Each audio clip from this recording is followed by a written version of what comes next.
depression is actually a choice. And I'm going to give you some solutions on how to deal with it. And this is probably going to change your life forever just by doing this alone. Okay, so the first thing you need to understand about depression is that it exists in your conscious mind. It exists in your thinking mind. So what is inside your thinking mind? You have your body, your name, your reputation, your trauma, your memories, your family, your worries, your interests, your bills, your passion, dislikes, goals, right? Most people identify their lives with this. They identify their lives with their thinking mind. They think they're their name, their job, their reputation, their memories. But this is not who you actually are. Who you actually are is the observer of that. What happens if you stop thinking? What is left? You're left with unconditioned consciousness. You're left with the self, which is what we refer to as I. We are the consciousness, not the thinking consciousness. You are not these labels. You are not your thoughts. You are not your job, your name, your reputation. Okay? And the reason why I'm telling you this is because it's very important, is that we are something beyond this body, beyond this name, beyond our thoughts. We are the consciousness. So depression exists inside of the thinking mind, the conscious mind. Okay? So if you want to get rid of depression, you must learn how to escape the thinking mind. And not only just escape, but that's step one. In meditation, you do meditations, right? We sit still and we have to learn how to control the mind and turn off the thoughts. And when we turn off the thoughts, depression goes out the window because there's no thought present in your mental field of consciousness to be depressed. Okay? You must understand, who is the one suffering from the negative thoughts? Who is the one suffering? Your mind is not suffering because the mind is producing the thoughts. Your body's not suffering from the negative thoughts. You are suffering. And who is you? You are a soul. You are that feeling. You are that person beyond the thoughts, beyond the feelings, beyond that. You are the one experiencing. You are that. Meditation gives us the ability to turn off the thinking mind. This allows us to escape our thoughts. Okay? And it gives us, over a long period of time after meditation, you'll be able to turn this switch. And this switch will be able to turn off your thoughts. And by doing this, we will be able to control our conscious mind directly by the hand. So when you notice yourself gaining them negative thoughts, we can then turn off the switch of turning off the conscious mind and rising to our authentic self and knowing the thoughts are just illusions. Now, let me tell you something that's very powerful. Most of your thoughts are coming from beliefs. Most of your feelings are coming from beliefs.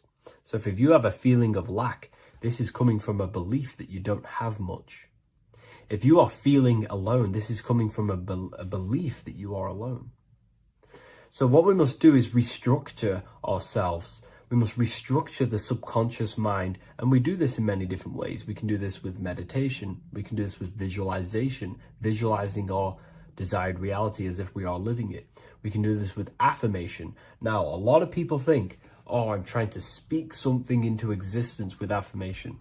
No, you're not using vibration to try and change reality with what a lot of these new age people will teach you.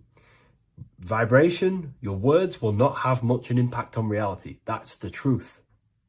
But what they do have an impact on is reprogramming and recrafting and refining your mind. If you repeat, I am wealthy all day long, your subconscious mind, that word will be lingering inside your subconscious and you will start to mold that into your conscious. You'll start to be consciously thinking about this. Most of your thoughts are coming from your subconscious. So if you want to get rid of depression, you got to figure out the trigger. What are you depressed about? What are you feeling? What are the beliefs that are making you feeling and thinking this way? And that's what you must restructure. You must restructure your subconscious mind through visualization, meditation, and affirmation. You do these all the time. You do these every single day, and you will slowly, if not surely, restructure your subconscious mind. While by doing the practice of meditation, you'll gain the off switch as well. Sometimes depression comes from not living in your authentic self. You're not doing the things that your soul is telling you to do. We all know what we should be doing at all times. I don't care what you have on. We all know we should be doing something. We all know that we have there's a higher aspect of our mind that tells us, oh, we need to be doing this, but I'm actually sat here on my phone. Oh, I shouldn't be eating this, but I'm doing it anyway. There's always that higher voice. And that is the voice that has to be connected to. And when your body's not acting out the voice of the soul, then the soul becomes sadder, and suffers more and more and more. There has to be a connection between the soul, the mind, and the body. They have to work in unison. Okay? So I hope this video helps with depression, with whatever you're going through mentally. What if dreams aren't random at all, but messages from a deeper part of yourself trying to show you things? In this video, you're going to learn exactly what dreams are from an esoteric view, how to control dreams, and how to dream more frequently. Dreams are not nonsense. They are expressions of the subconscious mind. In the daytime, we're using our conscious mind, what we are aware of. This represents the daytime, the sun, the external world. We're operating in the external, outside the body in the day. But when we go to sleep, we return inward. Everything does this breath. We breathe in through the nose and out through the nose. Everything does this in and out process in the universe. We live, we die every single day. We wake up, we express things in the external. Then at nighttime, we return back to darkness, back to the internal. This is the breath of the universe. We have summer, we have winter. This is the breath of the sun and the seasons with the earth. You have an internal world and an external world. External is physical, the internal is spiritual. Like I said, when we go to sleep, we are returning back to the internal world of your own consciousness and subconscious mind. Your subconscious mind holds everything about you, your memories, your traumas, everything you've ever learnt, your language, your name, your job, everything you identify with is stored within this vast network of the subconscious mind. It is your own personal consciousness. Therefore, when we dream, we return back to the subconscious mind, and we are in fact thinking, but in a subconscious way. The subconscious does not speak the same language as the conscious mind. The conscious mind uses language, thoughts, and all things that are very logical and very easy to understand. The subconscious is the complete opposite. It is very indirect, metaphorical, and symbolic. The subconscious communicates and works in symbols. Ultimately, symbolism is the language of consciousness. This is why in occultism and esotericism, it is filled with occult symbols, because symbols are used to communicate directly with the consciousness within the subconscious mind, and the subconscious mind is ultimately connected to the collective consciousness. We are all connected and tapping into the mental plane, where we receive thoughts, ideas, depending on what we attune our mind to. That's why we call it a mindset. But getting back on topic, the subconscious mind is your own personal network. It is like a net, an interconnected web of your thoughts, memories, traumas, emotional blockages, and all the things you identify with and have experienced in your life is stored within this network. It can be seen as a web. One example of the subconscious mind using symbolism is this next story I can tell you. Let's say I was in a very traumatic car crash as a young child. I experienced a lot of emotional trauma in that car, and that deeply impressed my subconscious mind with that trauma of emotion that I felt. Therefore, every time I see a car in my external world, that car is now a symbol that represents the state of consciousness I was feeling in that particular time of the traumatic car crash. The car is a symbol for a state of consciousness within my subconscious mind. Just like when you see a word, that word triggers what you believe that word to be in your subconscious mind. Symbols are the language of the subconsciousness. Therefore, when we dream, we are basically seeing symbols of our own personal subconscious mind. Our higher mind, which is basically our subconscious subconscious, the higher version of you that exists beyond your human thinking mind, communicates using symbolism. The higher mind does not speak human thoughts, human language. It speaks the language of symbolism. Therefore, when we dream, every event, every person, everything that happens, and everything you see is your own personal subconscious mind materializing within the plane of the astral plane. This is a dimension that sits just above the physical world that everything is pulled out of. For example, look around you. Everything you see around you was thought, then imagined. Imagination is the astral plane, and this astral plane sits above the physical world. As above, so below.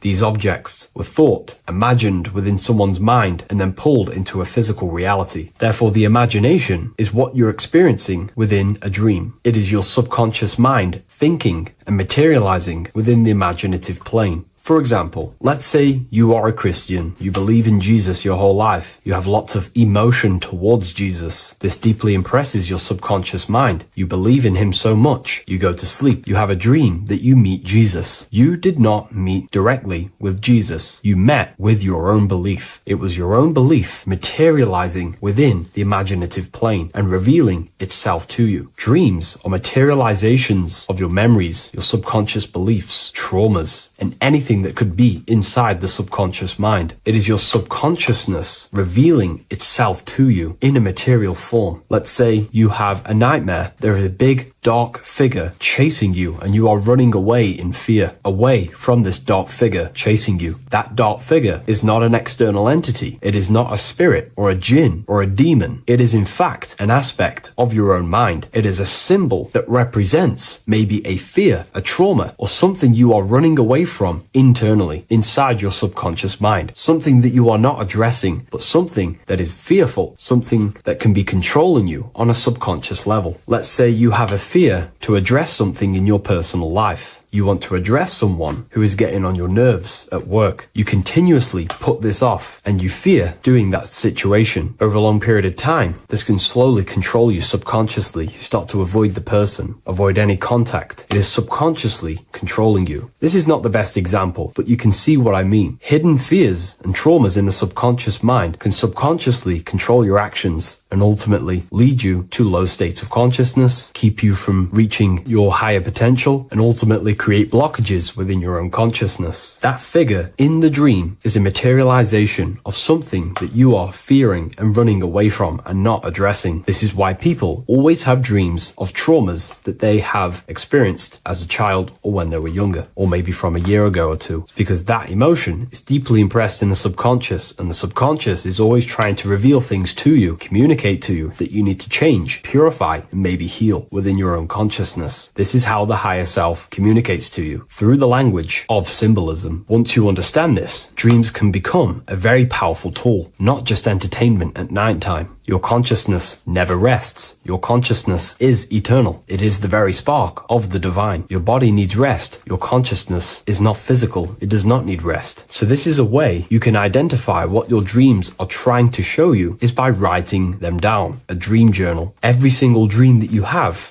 a book placed near your bed. Every time you wake up, first thing you should do is pick up the book and write every single detail that you can remember about the dream. The people that you met are all symbols or aspects of yourself. Maybe it is a friend you saw in your dream. That friend represents a state of consciousness that is within you and is trying to reveal something to you. It's about making the subconscious into the conscious, to become conscious of the unknown. Write down every detail, everything you saw, every event that played out, even the details of the clothes that they were wearing. Everything is symbolic within dreams. Write everything down and then analyze the dream. Don't analyze it from a logical mind. Analyze it with the right hemisphere of the brain, which allows you to see metaphors, read between the line. Try and gain the message that it's trying to show you. What does this overall mean to you? And what could this reveal about aspects of yourself that you need to heal or maybe take action in your life and world? Because your higher self is always guiding you towards awakening and fulfilling your mission in the manifested physical world. Dreams speak in symbols, not logic. logic. Ask about your dreams. What is this trying to tell me? Don't take things literally. Look for an emotional tone and symbolic resonance. With practice, you'll begin to understand the personal language of your subconscious mind. Now that you understand that, again, please leave a like or a comment on this video. This is now a technique for lucid dreaming and dreaming more often. This is not going to happen overnight. This is not an easy method. It simply takes practice and dedication. Every morning, choose 3 time slots. For me, I choose 4:30, 5 a.m. and 6 a.m. 3 alarms that are going to go off at these 3 times, half an hour apart from each other. Each time you wake up, stay awake for 5 to 10 minutes. Turn off the alarm.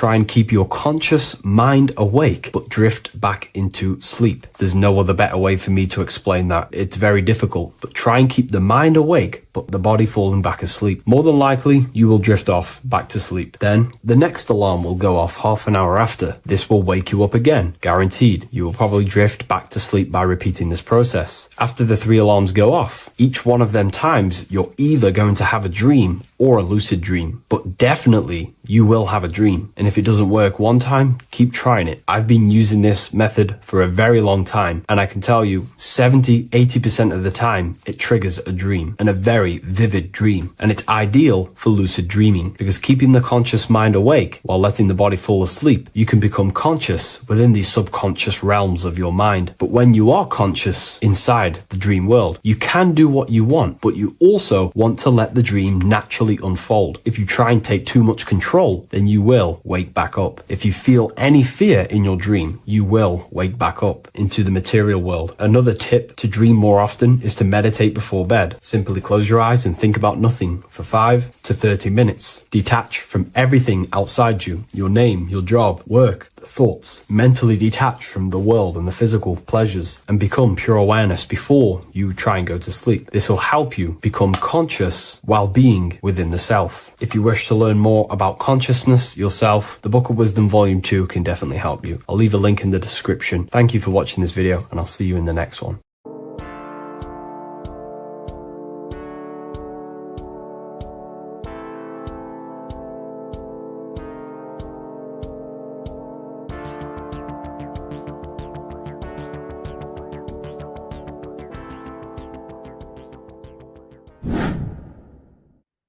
How are we all doing, people? It's Revival of Wisdom from the Wisdom Academy. Today we're going to be breaking down God, consciousness, and the higher and the lower self, and how to overcome the lower self. Now, the first thing you need to understand is that you are the invisible intelligence within the brain, within the body. This invisible intelligence is known as the mind. But you are not the mind. You are the observer of the mind, which is the soul, the invisible entity. The mind is your intellect, your intelligence.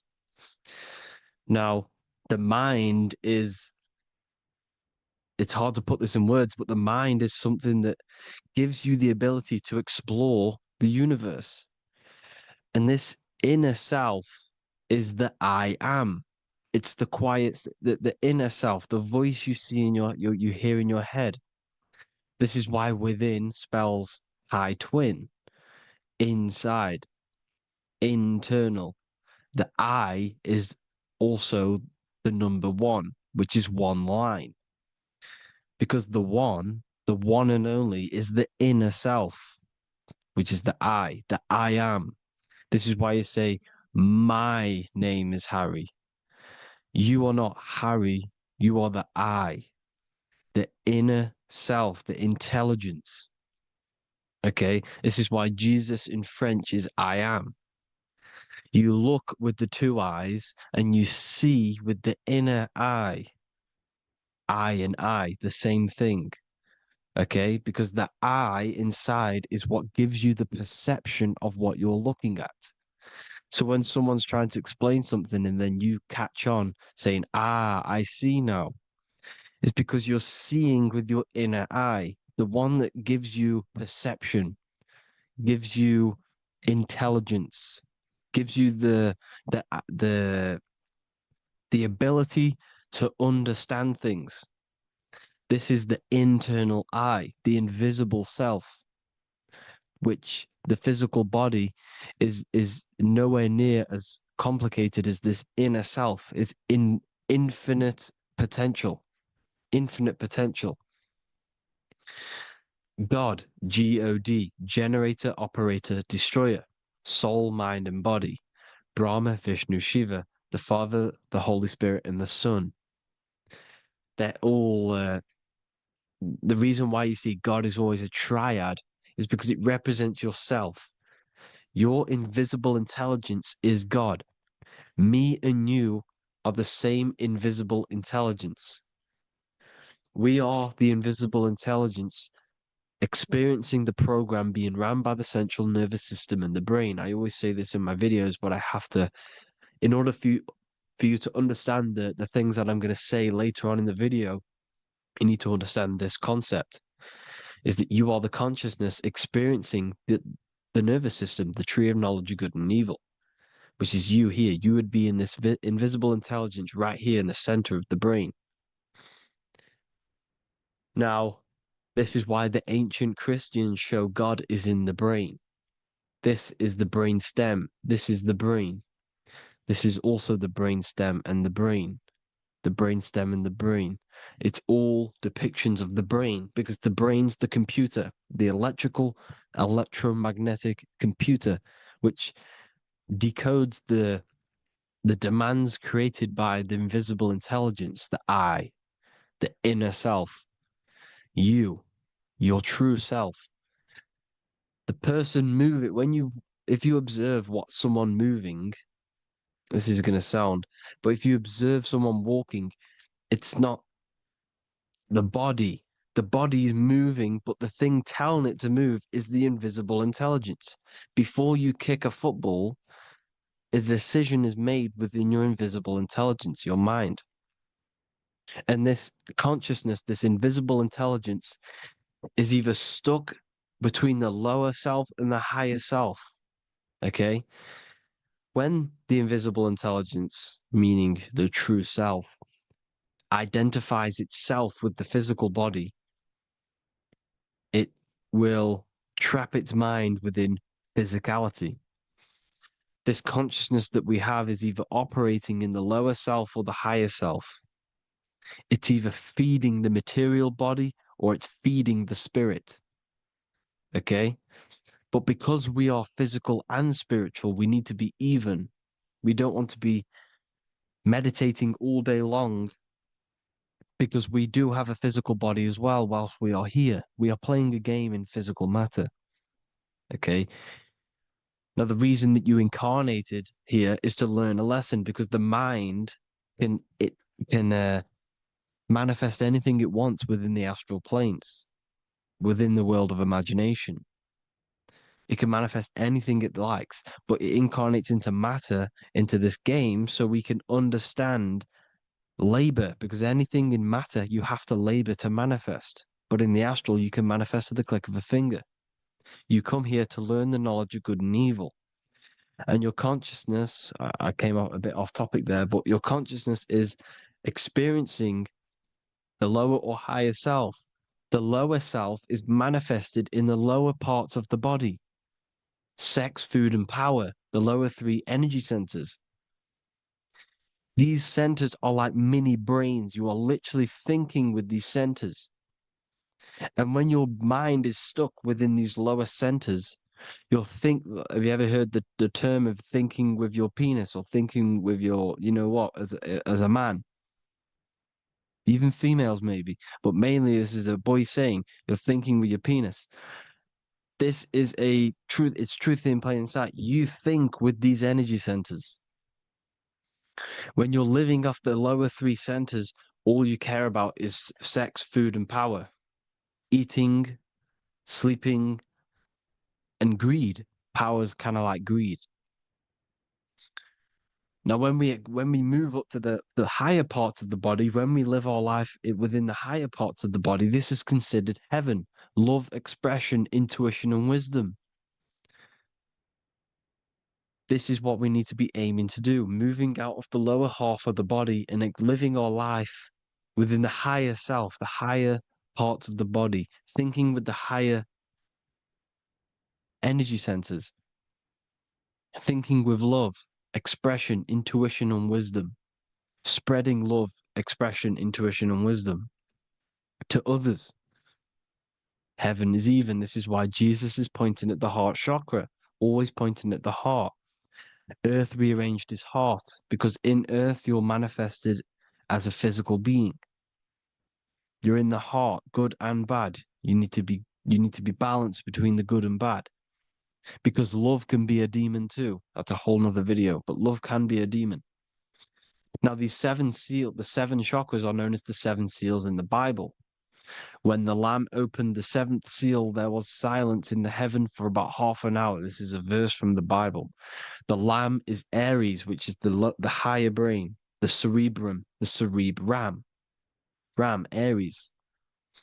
Because when the Ram opens the seven seals, you enter the kingdom of heaven. Because these chakras seal your invisible intelligence. They seal your true self. You are behind these seven seals, your true invisible self, your true consciousness. Because behind these seven seals, you do not think about anything materialistic. Your intelligence is not material. It's not physical. It's not from the physical world. It does not desire the physical world. The body is the beast. The body's the animal, the lower self, which can corrupt our intelligence. It can corrupt the intelligence. Okay? Now, we need to balance these chakras so that we gain a deeper connection between this intelligence and the brain. Because when there's a strong connection between the brain and the intelligence, your body and the intelligence, you have a strong connection. Therefore, you can manifest what the intelligence is saying at all times.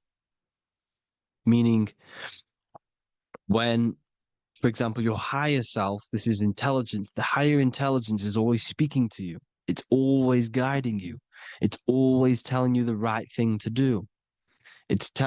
You can feel it when you're doing something wrong. You can feel that you're doing something wrong, because this higher self, this intelligence knows what it needs to do here. And when there's no connection between the body and our intelligence, our true self, when we strip away, when you close your eyes for long periods of time, you will figure out you are this invisible, infinite, creative being.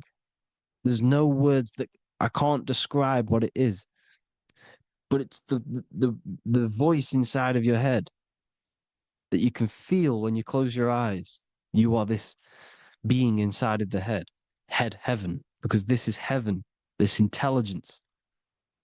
And when there's a strong connection between the body, you can manifest everything it's saying.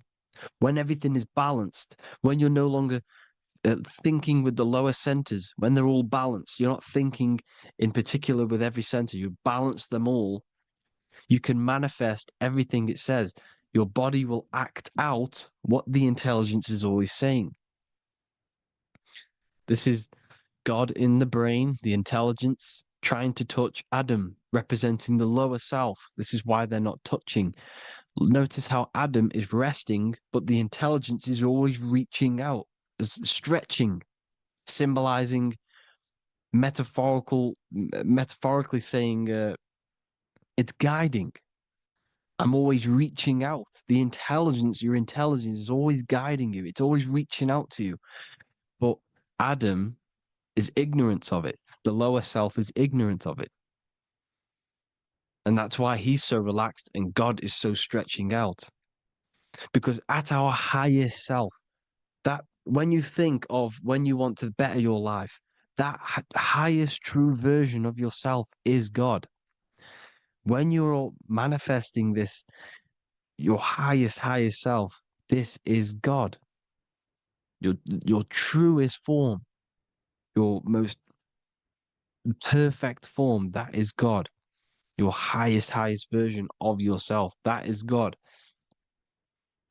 Emotions, Emotions are not what you've been taught. Emotions are not something that should be reactive, okay?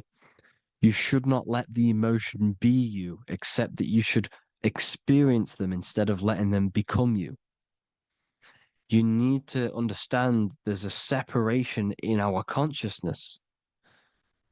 You have the soul, which is the person who is observing your thoughts. When you think a thought, who's the one observing that thought? The soul, you, the I am, the I, the inner self, the one and only. And inside of every single body, inside of me, inside of you watching this video, there is this same intelligence that is inside of me, inside of you. And it's the exact same intelligence, experiencing a different body. And this is what we mean by the universe is mental. We all are all sharing the same ball of consciousness in a different body. The animals, the fish, the cells, all expressing this one consciousness. Me and you are the same. This is why the golden rule is treat others like others should be treated, because I am you and you are me in a different body. Now, going back, you need to identify that there's different levels of consciousness: soul, mind, emotion, and body. Okay? Your emotions are on a separate layer than the body, the mind, and the soul. So when you identify there's a difference between all of these, you do not let them become you. You do not let your mind rule you, because your mind can be corrupted. Your soul is the one that is pure good, pure love, but your mind can be corrupted. Okay? Your emotions can be corrupted. The body can be corrupted, but the soul can never be corrupted, only layered on top. You can only throw piles of programs within the subconscious, layering the soul down, but deep, deep down inside of every single one of you, there is a loving being. Because the love comes from the heart. Love is the universal emotion, expression. Now, your thoughts can become bondage, your emotions can become bondage. Now, what do I mean by bondage? By conquering the lower self, we need to conquer our own mind, because the mind is what's manifesting the lower self. When you're thinking with the lower half of the body, when you're becoming your emotions, you need to experience the emotion, not become the emotion. Do not let the emotion become you. Do not let your thoughts become you, because your thoughts are tools that you can manifest. Your thoughts are the idea. Your emotion is the energy that you can use to manifest that thought. Your emotion is energy in motion, emotion. You use emotion to manifest, to feel as if you already have the thought. Therefore, you become that vibration. Therefore, your emotions are actually a creational force that is given to you to manifest things, because you're a human, a manifester. You're here to manifest things. You're a creator. You are a god. Your inner self, your intelligence, your I am, the one and only inside of you, the inner self, the quiet one, the one that's deep, deep down, the invisible intelligence, is it's creating things all the time. All the time. Speak no evil, see no evil, hear no evil. This is the astronauts, they're Freemasons, but they understand this, because thinking, seeing, and hearing can corrupt your mind. And when you have a corrupted mind, you'll have a corrupted subconscious. The subconscious will manifest into the body, because 90% of your behavior comes from the subconscious mind.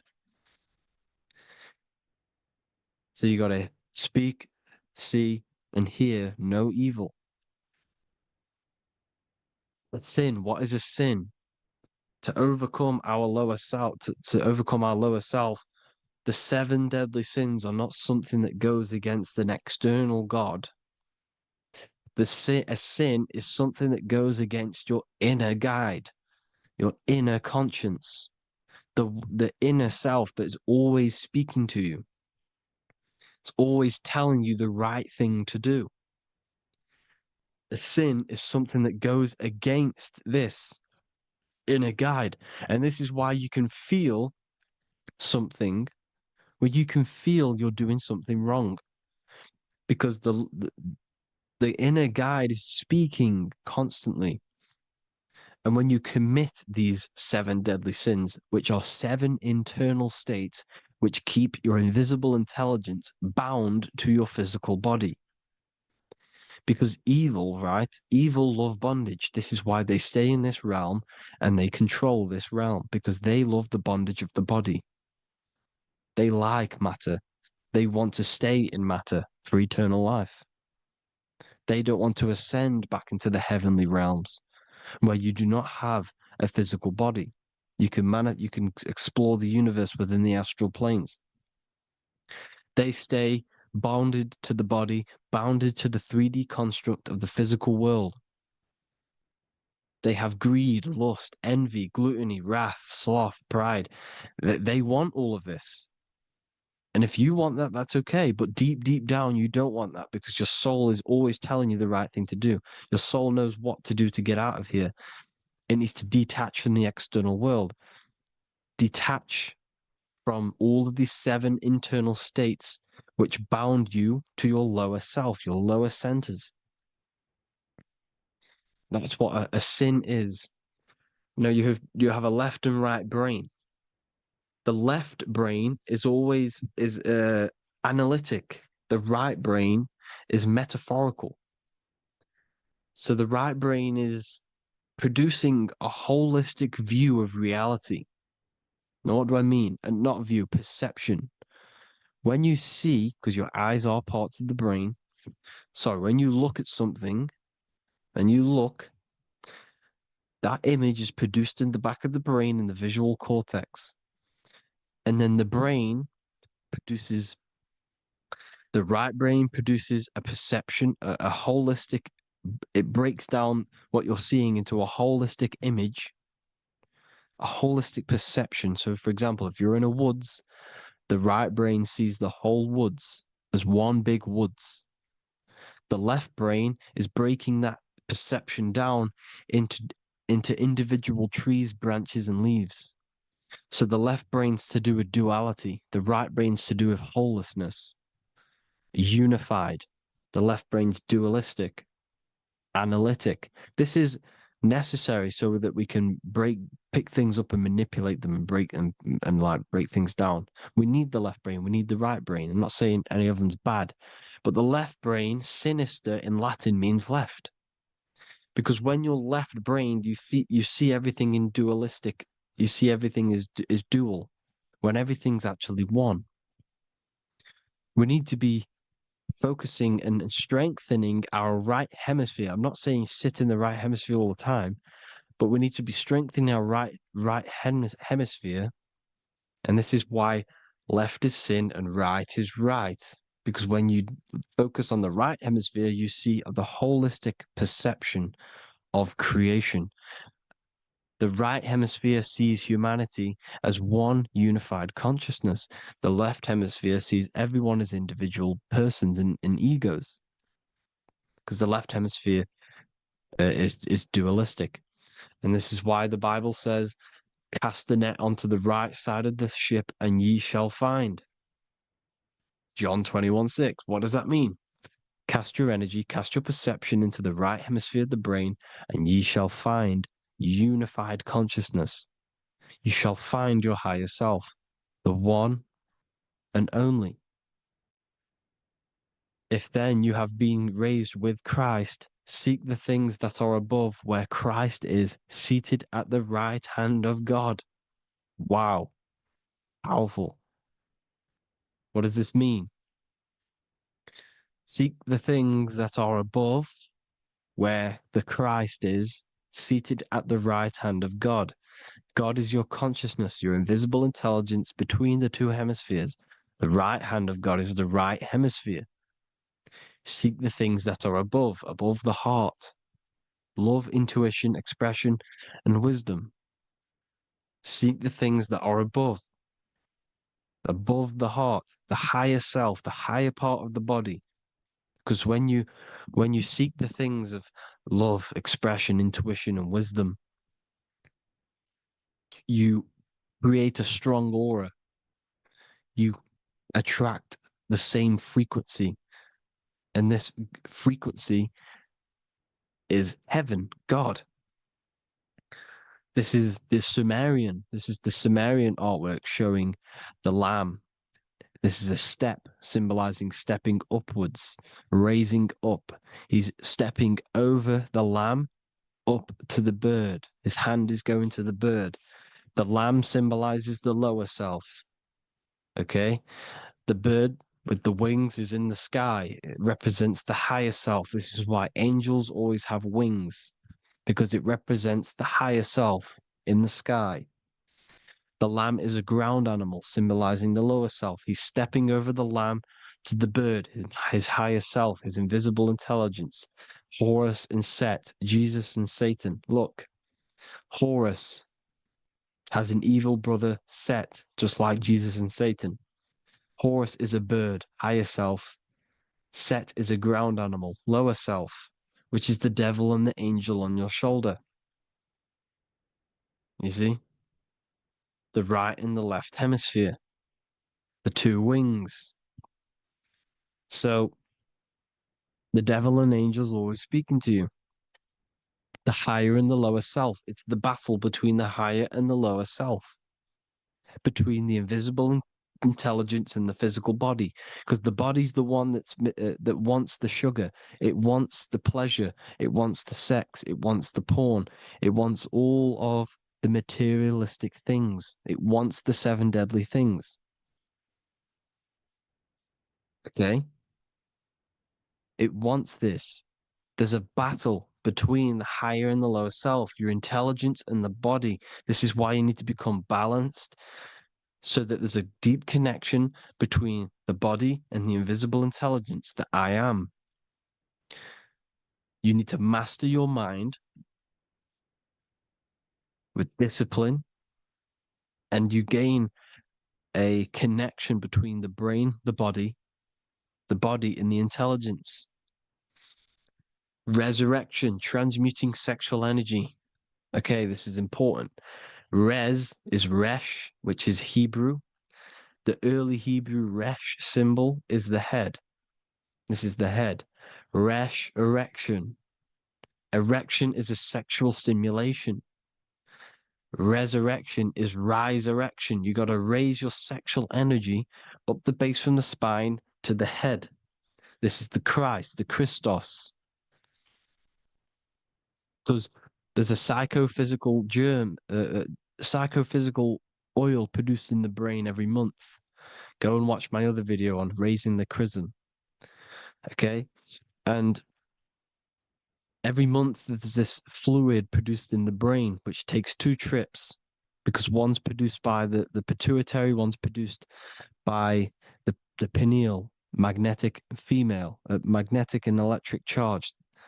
And it takes 2 trips down the spine to the solar plexus, the bread of life in the Bible, or Bethlehem in the Bible, because the River Jordan's your spine.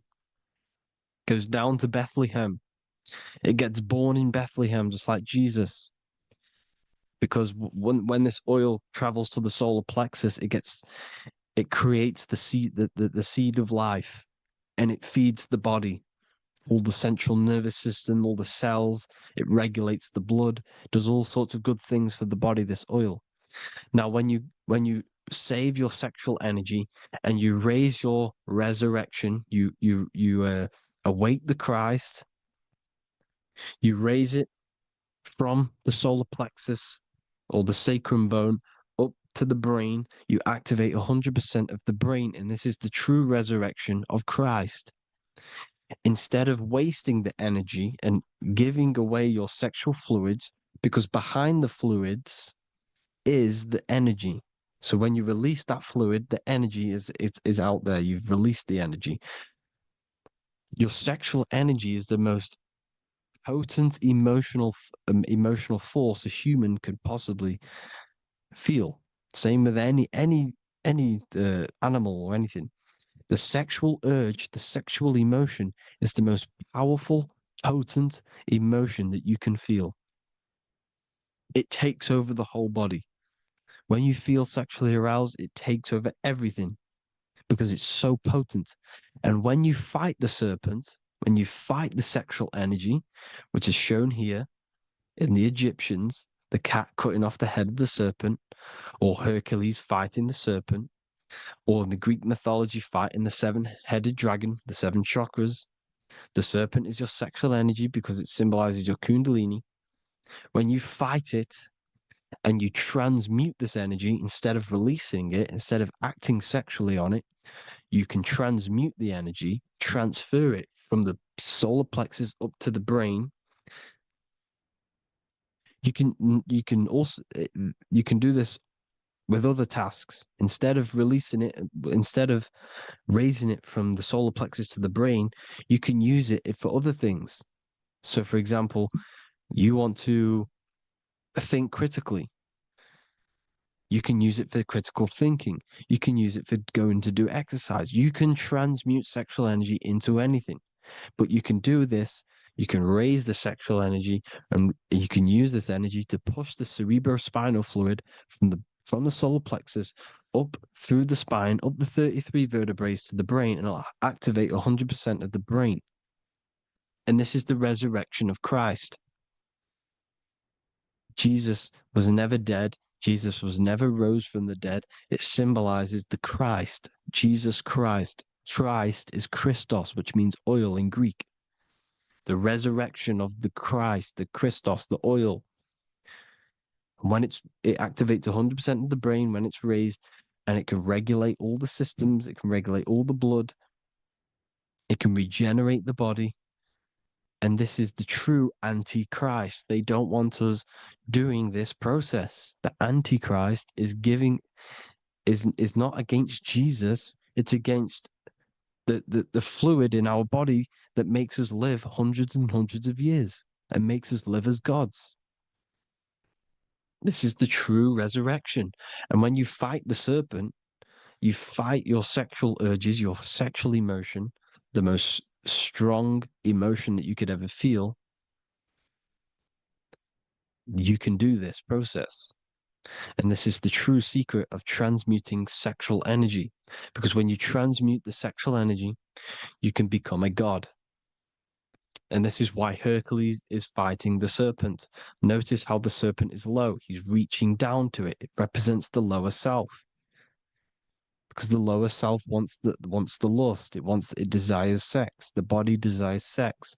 There's a fight between the higher and the lower self. But when there's balance, there's even. Heaven is even. When there's evenness between these, this is the kingdom of heaven. This is when heaven is on earth. So at our highest levels of ourselves, the highest level of our intelligence, this is God. God is something that we manifest. We need to achieve Christ consciousness by battling the body. There is no battle outside of the physical body.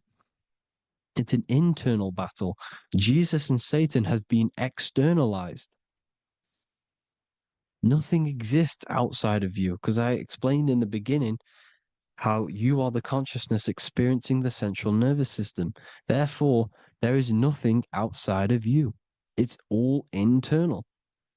Jesus and Satan have been externalized. Why? Because it's business. The church is a business. It's all a business. They've created these figures to be historical when they're not historical. The Bible's not historical. It's all externalized. It's called exoteric when the truth is esoteric, internal teachings. So, anyways, people, balance the chakras, balance the two hemispheres of the brain, balance the conscious and the subconscious. Balance is perfect, the yin and yang. You are spiritual and physical. You live in day and night. You need to be balanced, oneness, seek oneness. And this is the true kingdom of heaven. And when we all realize that we are all the same intelligence, the same consciousness expressed in different bodies, when we all realize this, we all realize we're all one. Doesn't matter what race you are. It doesn't matter what race you are, where you're from, your nationality, because none of you are actually from here. None of you are from the physical world. You're manipulating the physical world through the physical body. You are the I am. We all have a soul. Every single one of you has a soul. We all have souls. The reason why they say some people don't have souls is because they're trying to suppress your mind. They don't want you to know that you have a mind. That sounds crazy, I know. But a lot of people haven't realized that they have an infinite intelligence called a mind. And behind that mind, if you can observe your thoughts, the person who is observing the thoughts, you have a soul. Everyone has a soul. Don't listen to all these people saying some people don't have a soul, some people do. We all have a soul. Every single one of us. So anyway, you need to break the lower nature of yourself. At our highest levels, we are gods. Our intelligence, our universal intelligence, the I am, the intelligence that's inside of the brain, is God. Our minds are being corrupted within believing that you are the body, and the result of this is a society like today, because everyone thinks they're the body, and everyone's living in the lower nature of self, where everyone only cares about themselves. But when we realize we're all one big consciousness ball, we're all the same consciousness expressed in different bodies, there will be peace. So thank you all, people. If you do want to learn more, if you do want to read my book, it's called The Book of Wisdom. I'll put it in the description. It's an amazing book, people. It's going to give you the best understanding possible about creation, yourself, and the world. It's amazing. The Bible, everything. I have just launched a new cymatic library. A friend of mine has just added this to the website. He creates beats, and he creates the purest beats. So they are actually the frequency that it tells you. Most of the stuff on YouTube and Spotify and Apple Music it says it's a certain frequency, but we know these major platforms are all playing with the frequencies of the app. So if you want a real binaural beats, solfeggio scale frequencies to meditate on or listen to throughout the day, join the Occult Library. You can get a 2-day free trial. I'll put the link in the description. Thank you all, people. Hope you all enjoyed this video. God bless you all.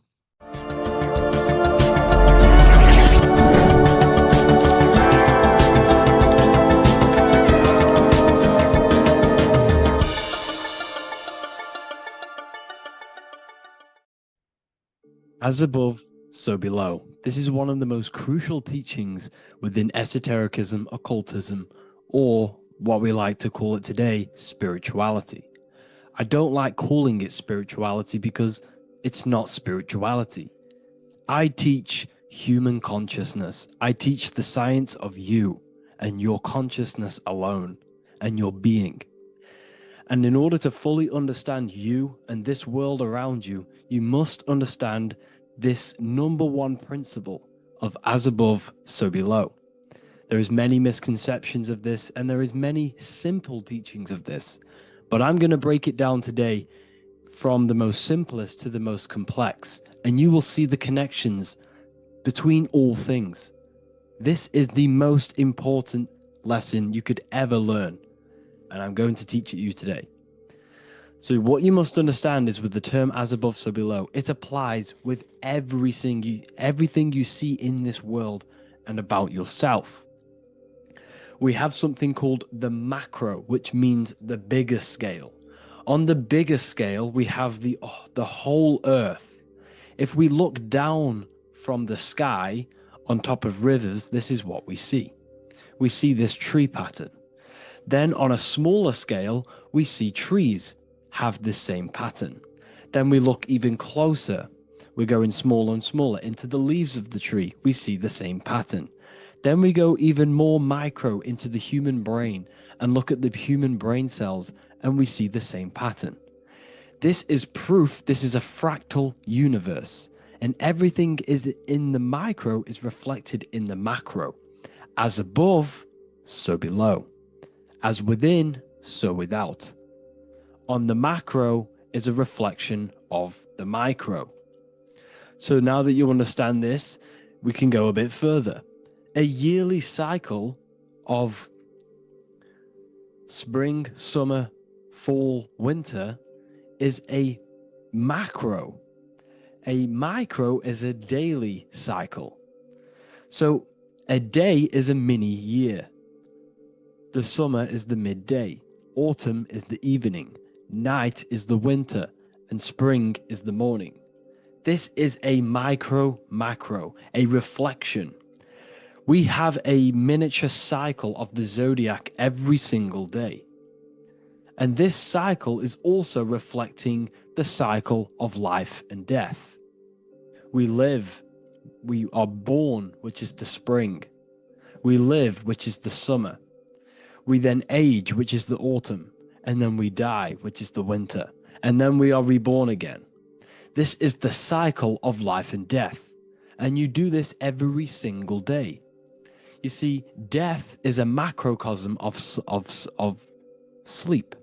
This is why we say sleep is the cousin of death, because you die every single night. You do this process of life and death every single day, as above, so below.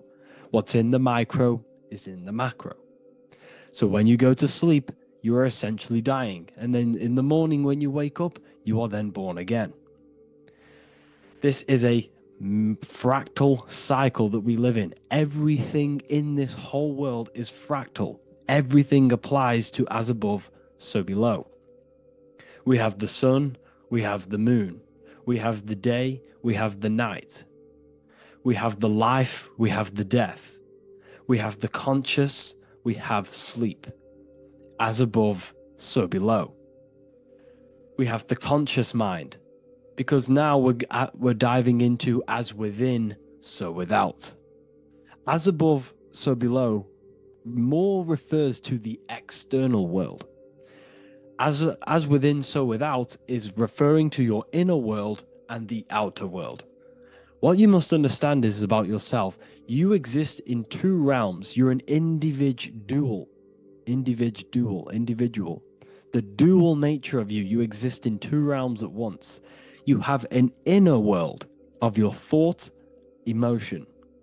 This is the inner world that no one else can see but yourself.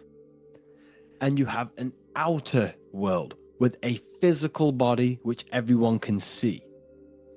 So you exist in two worlds. You have the inner voice, you have the outer physical voice, which I'm speaking to you with now. But I also have an inner voice, which no one can hear, only but me.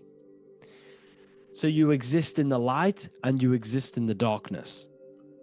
The sun represents your external self, your physical conscious mind. The moon represents your shadow self, the inner self, the psyche self, the spirit self. There is an as above, so below.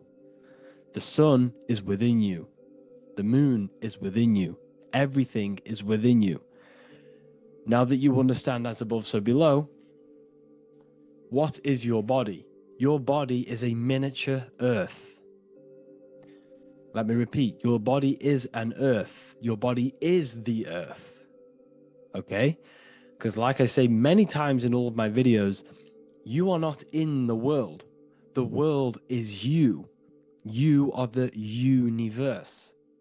Your brain is a computer creating this reality. What you see with your eyes is produced in the back of the brain called the visual cortex. You don't look into the world, the brain produces the world. The body produces the world. When you touch something, you're not actually touching something. This is the electrical nervous system. When you touch something, what you feel is actually electrical signals on your nervous system reporting back to your brain. Therefore, when this body dies, you leave the earth because this body is the earth. Okay? As above, so below. You have the mental plane, the astral plane, the etheric plane, and the physical plane. This is essential for understanding reality and the teaching of as above, so below. Everything in this material plane began in the thinking mind. For example, the microphone I'm speaking into, the phone you're watching this video off, or the laptop or iPad. Where did this begin? It didn't begin in the factory. The first ever place this item begun was in the mind of an individual. The invisible realms of mind is where all physical things and physical items begun. Essentially, this physical plane is the effect of the thinking mind. This world is the world of effect. It's the world of outcomes. When you see something, it is already manifest. It is already being manifested. It is an effect. And in the effect of the cause, which is the thinking mind. Therefore, the mind creates thoughts, which is the mental plane. Then after thoughts creates imagination, which is the astral plane. These two are spiritual. They are non-physical. So spirit kind of means non-physical. Then you have the physical planes, the etheric and the physical plane. As above, so below. What happens in the mind is manifest on the physical plane. Like I said, the phone that you are holding, it was a thought, and then it brought down into a physical reality. As above, so below. You change the mind, you change your reality. Your environment, the word environment has ment in it because your environment is mental. So now that you understand this, so what is the world around you? The world around you was created by the mind of God. It was manifested through God's thought. So you are living in the mind of God. You are a thought in the mind of God. God thought you into existence. But like I said, we are all fractals. Everything is fractal. If God exists, this means that you are God, as above, so below. God created you through the thinking mind, and he gave you a thinking mind. So God created the macrocosm. God created the macro, the whole world. He designed the whole world, the sun, the stars, the moving. He designed this. But then he gave you the thinking mind to design your own life and create your own life in his world. You are a microcosm of God's macrocosm. Just like God thought you into existence and the whole world into existence, you are a microcosm thinking your world, your reality into existence. You see this now? Everything is a reflection. Everything is a mirror. Everything is fractal. So in order for you to change your reality, you must change these higher planes. Your thought and imagination are the two key aspects of creating physical reality. Every object you see around you was begun in these higher planes of the non-physical, and they were brought out of spirit into physical matter through the thinking mind and physical action. So now we're going to get a bit deeper. The brain is not the mind. Now that you understand, we have spirit and matter. As above, so below. You have a non-physical side of reality and a physical side of reality. The mind is the spiritual brain.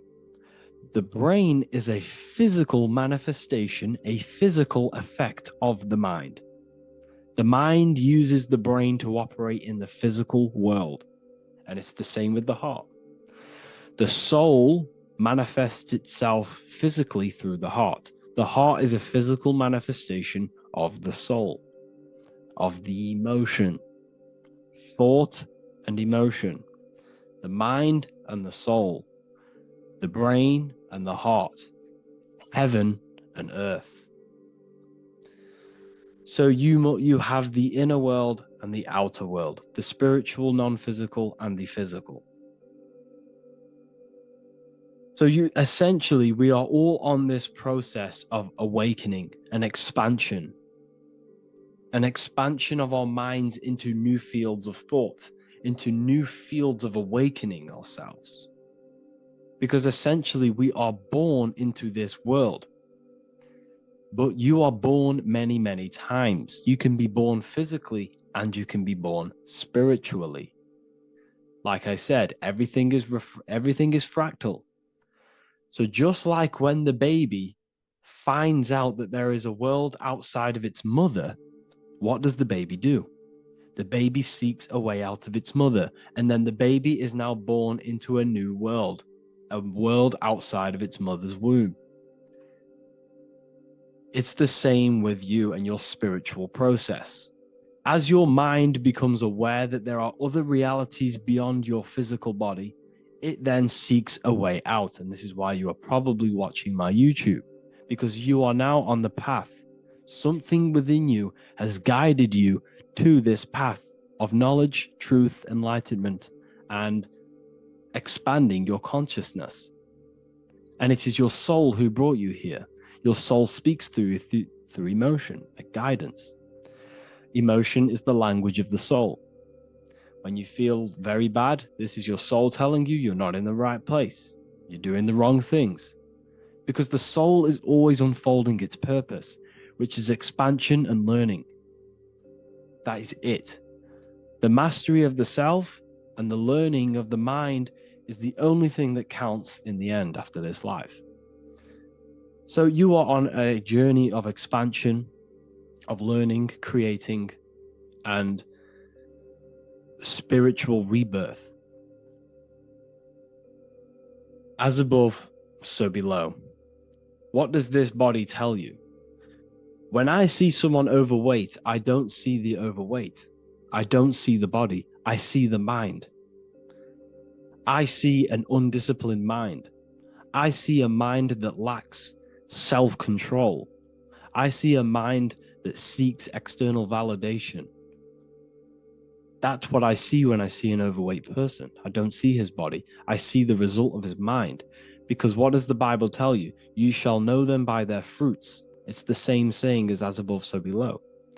You shall know them by their fruit. The fruit is their manifestation. Your body is a direct correlation and manifestation of your mind. Your inner world projects your outer world. As within, so without. As above, so below. Now, what do you see when you see this man's body? I see discipline. I see strength, mental strength, not physical strength. I see mental resilience of pain. Because all of this man's mental energy has been manifested physically within his muscle. This body is a direct manifestation of this man's mind's pain and suffering. And it shows discipline. This is why people instantly respect you if you are in shape. You walk into a room and you are in shape, people will instantly give you respect because they know that you are mentally disciplined. The body is a reflection of your inner world, and it's the same with your friends, your family, your connections with people. If you think about yourself very negatively all the time, and you don't have a good connection with yourself, you don't have a connection with your true self, this will manifest into every single relationship you have in your life. If you don't have a good relationship with your inner self, you don't have a good relationship with the people and the friends around you. Because as within, so without. If you think negative about yourself, you will only pick up the negative in other people. If I think very highly of myself and I think very happy and good things about myself, I will then see the good things in other people. Because it's as above, so below. As the inner world is, so is the outer world. It's the same with your life circumstances. Your life is a direct correlation of every thought you thought in the past. If you possess millions of pounds, millions of dollars, this is because you have thought this into physical reality. You live the life you are deserved. You live the life that you manifest through your thought. If you live a very poor life, this is a reflection of your mind. This is a reflection of what you have thought into physical existence. Because like I said, everything begins in the mind. As above, so below. And this is even present within the body. So where is the head? The head is at the very top of the body. And where does all manifestation begin? In the mind. That's where the mind is, in the head. And then the thoughts we think travel down the body into the heart, which is the emotion. Every thought we think is in the emotion. Every thought we think creates an emotion. This emotion then drives the action. Where does the action come from? The feet, because the feet move our body. We move with our feet to take action. Our hands. You see, so the body is even a micro reflection. I can't even say it. Reflection of the order of manifestation. This blew my mind when I figured this out. You see, the head, the thoughts begin here. This is the beginning of all manifestation. Then it comes down to the heart. This is the emotion. Then you take the action. The thought and emotion then sparks the action, which is taken with the hands and the feet. And where's the lowest point on the body? The feet, and that's touching the physical earth. So the head is where the thought is, the non-physical, and the lowest point on the body, which is touching the physical earth. So the head represents spirit, the feet represent matter, spirit and matter. Your room, if I walk into your room and I see a messy room, I don't see the room, I see a messy mind. The room is a reflection of the mind. If you have a messy room, this is your mind. It's an externalization of your unsorted mind, undisciplined mind. So like I said, we are all God, and we must find the God self within us. And I teach all of this inside the Book of Wisdom, Volume 2. This is not just a book, this is a revolution. This is the beginning of a new age with this book. If you have read it, I congratulate you. You should feel very proud of yourself if you have an open mind. You should feel proud of yourself for watching these videos, because not many people have an open mind. Remember this, people. You are special if you're watching these videos. You have the mind. You have the ability to see through the illusion. And I take my hat off to you. You want to take this to the next step? Read the book. Or if you want to take it to the serious levels, join the university. The university, you gain access to every piece of my material that I've ever done, all of my books, all of my lectures that are hidden from YouTube, that are hidden from everywhere else, the lectures that give you real power. And if you feel alone on this journey, we have a conscious community where you can connect with like-minded individuals, because I've been there. I've been there when you feel lonely, because you feel like no one else is thinking the way you are feeling. You can't talk to people about these things because people just think you're crazy.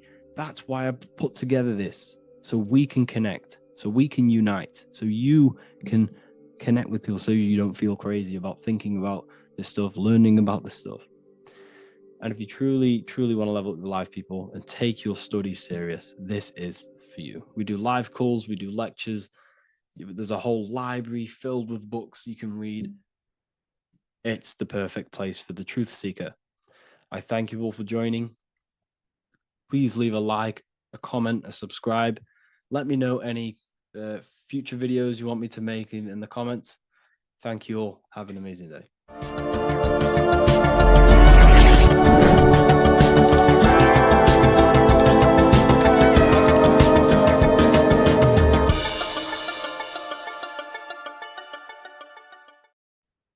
You are not breathing correctly. 98% of people only use a third of their lungs capacity, which is shallow breathing, which ages you, lowers your brain capacity, and also lowers your state of consciousness. So it's essential that you breathe consciously on a day-to-day basis, because this is what truly elevates your consciousness. I am going to give you the key for you to raise your consciousness just through breathing alone. Such a simple thing, but yet the most effective way for raising your state of consciousness and becoming more spiritually and mentally advanced.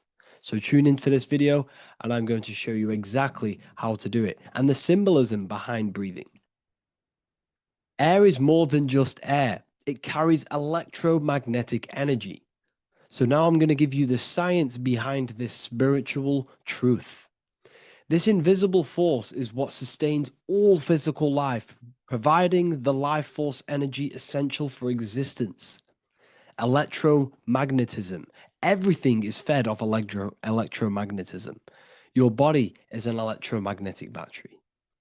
Now, we can prove that air carries electromagnetism just by doing a simple test, a simple scientific experiment, by getting liquid oxygen and pouring it between a north and south magnetic pole, two polar opposite magnets.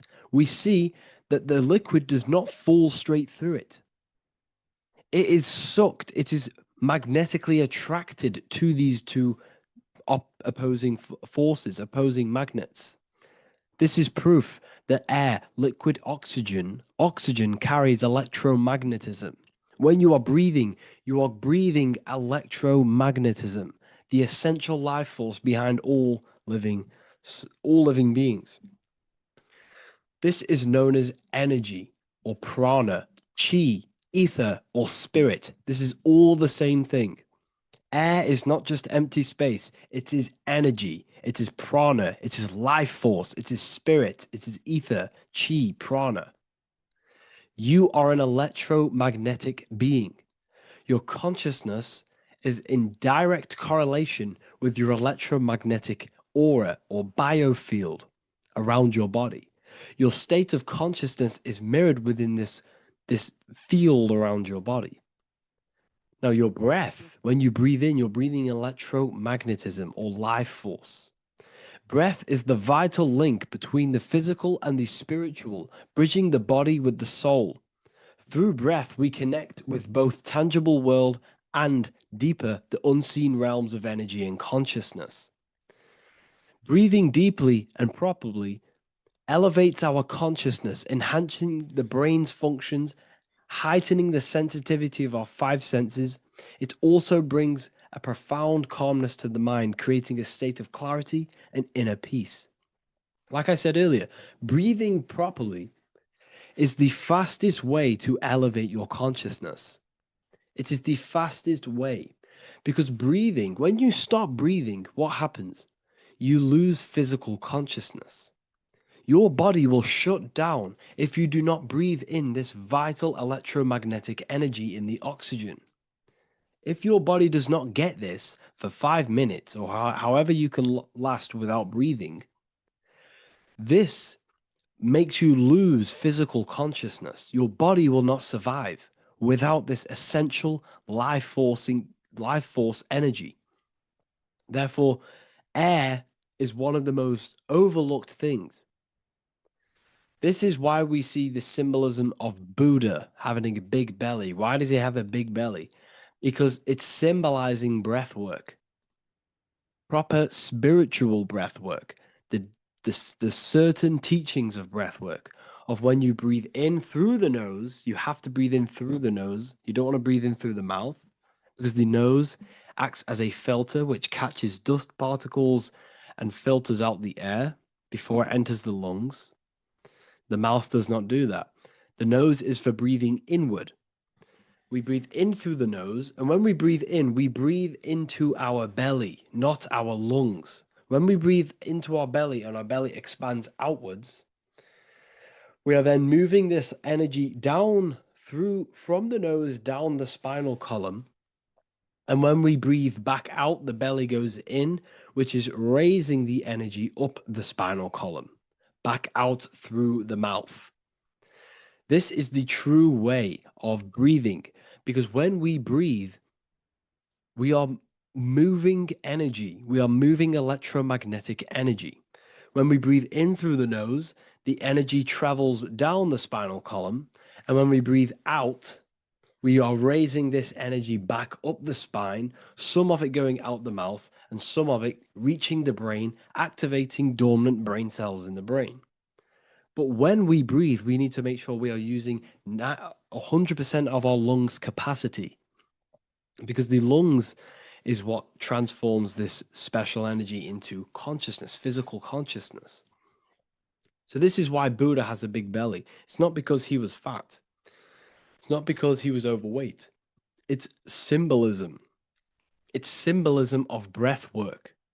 So try this. Do this for 2 minutes while you watch this video. Breathe in through the mouth as hard as you can until you no longer can fill any more air into your lungs and belly. Breathe it into your belly, not your lungs. And breathe out through the mouth. Do this for 5 minutes or 2 minutes, however long. I promise you, breath affects your consciousness.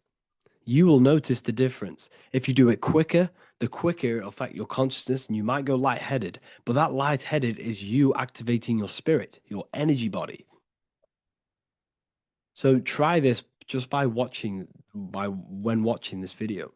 When you breathe consciously, you are renewing both your energy body and astral body, aligning your consciousness with a higher state. This practice feeds new life force energy into the body, revitalizing and enhancing your overall well-being. Like I said, your brain requires the most amount of oxygen. When we have shallow breathing, this is reducing the brain's capacity. Because when we are not breathing properly, which 98% of people are only using a third of their lungs capacity, we are essentially only using a third of our consciousness, because your breath is directly correlated to your consciousness, your state of consciousness. When you breathe in through the mouth, out through the mouth, out in through the nose, out through the mouth, consciously and deeply for 5 minutes, you will notice that your senses are more powerful and sensitive. Your brain is quicker.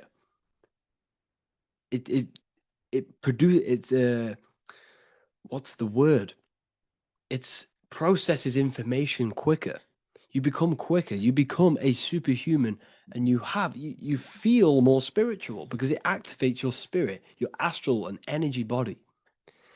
So when we meditate, it's definitely important to breathe in through the nose and out through the mouth as deeply as possible to align with a higher state of consciousness. And this is the easiest way to separate your consciousness from the body. When you breathe in deeply for long periods of time, while meditating, while taking no thought, when no thought is present and you gain a rhythm of deep breathing, this is the gateway. This is the gateway to opening your consciousness. Because when you stop thinking, other aspects of your consciousness can open up.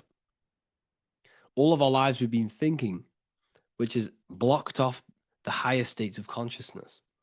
So breathing is very, very important. It affects our overall well-being. And this is Yahweh, the in and the out of breathing. When we breathe in, this is Yah. You can hear it. It sounds like Yah.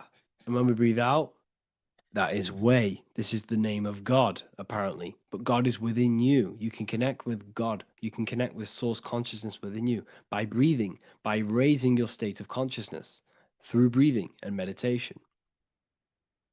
This is why the Bible tells you the Spirit of God has made me, and the breath of the Almighty gives me life. You are consciousness. You are God. You're an extension of God's consciousness. Job 27:3. As long as my breath is in me and the Spirit of God is in my nostrils. The Spirit of God is through breath. John 20:22. And when he said this, he breathed on them and said to them, receive the Holy Spirit. The word spirit means breath. In Greek, Hebrew, Latin, it all means breath or wind or air. The Holy Spirit is a certain way of breathing, a breathing technique that elevates your consciousness, that syncs you up to a holy consciousness, an elevated state. That is the Holy Spirit. That's why it tells you in the Bible, when he said this, he breathed onto them. He breathed onto them and said, receive the Holy Spirit. You must breathe to receive the Holy Spirit. When you breathe, you are renewing the body's energy. You're taking in new life force, which is regenerating your cells, regenerating your brain, nervous system, and also connecting with consciousness, pure consciousness. This is not something that we should be doing during meditation. Yes, it is. We should be doing it during meditation, but this is something that we need to apply all of the time. This is the fastest way you can raise your consciousness. I just want to say, all of this knowledge is inside of the Book of Wisdom, Volume 2.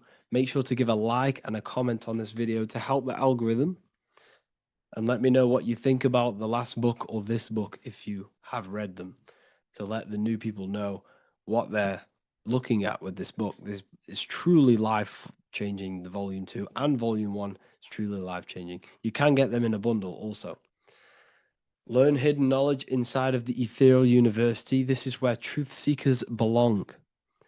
I'm not here to try sell you this, but this is the place for truth seekers. And if you are serious about your spiritual journey and serious about gaining knowledge, which gives you the advantage over life, join Ethereal University.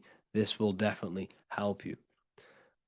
Thank you for watching this video. Please leave a like and comment. Make sure to give me any suggestions on videos you want me to make in the future. Thank you all.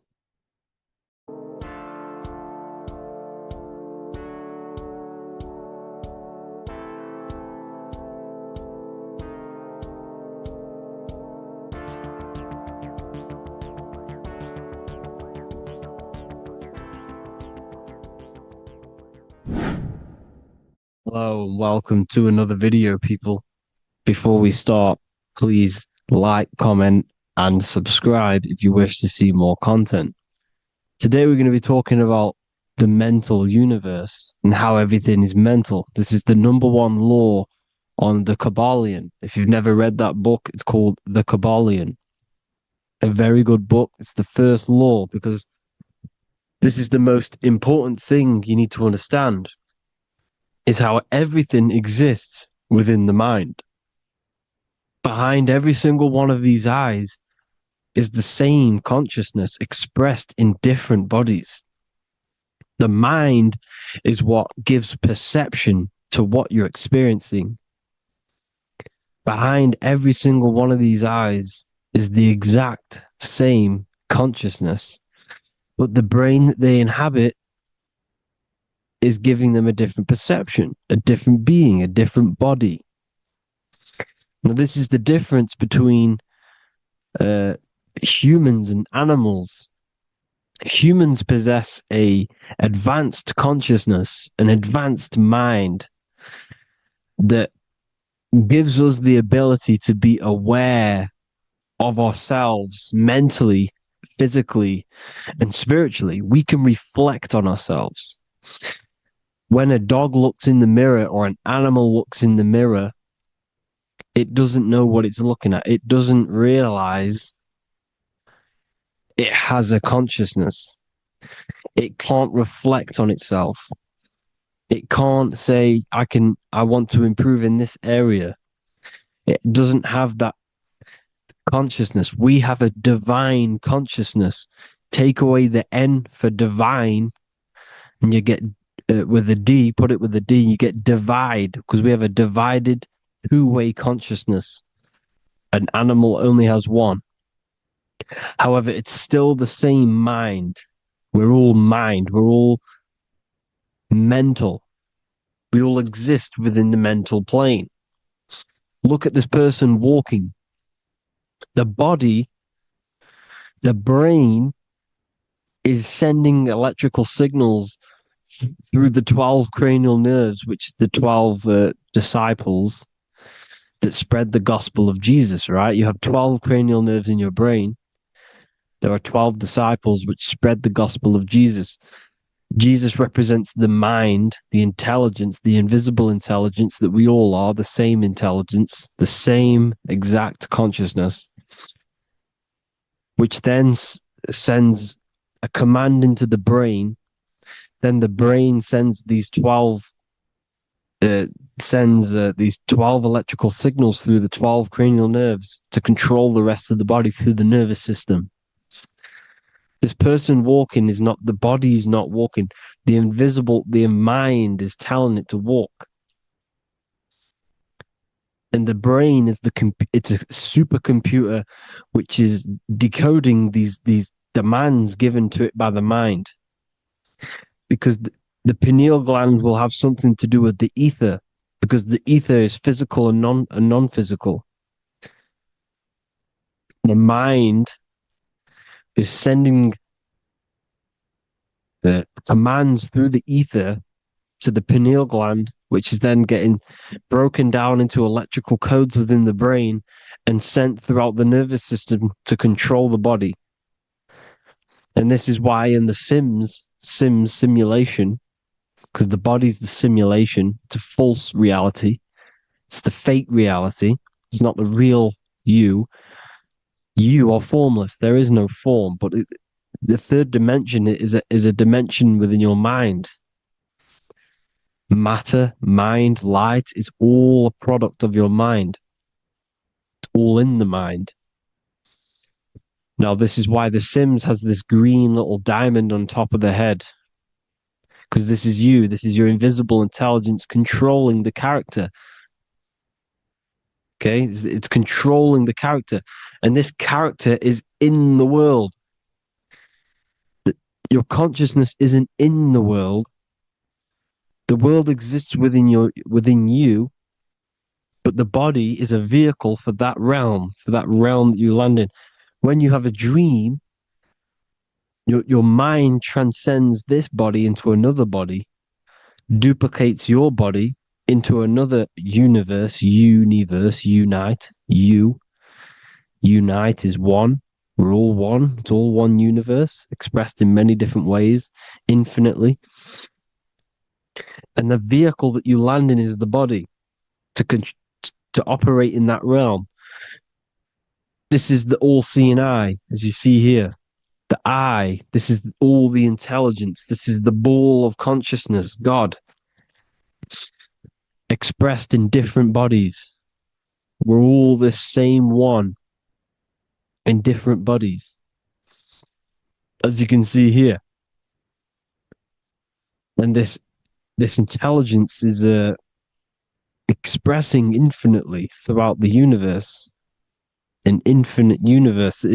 There's no beginning, no end. There was no beginning of the universe. There is no end. It's infinite, always has and always will. But the mind is what gives you the ability to explore the universe, to make perception of it. We are God in disguise. We are God in disguise. We are God in flesh. But the body can become attached to the mind, can become attached to the body if the mind is not aware of itself. When the mind is that blinded by matter, and we lack knowledge and understanding of what we truly are, a formless, infinite being, a traveler. This is why Freemasons are called Freemasons. Mason means traveler. Free. You're a free traveler because your consciousness is a traveler of the universe. When we lack understanding, our mind bounds to the body because we don't separate the body with our different layers of consciousness. When we separate them and identify that we are mind, body, emotion, you then can apply this knowledge to when you want to astral travel and explore the different realms of your mind, because the mind is the universe. People, this is what we need to understand. The mind is the universe. I am you and you are me.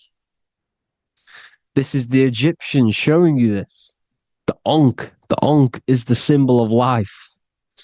This is the one ball of consciousness, mind, giving it the Ankh life to all the different life forms. The cows, the birds, the snakes, and the big Ankh given to the humans, because the humans are the most intelligent. We have the most advanced consciousness. We have the most advanced consciousness. This is why the one is giving a big Ankh to the humans here. Here you see again, this is not the sun. This is also showing Ankh giving out its life to all things infinitely. And this is the Most High. We are the Most High in disguise. When we strip off the body, we strip off the desires for the physical world, we strip off all of these fake identities that the mind gets attached to. That is God. The universe. You are the universe experiencing itself. I and I. The letter I and the number one is just one line. The letter I is the number one. Because your I am, when you refer to yourself as I, every single one of you who's watching this video refers to yourself as I, which is the one. We are all the one. We are all intelligence. We are all invisible. We are all the one. One is the only number. 1, 2, 3. Everything goes up in ones because there is only one. Doesn't matter how far you go down the line with numbers, all of their numbers are created by one because there is only one. It's me and you are the exact same consciousness expressed in different bodies. Mind. Cause. There is only one cause. There is only one mind. There is only one being. But because we lack understanding of this, we think we are the bodies. And this causes division because the physical world is the most illusionary world. It's an illusion. It's all an illusion. Now you see with the two, you look with the two eyes, but you see with the inner eye, the mind. Okay, the mind is the mental plane is a shared plane, and it gives perception to what you're looking at. The mind. I'm affecting you when I speak because the mental plane is shared. We all share mind. We all express mind. When I'm speaking to you, I'm affecting you because we are mind. So the words that I'm saying, which are being manifested from my mind, are being manifested through my body into vibration, is affecting you. I'm affecting you with what I'm saying. And these words are having an effect on your mind because we're all mind. This is why you need to be careful what you're listening to, music and all sorts. Because music can also create thought loops within your mind. Because the chorus, we shouldn't be listening to choruses. Choruses are loops. And what they're saying in the chorus is being looped. And this can create thought loops within your mind. Go and listen to an old song that you used to listen to about 5 years ago, 10 years ago, 20 years ago. Go and listen to an old song, and you guess what? You will get nostalgia. Why will you get nostalgia? Because that song will trigger the thoughts that you were thinking in that time of listening to that song. So songs with choruses create thought loops, and they reprogram your subconscious mind. It's important why music is very powerful. Mind and mind, same word. See, language is the truth, people. This is why I use language in all of my presentations, especially the English language. It's riddled with occult truth. I is my me, I, you, and me, or I, one. We are not the name, we are I. Every single one of you is I, because we are all the one, all mind. Now, the only thing that is truly mine is my mind.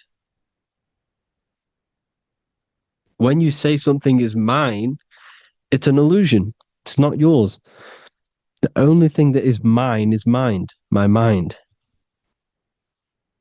Okay? It's my mind. It's the only thing. It's the same word, mind and mind.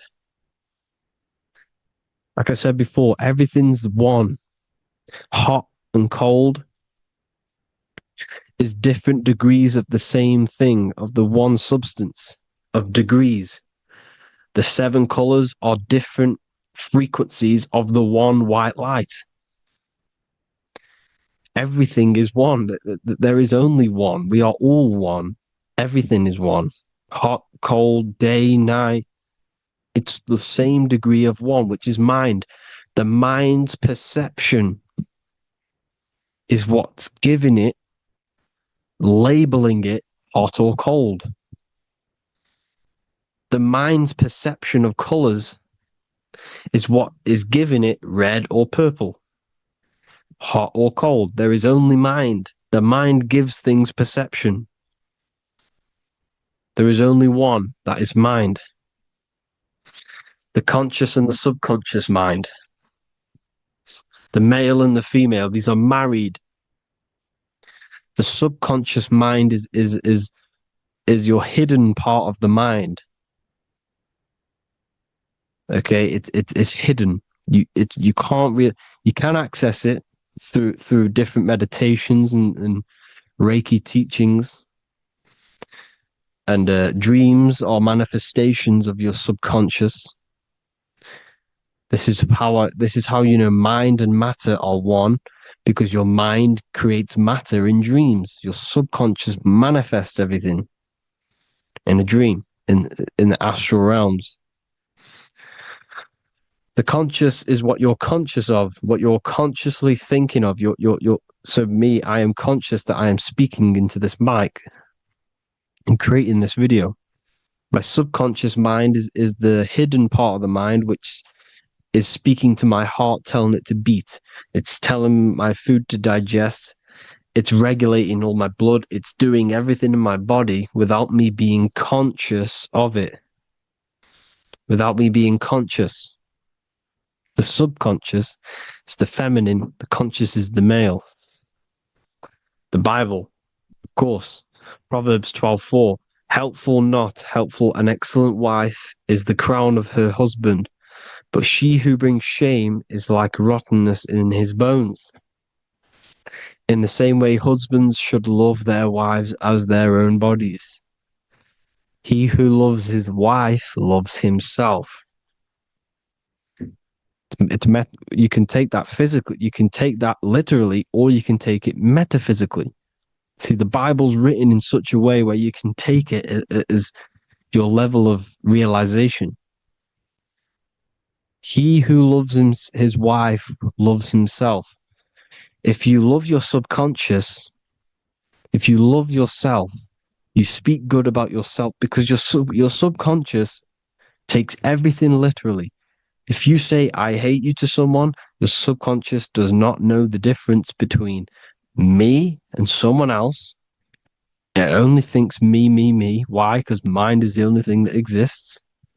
You are mind, I am mind.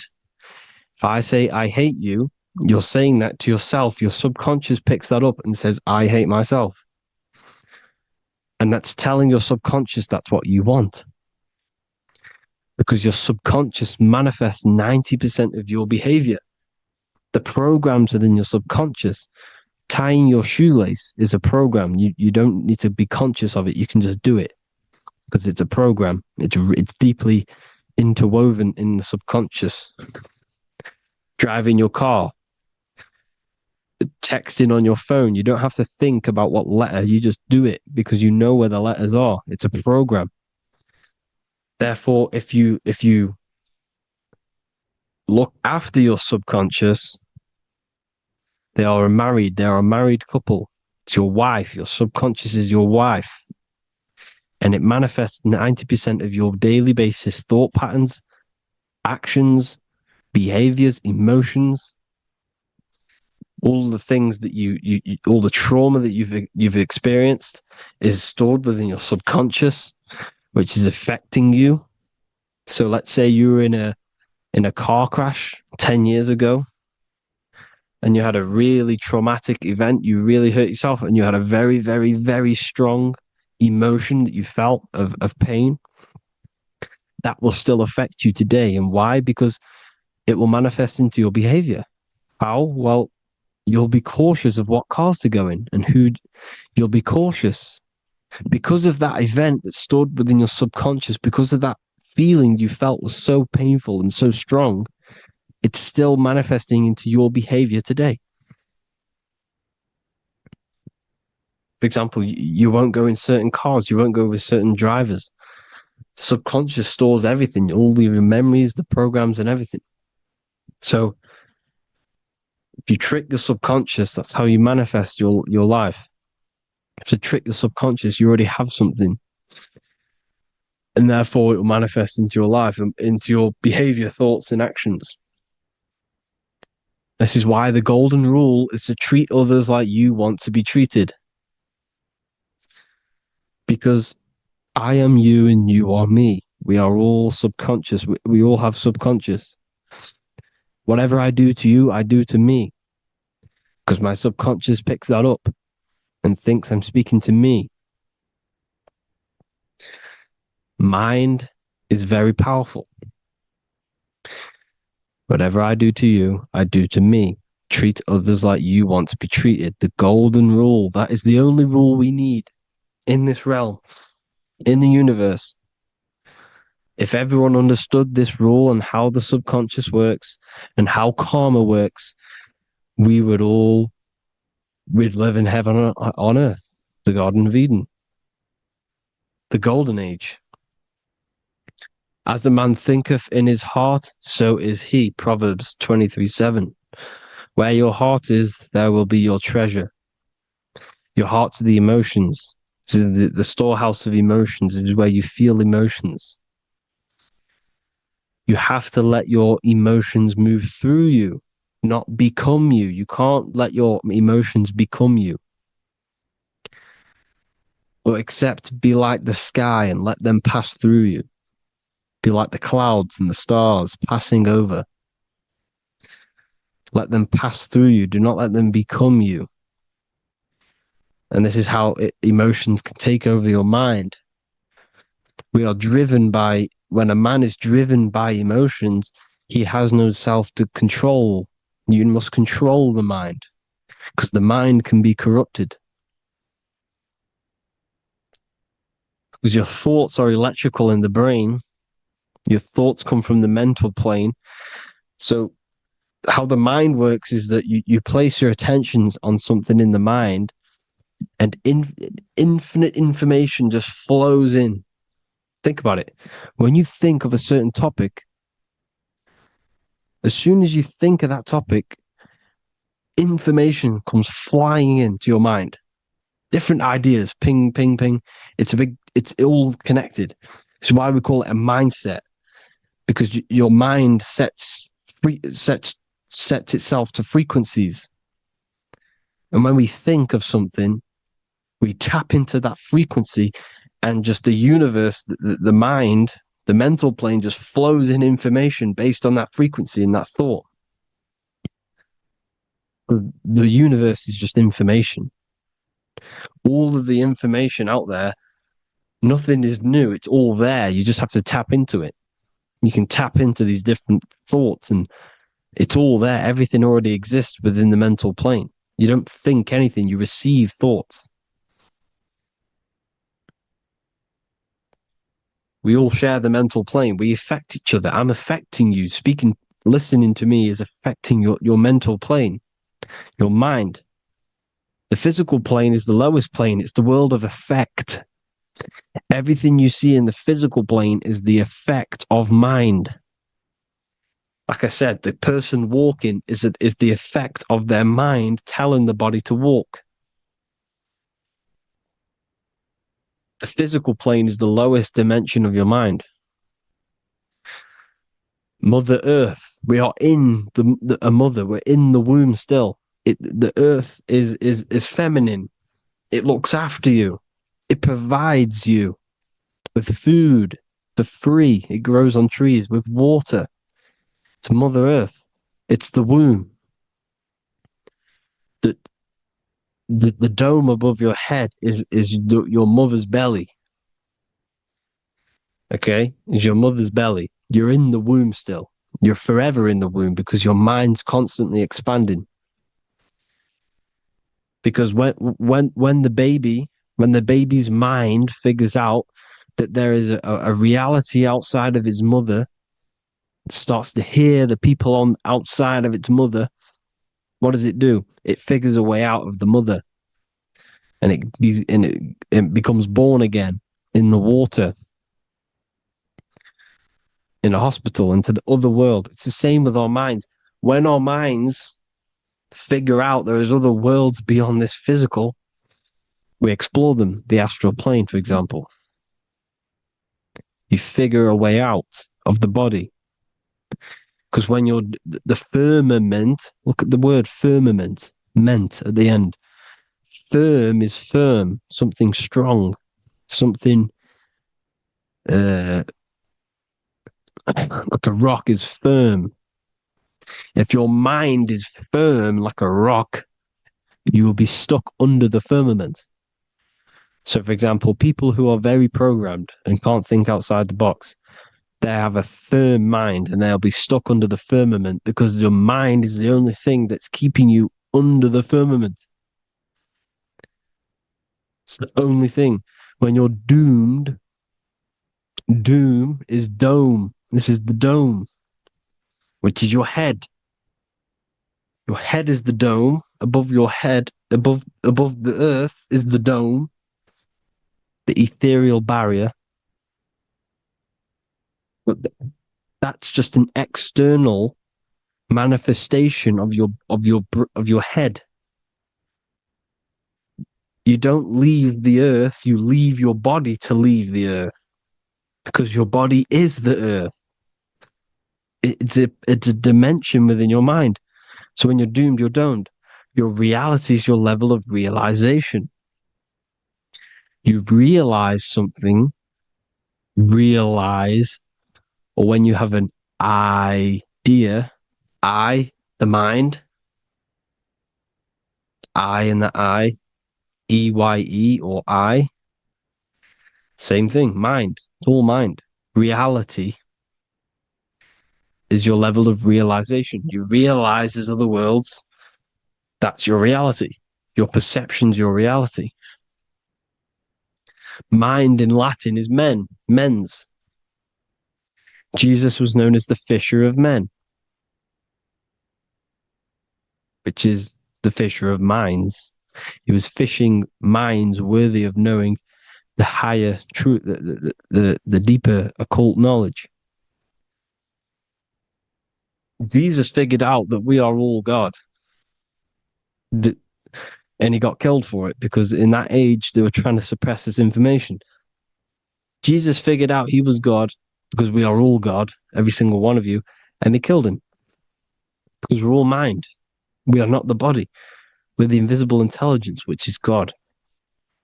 But you are not God if your mind is attached to this physical world, to the worldly pleasures. If you master your mind, and travel the depths of your mind, that is God. Mental and men. Look at the word mental. It has men in it. Men in the Bible means mind.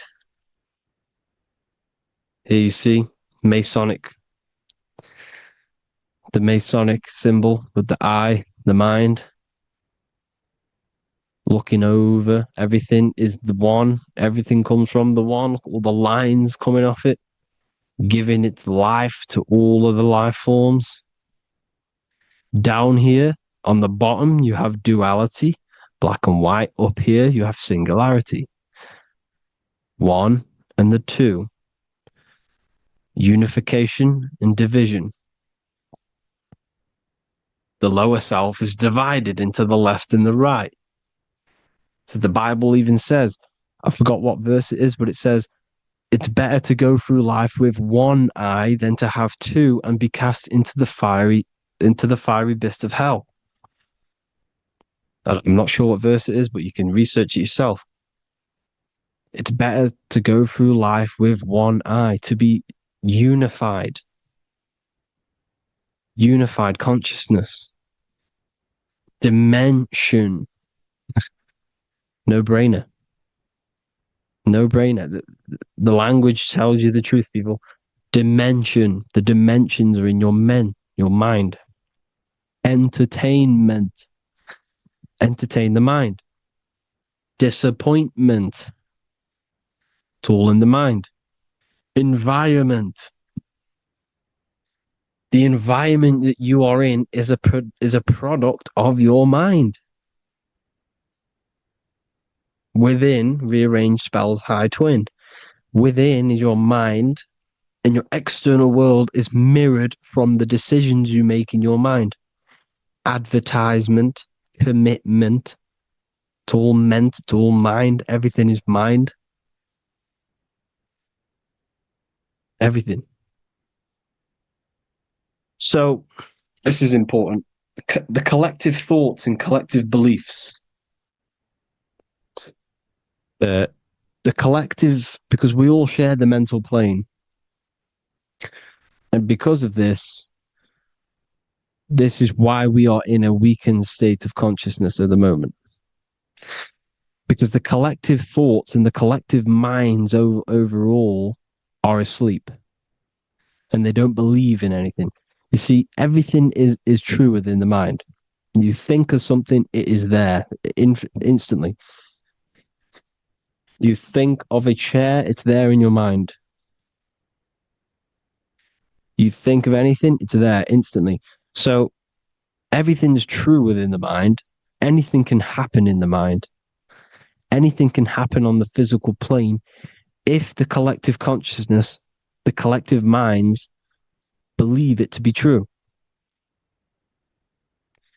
This is why back in the days, in the ancient days, you look at all the old world stuff, you see all this crazy technology, and it's because as a collective, as humanity back then, they believed that they had much more open minds. Therefore, the things manifested in the physical world were a lot more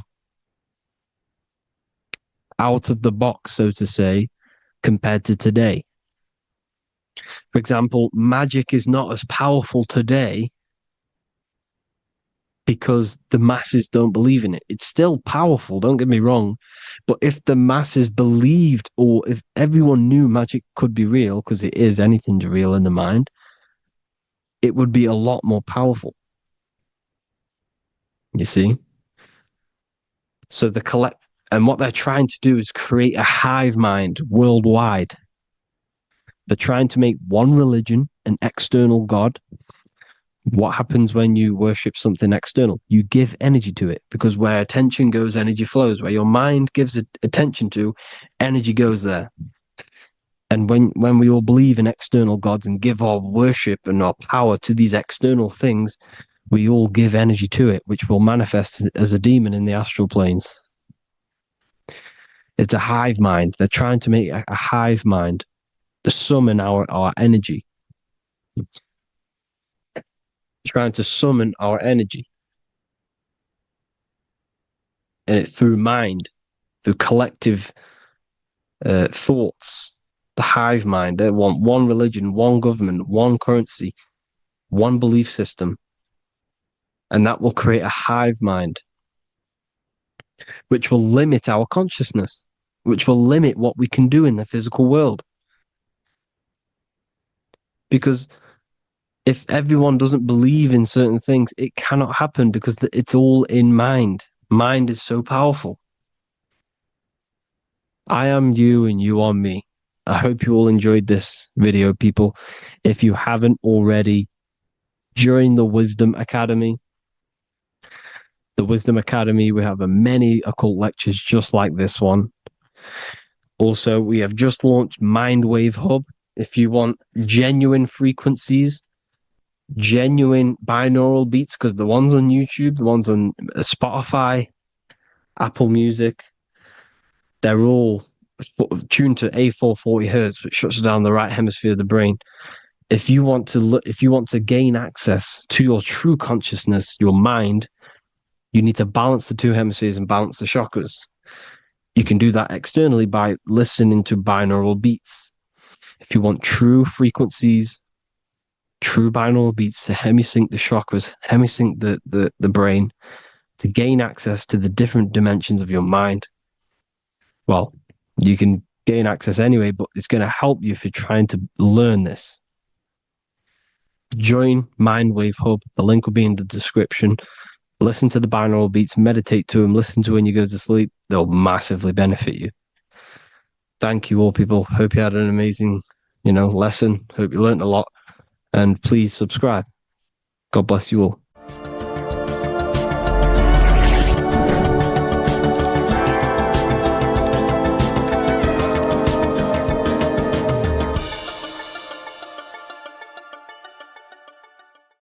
Geometry. This is the study of nature, of the codes, the mathematical codes behind physical reality.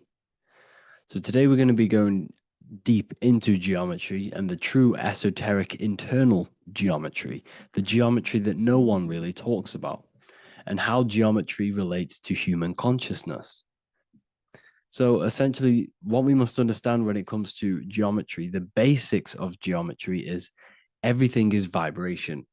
And this vibration is vibrating on a certain frequency. And this certain frequency creates a geometric shape, which is why in nature we see all of these different geometric shapes. All matter takes form in shapes. So if we put sand on a plate and we vibrate the plate on a specific frequency, we see that the sand goes into specific geometric shapes and patterns. So essentially, matter is energy condensed.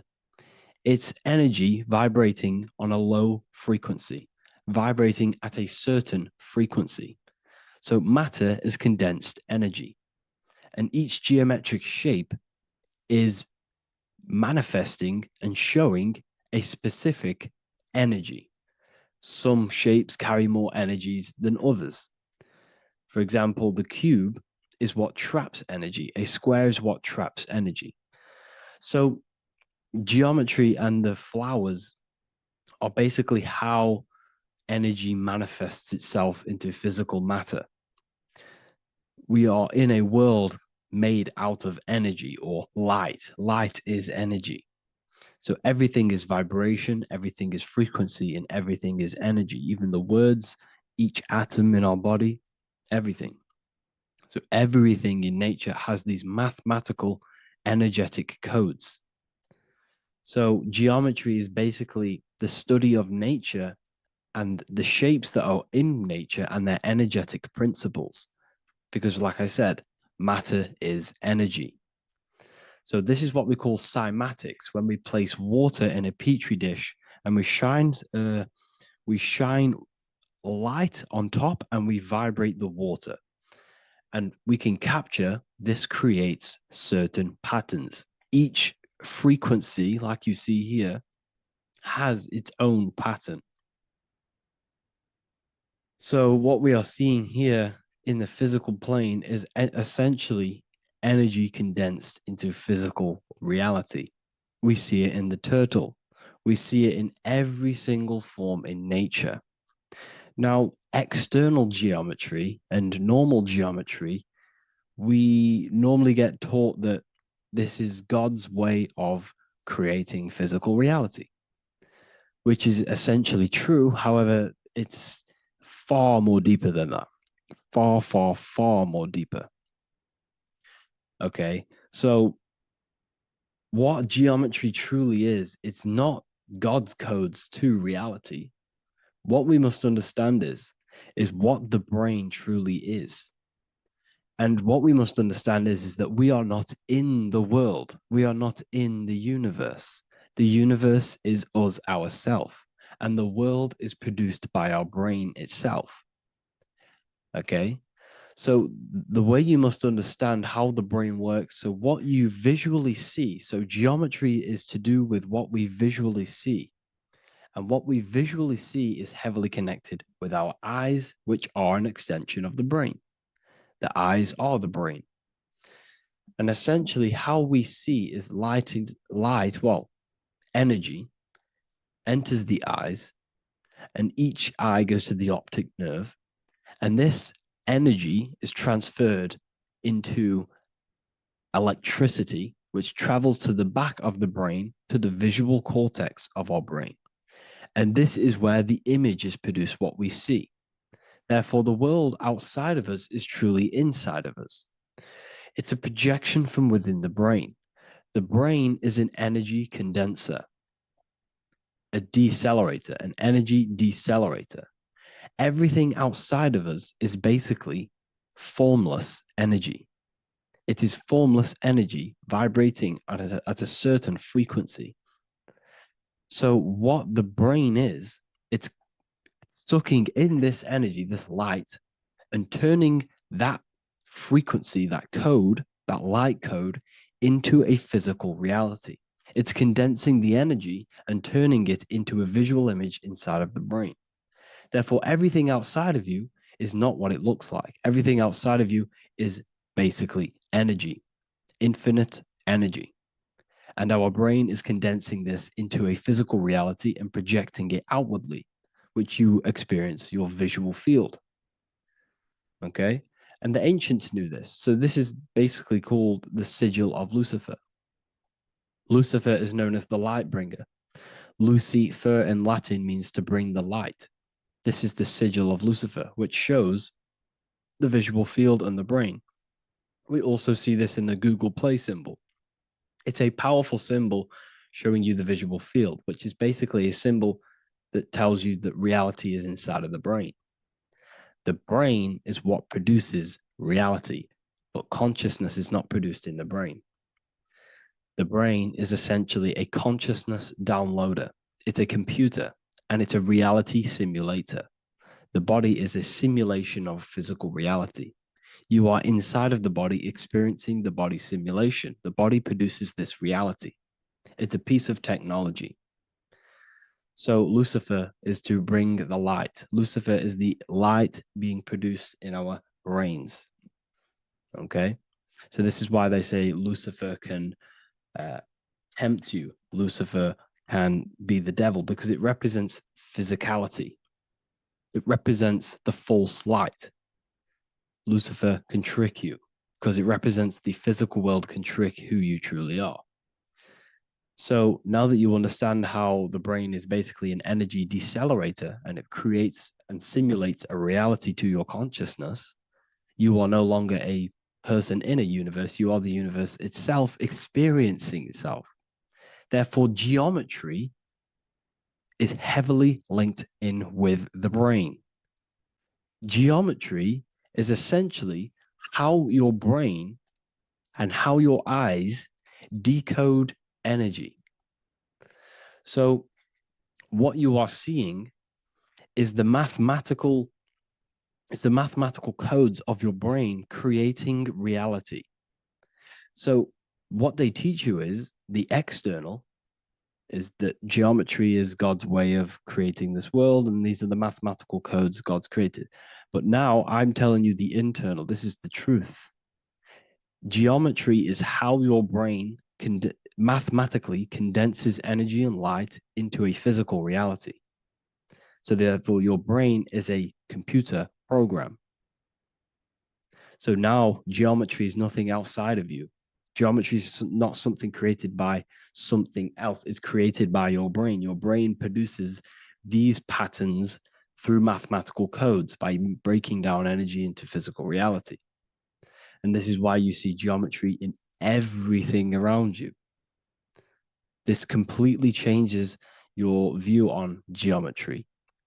It's in your ear, it's in your face, it's in everything. Geometry is everything. Okay.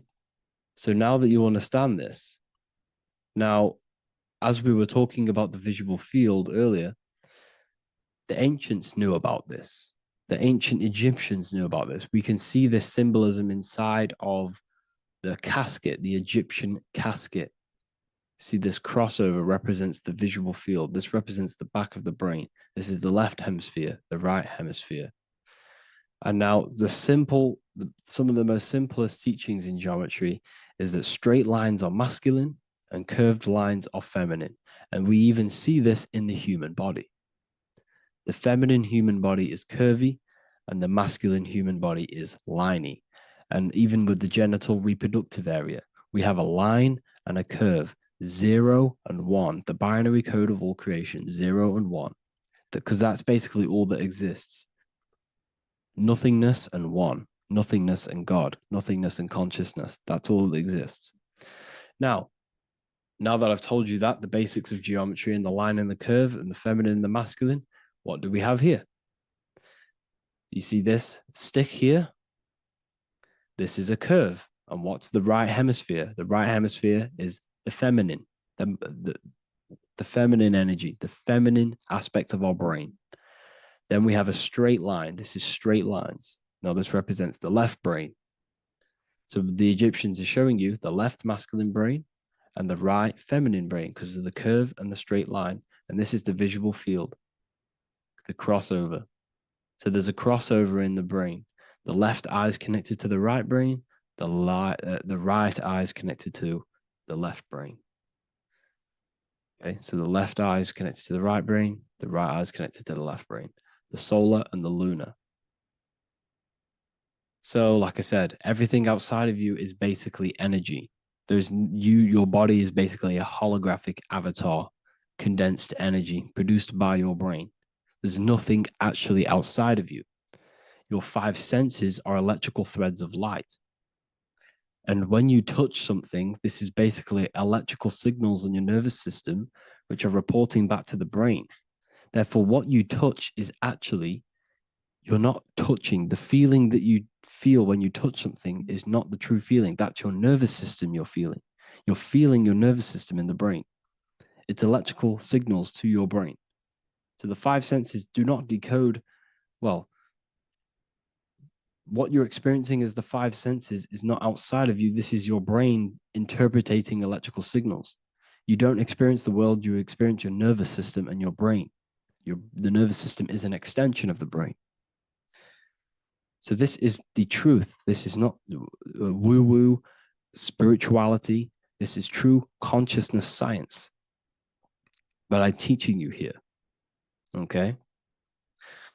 So nothing is truly outside of you. It is a universe. You yourself are the universe, the fabric of the universe itself. The only thing that exists outside of you is essentially energy. That is it. And your body and your brain condenses this energy into reality. So when we look into architecture, why is architecture, the ancient architecture, so important? Because what did I tell you at the beginning? Shapes and physical matter is condensed energy. Each shape holds specific energy. Some shapes hold more energy, emit more energy. Some shapes condense energy. Some shapes transfer energy. Each shape, each geometric shape has an energetic principle because matter is essentially energy. So when we look into cathedrals and the ancient buildings, they were filled with geometric patterns, geometric shapes. because they understood the energy principle. Architecture is basically solid energy. It's physical energy. It's a, if we create this pattern here is an energy code. And if you stand next to it, you're going to gain that energy. It's going to be imprinted on your body. So essentially, they filled their buildings with high energy geometric shapes, points, triangles, pyramids are very, very energetic. This is why you have crystal pyramids made, organite pyramids. They're always in pyramid shapes. That's why the Egyptians built in pyramids, because pyramids hold high energy. They emit high energy. So this is why you see all these different geometric patterns. Okay.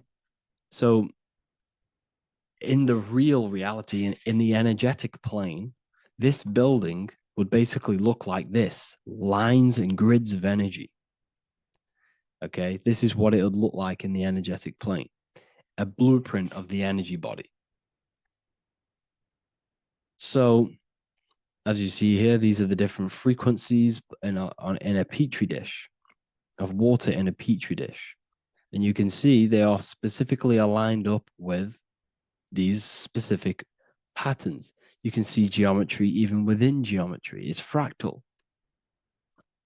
So essentially, when you would stand inside of these buildings, they would imprint the energy of the building in your body, because your body is healed through energy.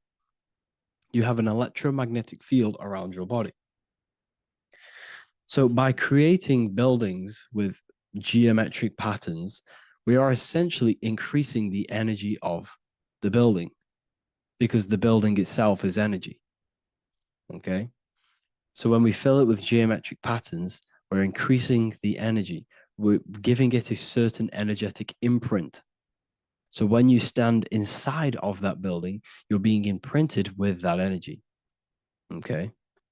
So especially with these windows, these stained glass windows. Well, why are they stained glass? Well, color is frequency. So when you have all of these different colors, and not only were they just painted, some of these colors are specific gemstones, crystals, natural stones, which all hold energetic principles. Each crystal is vibrating on a certain frequency. Wood has its own frequency. Metal has its own frequency. What you must understand is that everything in nature is not just a piece of matter. It's vibrating. The atoms of wood are vibrating on a certain level, which give it a certain energetic principle. Each crystal is vibrating. The atoms of the crystal are vibrating on a certain frequency, which give it a certain energetic principle, quality. So each thing, this is why the ancients were obsessed with natural stones, natural things, crystals, natural metals, and they wore different metals, different things like copper on their bodies, because they understood the atoms of these natural things are vibrating, which give certain qualities to you if you wear them. So you're not wearing it, you're basically putting that frequency onto your body, because they understood this is energy. If I put copper on my body, I'm not putting copper on the body. I'm putting the frequency and the energy of the atoms onto my skin. And that frequency of them atoms are going to vibrate my skin, that frequency, and heal my body.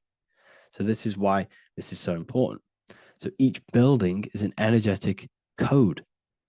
Okay. So when you stand in these buildings, it can heal your body. This is why when people walk into these ancient churches, they feel like they've met God. They feel a certain way. They feel so amazing when they enter these churches. They feel holy, for example. It's not because God's there. It's not because these man in the sky dwells in these holy places. It's because the energy of these buildings affect our consciousness. They increase your energy. They raise your vibration. They heal your body. They heal your cells. They imprint the water in your body, especially with these stained glass windows. Like I went a bit on a tangent there, but these stained glass windows were encoded. Well, they use different gemstones, different lights, different colors. And when the sun would shine through this window, well, what's the sun? The sun is light. Light is energy. The sun's light would go through this filter of the window, of the crystals and the different gemstones and the different colors, and the sun's light would be encoded, imprinted with these crystals, with these colors and these natural glasses, which have healing energetic principles. And when you are inside that building, the sun's encoded energy of the window would be imprinted into your body, into your energy field, and it will heal your energy field, and it would heal your body, your cells on a cellular level. Because your body is what? 60 to 70 to 80, some people say 80% water. And water is encoded with vibration. If you say certain things into water, it gives it a specific geometric pattern, like I broke down in the beginning. If you say love to a water and then freeze it, it will go to this. If you say hate, it will go to a distorted pattern. So when you are in these buildings, you're being imprinted by the energetic codes of these buildings, the energetic principles of the windows, of the structure itself. The ancients never used to build in squares. Their buildings, their insides were never square rooms because they understood squares trap energy. They always had pointed roofs so energy can escape. So there's many little things that we need to look into geometry. For example, when you see magicians, when you look at ancient magic, why do they stand in circles with different geometric patterns? They use different geometric shapes. Why? Because shapes are energy. They hold specific energy. So when the magician stands in a circle with a pentacle, they're working with the energy of that pentacle. You can work with different energies based upon the different geometric shapes that you draw. And you can use this in your structure, in your architecture, in your work, and it can influence everything. So this is the true geometry. I hope you gained a deeper understanding on geometry and how it relates with you and your consciousness. Like I said earlier, your brain produces geometry. It's basically how your brain decodes energy. It's not God, how God creates this reality. And no, you're in this reality. You are the reality itself. Your body produces the reality. Therefore, geometry is one with you. So therefore, if I play with the geometry of the buildings, for example, like the government have, everything's in squares. If you look outside, everything's a square, everything's a rectangle. You go to a city, every window is a rectangle, every building is a rectangle. You live in a box room, everything is boxed and squared off in this reality, in this modern society. Why? Because they're trapping energy. The cube is the most simple geometric shape, which basically condenses energy and it traps energy. And if you subconsciously see squares all the time, your phone's a square, your TV screen, everything's a square, your keyboard, your desk. Go and look at the ancients. They never used to build in squares and cubes. And if you go into nature, you'll never see squares and cubes. Nature doesn't create squares and cubes. Everything in the modern society is squares and cubes to simple your consciousness down, to dumb your brain down. So the ancients built very, very complex structures. Why? Because they understood what we see affects our brains, because our brains decodes reality and creates reality. If you see a sophisticated building, this is going to give you a sophisticated mind and raise your IQ levels over time, subconsciously. I'm not saying if you look at this building, you're going to become smart. I'm saying if every single building in your environment, ment is mind, mental, every single building in your environment was this complex and complicated, it would increase your IQ on a subconscious level. It'd make you more complex, make you more intelligent. So they've dumbed everything down. They've dulled everything down. Look at everything. Everything is being dulled down. So anyways, I hope you all gained a better understanding on this. If you want to gain more occult knowledge and esoteric knowledge, make sure to read the Book of Wisdom, Volume 2.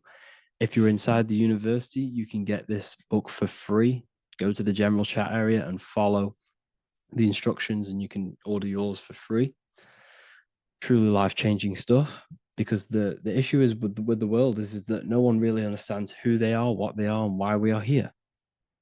That is the issue for people's depression, for people's wrongdoings. They don't understand who they are, what their emotions are, what their mind is, what their body is, what reality is. This book gives you that. This book gives you the sense of understanding, the sense of well-being that will give you a better life because you understand life and what life is.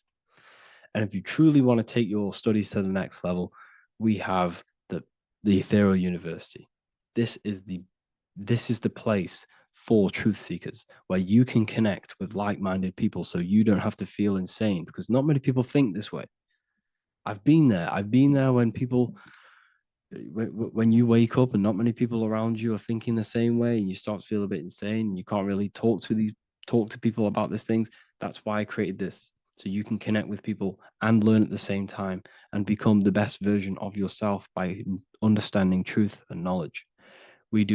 If you join, you'll gain access to free live calls every single week, every single Saturday morning.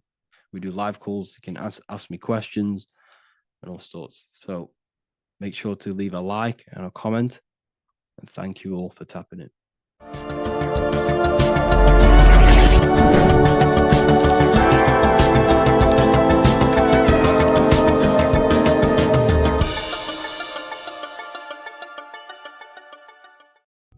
There's an ancient symbol hidden in plain sight, one that holds the key to transformation, power, and unlocking your true potential. It's been used for centuries by mystics, rulers, and even modern science, but almost no one understands its true meaning. Once you do, it will change the way you see yourself and the world forever. Stay with me, because this could be the key to your own awakening. The symbol of the snake, or the serpent, is a very powerful symbol that refers to something within you, that we all are on this journey. So first of all, we see this symbol in ancient Egypt on the top of the pharaoh's head. We also see this with Buddha, with the snake on top of the Buddha's head and below. We also see this in Rome, with the Roman god Mercury holding the staff with the snake. We see this in Adam and Eve story with the snake tempting Eve. We even see this today on the medical facility. What does this mean? Why is this symbol being used for thousands and thousands and thousands of years? It has a very deep esoteric meaning. We see this in the caduceus staff, and we even see the snake representing the Kundalini. What does the snake actually mean? A lot of people think it represents the Kundalini, which it does. However, there's a deeper interpretation of this symbol, and it goes very far beneath the surface of what the snake actually represents. Okay? So first of all, when looking at symbols, we need to observe what the snake does in nature. The serpent sheds its skin. The serpent shedding its skin is a sacred symbol of an inner transformation. It transforms from its old self to a new self. It sheds layers of itself. As the snake discards its old exterior, it mirrors our own journey of realizing outdated beliefs and patterns, paving the way for a renewed, authentic self on the esoteric path of awakening. Essentially, it represents transformation, but not transformation of our physical bodies, transformation of our inner world. Now, this is where things get a little bit tricky and you may become a little bit confused, but I'm going to make this very clear for you. The snake symbol, or any symbol, can be used for different contexts. For example, the Kundalini. We see the snake representing the Kundalini. We all know that energy can't be destroyed, only transferred. Like I said, this is a transferring of energy. It's a changing, a transforming, shedding its skin. It represents transformation. Sexual energy is energy, and we can transform the sexual energy into a Kundalini awakening to activate dormant brain cells in our brain and to activate the human light body, which is the spirit. We can cultivate, save, and retain our sexual energy, transmute it up the spine to activate the brain. This is a symbol of transformation, of energy in this context. However, when we go to the emergency services, this does not mean the same thing as the Kundalini. The snake in this context represents transformation of health. When we are picked up by the emergency services, we are looking for a transformation. We are unwell and now we need to transform to well-being. This is why they use this symbol. It represents transformation, especially with the pole and the snake climbing. It's climbing, it's transforming from the bottom to the top, shedding its skin, shedding old layers, transformation. We see this in the Bible with the snake tempting Eve to eat the apple of the tree of knowledge of good and evil. Well, what does this mean? Where's the transformation in this? Well, this is a very hidden one. The transformation takes place in Adam and Eve's consciousness and their mind. They go from a pure, whole state of consciousness, from being tempted by the snake, and they eat it and they transform into knowing the good and evil, into the dualistic ways of thinking and the dualistic meaning of this world. Let me rephrase that. They understand the dualism of this world, and they now understand the two good and bad ways of thinking. They know the knowledge of good and evil, of duality. They shifted from a whole state of consciousness into their consciousness being split into good and evil. This represents the journey of every single soul that incarnates into this world, including yourself. When you were a child, you were whole. You had no understanding of good and evil. But as you grew older, you eaten the fruit. You grew to understand the knowledge of good and evil. Your consciousness split from a whole into a separate and divided way of thinking and divided understanding of the world. We suppressed aspects of ourselves to fit in with society norms. And we just limited ourselves with limiting belief systems. We knew the knowledge of good and evil. Our consciousness split from a whole state. This is what Adam and Eve is symbolic of. We see this with the Roman god Mercury, with the snake. Mercury represents intellect, communication. He's always flying in the air, which represents the air, the mind, the intellect. He's holding the snake to represent transformation of the mind. This is what we call mental alchemy, turning base metals into gold, turning the unenlightened aspects of our mind into enlightened ones, turning our negativity into power and control. We see this with Buddha, and Buddha is all to do with transformation of the inner world, transformation of the mind and the soul and the emotions. And it also represents the Kundalini. We see this in ancient Egypt. We always see the snake on the head, representing the place where the third eye is, representing the intellect or the mind, the mind's eye, the third eye, whatever you want to call it. This is the place of the invisible intelligence within us. This is our mind or intellect. And this is the transmutation of the mind. This is why the snake is on the head, representing the transformation of the mind, going from the unenlightened into the enlightened, going from the uncontrolled to the controlled mind, so that we can control the very fabric of reality. I've kind of just given that away. Why is this important? Humans are creators. We're the architects of creation, endowed with the divine power to channel the fourth dimension, which is the imagination, into reality. Each thought and intention is a seed. When nurtured with focus and clarity, transforms the unseen into the tangible experience. This creative process bridges the gap between the ethereal and the material. Humans are creators. It's impossible for you not to create. Whether you're doing this consciously or subconsciously, you've been creating your whole life, turning non-physical thought into physical reality. We are creators. However, the mind cannot create in a state of chaos. The mind cannot create with limiting beliefs. The mind cannot create with thoughts that come and destruct our minds. The mind cannot create consciously and effectively if there are impulses within our mind and we have no control over the mind. So this is where self-transformation comes from within. This is where the snake comes in. The snake represents the transmutation of our mind from the uncontrolled to the controlled. In this context of the Egyptians with the snake on their head. It's all to do with mental alchemy. In the occult tradition, the mind is seen as a delicate instrument that demands constant vigilance. Left unchecked, it reverts to archaic and destructive thinking patterns.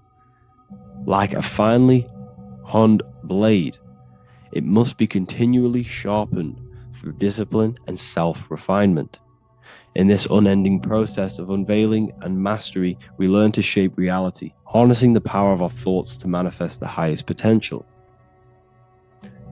It's all to do with mental alchemy, and this is how the snake is connected to you. And what the snake represents to you, it represents the transmutation, the changing of ourselves, of our consciousness, so we can gain control in this 3D world. If we lack control, then we'll constantly be manifesting chaos. Now, there are 3 ways that we can transform our world, and we can slowly transform our mind. Now, this is not an overnight process. It takes periods of time of purification. And number 1 is affirmation. Let's say we have this dirty cup of water, and we have a tap of water. And in this tap, it's pouring in more water, clear water. Over time, if I keep pouring clear water into this cup, it's going to slowly purify this cup. And then in the end, it will look like the cup on the right. It's the same with your mind. The cup represents the limiting beliefs, the negative thoughts, the negative mind, the uncontrolled mind. But if we keep repeating affirmations over and over and over again, such as I am disciplined, I am powerful, I am limitless. Over time, this can purify our subconscious, and we can gain control over the mind, and we will become conscious of the thoughts that we are giving attention to.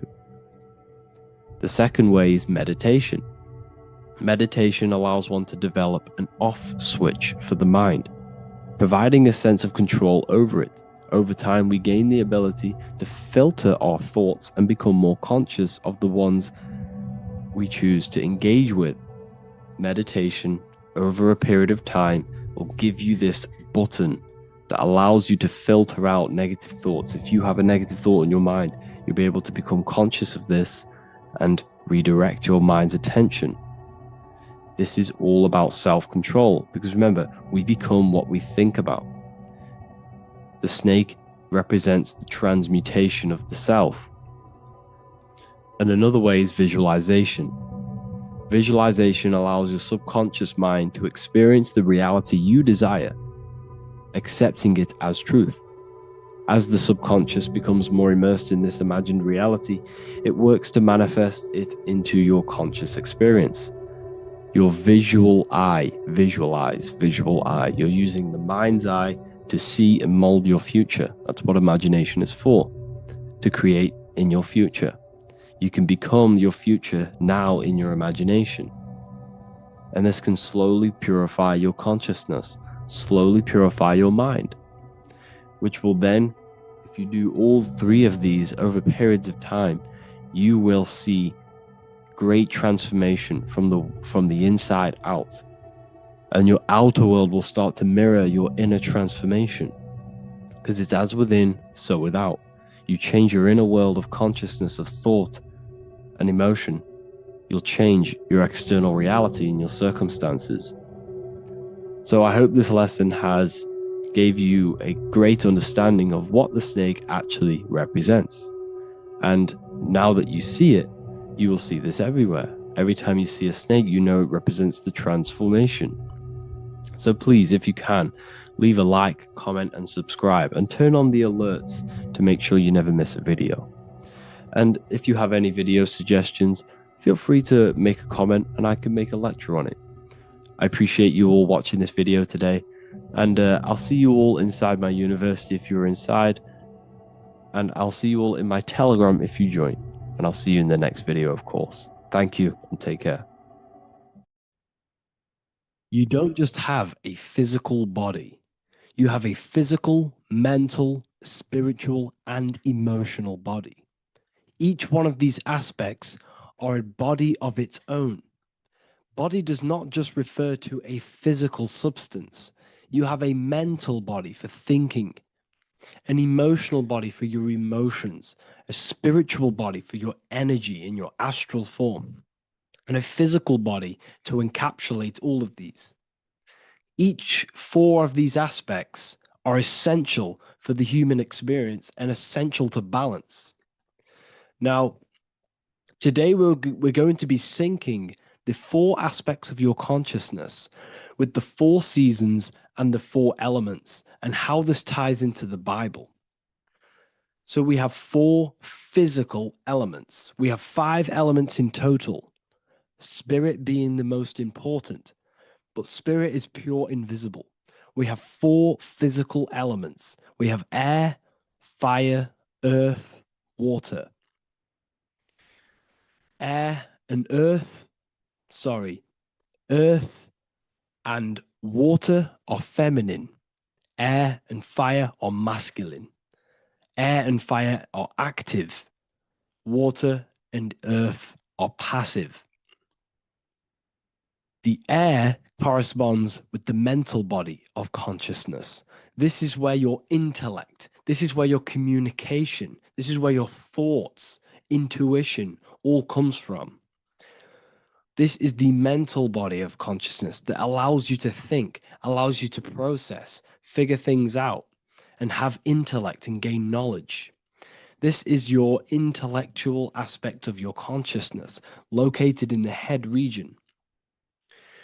We have a fire nature, a spiritual nature. This is our astral body. Our astral body is all to do with the subconscious realms, the higher realms of consciousness. This is the body that allows us to be free from the physical body.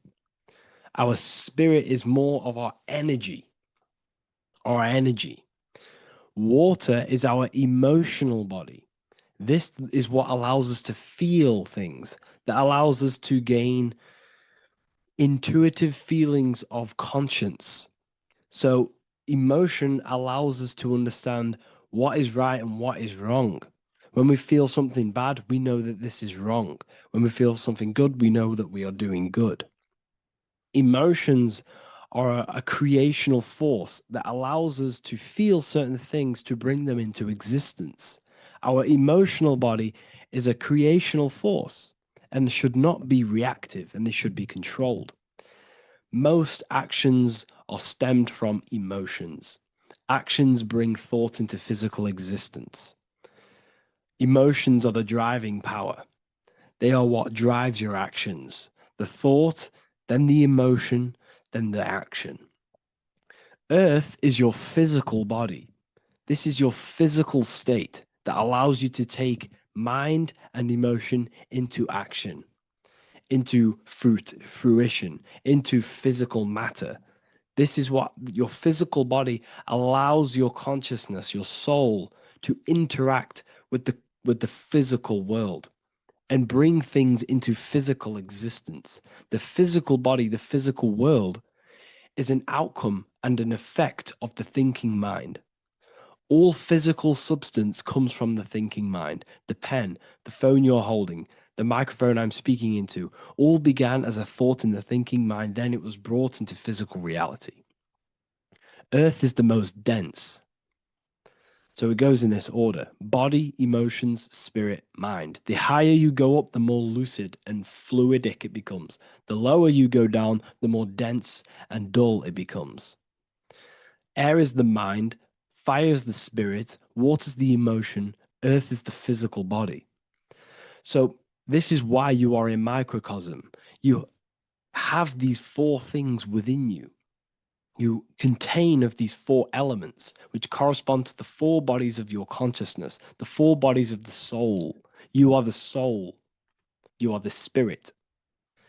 So this is why in Theologians 4:17 it says, "Caught up together with them in the clouds to meet the Lord in the air." You don't meet God or the Lord in the physical air, in the clouds. You can't, this is clearly a parable. A human being cannot go up to the clouds and meet a mystical man in the clouds. This is obviously a parable, a metaphor. The air is your mind. You must raise your consciousness beyond the body, beyond the emotions, beyond the spirit, and enter in the mind during meditation, turning the mind inward to connect with the Lord. The Lord is the highest aspect of your consciousness, the one that exists beyond the physical body, beyond your emotions, beyond the thought. So you meet the Lord in the air, in the mind. The mind represents the air. This is why in America there's a saying called an airhead. You're an airhead. This means that you are stupid, or you don't think, or you have nothing in your mind. You have nothing in your head. When someone's very stupid, you call them an airhead, because air represents the mind. The air is elevated. The air is invisible. The mind is totally invisible to the human eyes. It is a metaphysical substance. In fact, it's not a substance at all. It's so fluidic, it's everywhere. The mind can be everywhere at all times. It can be anything. Nothing is impossible within the mind.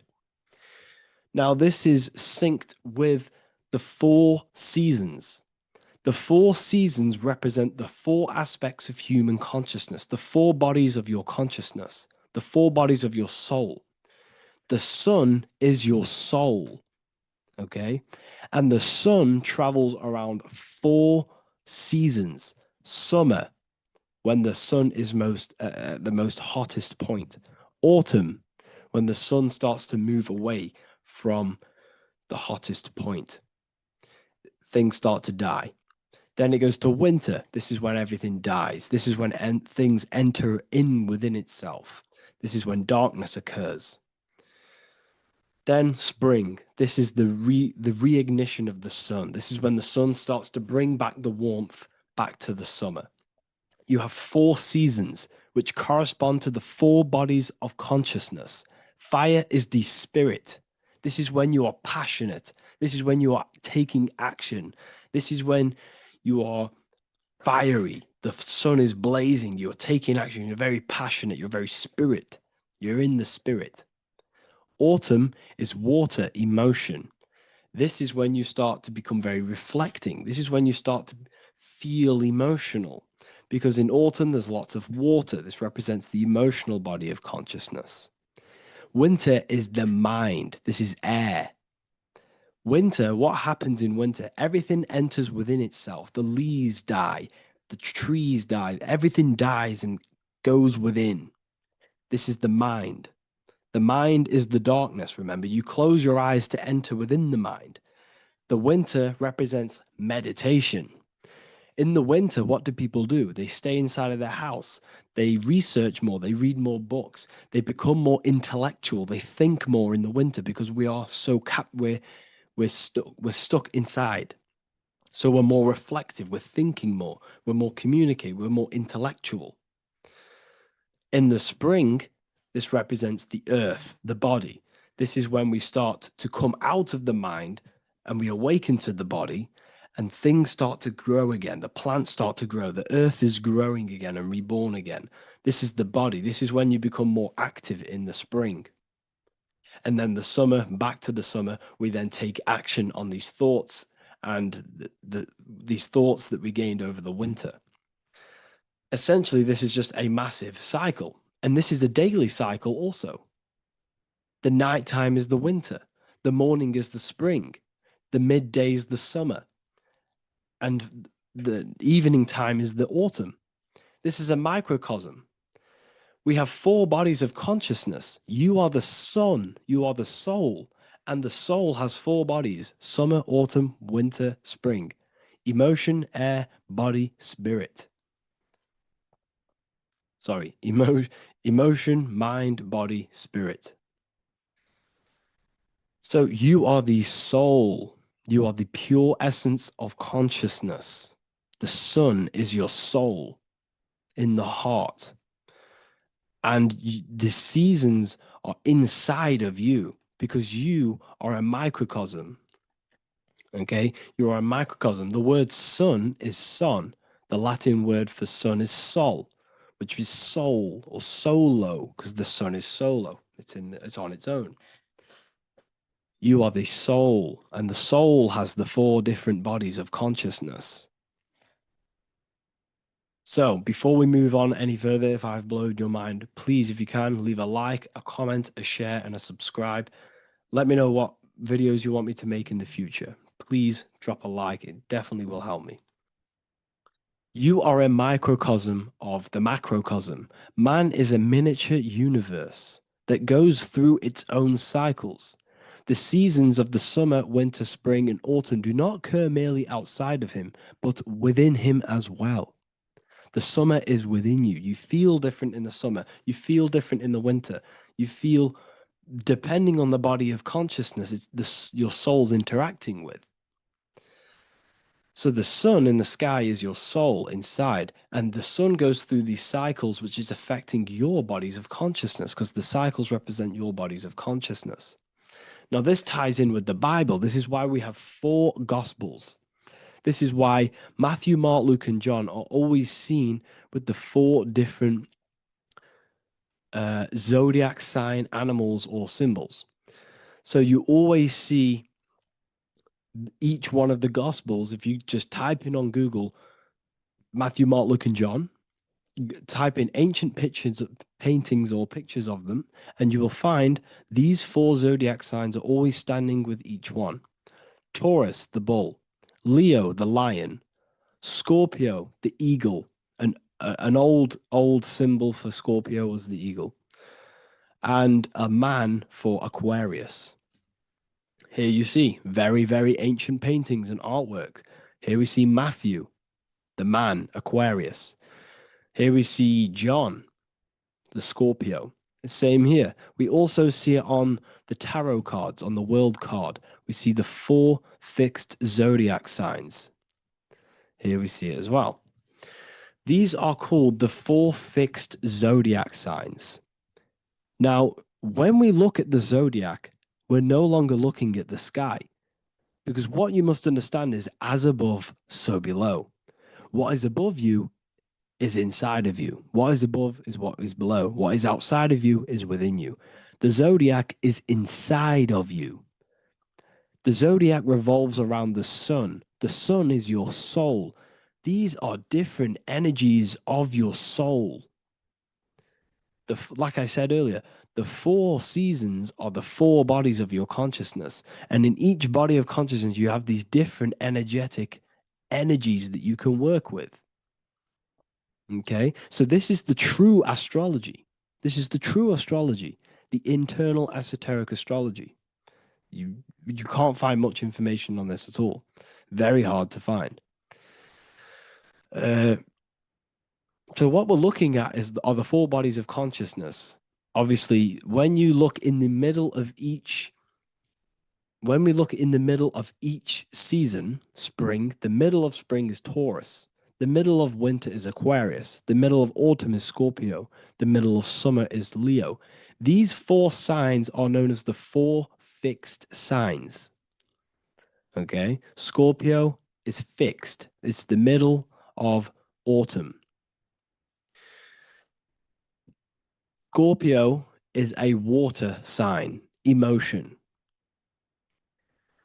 Aquarius is the air sign, the mind. Taurus is an earth sign, the body. Leo is a fire sign, the spirit. This is why we see Matthew, Mark, Luke, and John with the 4 fixed signs of the zodiac, which represent the 4 bodies of consciousness. Leo, the spirit, fire. Luke, Taurus, earth, body. Matthew, Aquarius, air, mind. John, Scorpio, water, emotion. Each gospel is depicting Jesus and showing Jesus in each gospel. Each one of these gospels is showing and depicting Jesus according to the different body of consciousness. In John, This is when Jesus starts to turn water into wine. Water is emotion, wine is transmuted emotion. This is when he does miracles with his emotions, water into wine. Aquarius, which is Matthew, air, the mind. Inside of the Gospel of Matthew, this depicts Jesus as an intellectual person, a person who's communicating and using his mind, his mental body a lot inside of the Gospel of Matthew. Go and read it, and you will see this. Luke, Taurus, earth, the body. Luke shows and depicts Jesus according to the body of consciousness, the physical body. He shows Jesus as a human, being a human being, helping people physically and helping people's physical needs, like giving away food and doing all sorts of good things for other people. Leo, Mark, inside of the Gospel of Mark, this shows Jesus as a spiritual teacher, a passionate person who is taking action. Each gospel is showing Jesus according to the different body of consciousness. And Jesus represents you, the Son. That's why it's called the Son of God, the light of the world.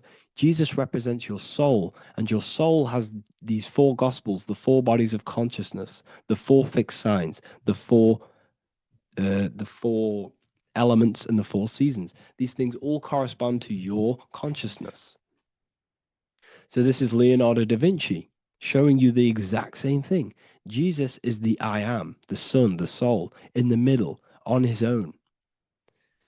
Luke, spring, earth, body. There are three people in each group. There are four groups, and there are three people in each group. 1, 2, 3. 1, 2, 3, 1, 2, 3, 1, 2, 3. Fall, winter, summer, spring. These are according to the four bodies of consciousness. Here we see Aries, which rules the head region. He's on the head of the table. Gemini, he's holding up the two hands because Gemini rules the two hands, the two arms. Gemini is the two twins, which is the two arms and two hands, and the two lungs. Here we see the beginning of summer, which is Cancer. You see the big knife here? Cancer, him here, this gray-haired guy, holding a knife for the crab. Cancer, they pinch. You have a knife, symbolizing the crab. Leo, the middle of summer, showing dominance. The sun is very dominant. He's got his elbow on the table, showing dominance. Virgo has no Adam's apple. Cancer here is pointing at this woman's neck, saying there's no Adam's apple. This is Virgo, the virgin, the only woman. Jesus, the sun. This is Libra, the balancing. He's holding his arms out, balanced, showing the balancing of the sun. Because when the sun enters Libra, the sun is balanced between winter and summer. So it's balanced. This is all astrology, but this is internal. Okay. This is Ezekiel's vision. Ezekiel had a vision in the Bible, and he saw the face of a man, the face of a lion, the face of an ox, and the face of an eagle. The eagle, Scorpio, the ox is Taurus, the lion is Leo, and the man is Aquarius. He saw the throne of God, and he saw the different bodies of consciousness. This is all symbolic for the different bodies of your soul. So when we look at the zodiac, we are actually looking at a map and the energies of our soul, and the energies of our bodies, and the energies of our consciousness. This is what we are looking at. Each zodiac is an aspect of our consciousness and an energy that we can work with and that we must purify. Balance and purification is essential. Imagine playing a brand new video game. Let's say a brand new video game came out and you had to play it. What happens when you play that game? You don't know the controls. You cause chaos in that game. You can't really run properly. You can't do anything properly. You're getting destroyed by other people who are playing that game. It's the same with your physical body. When you are born, you must learn how to play the game. You must learn how to balance the mind, learn how to balance the spirit, the emotions, and the physical body.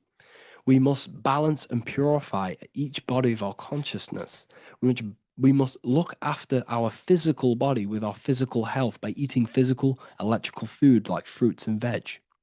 We must look after our minds by being conscious of what enters our eyes, enters our ears, enters everything. Whatever enters our five senses is affecting our mind, our mental health, our environment, mental. We need to look after our thoughts. Control our thoughts by purifying our thoughts, only positive thoughts. Then we must purify our emotions, feeling only gratitude and love and not feeling these negative, dull emotions. Then we must look after our spiritual body through meditation and looking after our spirit. But remember, when we look after our mind, it all begins in the mind. Each body of consciousness is interlocked with the other. If you have a negative, if you have an unhealthy body, you have an unhealthy mind, spirit, and emotions. If you have an unhealthy mind, you have an unhealthy body, spirit, and emotions. If you have an unhealthy emotions, you have an unhealthy spirit, mind, and physical body. They're all interlocked. You must balance each one of them. Look after your physical body, look after your thoughts, look after your emotions, look after your spirit. But remember, the mind is the most powerful one. It's mind over matter. Once we look after the mind, because once we start to control our minds and control every thought we think, this will then turn into discipline in our physical body. Because once we learn how to discipline the mind, we learn how to discipline what we eat, we learn how to discipline what we feel, we learn how to discipline our spirit. This is all interlocked, but work on the mind first. Work on the mind first. All of this knowledge is inside of the brand new Book of Wisdom, Volume 2. This is a revolution of human consciousness. If you've read it, please leave a review down below. If you've read Volume 1, leave a review down below. This is the next revolution. I don't see this information anywhere. This is the next revolution of human consciousness. And of course, if you are serious about this and you truly want to gain enlightenment and join an amazing community where you can connect with me on live calls, lectures, the Manifestation Mastery course, you can gain access to my library with over 45 PDFs plus my books. And if you do join the university, you can order a Volume 2 free of charge. All you have to do is to pay for shipping. If you truly take your knowledge serious and you want to take advantage of life, join the university. This is where truth seekers belong. Just want to say thank you all. Please leave a comment. Please leave a like. It's going to help me a lot spread this knowledge to the world. And yeah, share this with a friend and subscribe. Thank you all.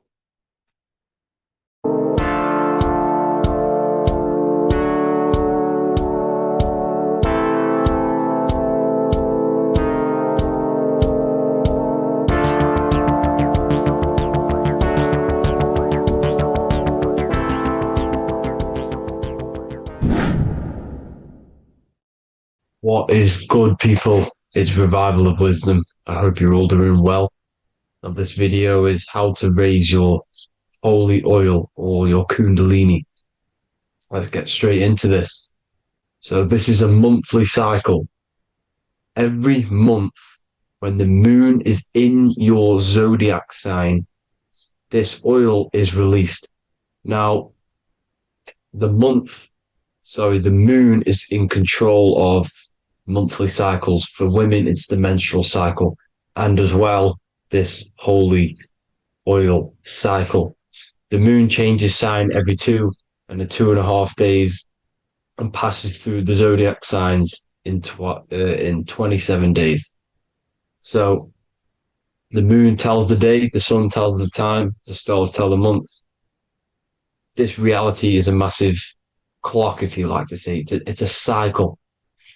Okay. The moon controls the night, emotions, water, fluids, and the mind. Okay. So this oil is produced in the claustrum. It's produced in the claustrum, which is here, right? This is where you get Santa Claus from. Now, the claustrum is at the center of the brain, and it is next to the pineal gland and the pituitary gland. Once it starts in the claustrum, this is the holy presence. This is the present that Santa gives to us, Santa Claus. And it goes to the pituitary gland and the pineal gland. And what's connected to the pituitary gland and the pineal gland is the Ida and the Pingala. The Pingala is the pineal gland's nerve, which is the honey, which is the positive charge, electric. And the pituitary is the Ida nerve, which is the magnetic charge. This is the milk, the land flowing with milk and honey. This is the brain, the heaven, heaven, okay?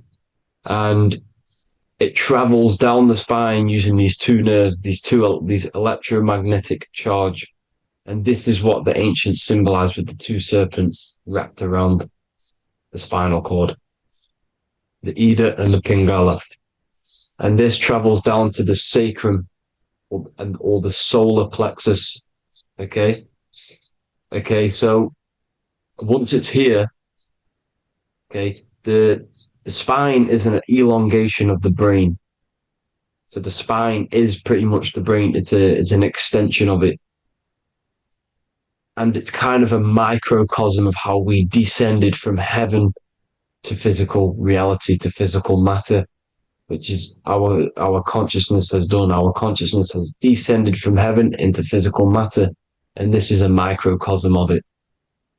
Okay. So once we're in the sacrum bone, this holy oil, like I've just explained, this holy oil starts in the Santa claustrum, goes down the chimney to the sacrum. This is the sacrum, the solar plexus, and drops the present off at the sacrum. Now, once we're at the sacrum, we need to raise our vibration to take this oil back up the spine. Okay. And the River Jordan symbolizes this in the Bible. King Herod wants to kill Jesus in Nazareth, which is here, this is the River Jordan, is Nazareth. He goes to be born in Bethlehem and then goes back up to Nazareth to Joseph and Mary. Joseph and Mary, the pineal gland and the pituitary gland. The Bible is huge symbolism. It's all metaphors for this sacred process which goes on inside of your body. You are the Temple of Solomon. You are the Holy Land. The Holy Land is your brain. Once this oil is at the sacrum, you need to raise your vibration in order to take it back up. Once this oil has gone back up to the pineal gland, it activates the crystals which are wrapped around your pineal gland. Your pineal gland is this tiny little beam here. This is the claustrum. This is the pineal gland. And it's wrapped in crystals.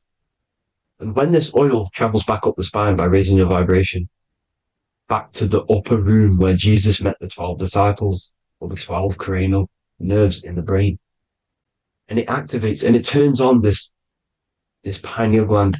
And once it's turned on, it illuminates all the cells and the nerves in your brain and turns them all on and activates the higher God man, the God consciousness, Christ consciousness.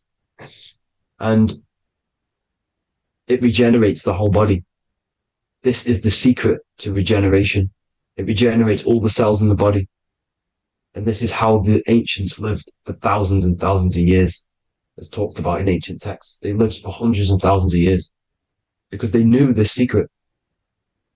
And this fluid, this brain fluid, the secretion, or the Christos in Greek, which means gold, because this is the alchemical process from turning lead to gold. Your body is the alchemical furnace. Now, the ancients knew about this center of the brain because they symboled it. This is the Eye of Ra, and it's the brain.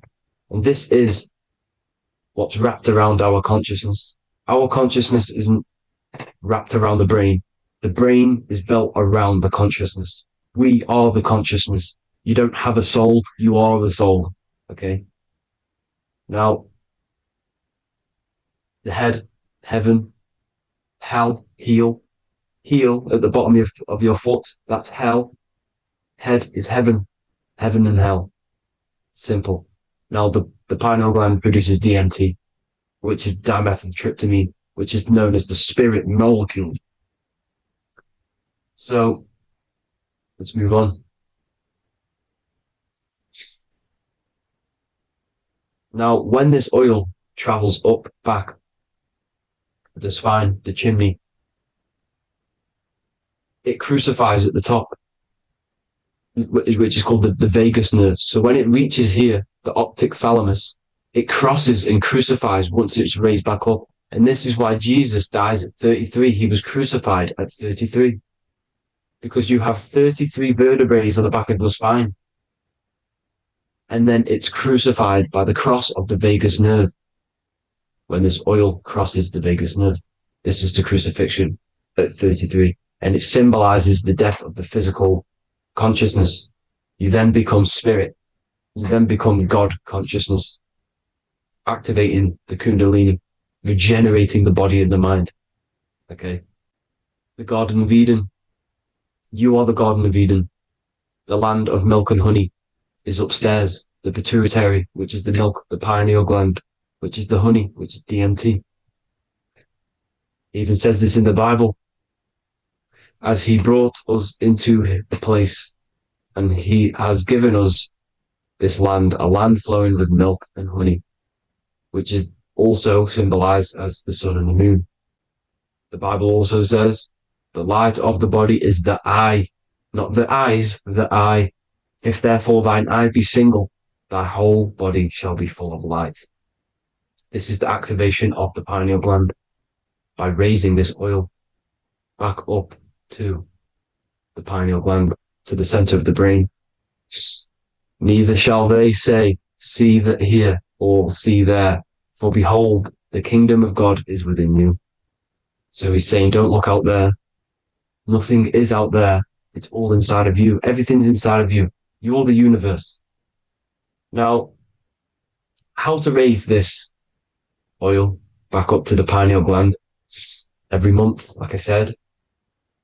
The moon controls the cycle. The moon controls monthly cycles. When the moon is going into your zodiac sign every month, this oil goes down the spine and you must raise your frequency to get it back up. You must retain your seed. This is the most important. Your fluid, your secret, your holy fluid, your life force. You can't let that go. That life force is the reason you're alive. This holy oil is the reason you're alive, because it feeds all of the systems in your body. It feeds all the systems in your body. You have to retain your seed, alkaline diet, positive thinking and meditation. Okay? When you retain your seed, you will live longer. The moment you release it, you're killing yourself. You're killing a piece of yourself every time you release your seed. Every single time. You're killing a part of yourself. Okay? Now, this could be why this could be the illumination, the single eye on the Illuminati's symbol, the Freemasonic symbol, the illuminated eye, the triangle, which could symbolize the body, mind, and spirit, but the eye illuminated. Now, in the Bible, it talks about the two trees, the tree of knowledge and the tree of life. The tree of knowledge is the tree of good and evil, which is the most important system in your body, which is the nervous system. The nervous system, the most important. The tree of good and evil. And the tree of life, which is the cardiovascular system. Now, this oil, when it's released every month, feeds these two systems, and these two systems feed everything. Now, it's important you understand that. Okay? The ancients knew all of this knowledge. The Bible's telling you this knowledge. But it's in a metaphorical way. You have to understand the context behind it so you can read it properly. Now, eating of the tree of life, which is when it talks about in the Bible, eating from the tree of life is actually symbolizing a bad diet, ejaculation. Because you're eating from these two systems. You're killing yourself with a bad diet. You're killing yourself with an ejaculation. Okay, so that's important to understand. Now, this is Jacob's ladder in the Freemasons. Jacob's ladder, which is the spinal cord, it's the stairway to heaven. And this is Jack and the Beanstalk when he goes up the beanstalk and finds the golden egg in the grey clouds. The grey clouds symbolize the grey matter in your brain. Now, the Garden of Eden talks about the 4 different rivers in Garden of Eden. As we see here, the North Pole map, the ancient North Pole map, because the center of the earth is the center of the torus field. Everything's the torus field. Atoms are torus fields. Everything's torus fields. You are the universe. Everything is within you. The North Pole is your spinal cord. This is why they say Santa Claustrum comes from the North Pole. This is the North Pole. And the Santa Claustrum is the center of your brain. Now, there's 4 rivers which come from the Garden of Eden. There's the blood, the Christ oil, which is the oil we're talking about, urine, and saliva. These are the 4 sacred oil, 4 sacred fluids in your body. And these are constantly abused in today's society. These secret societies are targeting these fluids. Okay? This is why porn is free. They sexualize society through Disney. Go and look at some of the Disney movies. There's so many subliminal messages which sexualize these children because they want you sexualized. So you release your seed, which is one of the holy fluids in your body, especially your semen, your sexual energy. So important you retain this. So important because it's your life force. It keeps you alive. Okay. Now, let's recap on this. If you want to raise your oil every month, you can't just retain your seed for the month. You have to retain your seed forever. Don't just do it for a couple of days. Have to do it. It's a lifestyle. You want to become God consciousness, you got to do what it takes. It's hard in this society because this society is it's designed to kill you pretty much. It's designed to keep you in these lower states of consciousness with all the bad food, the chemicals in the food, the chemicals in the water, the sexualized TV programs, sexualized adverts, sexualized TikTok and apps, videos, subliminally stimulating you. Because that is your weakness, sex. It's a weakness. Now, you have to retain your seed, meditation, and an alkaline diet. Why alkaline? Because acidic is low vibrational. This is the color spectrum. And what's the highest vibrational color? Violet. It's the lowest, red. You have to have an alkaline body in order to raise this oil. When you drink, when you have a bad diet, when you drink alcohol, when you smoke, this destroys the oil. It destroys the oil in your sacrum and it can't be raised again, can't be raised up. This is why it's so important. Without that oil, you don't live. That oil makes you live. It feeds everything in your body. It's crazy how we're not taught this. It's insane. But that is how you raise the oil, people. I hope you all gain some knowledge out of this video. And I hope this assists you on your journey, your spiritual journey. And please like and share this video. We need this knowledge out to the public to wake up humanity. Thank you all, people. God bless.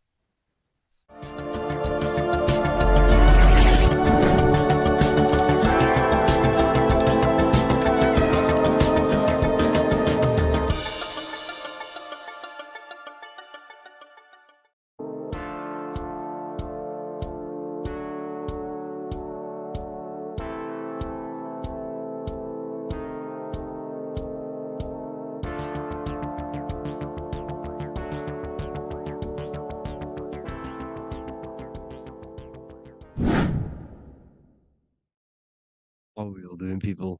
Survival wisdom. Today we're going to be breaking down the Bible and its real, true metaphysical meaning. All of these slides within this video is taken from my book, The Book of Wisdom. So you can get all of these slides. So the Temple of Solomon, you are body, mind, and soul, which is the Holy Trinity, the moon, sun, and earth. The sun is your soul because the sun is its infinite source of energy. It is its own source of energy. And that is what your soul is. It's its own source of energy. The moon is mind. This is why you call people a lunatic. You're a lunatic. Luna means the moon. And inside of your mind, you have a specific mood. Mood is moon. And mind in German is Mond. And the word Mon means moon. And earth is your physical body because your body contains of the four elements, the four physical elements. Well, the Temple of Solomon is the temple of the soul and the Mon, the soul and the Mon, the soul and the mind. And it's the temple of the Holy Spirit in the Bible. Everything leads back to one singular point in the center of the brain. The brain is not the mind. It's mind over matter. Okay? The brain is the physical manifestation of the mind. The brain is the electrical computer which decodes the light waves given to it by the mind. This is why everything in the body leads back to one singular point. And we'll go over this in a minute. But this is controlling the physical body. This is the within. If you rearrange within, it spells high twin because within you is your twin, your true self. And it's just an entity in the center of the mind. And if you shut your eyes, you can feel it. Your awareness is in the center of the brain. So there's just an empty chamber in the center of the two cherubs, the two brains. They are two separate brains. They're two hemispheres. And the empty chamber, when scientists chop it up and see it's just an empty chamber, well, because you can't see in that plane of reality, you cannot see the mind. You cannot see thoughts. It is invisible to the human eyes, to the visible light spectrum, to the two eyes. The reason why we call it the third eye in the center of the brain, it's not the third eye, it's your true self. It's the mind and soul. It's an eye because it does see. It's the all-seeing eye that you always see here. There's some Masonic artwork showing the two pillars, the two cherubs, the two hemispheres of the brain, and the inner eye. This is the eye that sees all things. What do I mean by seeing all things? Not physically. It sees the mind. It's what, because your soul is watching the mind. You can observe the mind. You are not the mind. And if you meditate deeply enough, you can go beyond the mind. It's the all-seeing eye. It sees the mind. It sees what emotions you're feeling. It sees what you're thinking. It sees what you're seeing with the two eyes. It's the all-seeing eye. It sees all things. It's omnipresent. It's everywhere. Because the mind can be anywhere. The mind can switch itself into any place it wants. There is no limitations with the mind. So there is two hemispheres in the brain. And in the Bible, there is a quote saying the most holy place between the two cherubs. The two cherubs is the two hemispheres of the brain, and the most holy place is between them, which is what the Masonic artwork is showing. This is the all-seeing eye, the soul and the mind in the center of the brain. And you will not see this with the two eyes. So when scientists come to seeing the empty chamber in the center of the brain, they wonder because they do not understand the occult side of the world. They do not understand the layers of reality. How the two eyes, everything physical comes from the unseen. Everything seen comes from the unseen. Now, the two hemispheres of the brain play a major role in our lives. The right hemisphere is the artist. The left hemisphere is the scientist. The right hemisphere controls the left side of the body. The left hemisphere controls the right side. So there's a crossover. Now, the right hemisphere is to do with your feminine energy, creativity, unification, metaphors, visualization, intuition. The left hemisphere is to do with sequencing, facts, materialistic details, language, and logic. So they keep us normally trapped within the male aspect of our mind, which is the left hemisphere. You know, if you listen to Spotify, Apple Music, and radio, they're all tuned to 440 hertz, which shuts down the right side of the brain, makes you left brain dominant. And we learn, well, 90% of people learn to write with their right hand. They're taught to learn with their right hand, which is to do with the left brain. You see, so we are being trapped within this left side of the brain, which is all to do with logic, thinking logical, not creative. You know, very analytic. But the right side of the brain is to do with your creativity. So the right side of the brain is perceiving reality as a holistic perception. Now, what do I mean? If you're riding through a woods, for example, if you're riding through a woods, your right hemisphere is seeing the whole woods as one unified woods. The left hemisphere's job is to break down the perception given to it by the right hemisphere and break it down into individual trees. So what am I saying?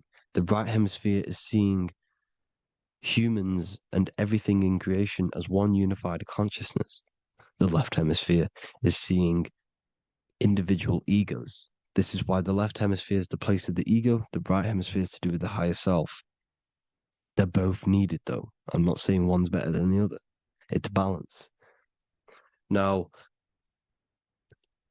they don't want you to see the unified picture, perception of creation. They want you to think everything is individual, everything doesn't come from the one, because all things come from the one. And we experience the two in this reality, dualism. In order to understand the one, we have to experience the two to advance. So, anyways, let's get away from the two hemispheres.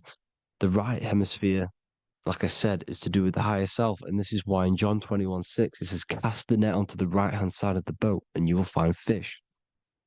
Meaning, cast your energy, cast your perception into the right hemisphere of the brain, and you will find God, unification, and higher self. You will see things from a unified perspective. How we are all one, because we are all the same consciousness. The same spark that is in me is in you. This is why I am you and you are me. We are all the all-seeing eyes of God, just split up into individual bodies. We are all made up of the same essence, consciousness. And that consciousness, that mind and soul, is in the center of the brain. You are just in different avatars. And until we see this, we'll forever be divided and conquered. Until we figure this out as a collective consciousness, we will forever be divided and conquered and ruled over. This is why the Bible says, ye are gods. You are the sons of the Most High, because we are. We are the Word made flesh. We are God made flesh. Mark 16:19. So then after the Lord had spoken unto them, he was received up into heaven. Head is heaven, H-E-A, and sat on the right hand of God. God is the consciousness in the center of the brain. Heaven is the head, and the right hand of God is the right hemisphere of the brain, meaning he sees things in unification, creativity, intuition, the higher mind, the higher brain. When Moses crosses the Red Sea is the corpus callosum, moving from the left to the right hemisphere of the brain to see unified perception of reality. Head, H-E-A, heaven, same root word. This is why the ancients always depict God in the center of the brain. Here you see ancient Christian artwork showing God in the center of the brain, the light. Here you see it here. Here you see Ganesh, an Indian god, which is the brain. Here you see the Father, the Son, and the Holy Spirit in the dome, the brain. This is the brain, because you are God made flesh. That's what consciousness is. The upper room where Jesus meets the 12 disciples. It's the upper brain on the upper room. The upper room is the chamber, the empty chamber in the center of the brain. That's the room. And the 12 disciples are the 12 cranial nerves in the brain, which pretty much rule the body, all the cranial nerves. The tree of life, the cardiovascular system. This is why in Genesis it says the tree of life was in the midst of the garden. Midst meaning middle, because the middle of the body is the cardiovascular system, which is controlling all of the systems in the body. The tree of knowledge of good and evil is the nervous system. It's the spine and brain. This is what's detecting good and evil. The brain is the electrical computer with the left and the right hemisphere, decoding the dualistic world, decoding the light waves given to it by the external world. It is an electromagnetic computer. It is artificial intelligence. It is very intelligent, the brain and the nervous system, the human body as a whole. But the tree of knowledge of good and evil is the nervous system, because it is the tree that detects good and evil, makes you learn good and evil in this dualistic reality. Here you see Adam and Eve around the tree of knowledge of good and evil. Adam and Eve, male and female energies, with the serpent in the tree, and the tree of knowledge of good and evil. Well, this is the spine, the brain, and the serpent is the Kundalini up the spine. The serpent is the S. That's why S, serpent, S, the letter S is the serpent. Sex and serpents make an S noise. You know, the Bible cursed the serpent. So we don't figure out the true religion. The true religion is raising the Kundalini and becoming God-man and reaching our higher states, our true God self. Because once the Kundalini is saved and hits the pineal gland, it activates 100% of the brain when we're only using around 20 to 10% as of right now without the Kundalini awakening. So when you use it, you're activating 100% of the brain. You're activating all the dormant brain cells. You're regenerating the body. And this is the serpent in the tree of knowledge of good and evil. This is the spine, brain. This is Adam, Eve, the male and female energies. The light of the body is the eye. Therefore, if thine eye be single, thy whole body should be full of light. Matthew 6:22. This is the single eye in the center of the brain. It is not the pineal gland. It is what's inside the pineal gland. You have to go beyond the physical world, and there are no words to describe things that are not physical, metaphysics. And the whole body should be full of light. Well, this light is the same pyramid that you see. You are the pyramid with the all-seeing eye on top. This is why the ancients built the pyramids with the stairs in the middle symbolizing the spine, because once you open all the chakras and balance them and raise the Kundalini, you activate all of the brain, which gives enlightenment. The word enlight in ment. Ment means mind, light in the mind. Enlighten the mind. And this is enlightenment. We are the temple. And Jacob called the name of the place Peniel, for I have seen God face to face. Within spells high twin. Within you is the God self, which you need to manifest into the external world.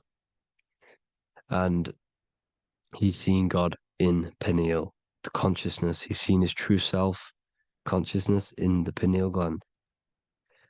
Genesis 28:10, Jacob's ladder. Jacob, he took a rock there and laid his head on it to sleep. Jacob had a dream. He dreamed there was a ladder that was on the ground and reached up into heaven. Head is heaven.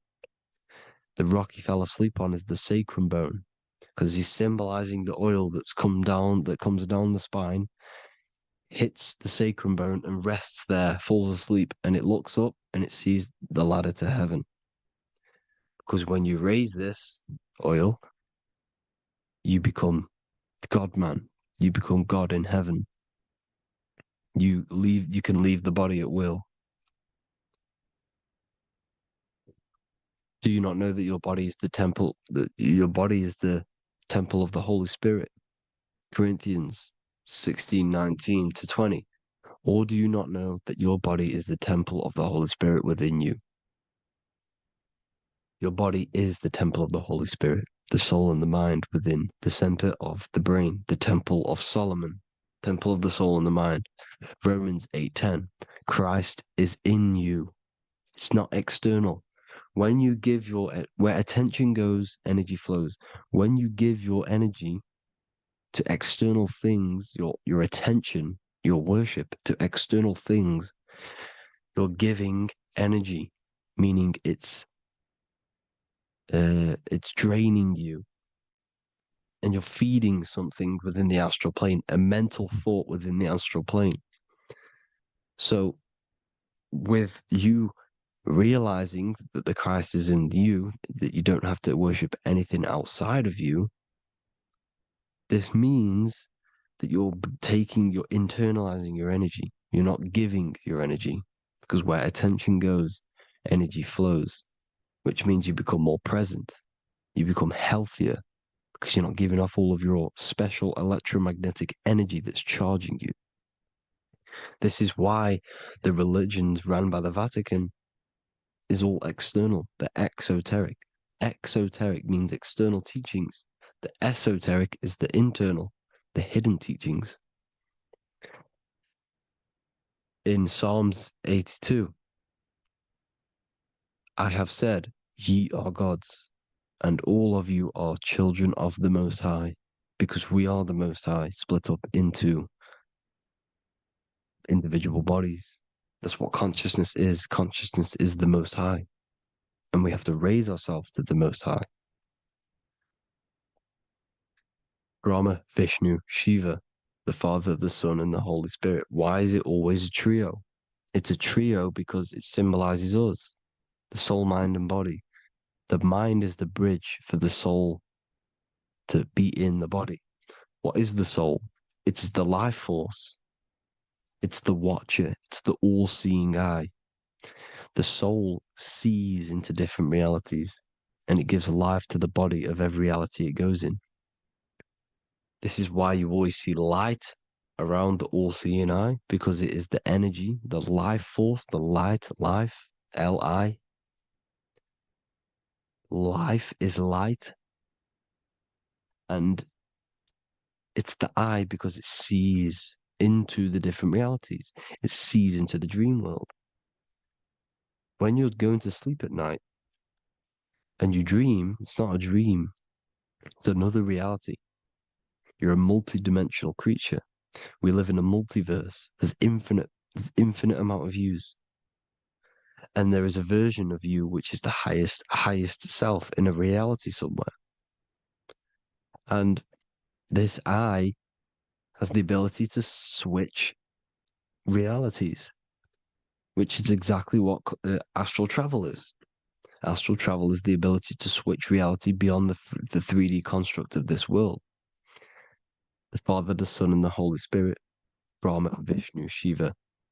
Brahma, the soul, inhabits different bodies. This is why they have different heads. Vishnu, the mind, symbolizing gnosis, meaning knowledge. This is the serpent. The serpent symbolized knowledge. Shiva, the body. Father, the Son, and the Holy Spirit. The bird, the soul, because the bird symbolizes the soul. This is why you have here the Egyptians showing you the soul leaving the body. Here you see here with the twin head, the same head, and it's a bird. This is the soul self. This is the ego self. The Egyptians knew this. They knew all of this. Of course they did. Now the whole story of Jesus is all metaphorical for the process which goes on within your body. Your neck and head is the Holy Grail, which the sun and the moon creates. Sorry, the sun and the moon creates the fluid within the Holy Grail, the brain, the skull.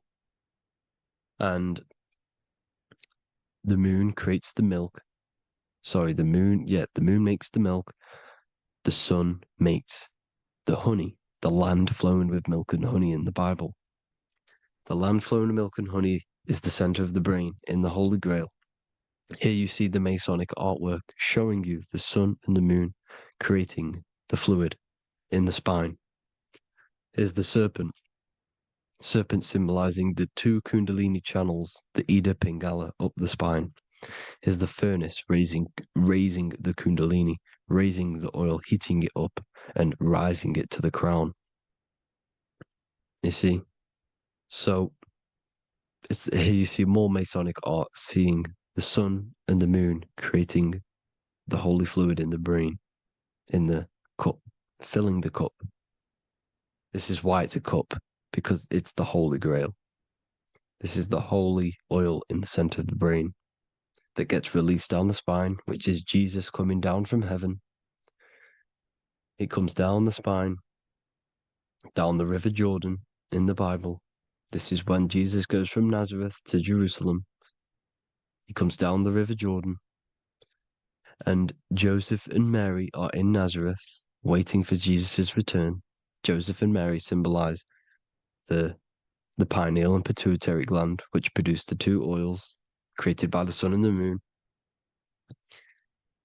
And he returns. When he returns, he gets crucified at 33, because there's 33 vertebrae at the back of the spine, and it crosses the vagus nerve.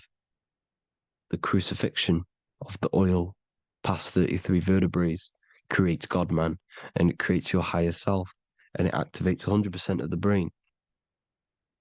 And you turn into spirit, you turn to your spirit self. This is why Jesus dies. He didn't physically die, it metaphorically dies and becomes his higher self.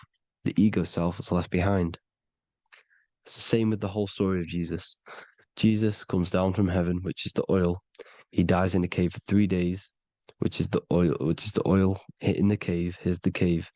And resurrects after 3 days. If you resurrect the oil, comes up and gets crucified at 33 in Golgotha. Golgotha translates to a place in the skull. The three wise men from the east. Well, if you look at the Masonic artwork, they'll always show you a ladder up to the east. Okay? Here you see north, south, west. This would be east. Here you see east here. East here. The ladder up to the east. The east is the top, up. Three wise men from the east. The thalamus, pituitary, and pineal gland in the center of the brain.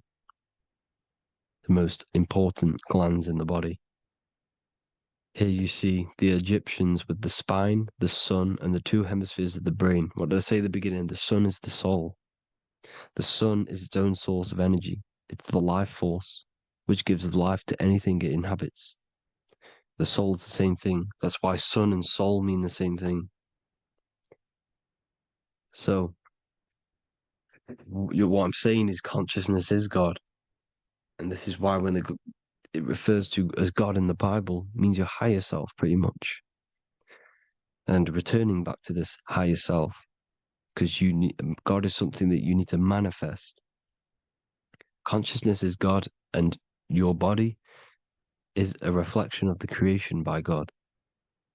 This is why everything in the body corresponds with the stars. The stars rule the body. We are an image of the stars. This body is an image of the whole of creation. Aries rules the head. This is the cerebrum, the ram in the brain. Here's the ram, Aries. And we have something called the cerebrum, Aries, the ram. This is the Lamb of God moving to the higher mind. Taurus, which is the lower brain and neck, the cerebellum, the bull Taurus, the lower mind, and the cerebrum and the cerebellum, the ram and the bull, is what makes you ramble on. Ramble meaning walking, The higher mind and the lower mind working together makes the body ramble. Ramble is what makes you walk along. Thank you to Santos Bonacci. Gemini, the two twins, rules the two arms, the hands, and the lungs. These are the two twins of the body. Sagittarius, the horse, which rules the hips. Hips means hippo. Hippo means horse. Hippopotamus means water horse. Hippo means horse, and this is why we call them hips, because horses have massive hips. Capricorn, the kneecaps. Pisces, the two fish, the 2 feet. Then they make us swim. We are an image of the stars, people. Well, the body is anyway. Consciousness is God, and the body is the image of the whole of creation. It's a reflection of the whole creation, as above, so below. 12 systems in the body, 12 cranial nerves for the 12 constellations, 12 cell salts. The body's made out of 12 cell salts. So, this is where it gets kind of deep. You know, this is where we get deep. And he said Jesus was known as the fisher of man. And fisher of man, meaning man does not mean man as in the male. Man means mind. He's the fisher of minds. So the Bible is not patriarchal. It's not patriarchal. Man just means mind, pretty much. So the fisher of mind, man, because he was fishing minds out of this reality into the higher realities. He was teaching people how to leave the body when he walks on water. Walking on water is the physical, etheric, astral, and mental. These are the different planes of reality. The ether is the either, because the ether is the substance that's on either side, astral and physical. It's the 5th element, is ether. And the 5th element is the water. The same water at the beginning of the Bible when it says, let the firmament divide from the waters above from below. The water symbolizes the ether. It's the base of all physical matter. And the ether symbolized is known as the water. So when you're walking on water, you're walking on the ether, meaning you're leaving the physical body. So when Jesus walks on water and he's teaching Paul to walk on water, Paul becomes scared and falls back into the water.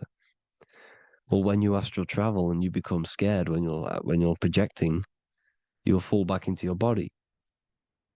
So he's pretty much saying walking on water is leaving the body, and walking on the ether, because the ether is the veil between the astral, and that's what devil means. Devil has the word veil in it, because the devil is trapping you between one veil, which is this world. They're trapping you in this world, this thin layer of reality. Your dreams are different veils. The ether, the astral, the mental are different veils. Devil is deveil. Deveil.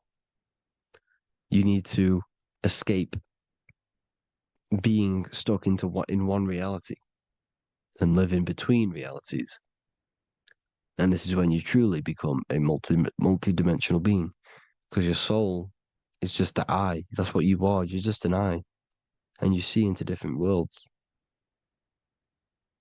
And it also, when Jesus means the fisher of man, the fisher of minds, he is. I truly believe, because of my research, that there is other worlds. It's not just this one. There's higher worlds. There's an infinite amount of you, and you've been in them dreams you call dreams. Them dreams are other realities that you are in. That's why when you're there, you don't feel like you're in a dream. You feel like it's 100% real, because it is real. So this is why the ancients always depicted the many different heads, because there's many different versions of you. And this I, the soul, the watcher, is switching itself into different bodies at all times. Well, when you sleep, when you astral project. And this is what the ancients were doing. They understood the multiverse, and they could switch bodies at will. And this is what the 7 seals are in the Bible, also known as the 7 chakras. These are literally portals within us to these different worlds. We're in the heart at the moment. Earth rearranged spells heart, meaning middle. This is where good and evil exist. It's the middle point, the midpoint of realities. So, I hope you all enjoyed the video. All of this knowledge that I've give you in this video is inside of my book, the Book of Wisdom. The Book of Wisdom gets updated every single month with new pages. It's a one-time payment for a lifetime worth of research and knowledge by me. So if you do want to get it, the link will be in the description. But I hope you will gain some amazing insight. Please like, comment, and share to help the algorithm, and drop a subscription. And for more lectures, every 2 days, I drop lectures and knowledge within the Patreon. If you want to support the channel, join the Patreon. Everything's in the description because we are not monetized on YouTube. Thank you all. Have an amazing day.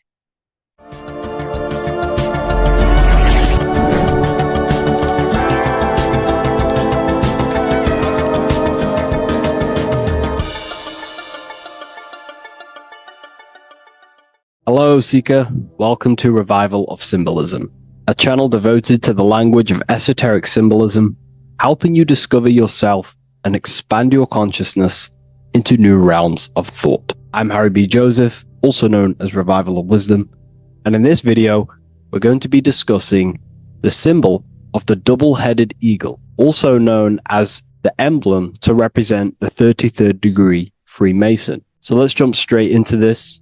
We have a piece of Masonic artwork here, which is what we call a complex symbol. A complex symbol is not just one symbol, but many different symbols in one piece of artwork coming together, forming a greater meaning. So we have many different symbols to break down here. And we're going to start off with a little bit of context so we can understand this symbol. This symbol represents the 33rd degree Freemason. Once you reach the 33rd degree of the York Scottish Rite Mason system. So once you reach this level, this symbolism corresponds to that individual. So therefore, this piece of artwork is representing the consciousness, the mindset, the ways of thinking, the ways of viewing the world of the 33rd degree Mason. It represents the consciousness of the 33rd degree Mason. And this is what esoteric symbolism is about. Esoteric symbolism is symbols and emblems representing states of consciousness and teachings within the forces of consciousness. So let's jump straight into this. The first thing that I see when I look at this piece of symbolism is the double-headed eagle, okay? The double-headed eagle. What is this eagle doing? So the thing with symbolism is that symbolism trains the mind to think in a subconscious way. Now, what do I mean? You know, to the person who thinks in linear thought, straight line thought, A to B thought, they see an eagle. They see a piece of artwork. They just see a piece of artwork with no meaning. But to the person who is trained in the occult, these symbols are representing thought vibrations. One example would be in occult symbolism, what we're meant to do. These symbols represent thought forms in the mental plane, within the mind of the individual. Instead of me just giving you the answers, in the occult, they give you symbols. And what you're meant to do is look at these symbols, stare at these symbols, and see what kind of thought arises in your mind, and follow the chain of thought This is how you unlock deeper levels of symbolism. This is what we call the chain of thought. Now, what do I mean by the chain of thought? If I look at the eagle, I see an eagle on a basic level thought. But then that thought leads to another connection, because this is how thought works. Whatever the character of the thought we think is, or whatever the vibration of that thought, for example, the character of the thought right now would be an eagle, then that leads to another thought. For example, flying. Then flying is connected like a chain to another thought, higher perspective. So we follow the chain of thoughts until we unlock the deeper levels of the meaning of the symbol. And this is what the occult seeks to do. Symbols make and force the individual to go inward. You look at the symbol, it's not a direct meaning, but you have to go inward and start to think and follow the chain of thought that this symbol is connected to until you find its deeper meaning that relates to the individual, to you, to a teaching or a force of consciousness or a state of consciousness. Okay? It's very difficult to explain in words because symbols transcend the barrier of words. Okay? So what we're looking at here is a eagle. And what does the eagle do? Well, the eagle has the ability to fly above the earth. It looks down upon the earth. In allegory and metaphor, this represents a higher perspective of reality, a higher perspective of the world, of the self. So this is representing the consciousness of the 33rd degree Mason. They have a higher perspective of themselves. Why? Because they studied the mysteries. They studied the Kabbalah. They understand consciousness. They understand the human psyche. They understand the origins of consciousness, the forces of consciousness. They understand how the material world is created through the forces of consciousness. So the eagle represents higher perspective because it can fly above the earth. And here you have the earth, this circle here, this sphere. So it's flying above, symbolizing a higher perspective of reality, a higher perspective of the physical world, the physical body, and the self. Because ultimately this is what it's about. Freemasonry is about, of course, self-mastery, building a better self. That's what the craft is, but it's ultimately trying to figure out the mysteries of consciousness itself and the origins of reality. We gain this insight through Kabbalah, the study of the Kabbalah tree. So let's not get off track here. So the eagle ultimately represents a higher perspective of reality because it can fly. On a deeper level, it also represents the astral body because the astral body can fly above the material plane. It has no connection, no limitation to the physical plane. It does have a connection to the physical plane because all of the dimensions, the mental, the astral, the etheric, the physical, are all interwoven to each other. However, it also represents the activation of the light body, hence why we see this light rays around it. But that's a bit too deep for now. Let's go a little bit deeper into about the basics of this symbol. If you look at this eagle here, this eagle's looking backwards, and this eagle's looking forward. So this is forward and backwards. This is symbolizing time. So we have an eagle looking into the past and an eagle looking into the future. This is called the mastery of time. This is how you master time. You have a crown in the middle of these two heads. A crown. A crown is something worn by royalty, and royalty has a lot of power. So this is symbolizing personal power and mastery. How do you gain your personal power and mastery over time, over the past and future? Well, it's very simple. In order to master time and master your future and master your past, you have to look at the forces in your past that have led you to this very moment. Here we have a triangle which represents the number 3. Remember, in this middle, which is the present. So you have to look into the past to see what thought, emotion, action, the number 3, the 3 expressions of consciousness. Consciousness expresses itself through thinking, feeling, and acting. That's how consciousness manifests itself in 3 different ways. You have to look into your past to see what thought, emotion, and action has led you to this very point in your life in the present moment. And what you can do now, which is your power, the present moment is your power, you can ultimately change your thought, emotions, and actions now to create a better future. You observe the past to see what thought, emotions, and actions created your present moment. You notice the mistakes and you change the now through thought, emotion, and action to generate a better future. This is how you master time. Now, keep in mind, this is always in the mind of a 33rd degree Mason. Someone who is highly, mastered, they keep this in mind. Just like they keep in mind what thoughts they are paying attention to.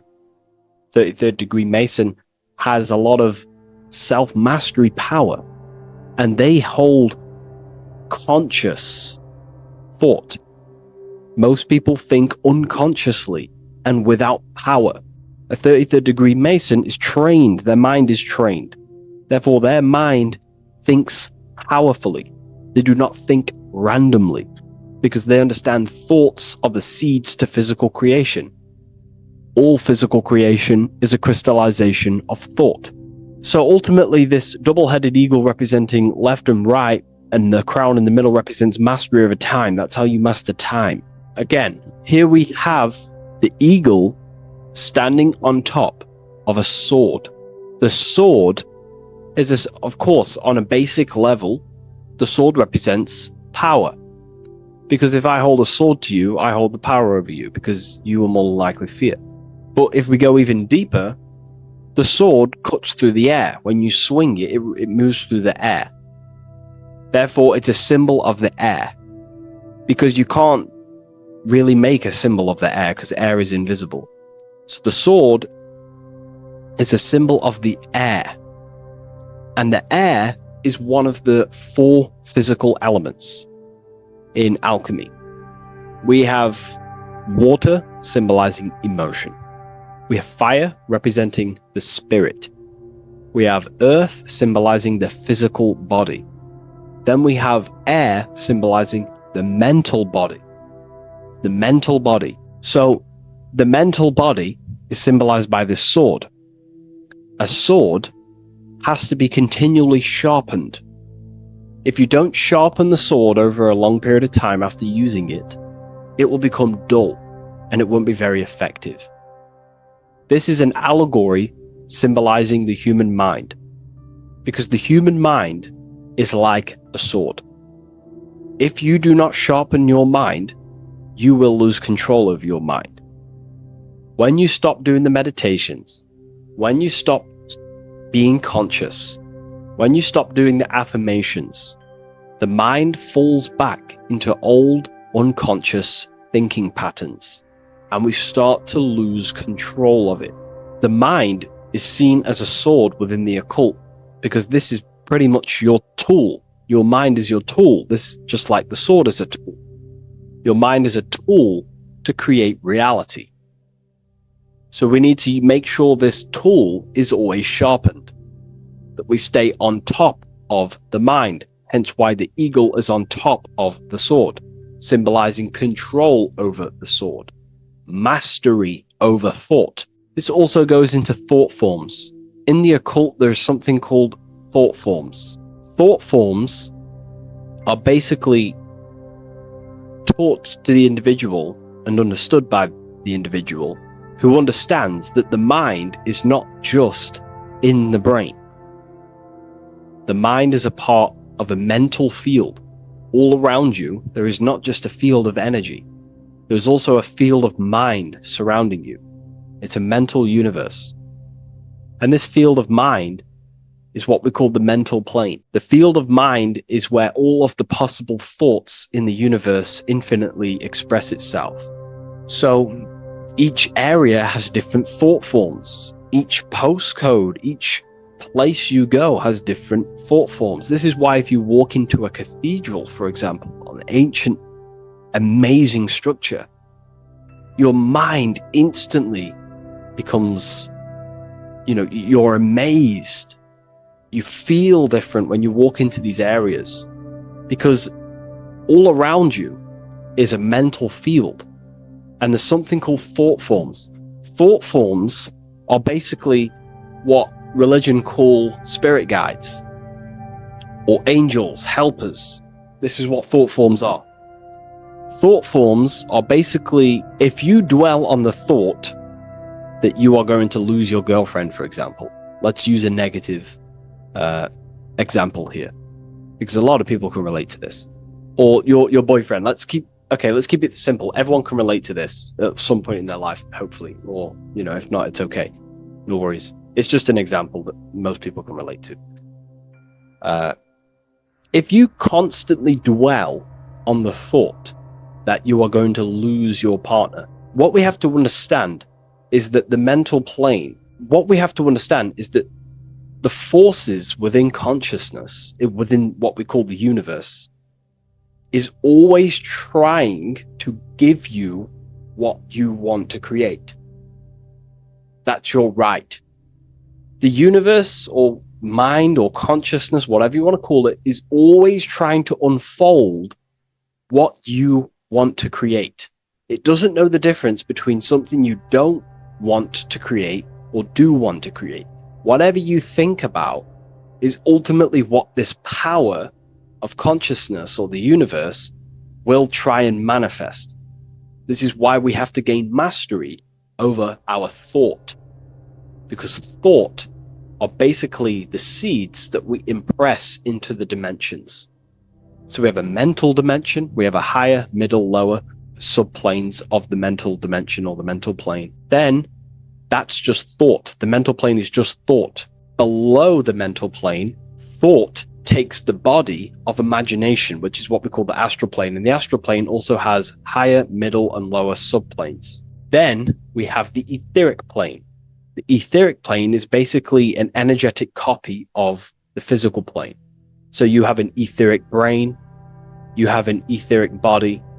It's just basically an energetic, exact copy of everything that is physical. So if we think something within our mental body and we dwell on that thought, the more attention you give, the more you feel that anxiety about losing your partner, you're literally forcing energy and direction and attention into this thought idea, which manifests itself within your own aura. Your aura is basically, it's not just your electromagnetic field. Your aura has many different levels. It has a physical level, it has an etheric level, an astral level, and a mental level, layer. So it has a layer for each one of these bodies. If you dwell on this thought and you keep giving attention, power, you start to imagine this because you're worrying about it. You literally create a elemental or energetic substance that clouds your aura. And this is what people have been called demons, people call spirit guides, whatever you want to call it. This is what it is. It's a thought form. But this is not something that's come after you. This is something that the individual has created. And wherever they go, this cloud of thought forms that they've manifested literally clouds their aura. You can see it within the astral plane and the mental plane. You can see how it's affecting them. Wherever you go, you start to randomly think about it. You keep thinking about it. It's infecting you. It's like a demon. It's tormenting you. But it's simply just a force, an astral force, and a mental cloud that they've manifested within their aura.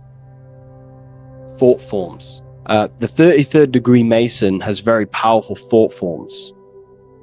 And this is, if you're a Mason yourself, and you're not aware of this, this is why it's great to be around a 33rd degree Mason within your lodge, because they have very powerful thought forms, and you being in the present of them, you're also taking on his thought forms, and they can assist you.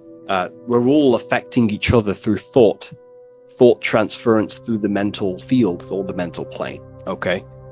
Now I'm not going to go too deep into that because, people can use that knowledge for really bad.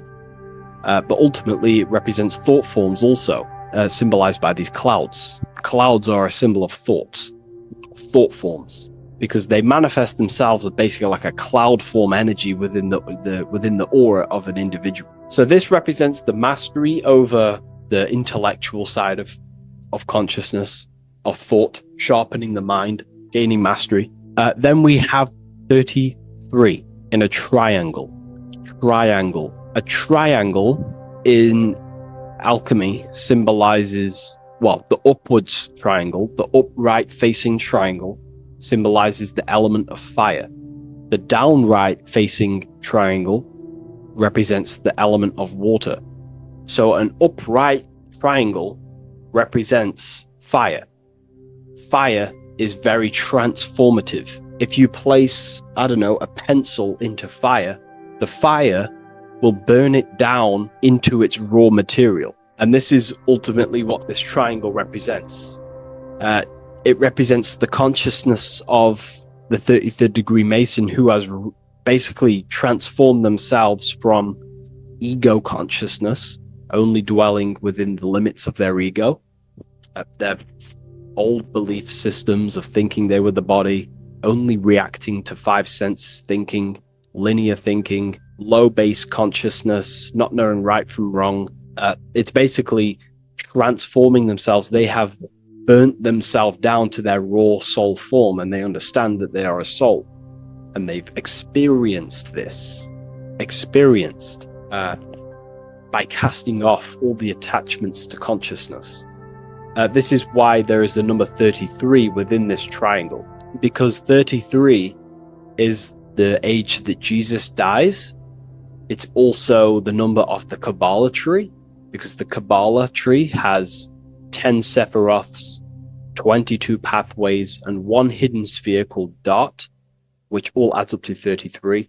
And the Kabbalistic tree of life, just to give you a bit of context, basically is a blueprint of how God manifested the world, and you are an expression of God. So it's also representing how your soul fell into matter, how consciousness creates matter. And it's also a diagram of how reality is not fixed, but it's ever unfolding creation through these forces of consciousness. So the Kabbalah teaches a way back to source consciousness if you go from the bottom of the tree to the top. And in order to go to source consciousness, you have to die symbolically. It's the death of the self, the death of the ego, the death of the old self, the old belief systems that you had. That has to die. The old person has to die to give room to be spiritually reborn, so you can actually figure out who you actually are. Your ego has to die. Now, that's not saying ego death, but you have to basically give away all of your old belief systems to then be spiritually reborn. That's why Jesus dies at 33 and is resurrected. Ice melts from ice into water at 33rd degree. So it's symbolic of transforming. And again, the upright triangle is the fire element, symbolizing burning things to its base raw material.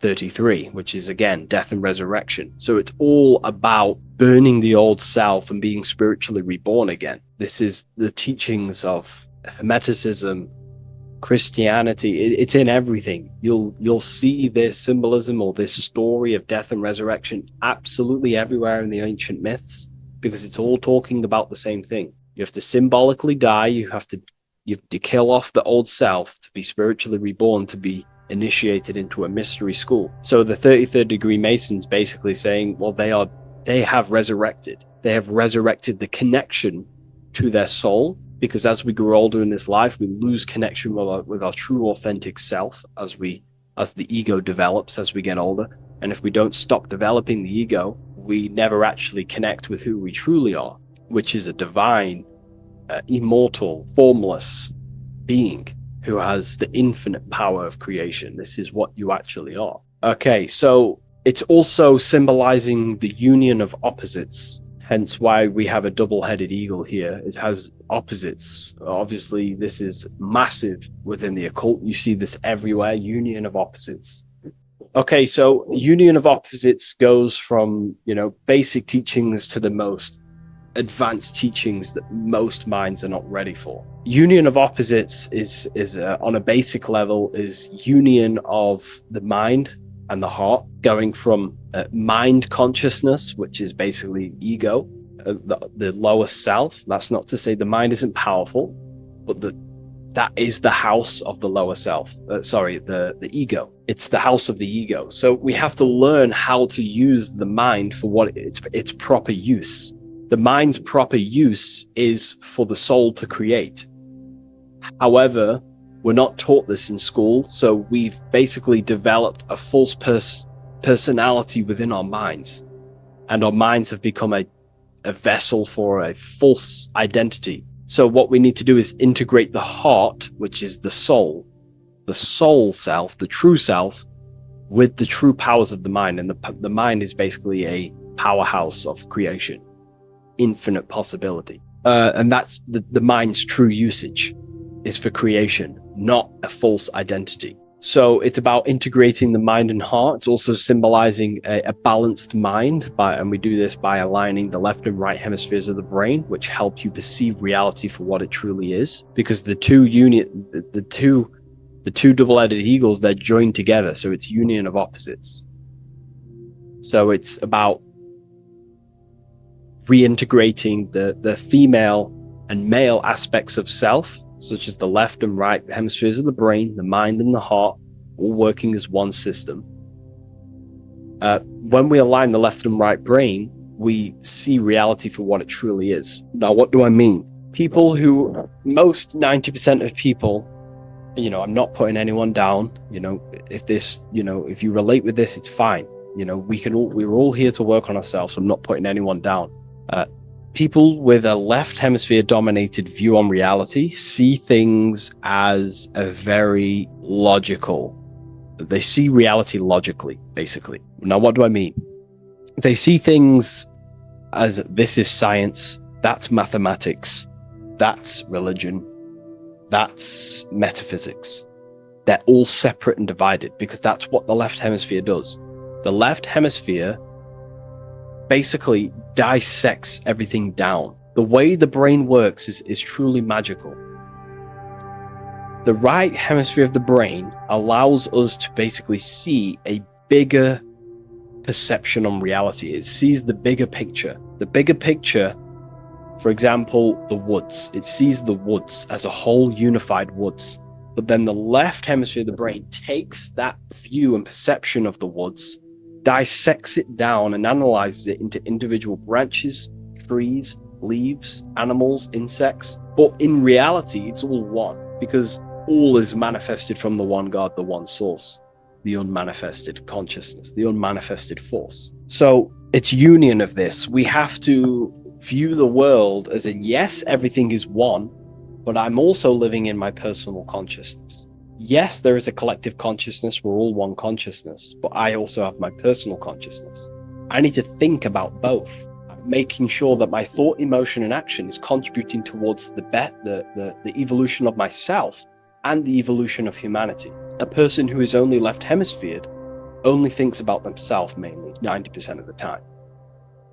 They only, they're trapped in ego, and the individual can't see pattern recognition, really. Pattern recognition is more the right hemisphere because it sees the whole. So it's about aligning the brain hemisphere so we can actually see reality for what it is, so we can, without distortion or illusion, and be neutral. Okay, we have light rays. Light rays are very symbolic within the occult, especially Freemasonry. Light rays are symbolic of force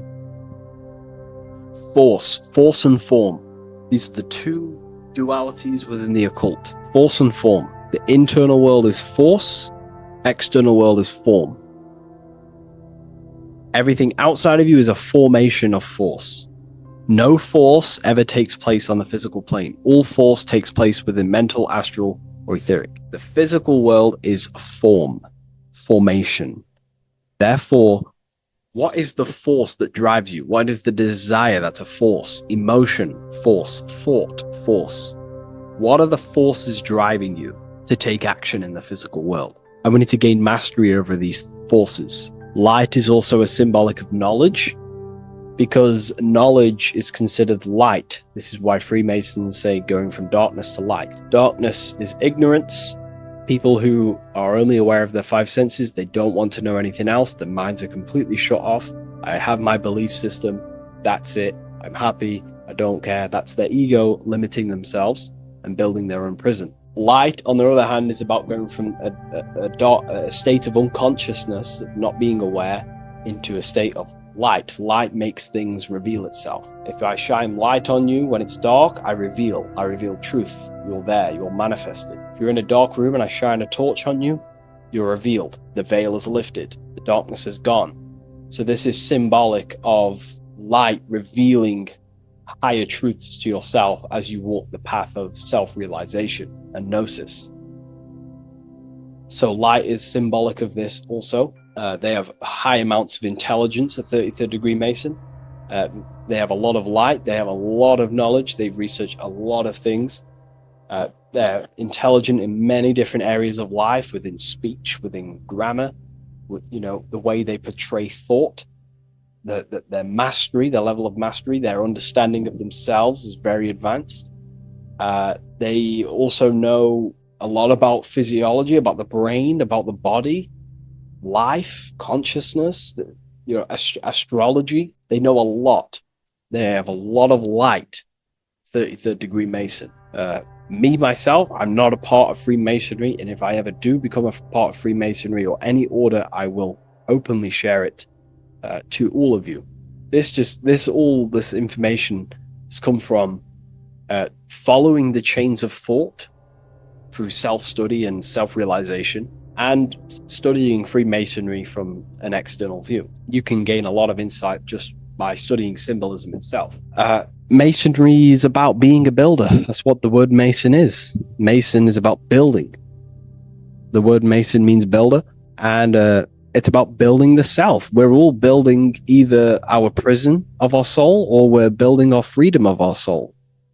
Every single one of you. Every time you reject something that if you did something wrong and you reject you being wrong, someone tells you were wrong, but you reject that, or they try to give you a piece of information and you reject it, you're building your mind's prison, stone by stone. But the person who has an open mind to all things is freeing their mind, freeing their soul. So we're all builders of our soul, and we're all builders of reality also. And we're all building Earth. This is the building project is Earth. We're all contributing towards it through our thoughts, emotions, and actions. These are our God-gifted powers: thought, emotion, action. These are our rights to operate in the world. These are your buttons to control the character in the game. So I hope this information has given you a lot of insight about this symbol. Please leave a like, comment, and subscribe. And if you wish to go even deeper, because the occult goes deeper than you could ever possibly imagine, I have a whole private community filled with hundreds of hours of esoteric teachings, self-mastery, things. We have a whole library. If you wish to go deeper, the invite is there and the door is open. I'll leave a link in the description. Have an amazing day, everyone. And order and the physical world is order. It's order out of chaos. This is the chaos of emotion. Sorry, not emotion. Chaos of imagination. Chaos just means there's no order. But then the physical world is order out of the chaos. This is an order. This is an order out of imagination. Okay. Does that make sense? I say it's death in our breath.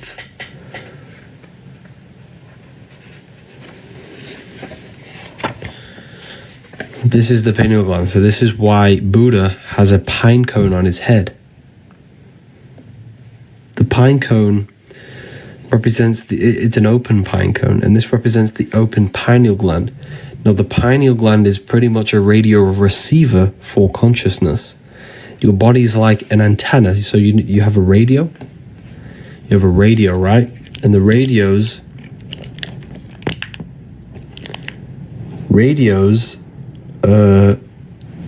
pick up frequency and then play the song of that, play the frequency.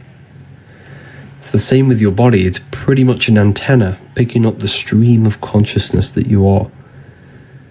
You are a stream. You are a verse. Universe. You're a verse. Your life is a verse. It's a song. It's a song of consciousness that you're playing. Uni means unite, meaning one. It's one big giant verse. It's one big giant song. The universe is a song that we're playing, and we tune the songs with our hearts. Our hearts are energy, emotion, and energy and motion. Like I said, here. The heart is the philosopher's stone. Emotion is energy in motion. The expression of emotions resonates through the heart, exerting a significant influence on the individual's overall magnetic field. The emotional state of an individual emanates outwards from the heart, influencing and interconnecting with the surrounding magnetic fields. Thoughts manifest as energy in motion, constituting emotions, which each thought inherently linked to an emotional state. Every thought produces an emotion in the heart. That's why the Bible says, whatever happens in heaven happens on earth. Because whatever happens in your head happens in your heart. Whatever you think in your head produces emotions in your heart. The head and the heart are pretty much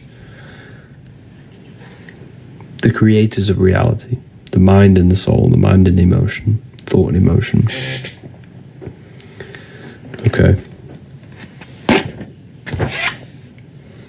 It's very powerful when we learn about this stuff. You are literally a holographic being. You are a holographic being. Okay. Scalar energy, a subtle force, flows through and interacts with matter and divides and creates electromagnetic torus field. This field organizes astral light into the essential components like photons within the holographic reality. This world is holographic. The electromagnetic fields turns astral light into matter. Because, like I said, everything is a plane, is a product of the higher planes. God. Generator. Let's move this so you can see it properly. Generator, operator, destroyer. God.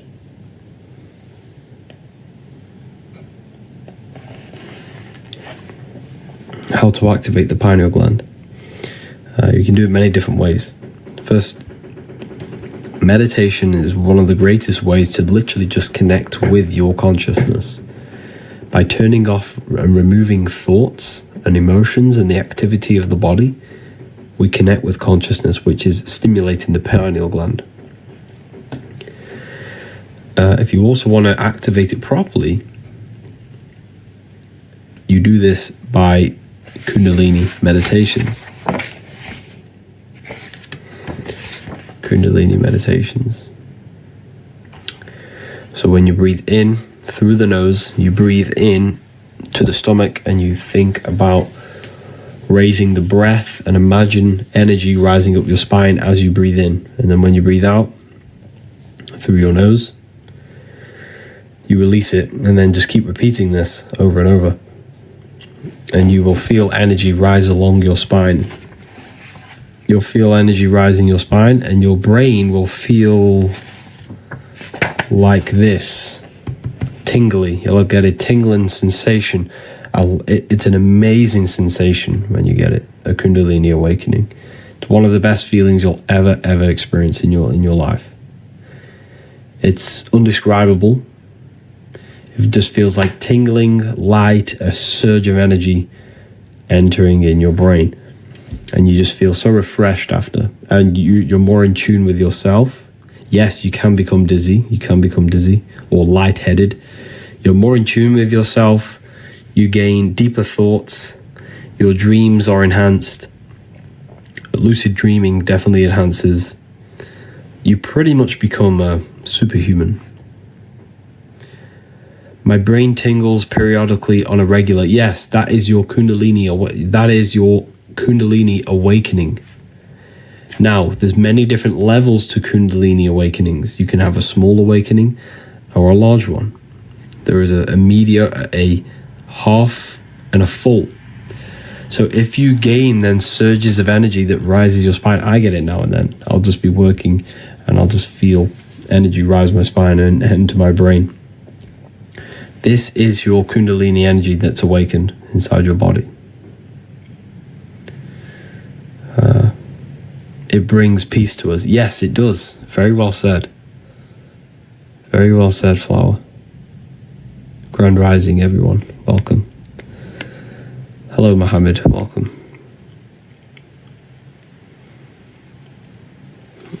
So, generator, operator, destroyer. This is the secrets of number 3. This is the secrets of number 3.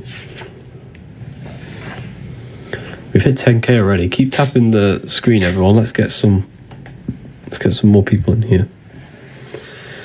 Share the live with a friend or family member. Let's keep tapping the screen, keep commenting. It's going to help the algorithm. So feel free to ask questions as well. God is generator, operator, destroyer. Brahma, Vishnu, Shiva, the Father, the Holy Spirit, and the Son. What the 7 snakes? Good question. I'll go over that in a minute for you. Brahma, the creator, the preserver, and the destroyer, Shiva. Brahma, Vishnu, Shiva.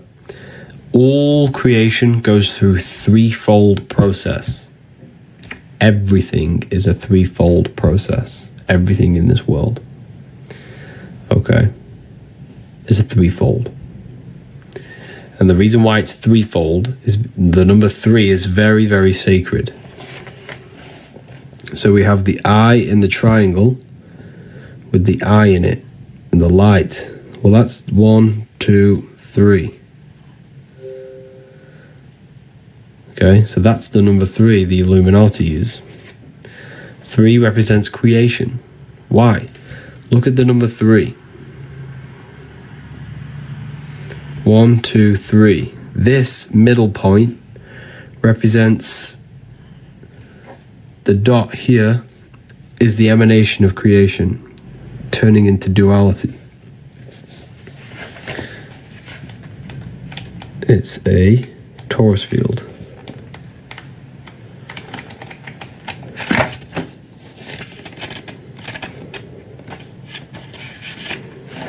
It's a Taurus field. Okay, it's here. There's the number 3. Represents creation because the Taurus field is threefold. Consists of dielectricity, which is rest, the midpoint, magnetism, motion, and electricity, polarization. This is the physical world is simulated by these atoms. So the threefold is dielectricity or ether, magnetism, and electricity. That creates the physical world.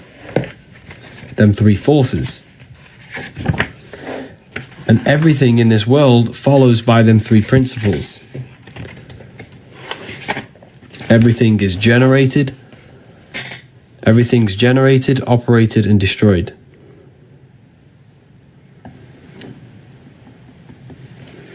Generator, operator, destroyer. Generator, operator. So you will live, you will be born, you will live, and then you will die. Everything goes through this threefold process. That's why the Freemasons at the top of their artwork always have an eye in a triangle. I'll show you. I'll try and find an example. It's very powerful. So the Freemasons always have... where is this page?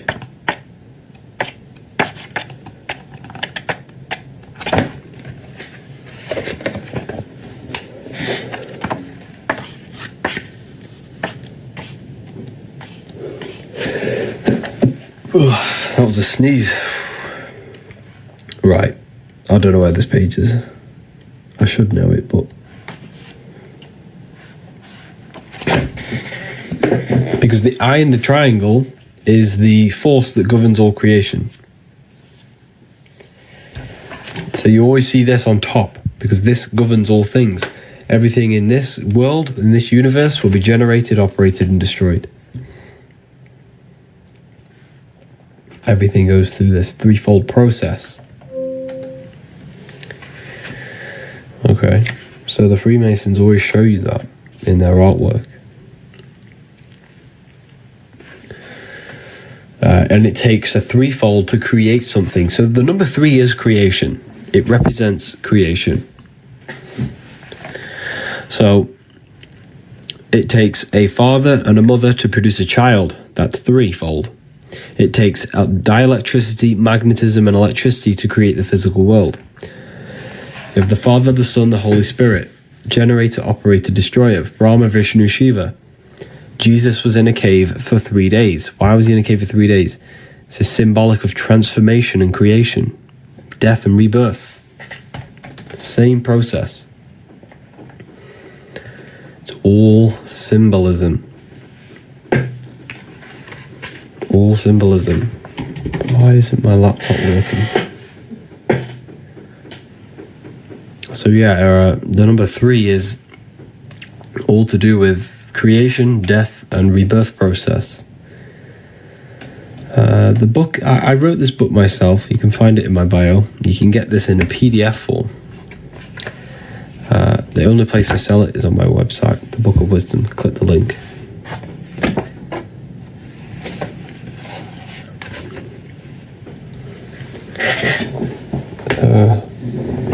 Share the live, people, with some friends, or feel free to share it with someone. Let's get some more people in here.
We're talking about the threefold. Is there anything else you want me to go over about that? I love your book. Thank you, Chosen 144. Appreciate that.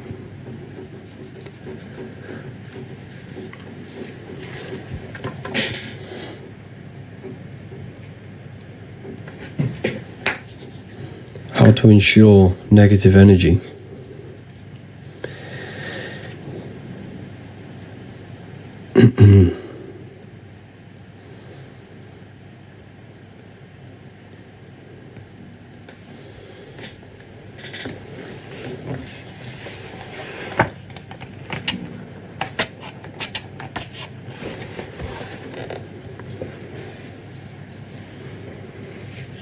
So yeah, this is Saturn. This is the biggest on Amazon. You can't get the book on Amazon.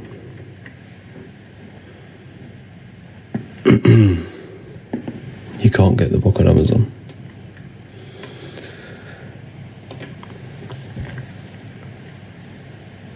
Is this volume 1? You can get it in my bio.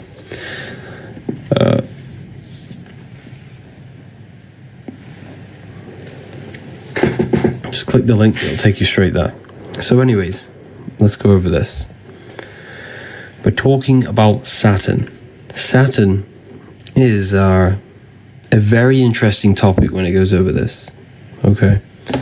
A very, very interesting topic.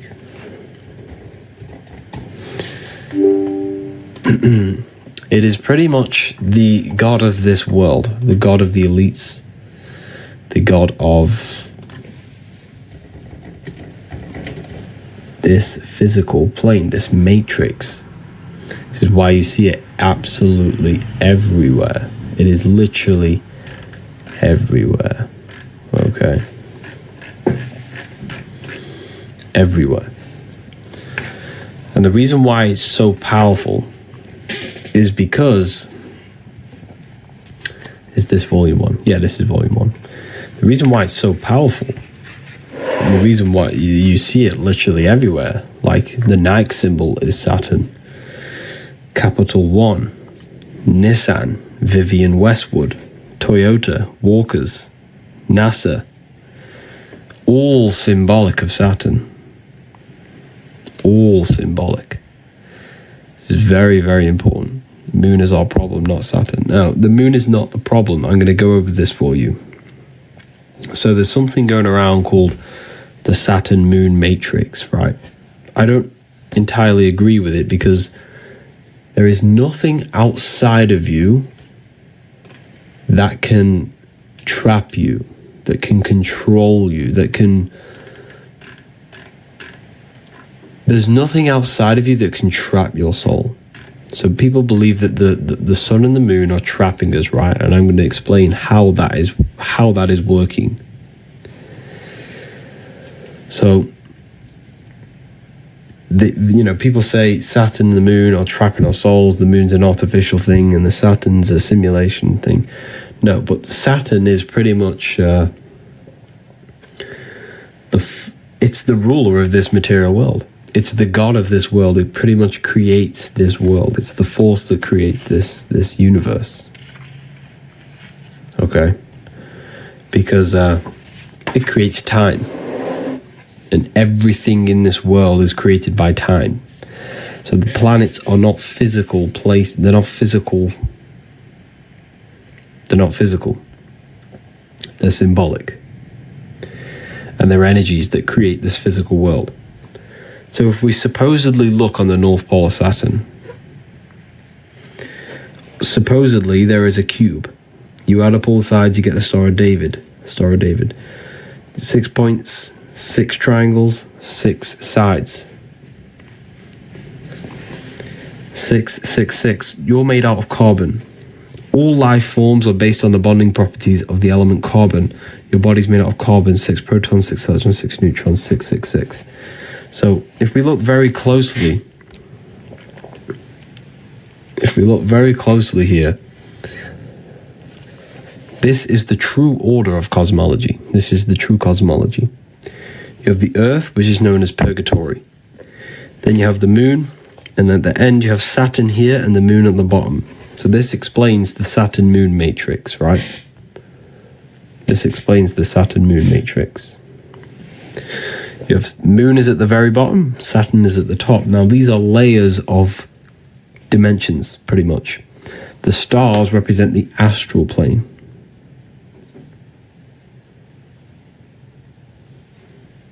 That's why the word star is, you rearrange the word astral, you get star. Because this is where we come from. We come from the astral plane. That is our original light body. That's our light body. And the astral plane is your imagination. The astral plane is your imagination. That is a whole dimension. This sounds a bit crazy to people, right? This will sound crazy to new people. But you must understand that your physical reality, your imagination is not physical. You can't touch that screen you have in your mind. You can't touch thoughts. You can't touch imagination. So they are higher dimensions. The imagination is a higher dimension. Okay, so when you use that screen in your mind is using a astral plane, the astral light, the light of the astral. So when you imagine something, you're creating form out of astral matter. So Saturn is the first one that governs this material plane. So what you fall from the astral plane into the material plane. You fall from the astral into the material, and Saturn's the first celestial body that will incarnate you into this plane. That's why you have 7 days of creation. Saturn day for Saturn, Sunday for the sun, Monday for the moon, Thursday for Thor's day, Jupiter. So it's all symbolic of these 7 gods. These 7 gods that incarnate your soul into this reality.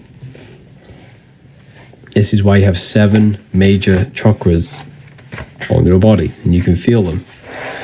You can simply just feel them. You can feel your gut, you can feel your anus, your gut, your solar plexus, your heart, and your throat. You can definitely feel your throat chakra. You can definitely feel your anus. You can definitely feel these places. These are all energetic centers in your body.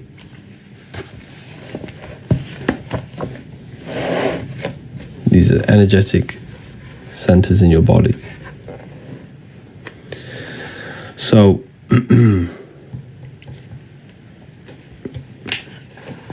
Saturn is worshipped in this world because Saturn is what represents Satan. Satan represents limitation. Same thing. This is why we celebrate Christmas. Sorry, not Christmas. New Year's. Why do you celebrate New Year's in December? Have you ever thought about that? The New Year's is not in December. The New Year's is spring. Spring is the New Year's. So what's that represent? Why are we worshipping New Year's in December? Or in January, in the winter? When? Who rules the winter time? Does anyone know? Who rules the winter time? It's definitely not the sun. What is always opposite the sun? So wherever the sun is, if you look directly opposite, you have Saturn. Saturn is always opposite the sun. So Saturn rules the winter. This is why we work. This is why we have the New Year's in winter, because it represents Saturn. And did you know Christmas was a Roman? You can research this yourself, right? Christmas used to be called Saturnalia in the Roman times. Yes, it was a festival worshipped to Saturn. And what they used to do was sacrifice people in the Roman times to the god Saturn. This is no lies. You can research this. It was called Saturnalia Christmas. It was worshipped on December. And December and January are the months with the most deaths. This is why Saturn is the known of death and reincarnation. It's, look. Because Saturn is what reincarnates you. He's the reaper. Saturn's the reaper. He holds the scythe. This is the Saturn god. This is symbolic. This is the Saturn god, right? He holds the scythe. He's the scythe. And look what he's doing. Can you show you? This is not a real person. It's symbolic of Saturn. This is an ancient Roman painting of Saturn. What is he doing? He has a scythe and he's cutting off the wings of a child. What does this represent? The wings represents your astral, your spirit self. What does he do? He cuts them off. He incarnates you, turns you into physical. You're now under the rules of Saturn. So he represents rules, structure, laws. This is why all judges wear black robes. This is why when you go to university, you wear a black cube on your head. This is why the Jews wear a black cube. This is why the London Underground symbol is Saturn. You'll never unsee that now you've seen it. Have you ever seen the London Underground symbol? It's Saturn. Why? Because Saturn rules everything that is underground and structure. So Saturn is Satan. And this will absolutely blow your mind. After this live, in fact, I'm going to try and get it up now for you. Type in Roman god Saturn. And guess what he rides? He rides a sleigh in the sky. And he looks exactly like Santa. I'll show you. Check this out. You think this is all a coincidence? Here it is. That's the Roman god Saturn on his sleigh. This is why you worship Christmas. Well, we all worship Christmas. Well, not worship, but we all celebrate Christmas on December. So that's Saturn. Same thing.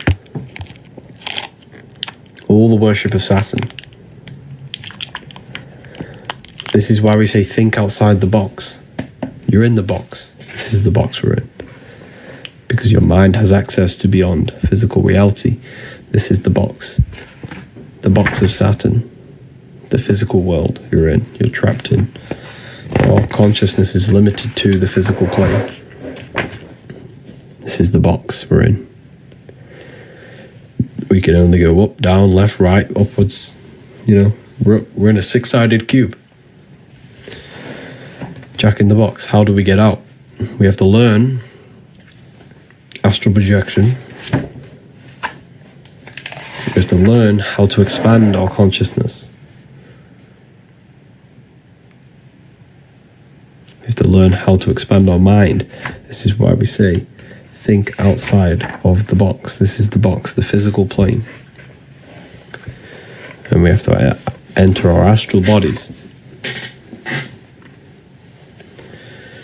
Keep tapping the live, everyone. Let's get this to 50k.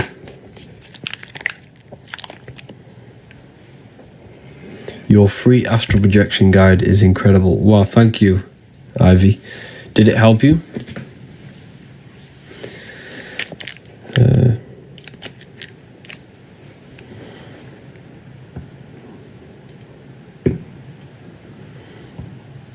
All of us, wow, amazing.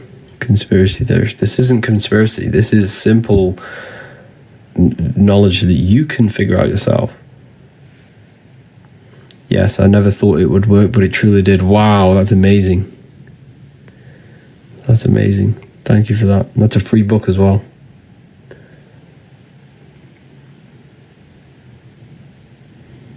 Space is fake. Yeah, you had a free astral guide. Yeah, it's still on my website. It's called Activating the Inner Eye. But it's on my website. Just go get it after this live or something.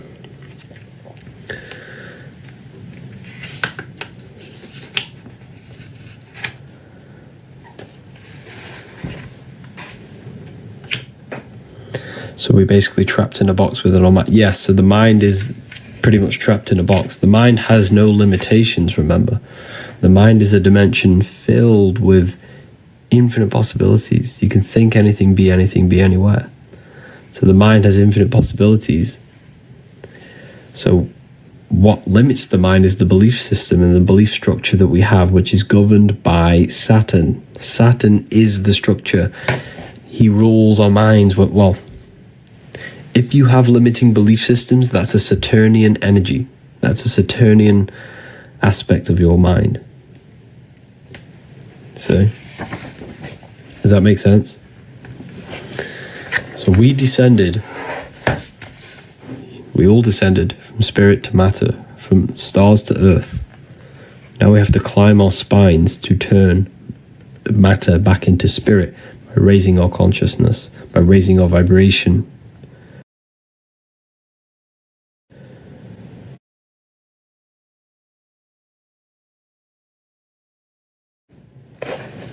And the way we do that is by raising your consciousness,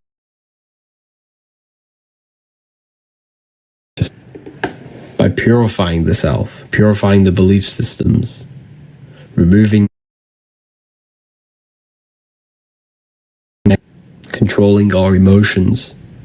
When we gain control of ourselves, we can raise our consciousness. Here's the Baphomet. The Baphomet has a goat head. The goat represents Capricorn, which is ruled by Saturn or Satan. Same deity, same thing. Saturn, Satan. Because this is the limiting aspects of our consciousness. This is the low.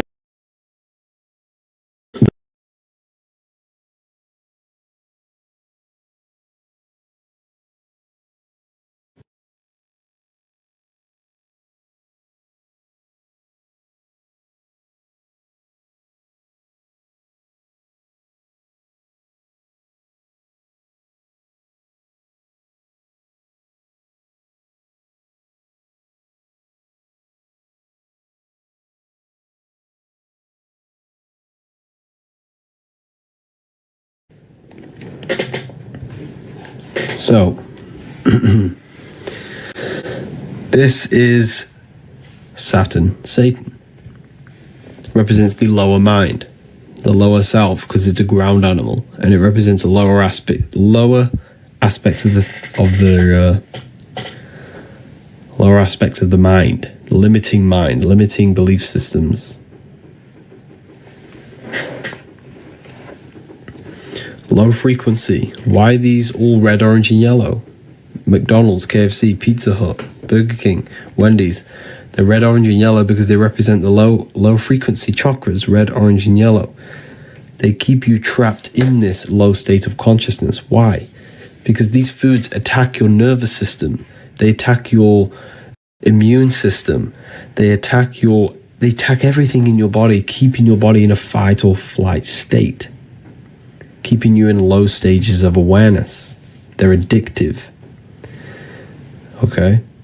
So they keep you down. They keep you in low energy. They keep you in low frequency. Is this Satanism? We'd be very surprised, right? That everything in our reality is satanic. They have trained us to become satanic. A lot of people are satanic without even realizing. The whole system is based on Satanism. Okay, it's based on Satanism, the whole system. The whole system has you worshipping material things, worshipping false icons like celebrities. That's Satanism. Worshipping money, worshipping clothes. Like, all we care about is Satanism. Like, taking substances to alter our minds. Like chemical, like toxic chemical, that's all Satanism. Obviously natural substances are not bad, but I'm talking about synthetic ones. You teaching this is Satan. This is far from Satanism. What I'm teaching you right now is to master your own mind, master your emotions, and master yourself, so you can become the best version of yourself, so you can align your mind and heart with the God consciousness. There's no, like,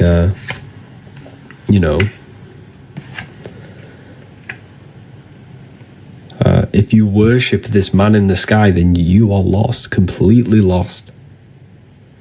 Can you explain why the occult perform sacrifice or rituals? I can't explain that on here, but I do know why they do it. I can't tell you that because there's probably people in here who will probably go and try and do it to change their life, because it's very powerful. I can't reveal that. That's a piece of information that's like too crazy. Yeah.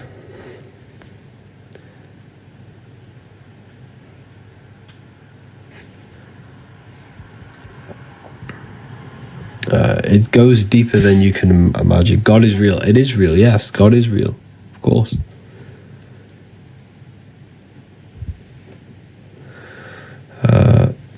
God is real. God is you. God is inside of everything. That's why he's omnipresent. Why do you think they say God is omnipresent? Not because God is watching everyone, but God is inside your own mind. God is your consciousness. Please reveal it. There's no point revealing it because it won't do anything to you. It'll only darken you. If you want that sort of knowledge, join the university. That is like, it's too deep. There's certain things I can't talk about on here. Keep tapping the screen. Let's get this to 50k likes.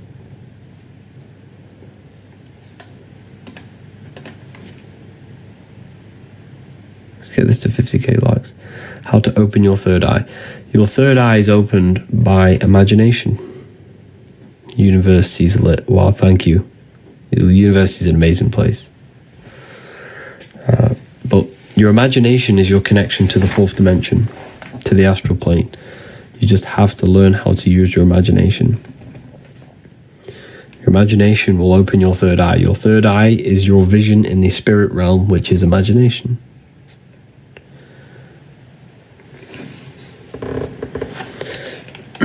So, going back to the Saturn cube, it represents matter. The number 6 represents matter. There are 6 sides to a cube. There are 6 sides to a cube. Up, down, left, right, backwards, forwards. And God created, well, supposedly in the Bible, it's all symbolic, of course. But the Bible says God created the physical world in 6 days and rested on the 7th. He created everything in 6 days. This is the physical creation. Matter is physical, yes. So this represents matter, the worship of physical reality, the worship of physical pleasure. Have you ever wondered when you were younger, you got a toy, you really wanted this toy, but then when you got the toy, you didn't even play with it? That's because nothing physical can ever satisfy your soul. Nothing can ever satisfy you in this physical world. The physical world will never, ever, ever satisfy you. Only inner satisfaction can satisfy you. When you are satisfied with your soul, with your mind and your heart, that is true that is how you satisfy yourself. Spiritual advancement, not physical things. But the elites, this whole system is based on constant physical low-level pleasures. They give you Netflix, they give you porn, they give you food on every corner, they give you entertainment, music, they give you all of these distractions to keep you constantly distracted, and it literally just corrupts your soul in the long term. It darkens your soul, it corrupts you, makes you feel lost. The system is a satanic, Saturnic system. Okay? It's a satanic, Saturnic system. Let's get this to 50k likes. If we get this to 50k likes, I will release a nice code for everyone to get themselves the book. When is the Book of Symbolism coming out? Hopefully in the next few months. Next 1 or 2 months. Hopefully. I'm not too sure. Let's get this to 50k and I'll help you save some money on this book. I've gotten the book amazing. Thoughts on the Book of Enoch, amazing book. It's encoded though. Is Jesus Lucifer? A lot of people ask him about Lucifer. Lucifer is another symbolic thing. Lucifer's not a real identity, not a real person. A lot of people think he's a real person. Not a real person. Lucifer in the esoteric world represents something that is... It represents good... Let's start that again. It represents evil dressed in good. It represents something beautiful that brings corruption and darkness. So it's an aspect of your own life. So if we look very closely at your brain, you do not see into reality. Light enters your eyes and the image is produced in the visual cortex of your brain. And this sigil, this process, is actually the sigil of Lucifer. this process, so reality is produced by your brain. It's a computer to experience this 3D world. Consciousness experiences the brain. So everything you see is in your visual cortex, and this is the sigil of Lucifer, representing the body. Sorry, the eyes can be luciferic. Why? Because the eyes deceive the soul. When you close your eyes, there is an inner self, there's an inner being, there's an inner consciousness, an inner word, inner voice. That's the spirit, that's internal, that's invisible. That's the invisible experiencing the visible. These eyes can trick you into worshipping the physical world and elude you. If you become obsessed with beautiful things, money, fame, temptation, lust, cars, I'm not saying these things are bad, but I'm saying if you worship them, that's luciferic, because money is luciferic. It lures you in slowly, and then it slowly corrupts you. Before you know it, you've traded your soul for something that doesn't really actually exist. That's Lucifericism. That's Lucifer. Think of it like this. A rapper is Luciferic. You think they're a rapper, you think they're cool, you think they're amazing, you worship them, you love their music because it sounds so good, but little do you know that music is corrupting your subconscious mind and programming your mind to be degenerate, to think about drugs, sex, and alcohol. So rappers, like music, is Luciferic. It's Luciferic. Anything that appears good but brings destruction.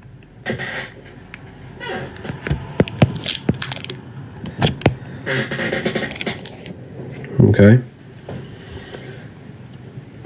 Music is hypnosis. Yeah, music is hypnosis. It puts your brain in a hypnotic trance. That's why you can't not move your body to music. It's a hypnotic trance. It's a form of black magic. Yes, black magic. Very well said. Very well said. So everything in this matrix is to lure you in slowly. Katy Perry in space. There is no space. So the whole system is Luciferic.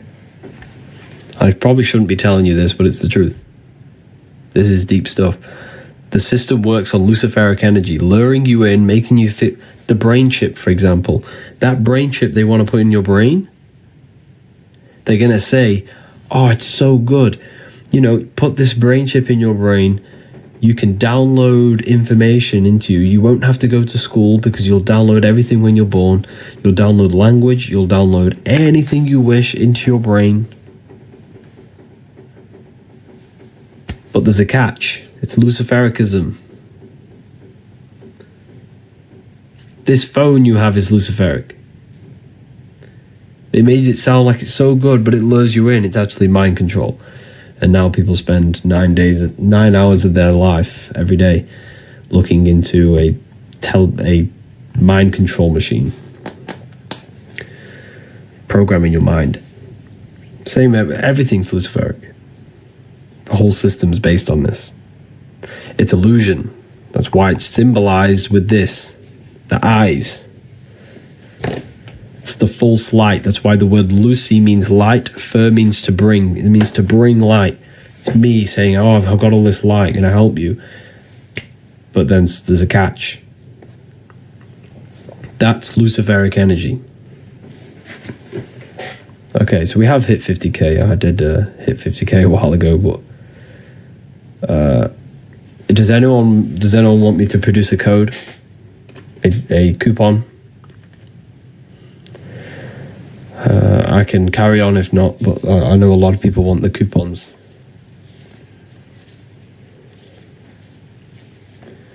So Lucifer's not a real person, so a lot of people.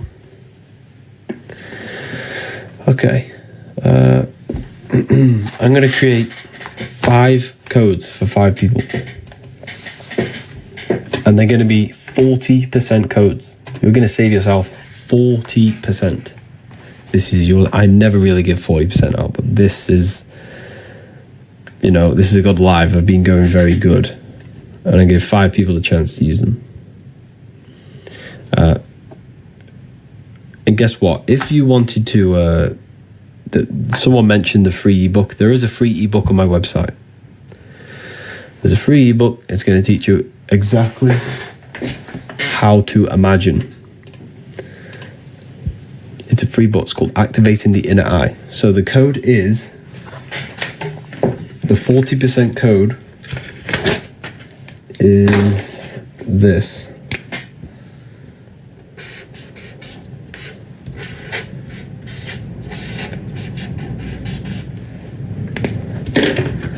Add this at checkout, wisdom, all capital letters.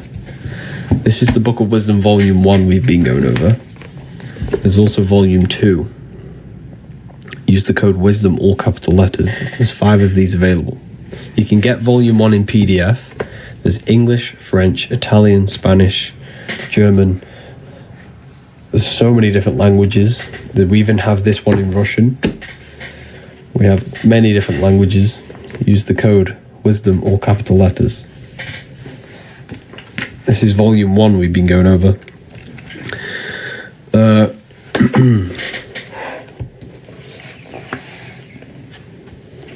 Wisdom, yeah. This is Luciferianism. That's what we've been going over. I've already. Thanks for helping me. It's a pleasure, Banana.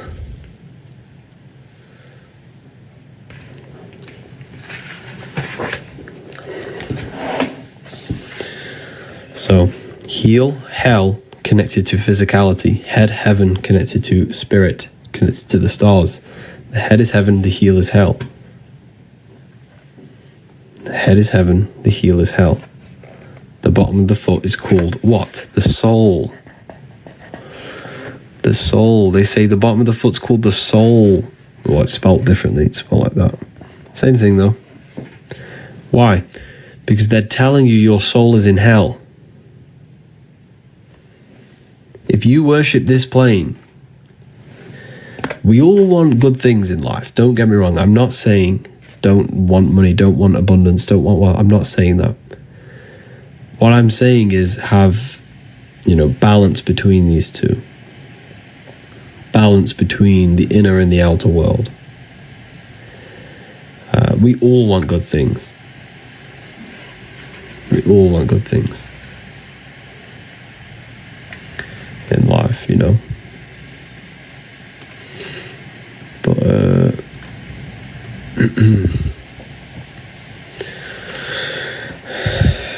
yin yang, yeah, it's having balance between them.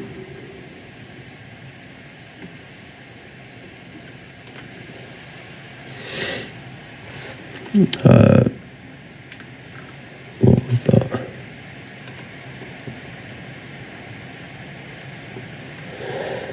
Well done to Veronica Sims, Angela Preto, for purchasing the Book of Wisdom.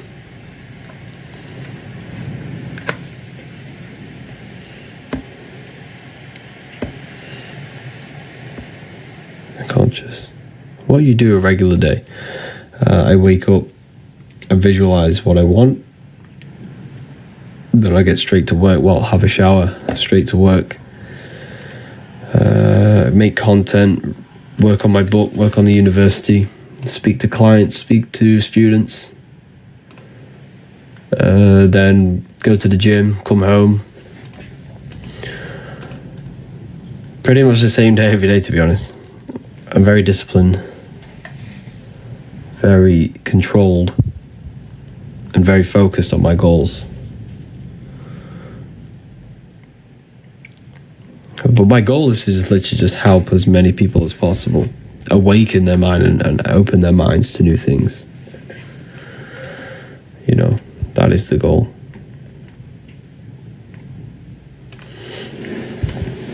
But yeah.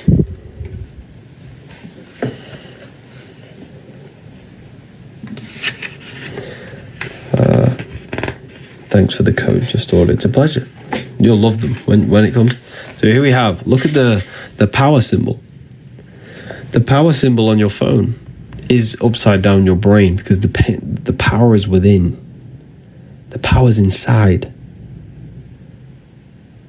The power's inside the mind. This is the power of the mind inside of you. Okay? Here we have the Holy Grail. This is the Holy Grail. This is your brain, because your brain's connected to the heavens, the stars, the astral plane, the high realms, the higher dimensions of consciousness. You're connected directly to them.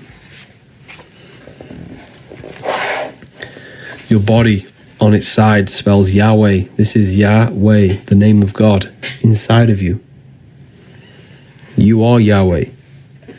And Yahweh is the breath, breathing in. That's Yahweh is way. Yahweh. Inhale, exhale, because you're breathing ether, you're breathing consciousness. That's what you're breathing.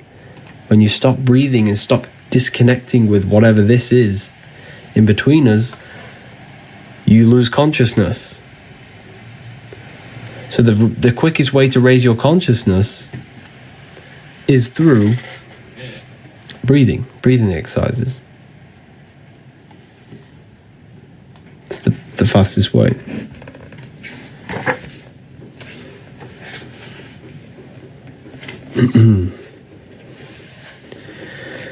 The symbol for spirit is a circle. That's why your head is a circle, because your head's where spirit is. Circle.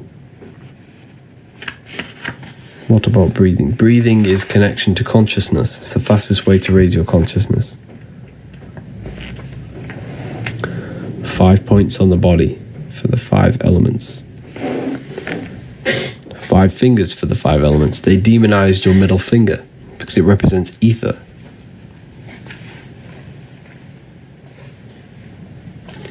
Ether is the ever-present field of energy that connects all of us.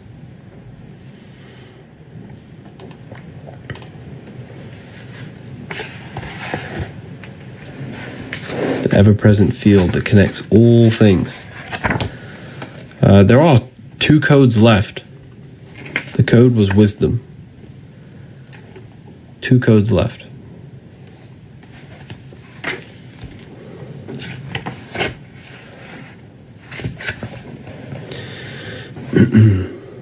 Feel free to ask questions, people.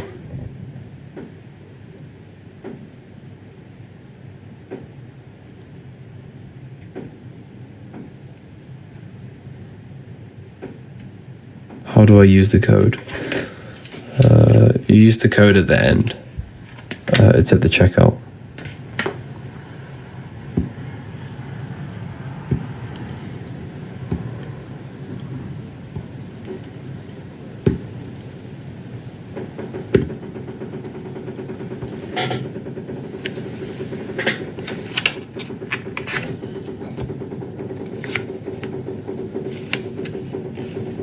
God doesn't exist. God does exist. God is in you. You can connect with it yourself. You just have to connect with the source within you. And the way you connect with the source is by turning off the thoughts. Because when you turn off the thinking mind, you turn off the human. You turn off who you think you are. If you don't think, then you're no longer your name, your job, your reputation. You're pure awareness. That's who you truly are. You are not this being. You're not this matrix man or woman. You are not this name. It's made up. If you turn off your thoughts, what's left? That's who you actually are. Pure awareness. Turn off your thoughts and you'll figure out who you are. Pure consciousness. Pure awareness. You can only figure this out by going within and actually connecting with it. It's very, very important that you connect with yourself. Become the observer. Yeah.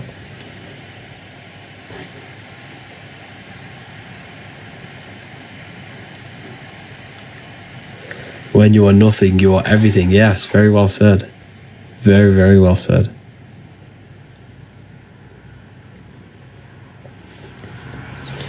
When you are nothing, you are everything.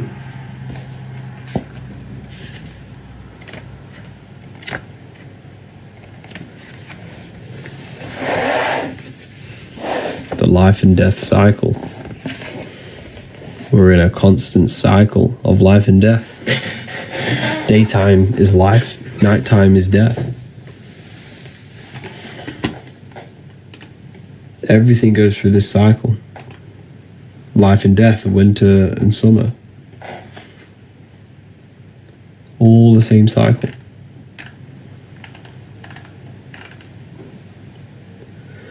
When you go to sleep, you enter spirit. When you're in your day, you enter matter. Spirit and matter. Spirit and matter. You're in this constant cycle.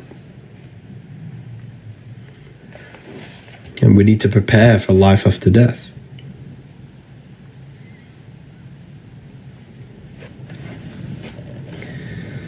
That's why the word death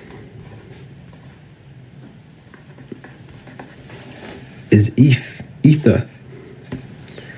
This is the ether. Everything is born out of the ether and returns back to it. Everything's born and dies. Energy can only be transmuted, never dies. So it's born and it returns back to ether, back to singularity. Physical is phi cycle. We live in a cycle of phi, of a torus field. The cycle of this torus field, though, is what we live in. This is your heart. It's the same thing with your heart. Everything leaves the heart. The blood goes into the heart and leaves the heart. Everything goes in and out of the heart. Energy leaves the heart and returns back to it. All blood leaves the heart and returns back to it. It's a cycle of the heart, which is ether. The heart is an infinite vortex.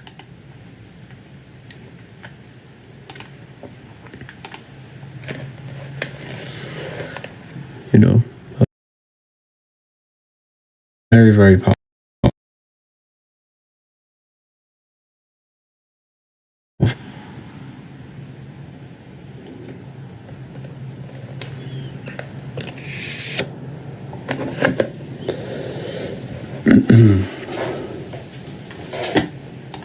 Very, very powerful when you learn this stuff.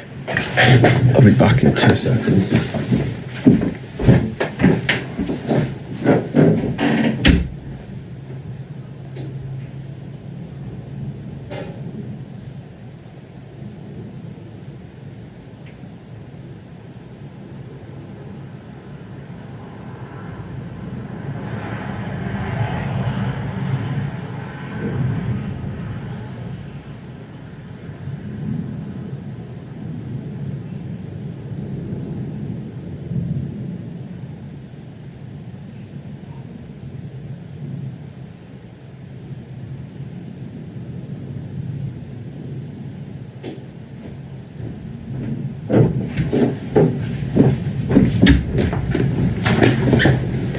You will pay for your blasphemy. I won't. You will pay for believing in Jesus. I promise. And the reason why I say that is because your whole life you haven't prepared for life after death. So if you believe in Jesus and you die, you go into the astral plane, you're just left with your internal world. So when you die, if you close your eyes right now, that is what you're going to experience. You're going to experience yourself.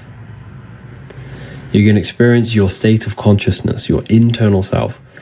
And that internal self will be manifested on the astral plane, the realm of imagination, infinite possibility, and you will suffer there if you do not master yourself. Because if the mind is not controlled in that plane, then you will be manifesting and destroying yourself. You know, I'm not scaring you, but like this is what happens when you die. You're left with your internal self. You're left with your internal state of consciousness. So your imagination is a dimension where you come from, and you descend into matter, to physical reality, you will return back to the astral plane. And then you will experience your state of consciousness there. So whatever you think, you manifest instantly. So we have to control ourselves. We have to make sure our internal world is not connected and desiring physical things like addictions, food, sex, smoking. Whatever our addictions are, we have to detach before we die in order for our consciousness to ascend to a higher plane. You will match your vibration, your state of consciousness in that plane.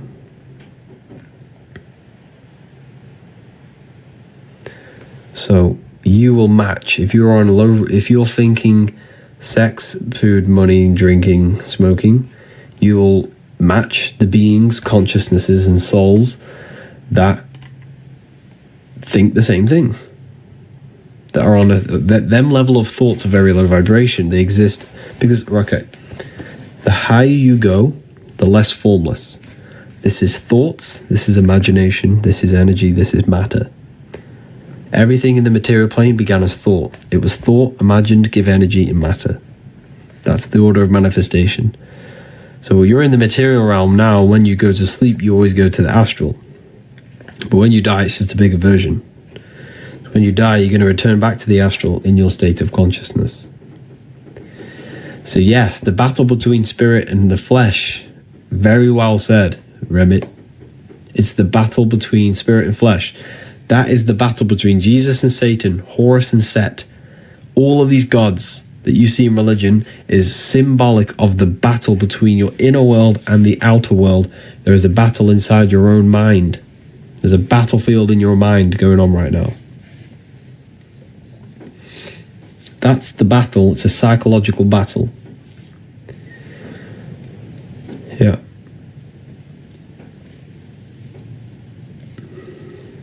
A psychological battle.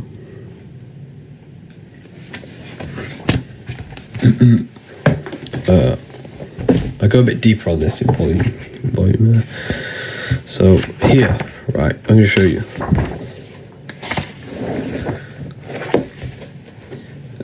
I'm not being a monk. Like, I'm not saying, don't engage in anything of the physical world. Never will say that. Me personally, I just balance it. Like, this is what I do. I'm not telling you to do anything. This is pretty much off my research of esoteric, occult wisdom, and life after death research. But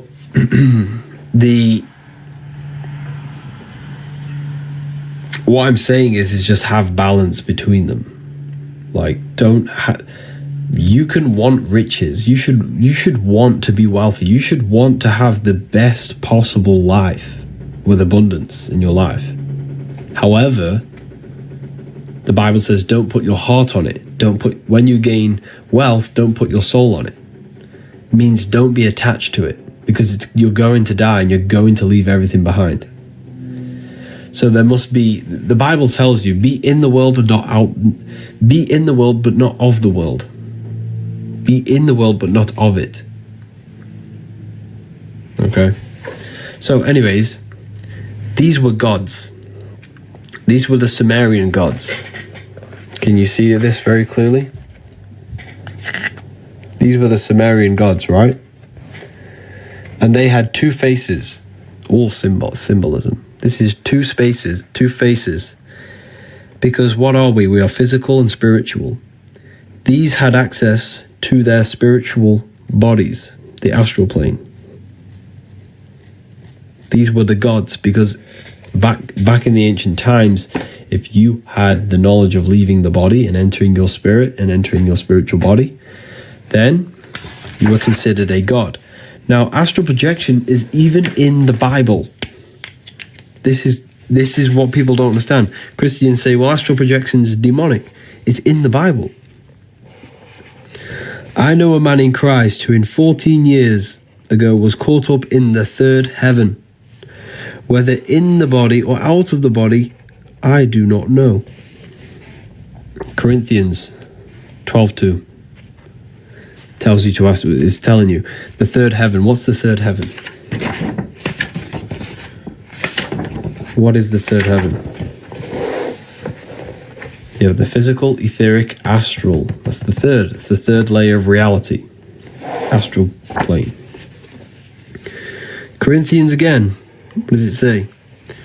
We are confident, I say,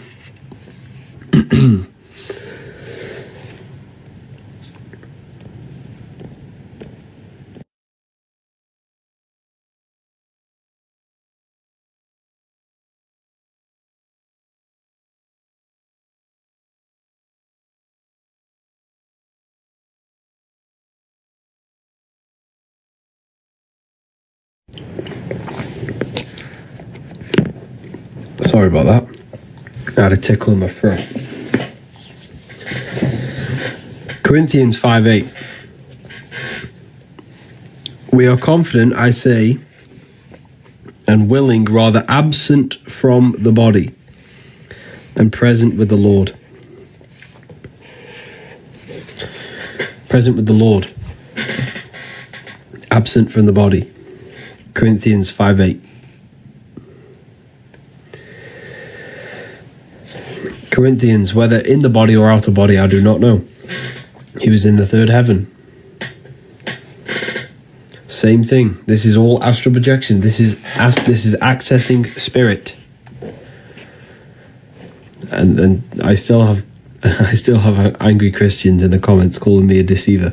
This is in your Bible.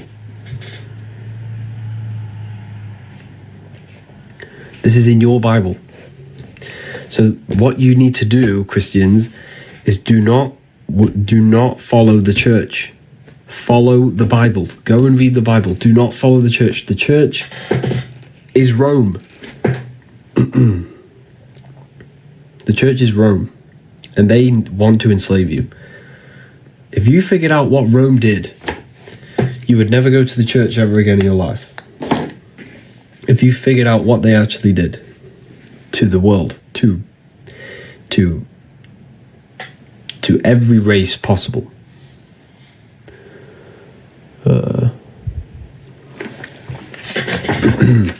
Same thing. Here's the Freemasons you showing the same thing. Here's the Egyptians showing you the same thing.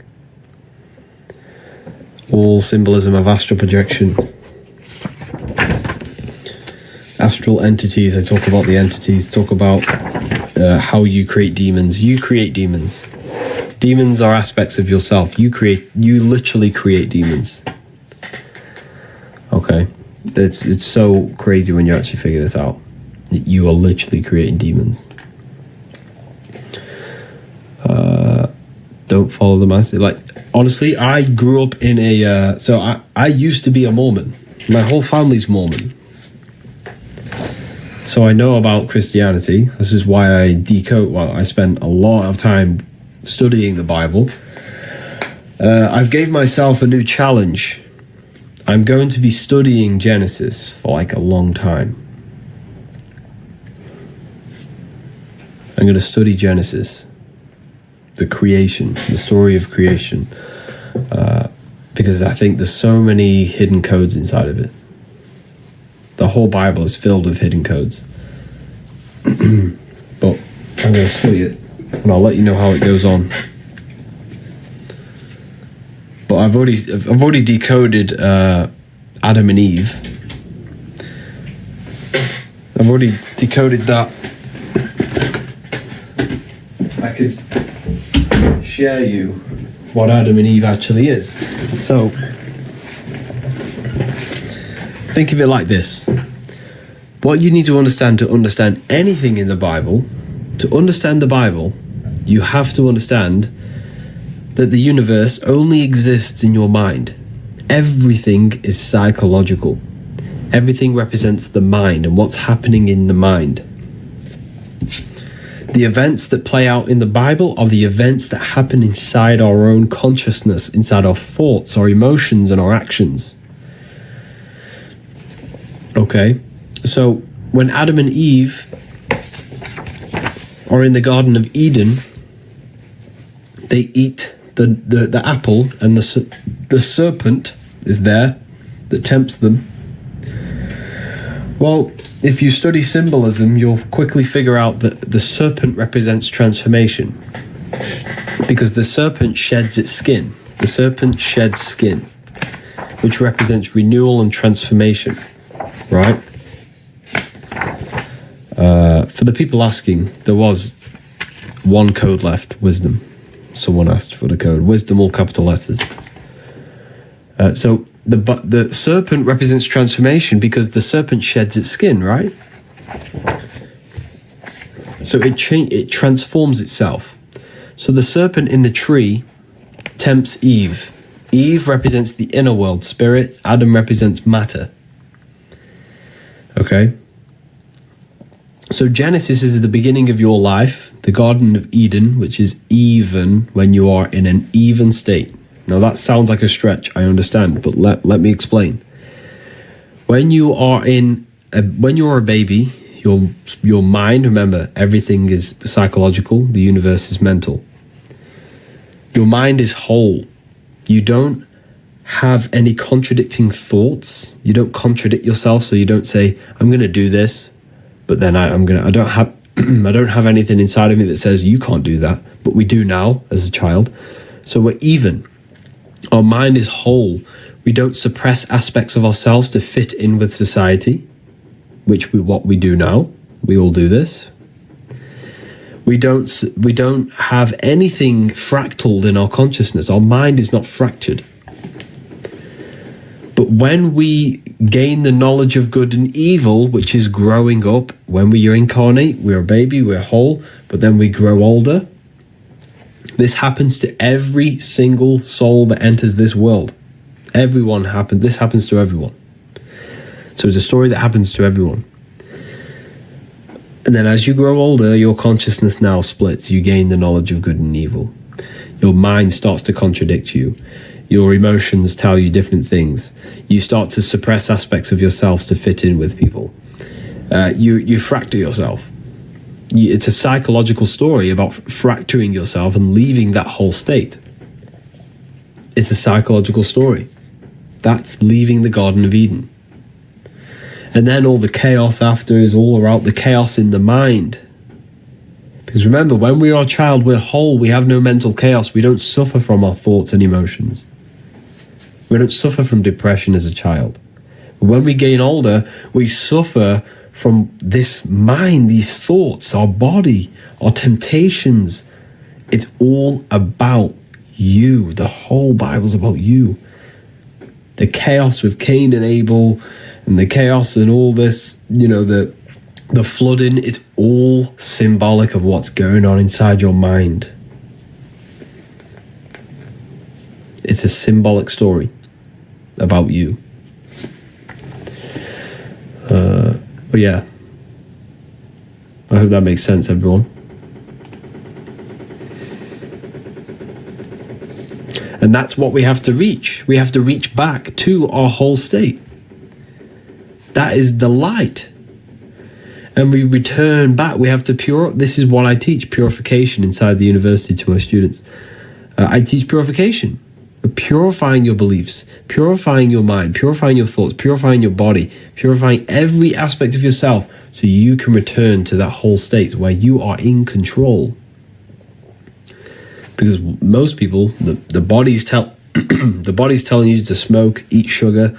The mind's telling you to watch Netflix and entertain itself because you want to escape the thoughts. Emotions are sad, worthless because they don't know who we are. I get it. I've been there. And that's how I'm describing myself. Literally describing myself. But that is the chaos that the Bible's talking about. But that is the chaos. It's talking about the chaos within. And we transform ourselves. And that is the serpent. Now, I'm writing a whole book on this, so you can do your research on it if you want. But I'm making a whole book on the symbolism of the serpent, symbolisms of all different things, all different symbols you could possibly imagine.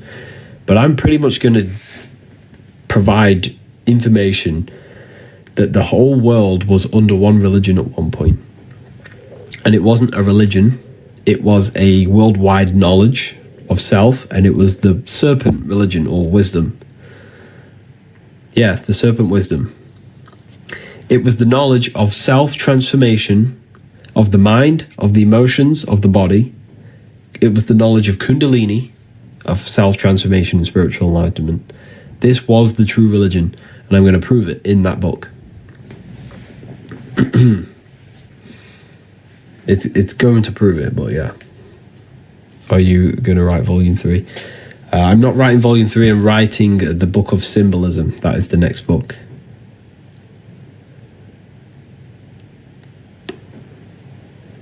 Bye-bye, have a wonderful day. Take care, Sundus. Take care. Maybe Luciferianism, study that. I have studied that.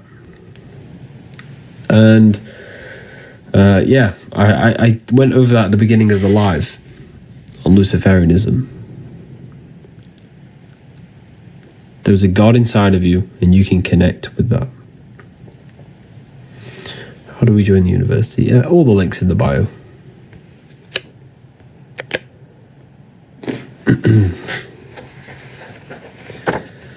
All the links in the bio. So this is symbolic of cutting your connection between the mind and heart, the mind and soul, the intellect and emotion. It's all symbolic of transformation of self. Not transformation of self, sorry, I was daydreaming then while saying that. I was doing something else. This is symbolic of cutting off your intellect from emotion. You know, this symbol. Isn't that what Catholics do? Yes. Now, I'm not doing this is not going to cut your intellect from emotion. I'm not saying that. Like, doing this is just a gesture, but it's symbolic. It's a ritual, it's symbolic. We don't want to cut off our mind from emotion, because cutting off the mind from emotion thinks destruction, hate, and a beastly nature. That is the devil. You are literally the devil if you don't think with emotion. They have to be in sync. We have to think with empathy, think with morals, think with our heart as well. They combine. But we don't want to just think with our emotions, because then we become impulsive. We have to combine them both. The heart is literally a guidance system. It's connected to the universal laws of God. It's connected to the laws of God, consciousness of love, authenticity.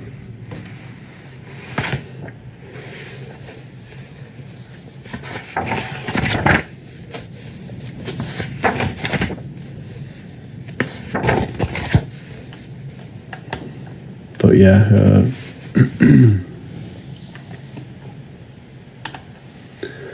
it's very powerful information when you learn about this stuff. Inner GPS, yeah, it is. It's pretty much an inner GPS. It tells you everything that's right and wrong. When your heart tells you something, it's the truth. Like, if you think something, your heart's going to say, no, that's either right or that's wrong. That's the intelligence in you. We all know what's right and wrong. Is this the second book? Yeah, this is the volume 2. So the heart talks about volume 2 talks about the heart. Your truth, you can feel it. Yeah, exactly. The truth resonates with you. It resonates with your heart. You can feel it.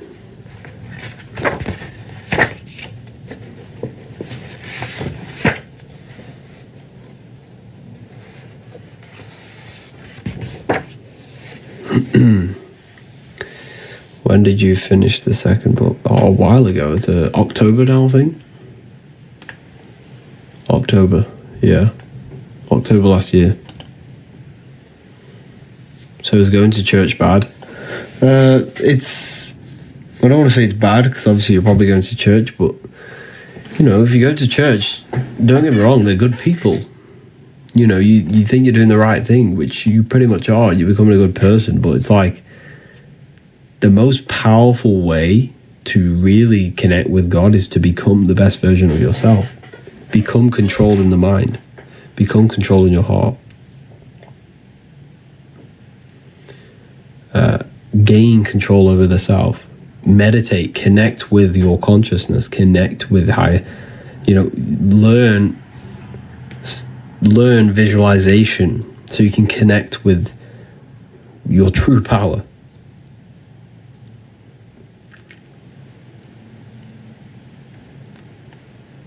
So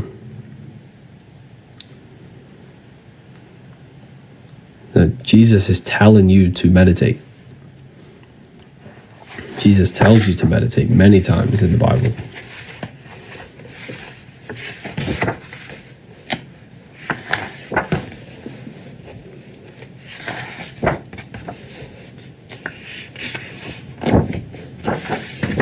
Many, many times.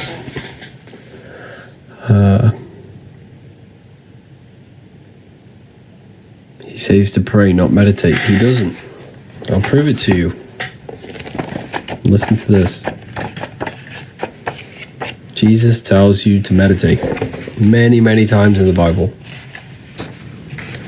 Okay.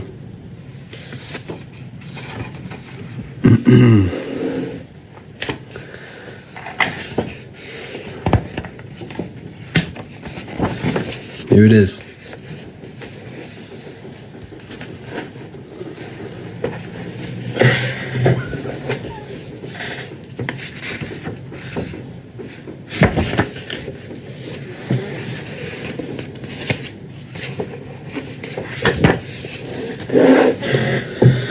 Psalms 4:6-10. 4:6-10. Be still and know that I am God. Be still. Be still is meditation. Be still. Keep the mind still. Keep the body still. That is all meditation. Then he says in Matthew 6:3-4, take no thought. 5 times he says this. 5 times he says take no thought. 5 times, 5 senses. Turn off the 5 senses and take no thought. This is all meditation. Take no thought is connecting with the pure self. And we also have another powerful verse inside the Bible, which is a very powerful verse. Here. Matthew 21:12, Jesus went into the temple of God. Corinthians 3:16, do you not know that you are the temple of God? Jesus went in the temple of God, but then he tells you, do you not know that you are the temple? So you got to go within yourself to go inside to God. Then he says, Luke 11:52, for you have taken away the key of knowledge. You did not enter in yourself. You didn't enter in yourself. Luke 11:52. You've taken away the key. You didn't enter yourself. You have to go within. Then, Luke 6:6. When thou prayest, enter in thine inner chamber and shut the door. When you pray, enter in thine inner chamber. This is the inner chamber. This is your inner chamber. Is your mind. You got to go within the mind. This is why they teach you to be scared of the dark when you're a child, because they don't want you going inside yourself. They don't want you going inside. Why? Because the inner room of exactly, the authentic, very well said. The inner room of consciousness is where they don't want you to go. Exodus 14:14. You need to be still. Wow, you only need to be still. It's there. Enter in the inner chamber, the inner room. There is a room inside of you, right? And this room is a very sacred room. It's the room that every Brahma goes into the cave. Jesus goes into the cave for 3 days. This is the cave. The cave is this beautiful room inside of you.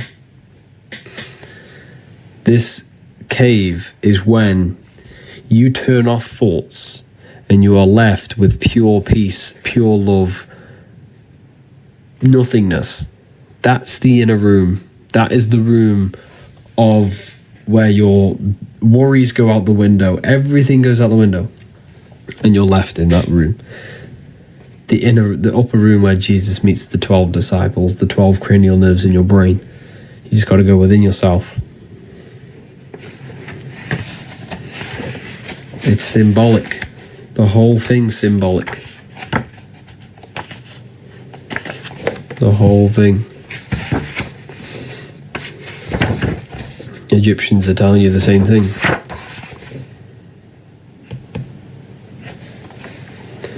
What do you think about the Emerald Tablets? It's one of my most favourite books. That book really woke me up. It's very powerful. Okay, right. A lot of people asking about the book. It's called The Book of Wisdom Volume 2. I wrote this myself. You can get it straight in my bio. It literally tells you everything you could possibly imagine. Now, I'm going to give 5 more people the chance to save 40%. Okay, so 5 more people can use this code, Wisdom. You got 2 streams. Yes, I have 2 lives on at the moment.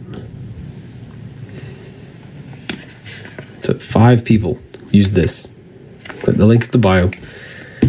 Use this. You're going to save yourself 40%. Well, that's useless. You're going to save yourself 40%.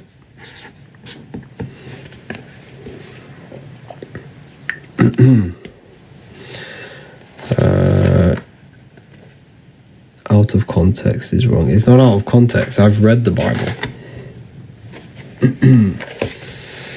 Here it is. The energy field around your body. Sacred energy field that produces all physical life.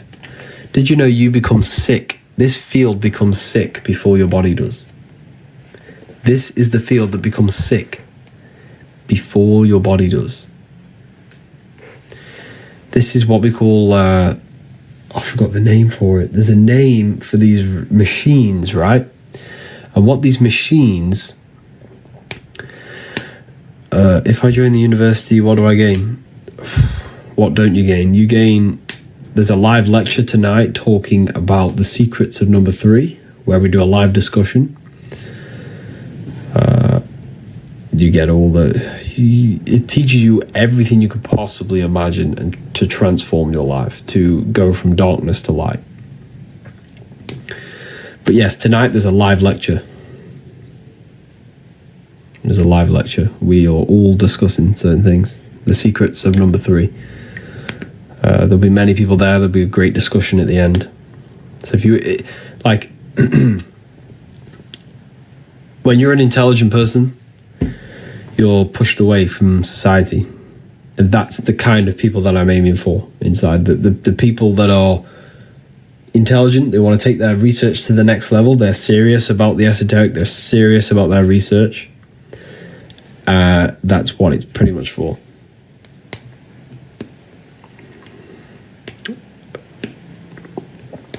So anyways, I was talking about that machine. That machine, there's a machine that will pretty much calculate the frequency that will heal holes in your aura, because there can be holes, there can be problems in your aura. So this energy field becomes ill before your body does, because this is what feeds the body. So you can actually see illness in the field before you can see it in your body. So there are these machines that can detect what frequency is missing from the field. They'll produce that frequency and then shoot it into your field, which will heal your field and then heal your body. I forgot what the machine's called. But it's true. This stuff is true. There's literally a machine out there, and people have businesses for it, and they charge crazy money for it. It's very expensive, but it's true. So this tells you illness operates on frequency.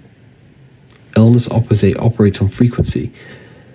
If you are on a low frequency, you will match you're on the same vibration as illness, But if you raise your frequency by eating high vibrational foods, thinking high vibrational thoughts and high vibrational emotions, you will no longer match the frequency of illness.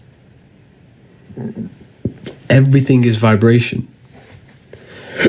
The doctors won't tell you this. The doctors will never tell you that your aura, your electromagnetic field, becomes sick before your body does.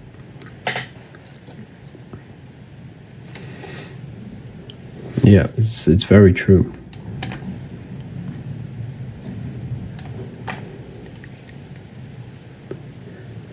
Do doctors know this? Probably not. They're not taught this.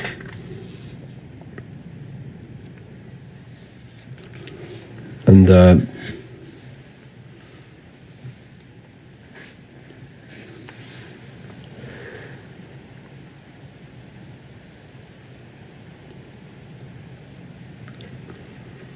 is vibration connected to electricity in the body?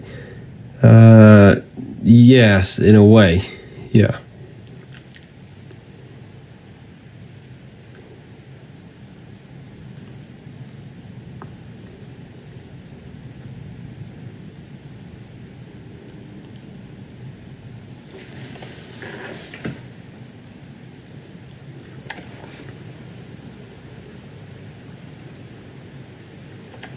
Any coupons for the university? No. It's already underpriced for what's inside, to be honest. What's the best foods for high frequency? Fruits. Fruits, vegetables, because it's literally crystallized sunlight. It crystallizes the sun.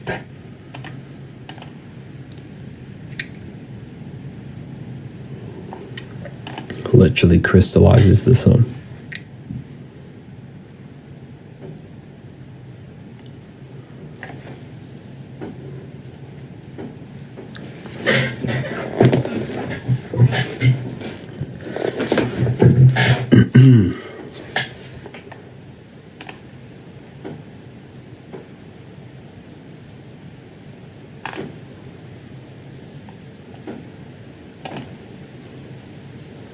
The sun is artificial. The sun's not artificial. That's why they try and block it. The sun upgrades you. The sun produces melatonin in your pineal gland. It makes you feel good.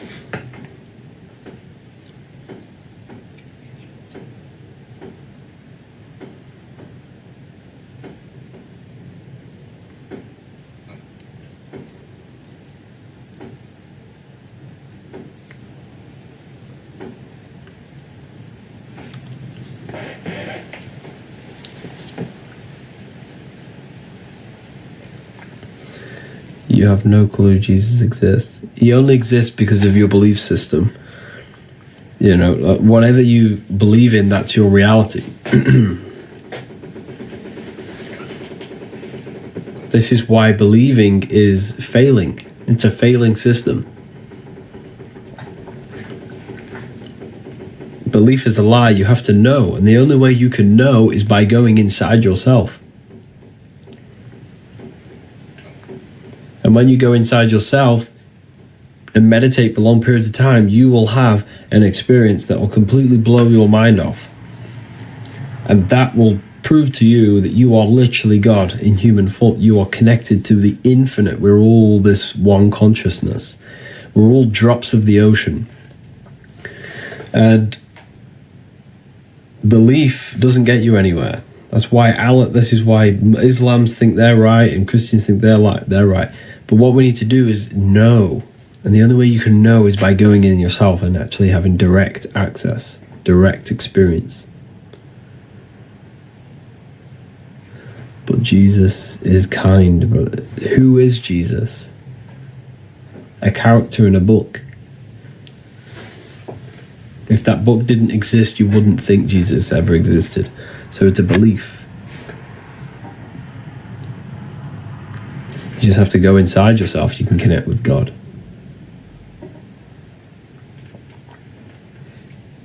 Just go within.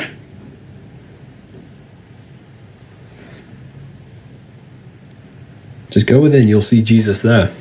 You'll realize you are Jesus, just a human with a powerful consciousness inside of you.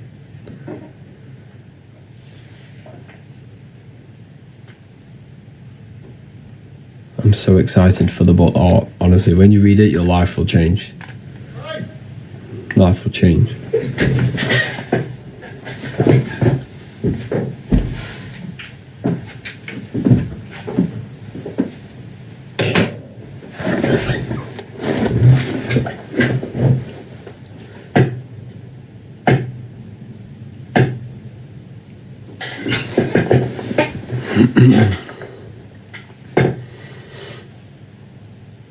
But yeah, I'm gonna love and leave you all here today. Harry, the books are amazing. Still reading. Thank you for that, Anya. If anyone's read the books, let me know in the comments. If I join the university, will I have a symbolism class as well? Yes, you'll have the symbolism class. You have everything you can imagine. We also have a library in there as well. We have a library filled with books. But yeah, if you join, I'll see you tonight in the live lecture. And we can have a discussion after the lecture. But yeah, I'll see you there. Ordered, can't wait. Wow. I'm working through them every day. Amazing.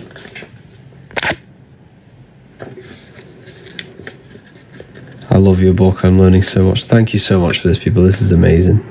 You should start doing podcasts. Yeah, I really want to. I think that's my next thing. I think that is the next thing. Thank you, everyone. Have an amazing day.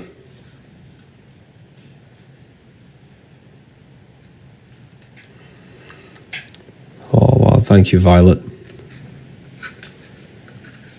Both books are amazing. Thank you so much. Wow, this is amazing to see, like, the change, to see how it's actually helped people. Yeah, thank you, everyone. Have an amazing day. Take care. I think there were a few codes left, I'm pretty sure. Wisdom, all caps. There's a free ebook on the website as well.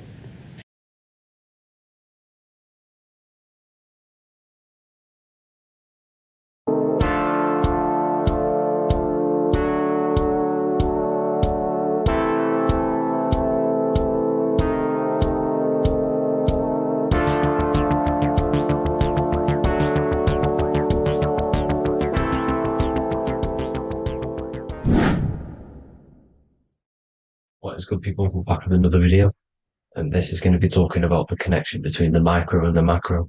You know, you are the universe. Everything is inside of you. So the first thing you need to understand is that the law of mentalism. We are a thought in the creator's mind. Everything's being thought into existence. We have a spark of this mind, this same mind of the creator, and everything is a state of mind. Particles or atoms, whatever you want to call them, are a mental thing. They're a product of the mind. Everything's thought into existence. Thoughts influence everything. Thoughts are energetic effects which send out waves into the quantum field around you. And your consciousness is actually the universe experiencing itself, expressing itself, and viewing itself. So we are the creator, but viewing itself in separate bodies. And this is why they call the material world the world of illusions. Because everything's separate here, but we all forget that we are all one. We've all been brainwashed to think we're all separate, but we're all one. We're all the same mind, the same consciousness, everything. So everything's created out of toroidal fields. God created the toroidal field. That's the only thing that exists because part of the atoms are toroidal fields. And it's the basis behind all creation. As you can see it in the owl's eyes, it creates the infinity symbol. And this was the apple. That apple is a toroidal field. And the toroidal field is made out of dielectricity, which is ether. Ether is black light, and this is counter space. This is another realm. This is what creates God to be omnipresent, to be everywhere at one place at all times. He is everywhere. because ether is everywhere. Ether's infinite potential. It connects everything together, and that's what energy moves through. It moves through the ether, and that's black light. Everything is light, as it says in John 4:2. God is light. Everything's a vibrational state of light. So the torus field is made out of dielectricity, ether, black light, magnetism, which is white light, which is the center of the toroidal field. And magnetism radiates, it has no vibration. And then when white light splits, it turns into electricity, which is physical material, and that has a vibration. This is the Holy Trinity, the sun, the moon, Saturn. Saturn, the god of materialism. If you've watched my videos on Saturn, you know that Saturn is crystallizing everything into physical matter. And that's why his old name was El. The ancients called him El. And this is why we get L electricity. This is where L electricity comes from. Because L electricity is only a product of the physical world, which is redshift, blueshift, Adam and Eve. And this is what creates the redshift, blueshift is what is a product of magnetism. When magnetism, white light splits, and this gives us vibration. And this what creates the toroidal field, which is the basis of all physical creation. The sine wave is created out of the magnetic wave and the electric wave. The electric wave is the blue wave, and the magnetic wave is the straight wave, which is radiation. This is vibration frequency. So the magnetic wave is straight, and then you have longitude and amplitude, which is depth, which is dimension. You see how the electric wave has depth and a dimension. This is why you get the cross. This is the cross of Earth. This is the symbol of Earth, of bondage, of physical matter, because it consists of magnetic wave and depth, which is electric wave. And this is where you get the sun cross or the Earth cross, whatever you want to call it. It's the cross of physical matter, and the ancients knew this. This is why they used that symbol. Redshift, blueshift, which is the toroidal field, is the basis of all creation, physical creation. And this is why you have the police siren is red and blue. The Matrix movie, red pill, blue pill. You have red blood and blue blood in your body. The Democrat and Republic, the two parties, red and blue. Like your taps on your taps, you have a red and blue tap. One's generative, one's destruction. Fire, destruction, water, generative. So this is the basis of all things. And electric wave has dimension, like I've already said, depth, material, and it's measured in hertz.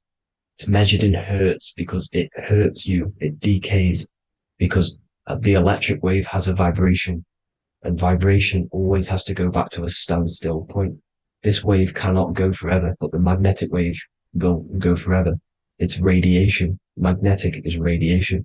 It radiates forever. It pulses. But the electric wave will at some point come back to a standstill point, and that's why it hurts. It decays. That's why our physical body decays, because we contain of electricity. This body is an electric body, and it will return back to stillness like a guitar string. If you vibrate a guitar string, you pull it, it will vibrate, make a sound, and then go back to a standstill point. It's the exact same with every single toroidal field within the body. It will decay, and this is why our bodies decay, and everything in creation decays. So we're born into sin, the sin of Eve. The sin of Eve is us biting into the tree of knowledge of good and evil, which is the systems in the body. And the sin of Eve is biting into the sine wave. We bit into the sine wave. The sun moves in a sine wave. Our DNA is a sine wave. Time is a sine wave. Everything in this creation is a sine wave. This is why the dollar bill is a sine wave. Magnetism and electric waves in one. And this is the sun doing its sine wave, which creates, when you go bowling, it kind of creates that pin that you hit over. That's the pin of the sun.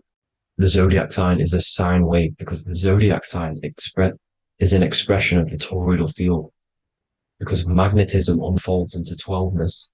And that's why you have 12 zodiac signs, 12 systems in your body, 12 cranial nerves in your head, in your brain. So if you can imagine this, see where my pointer is. Always starts with Aries. Aries is the head. It's the first thing that's created in the womb. And this is Aries, the ram. And this is why it's called a cerebrum in your brain, which is the first thing that creates when you're in the womb. And what's the element of Aries is fire. Fire is the first element. Fire, first, because it's the first thing on the wheel, the first expression of energy. As you can see here, my pointer, this is the center of the toroidal field. It would go Aries, Virgo, Capricorn, Pisces, Scorpio, Cancer. Then we go back to Libra. Libra would be center. But you see how the toroidal field is the expression of the 12 energies. That's what the constellations are, the energy expressions of the toroidal field. So it would go outwards, starting from Aries here, all the way back to Pisces, which is beyond the bottom half. But Libra would be the center. That's why Libra is the equinox. It's the equinox. Libra is when it goes from summer over to autumn. It's the equal.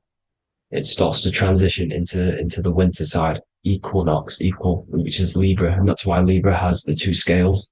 It's symbolized with the two scales. That's because of, the sun moving over. It's being judged. It's equal now, but then it's going to tip over into the winter. That's why Libra is here, the center of the sine waves. And like I said before, magnetic energy unfolds into 12ness. Magnesium is number 12 on the periodic table. It's the sacred number. And this is why the scientists are trying to, NASA is trying to bring in another constellation to destroy the holy science of astrology. So Aries rules the head, which is Mars.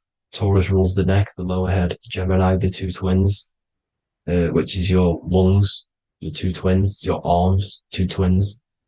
Cancer, the breasts, the chest area. Leo, the heart, which is the sun, which is fire, the center of the toroidal field. Virgo, the belly, which is the intestines. Libra, the kidneys, the two scales, the kidneys, balancing out everything. Scorpio, the sex organs. Sagittarius, hips and thighs. Capricorn, I've missed that out, which is the kneecaps. Capricorn, kneecap. Aries, which is the ram, which is the cerebrum in your brain. And then Aquarius, the calves and the ankles. And the Pisces, the two fish, the 2 feet. So everything corresponds, as you can see here. This is an ancient way of depicting it, of the folded human. And this is everything. Each constellation rules that part of the body, gives energy to that part of the body, makes you do certain things. So magnetic energy unfolds into 12ness, electricity unfolds into 7s. That's why when you get electric, the light spectrum that we see, it consists of 7 colors. Why we have 7 planets. The 7 planets give us our 7 metals and the 7 solfeggio scale frequencies. So the rotor, this is the rotor, and rotor is an anagram for Torah, the Torah, which is I think it's the Hebrew Bible. Don't quote me on that, but it's one of the holy books. Which is the Torah, the Taurus. Everything goes back to the Taurus field because it's the basis of all creation. So the chief cornerstone, it says in the Bible that the builders rejected the chief cornerstone. The chief cornerstone, you are the builder. You decided to incarnate into the physical world, into the electric world, El, the world of El, Saturn.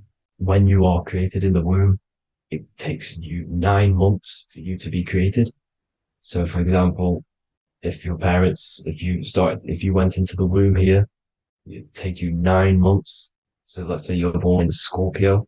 So you'd go back 9 months, 1, 2, 3, 4, 5, 6, 7, 8, 9. You consist of all of these 9 energies because it takes 9 months or however long you took to be born. Some people are born earlier. You'd have to find out how many months you were in the womb for. But you consist of these 9 energies, and each constellation has a cell salt associated with it. And these cell salts are vital for your health, and your cells and the optimal health of your body. So the chief cornerstone that you rejected is these 3 cell salts, these 3 constellations. So you're mineral deficient in these 3 constellations. For example, fluoride, magnesium, phosphate, and potassium sulfate. So that's the chief cornerstone. And a cornerstone, people always get it rejected with the cornerstone.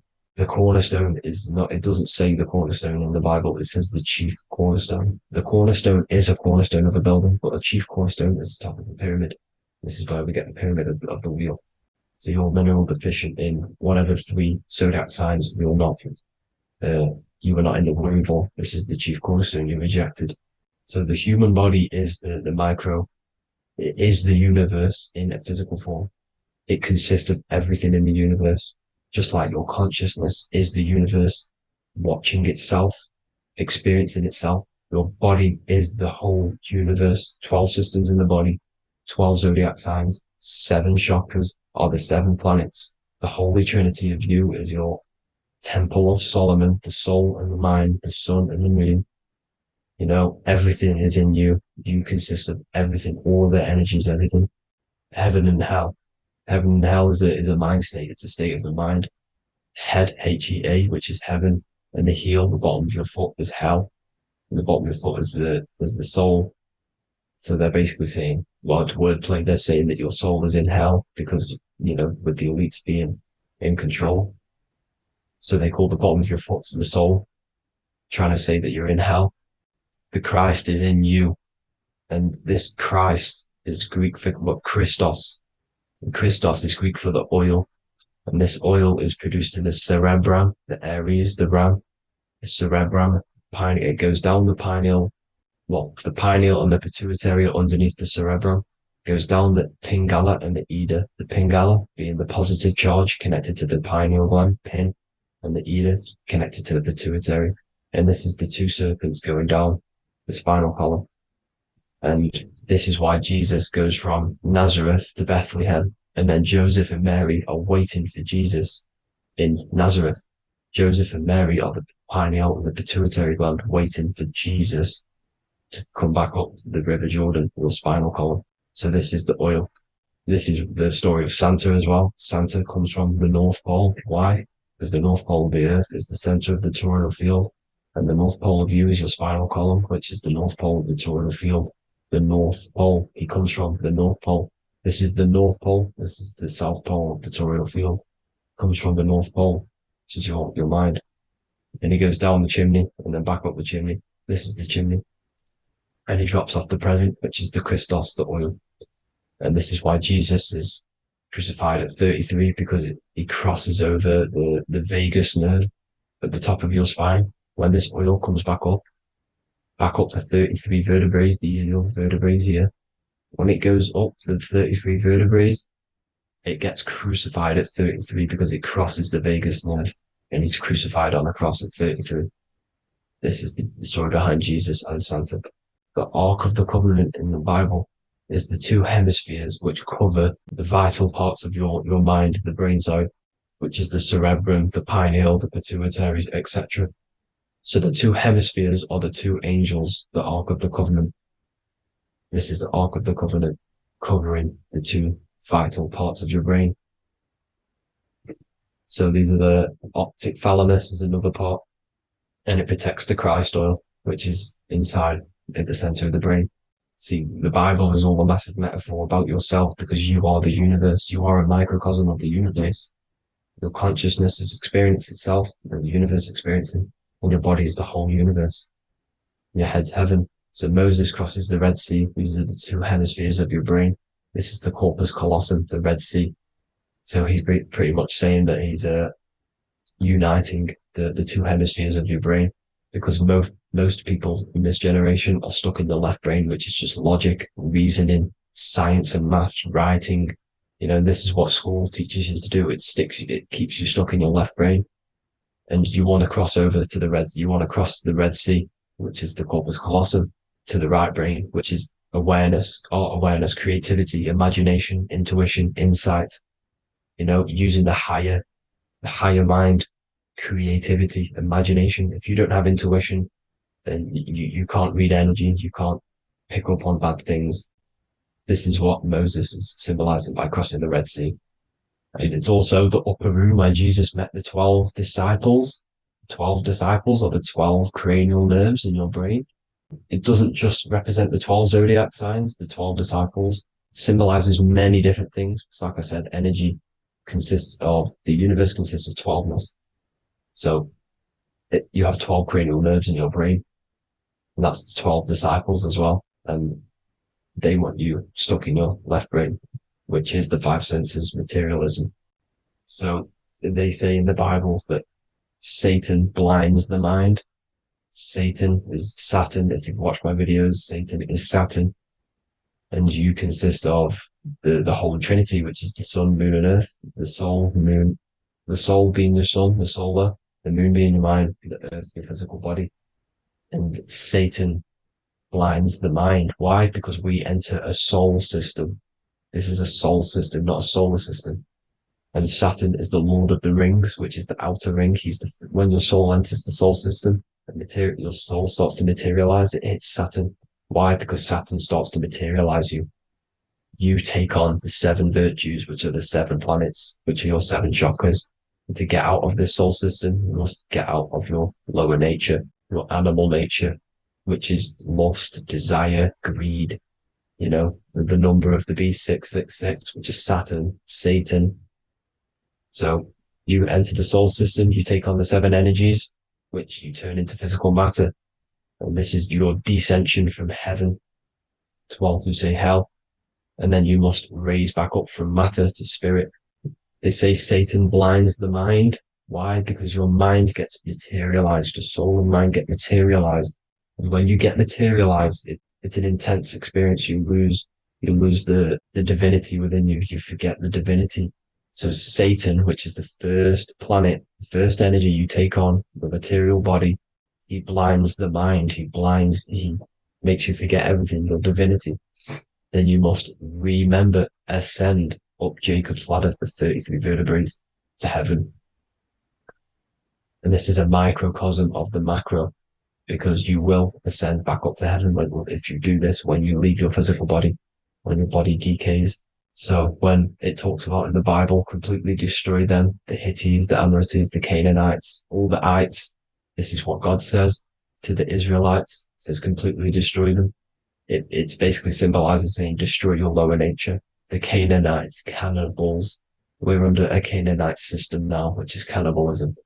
And this is flesh eating, lust, greed, all the demonic stuff, all the lower vibrational stuff, the lower nature, eating, sex, and survival, the lower 3 chakras. You must get out of these lower 3 chakras and return back to spirit, which is heaven, which is spirit, love, being holy, being truthful, being passionate. Going back to Satan blinding the mind, all of the planets are made out of these 3 symbols. Satan blinds the mind, and that's why Satan's symbol, this is the symbol for Saturn, Satan, the symbol for Saturn is the cross, which is physical matter, the earth, over the moon. The moon is your mind. So the Saturn symbol saying matter over mind. He blinds the mind. Satan blinds the mind once you enter the soul system. And you must remember, in the Bible, it talks about the Genesis, which is Eve, the sin of Eve, which is biting of the tree of knowledge, with the serpent, which wraps around the tree. It says the serpent placed himself on the tree. Well, the serpent is the spinal column. It's the serpent telling you eat from the tree of knowledge of good and evil, which is your nervous system. And eating from the tree of knowledge of good and evil is doing bad things. For example, over-sexualized, overeating, eating the wrong food. That's eating from your nervous system. It's decaying you, and it's preventing you from achieving the God self, the God consciousness. This is the symbolism of, the tree on the serpent, telling you to eat from the left brain, with the left brain being the sinister. Sinister is Latin for left. That's sin. Sin is left.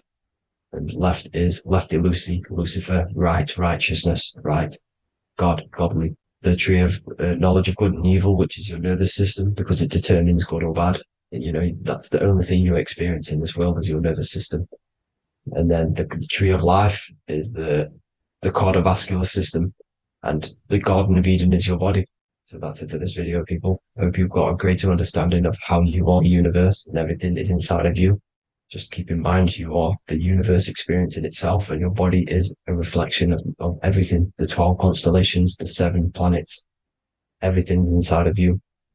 This world is an expression from the inside outwards. You can't affect the outside world to manipulate reality. Everything's inside of you. I hope you got a greater understanding of this. God bless.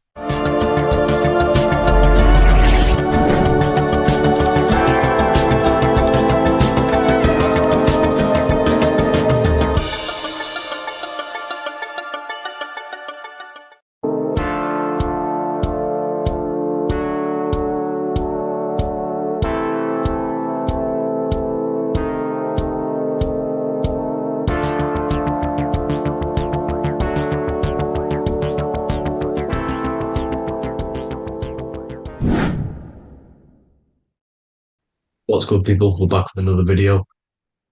This is going to just be a quick video. Manifestation, magic, bending reality. So let's jump straight into this. So you have a conscious and a subconscious part of your mind. The conscious is what you're conscious of, what you're actually doing, where you can choose or not. However, the subconscious is the part of your brain which is automatic. So all of the systems in your body, like the digestive system, your heartbeat, these are automatically being ran. And you do not have to tell these systems to do anything. You do not have to consciously tell your heart to beat. It's automatically doing it. And this is what the subconscious mind is controlling. It's like the dark aspect of your brain or your mind. It is the way bigger aspect of your mind. Okay, it controls all the systems in your body. Okay, and this is where all of your programs are. So when you're in it from your childhood, what you've learned in school, all of these things are being kept in your subconscious, maybe traumas and stuff like that. So the subconscious is the female aspect, and the conscious is the male aspect, because the male is all about action and doing, and the female is more about creation, creativity, intuition. So you have a right and a left hemisphere of your brain, and these are obviously male and female. The right side of your brain is your female. It's to do with creativity, imagination, intuition, insight. Okay. And this is one of the most important sides of the brain. This side of the brain is the most attacked by the elites, whatever you want to call them. This side is one of the most important because obviously your intuition is a massive part of reality. And if you don't have intuition, then you lose track of the things around you. You can't consciously feel if things are wrong or right. They don't want you to have intuition or creativity or imagination. They want you in the left side of your brain, which is just reasoning, logic, and basic things. So they just want you to tell you what you want, tell you what to learn, and then that's it.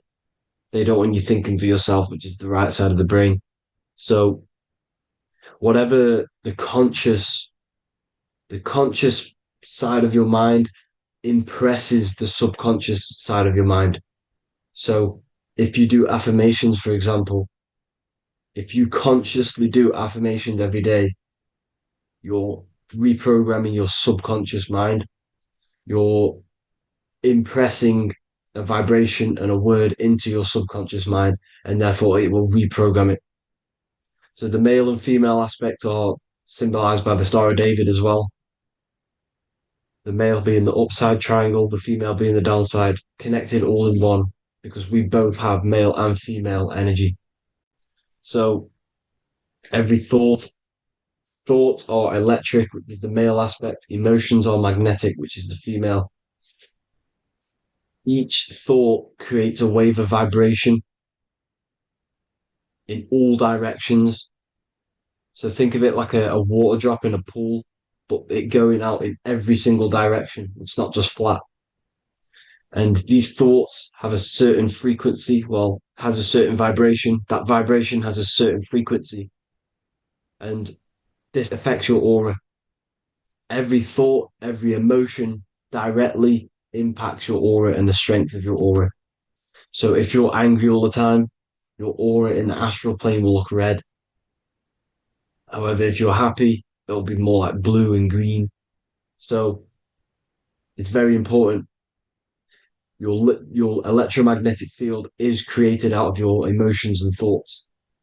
And that affects reality because you're 60% water, and frequency and vibration create certain patterns and has a certain effect on water. We'll get into that after this slide.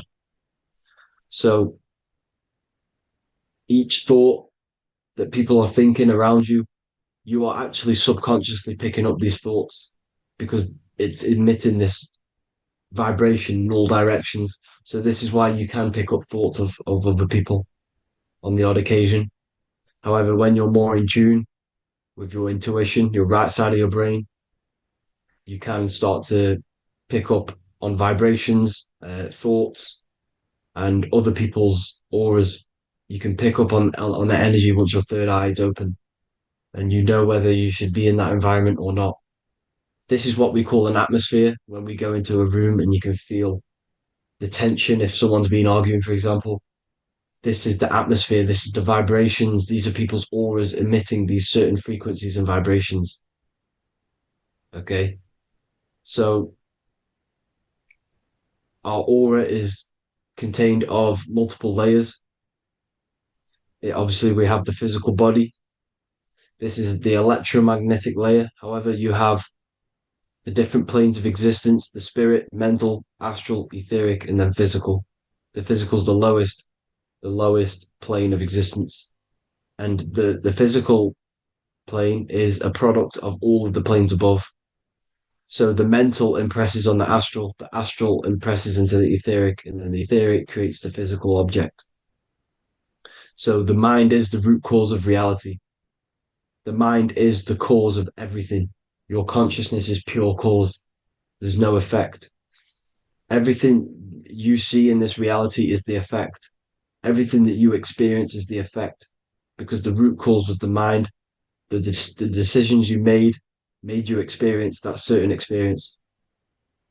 And that decision was created on the mental plane. And this is just pure thoughts. And thoughts are things. If it exists in your mind, it is a thing. It's a certain frequency. So if you have a certain level of thoughts, if you're thinking positive, for example, you're going to have a strong aura, you're going to have a higher vibration. And that attracts like. Like attracts like when it comes to thoughts and vibrations and electromagnetism. So if you're thinking positive all the time, speaking positive, doing positive, you're then creating a higher vibration, and that's going to attract people on that similar frequency to you. Everything is electromagnetism, frequency, and vibration. Everything. You see, so this is why, for example, if I put my hand to a TV screen, if my finger was the same vibration as the TV screen, it would go straight through it. However, the particles in my hand and the particles on the TV screen are two separate vibrations, and this is what causes the friction to stop and not my finger to go straight through it. So, like I said, when you don't feel the vibe of someone, when you don't feel right, you don't really get along with someone, this is a vibration. Your vibrations are not matching, they're not similar, they're two complete different vibrations, and they're not aligning properly. So music has a massive part on this. Music is a massive, massive tool for the elites because music is frequency. And in 1975, the musical instrument are all tuned to 440 hertz. So Spotify, Apple Music, most of the music on YouTube is all set to 440 hertz. And 440 hertz is not divisible by 3, 6, or 9. And when you can't divide a frequency by 3, 6, or 9, it's not a natural frequency. As you can see here, this is 432 hertz. This makes a nice geometric pattern. However, 440 hertz is a distorted pattern. So when you listen to this, this actually shuts off the whole right side of your brain. Like I said at the start, this is the most attacked side of your brain. It's to do with creativity, imagination, intuition. When you listen to 440 hertz, it shuts off the whole right side of your brain. And obviously shutting off all of these forms of your brain. Music is a very, very powerful tool for the elites because it's the only thing which can enter your soul or your ears without consent, your body without consent. Everything else has to be through consent. You choose whether to eat something, you choose whether to drink something, but frequency, you're going to hear it no matter what. This is why it's so powerful. And music influences the body in many different ways. It's the most powerful imitator of everything. It directly affects all listeners. It directly affects intentions, gestures, movements, and actions. It stimulates your mind, and certain songs, certain catchy songs, can reprogram your subconscious mind.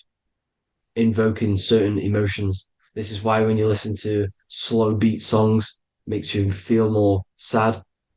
When you listen to upbeat songs, you feel more energetic.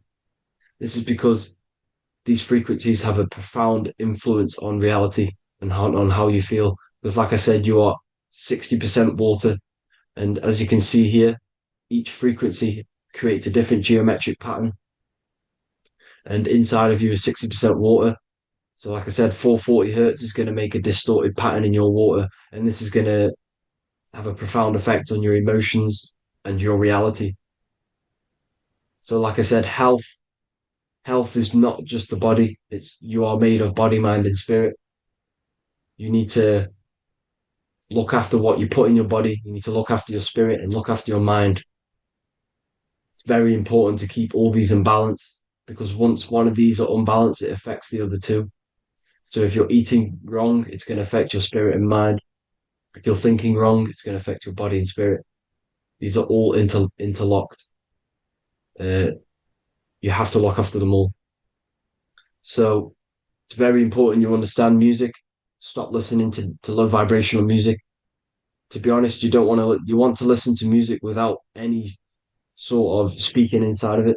You just want pure uh, frequencies, which are the solfeggio scale, like one of these, for example, 432, 528 hertz. These are all good frequencies. It's called the solfeggio scale. And these frequencies make you more in tune with nature. 528 hertz is what the earth vibrates at. So it's very important. And the Rockefellers are the one who changed this to 440 hertz. The Rockefellers, one of the elite families. So if you want to manipulate reality, it's very important to have your chakras aligned and having a high vibration, because the higher your vibration, the more powerful your words and your intentions are on reality. So the lower your vibration, the harder it is to affect reality because you're on a lower state of consciousness. Like I said, you have the mental, astral, etheric, and physical. Everything is a product of the one above. As above, so below. This is what Hermes Trismegistus was saying in the Egyptian days. This is where it comes from. As above, so below. If you affect above, it directly affects below. So, like I said, meditation helps on this, helps align your chakras. Think positive, feel positive. Like I said, your feelings are magnetic, your thoughts are electric. So once you combine these two together, you're then creating an electromagnetic frequency. And that will have profound effect on reality. So the law of cause and effect. The law of cause and effect. Every effect has the root cause. Like I said, your mind is the root cause of everything. Every decision you make is having a different effect on reality. Everything happens for a reason due to the root cause, which is your mind. You choose everything that happens in your life. Okay. So it's very important you understand this and you constantly make the right decisions, the good decisions to have good effects on your reality. You have to be very conscious of this law because nothing escapes this law. This is the law of all consciousness. So think about it. Imagine a massive ball of consciousness.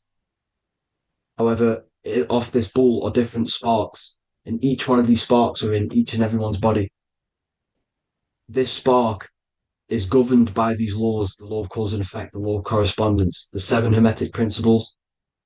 It's very important you understand this because this mass ball of consciousness is what is obeying these laws, and everyone has this spark of consciousness inside their third eye.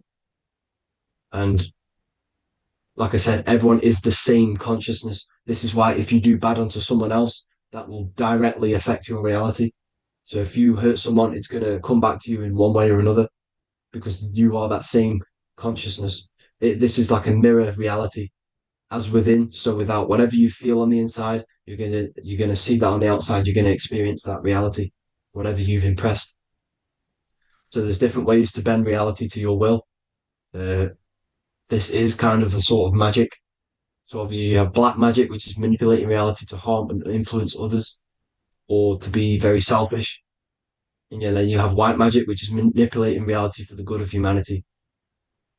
So you do have to be very careful with your intentions, people, when you're trying to manipulate reality, because this is nothing to be played with. If you are manipulating reality for the wrong reason, it's going to come and bite you in the ass in some way or another. because everything is balanced. Everything balances out in this reality. Nothing escapes the laws. Not one thing escapes the laws. So if you're stealing from yourself because it's just going to come back in one way or another. Inside of everyone's heart, you know whether you're doing good or wrong. You know, you can feel it when you do something wrong. You can feel it when you do something good. The heart is the center of the torus field. It's balance. And this is why you say follow your heart, because it's the center of the torus field. It's very important to listen to this inner voice inside of you, because that is telling you the right things to do, the good decisions to make.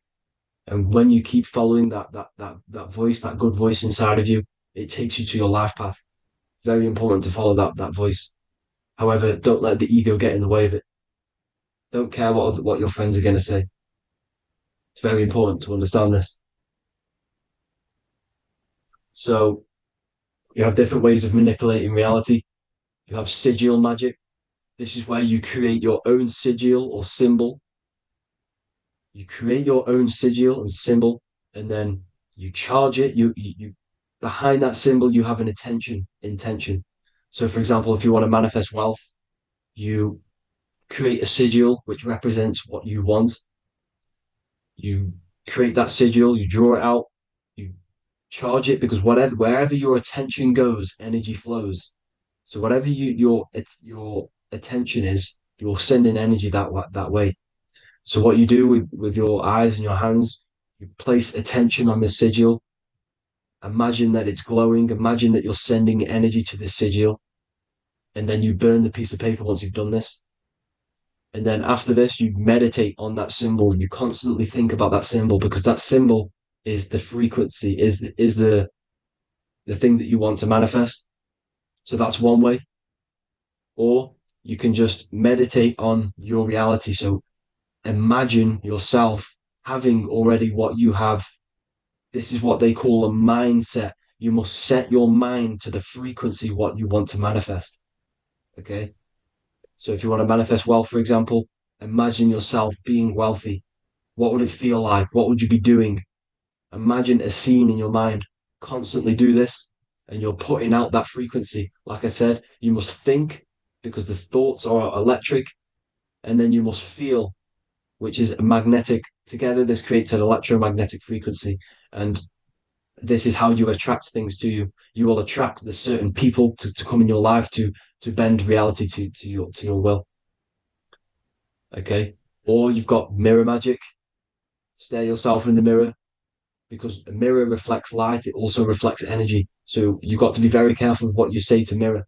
You've got to be very, very, very careful, because whatever you send into that mirror is directly sent straight back to you. So if you're thinking negative, you're sending negative energy back straight to you, and that's going to have an effect on your reality. Affirmations are very important, because your words are frequency, your words are vibrations, and each word you say has a certain frequency. If it's positively charged, it's going to affect you positively. If it's negatively charged, because like I say, your brain and your mind is like the director of energy. That's what your brain is. And it directs energy into certain things. You can either positively charge it or negatively charge it. And this brain is creating your reality constantly. It's manifesting your reality constantly in the present moment. So this is what the government knows. The government know your mind is the root cause of reality. This is why they call themselves a government. Government. The New World Order is not being manifested by them. They are controlling the information. They are controlling your perception of this reality. And they know the mind is the root cause of reality. Therefore, if they control your perception of reality and your information, what you believe, you're going to manifest that information, that perception. So we, the people as a collective consciousness, are the ones manifesting this New World Order. You see, so this isn't black magic. They're actually tricking us into manifesting their own their plans, this New World Order.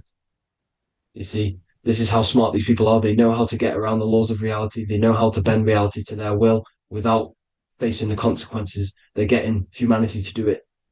You see, there is a collective consciousness. As like I said, we all have that same spark of consciousness, right? So as a collective consciousness, we are on a very low vibration at the moment. However, we are waking up rapidly. There are more and more people waking up at the moment, and light always chases away the shadow. Light is a lot more powerful than darkness, you see. So one person waking up has a massive effect than one person being asleep. It has a profound effect. Because, like I say, the light always chases away the darkness. It's more powerful. The light is always more powerful. High vibrations are more powerful than lower. So that's it for this, people. I hope you all enjoyed. This is a short, quick video. God bless you all.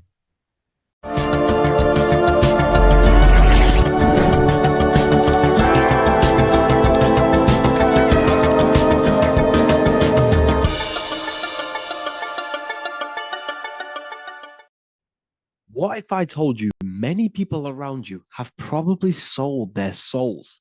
It's more popular than you think, and it's very easy to do. Selling your soul is not something that you can just go and meet the devil and do it. It doesn't work like that. But before I tell you exactly how you can sell your soul and how not to sell your soul, what is the soul? So looking at Jesus, we always see two lights surrounding his head, one surrounding the heart. And as of course, if you've been watching my channel, you know Jesus represents you. He represents the divine essence of the universe made in human form. Each one of us possess a fractal of God's infinite consciousness. We are all God. We are all God experiencing himself in a three-dimensional divided form, separated from his oneness. God wanted to experience himself, so he made this world. So each one of us possess a soul, and the soul is the spark of God's infinite loving consciousness, filled with God's loving moral law. So the reason why Jesus is always have a light above his head and a light on his heart is because this represents the brain and the heart. The brain is not the mind. The heart is not the soul. The brain is the physical manifestation of the mind. It is the physical mechanical computer for the spiritual mind. The heart is the physical manifestation of the soul. The heart is a brain. In fact, it contains 40,000 specialized cells, which are the exact same cells found in your cranial brain.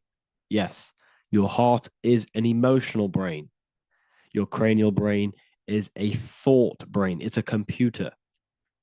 Okay?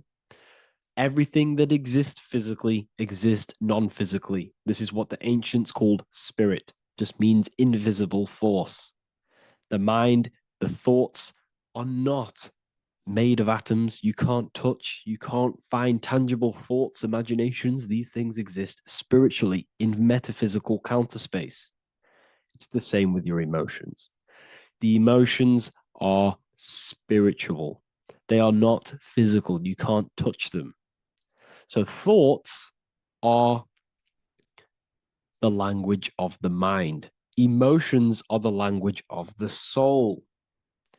Sometimes we can become eluded by thought and we can become eluded by emotion.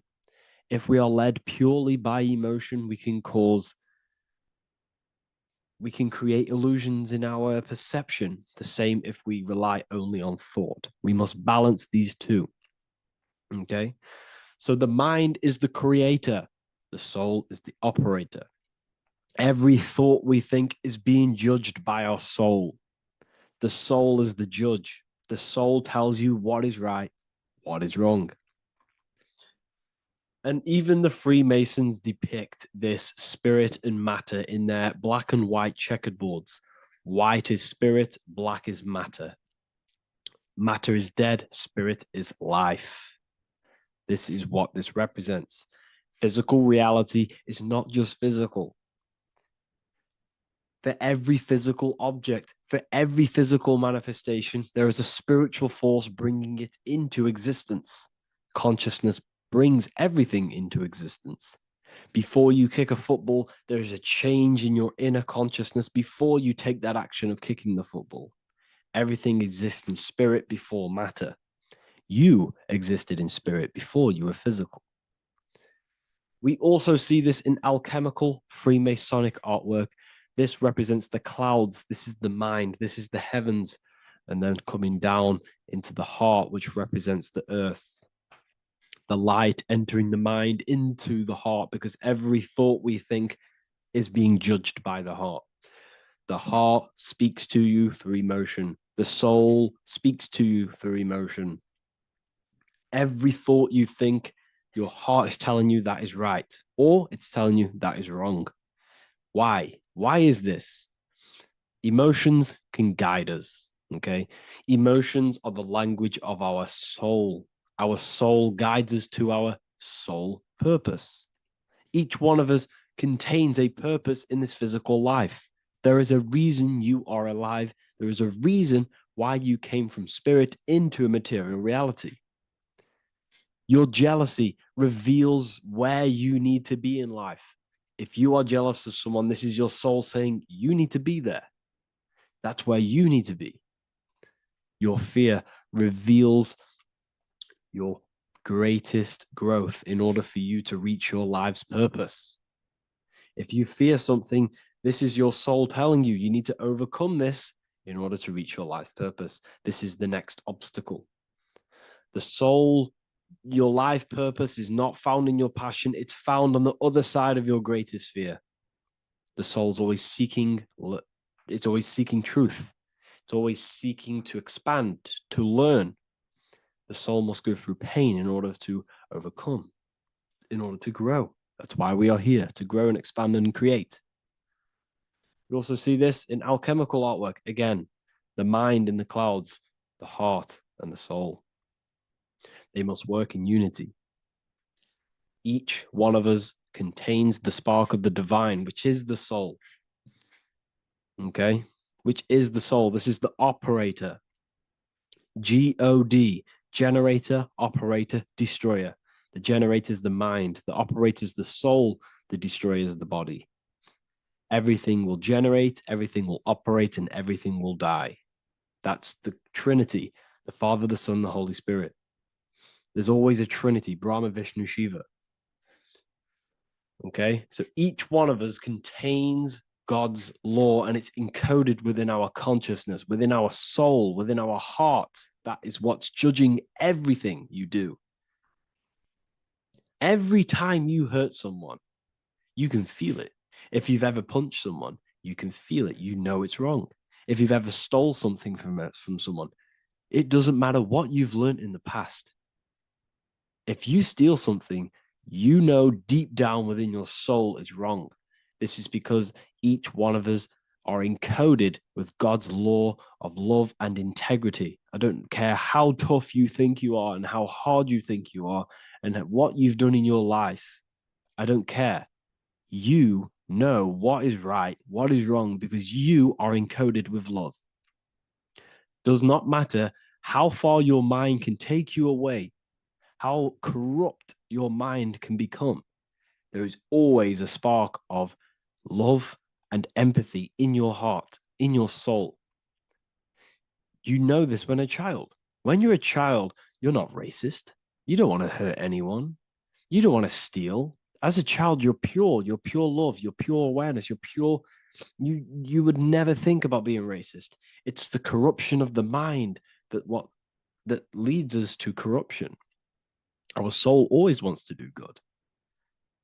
So the soul is encoded with God's law. And when we go against this law, this destroys our body.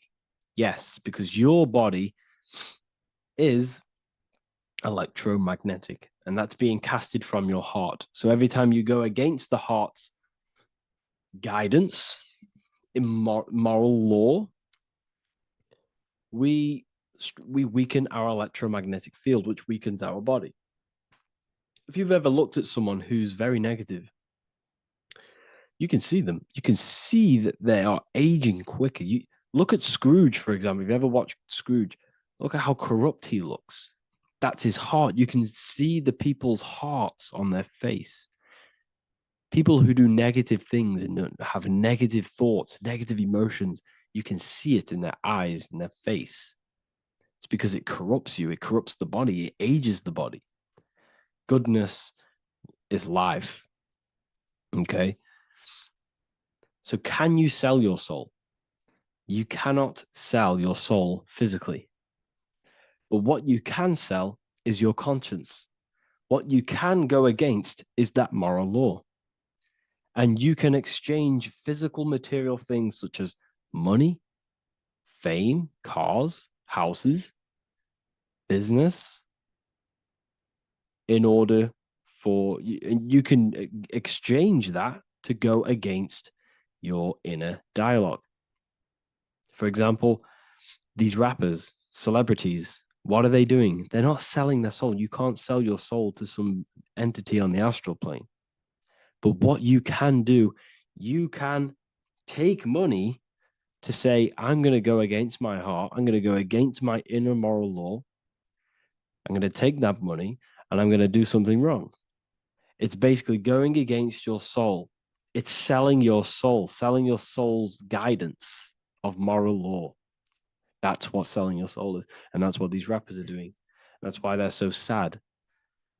You know, this is why all these rappers are on drugs, doing all sorts of things to escape, to short-term escape what they've done.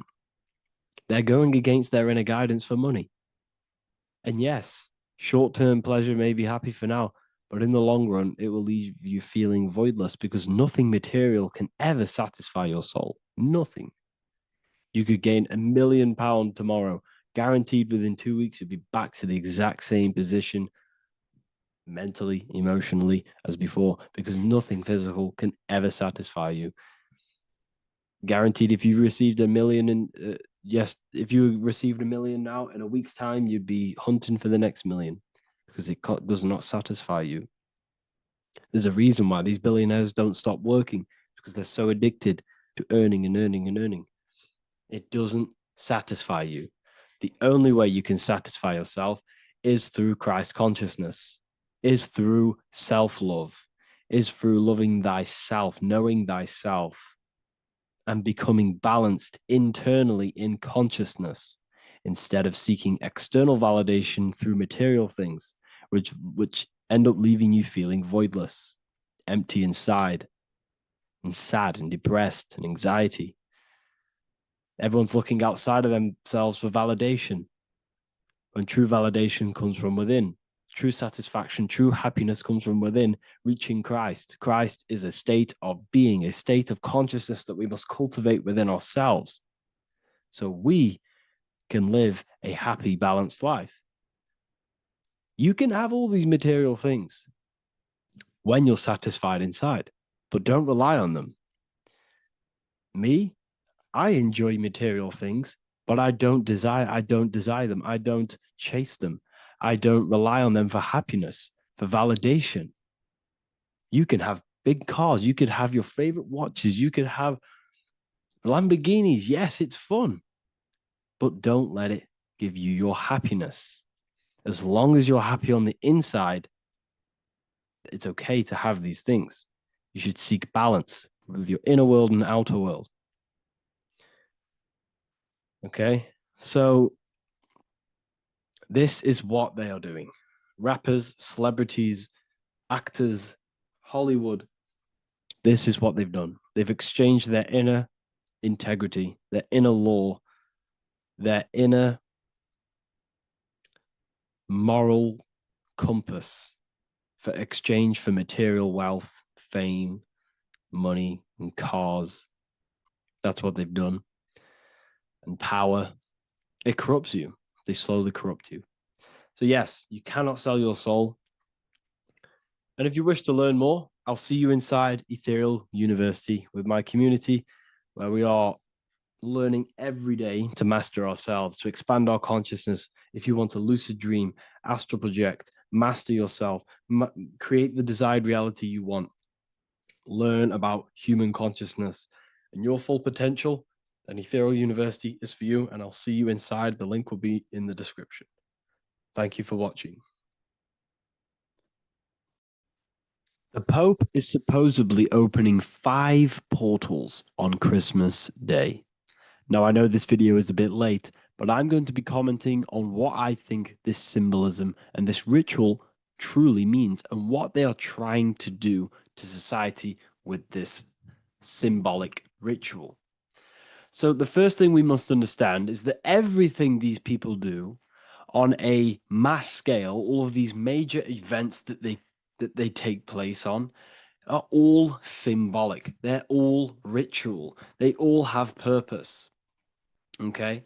So when we look at the locations of these 5 doors that are in Rome, we actually see the sigil of Lucifer when we connect the dots of all of the 5 door locations.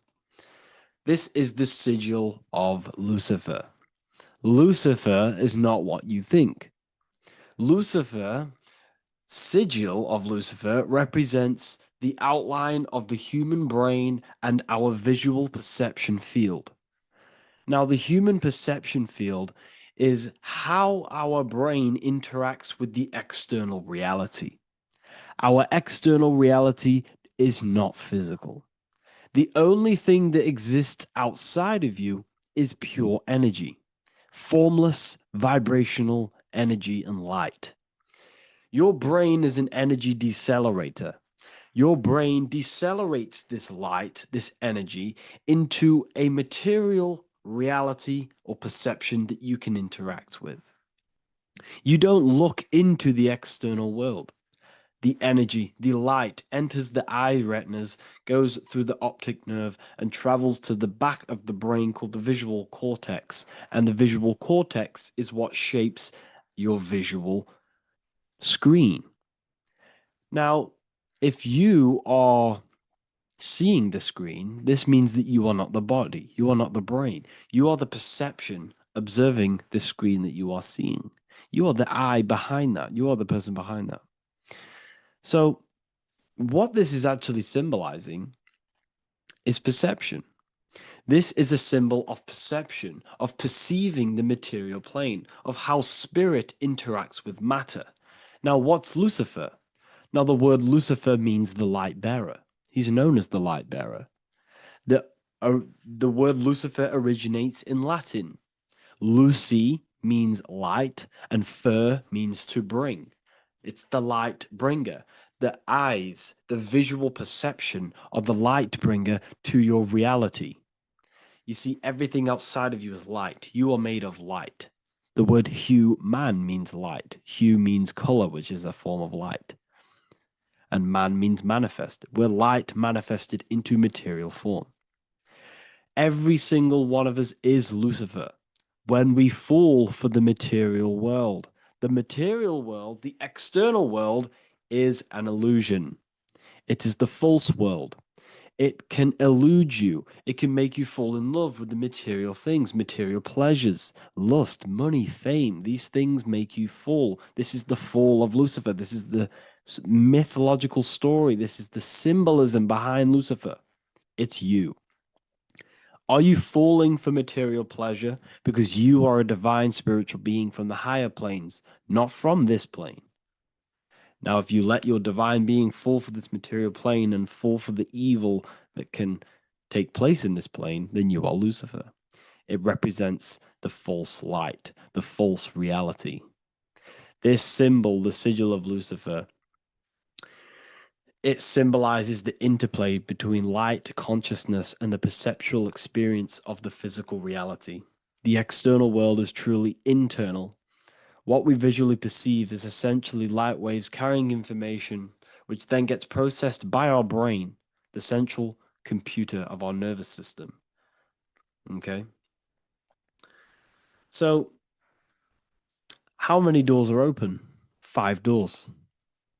So 5 is the number of perception as well. 5 fingers on each hand. 5 points on the human body, 5 toes on each foot. We have 5 senses. 1, 2, 3, and 4, they're spiritual numbers. 6, 7, 8, and 9, they're material numbers. 5's the gateway. 5 is the middle bridge of how our spiritual self interacts with the physical self, how spirit interacts with matter. So this ritual is symbolic of perception. This is maybe bringing in a new perception. A new event will happen after this, a new perception of the world. Or personally, I think this ritual was to obviously shape the collective consciousness, because your reality is an externalization of your inner consciousness. It's simply just a mirror. Your material life, your material world outside of you is simply a mirror reflecting with mathematical and geometric precision of your internal consciousness. Your consciousness is creating and causing the effect called reality, physical reality. Your life is a result of every thought you thought in the past. Therefore, with that being said, everyone who perceives this ritual of, oh, the Pope's opening 5 spiritual portals, who's letting in demonic energy into the world, they're going to let demonic energies and demonic spirits all in the world. Well, what if I told you the only portal they're opening is a portal in your own mind for negativity? By you believing in negative forces coming into the world and going to possess everyone, that's opening up your own mind. The collective spiritual community has been brainwashed in thinking there's going to be demonic energy. Therefore, what will happen? There will be demonic energy. Not because the Pope opened up a portal to the demonic energy, it's because everyone opened up their own minds to the demonic energy. Therefore, we as a collective consciousness shape the external world on a macrocosm scale. For example, the microcosm is your personal life. Your personal life. You have created it through consciousness. Your belief system is just externalized in your world. But on a collective scale, we all believe in money, for example. And because we all believe in money, and we believe that this piece of paper holds value in our minds, okay, in the mental plane, this has an effect on the physical plane by shaping the physical plane by being ruled by this belief as on a macrocosm scale. Yes, I know that money doesn't exist. It's just a belief in my mind. But that doesn't have an effect because the collective consciousness believes that money has effect, has power. When it doesn't, it's just a piece of paper with a belief behind it. If the collective consciousness stopped stopped believing in money, then the collective consciousness would have broke the spell and we would have no longer had a material plane ruled by money. You see, our beliefs is ruling and shaping our physical plane. This physical world outside of you is truly just an effect of the mind, an effect of our consciousness, our inner world. So I believe this ritual was done to change our perception, to make us think the Pope is bringing this spiritual energy and negative forces into the world. And it's just simply us creating the negativity in the world by believing in this, by thinking this. Remember, they have the power to send messages into millions of people's minds through media. And then messages are then believed, and that belief is shaping our world. What have I told you? That the New World Order is not manifested by the elite, it's manifested by you and us. We're all manifesting the New World Order. They can't manifest it. We can, because we are the ones believing it. We believe it. It is reality. It shapes our own prison. We're all shaping our own prison by believing in the prison, by believing in money. So this ritual was all to do with perception, creating a new perception, creating fear in our minds to, of course, distract us from what's really going on. This is all a ritual to implant messages in your own mind. So I hope you all understand this video, and I hope you all gain some insight, and I'll see you inside the university.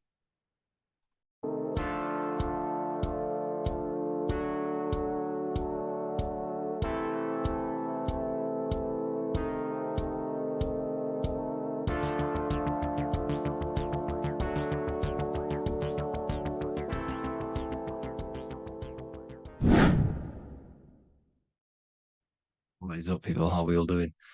Today, we're talking about the flat earth cosmology. So let's jump straight into this. Please drop a follow and leave a like to help the algorithm. So we live in a torus field. Everything's made out of torus fields. And every torus field has motion. It's what it is. It's the motion of energy. And every torus field has a center, which is the black hole. It's a womb of creation. It's counter space. Now, this is why the North Pole is magnetic, because the center of this torus field is the most magnetic part, the strongest part of the field. So this is why all compasses will point you to the center. And the Earth's magnetic field is spread across the whole of the Earth. And it's spinning, as you can see here. It's like a tornado at the center. And this tornado is the force which is spinning the sun and the moon around us. You got the sun, the moon, Polaris, just like in the Masonic cosmos here. The sun, the moon, Polaris, the all-seeing eye. Now we'll get into Polaris a bit later, but the sun is the magnetic force. Sorry, is the electric force, because every field is electromagnetic. Now, the sun is electric. It's positively charged. It's gonna give you energy. It's feeding energy. The moon is more magnetic energy, which is taking your energy away from you. And this is why you become sleepy when the moon comes out, because it's taking away your energy.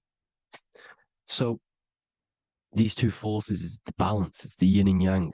It's the balance. Everything in this creation is balanced, because the torus field is the Earth is the plane of inertia, the 0 point within the field, because physical matter is a result of two opposing forces equalized on the plane of inertia.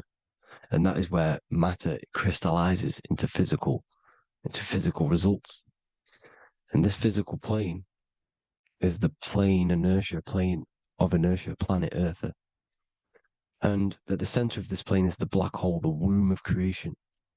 And outside of this black hole gives birth to light. So the torus field is constantly rotating, going into counter space, the black hole, and then out of counter space gives birth to the white hole, white light. You see? So it's going around, black hole, birth again, black hole, birth again. And it just keeps going around. It's an infinite cycle of energy. And this is where the infinity sign comes from. This is the motion, this is the force which is creating everything to spin inside of this circle. Okay? And it's making the stars spin. It's making the sun and moon spin around us, around this center point. Now here you see Horus and Set putting their feet inside of this dome. This is the royal arch, the arch of the dome above us, which is like you see in the Masonic cosmos, the royal arch of Freemasonry. This is the dome above us, the firmament that the Bible talks about. You see, they're putting their feet in because Set symbolizes the moon and Horus is the sun. Horizon, Horus. Horus is rising, the sun.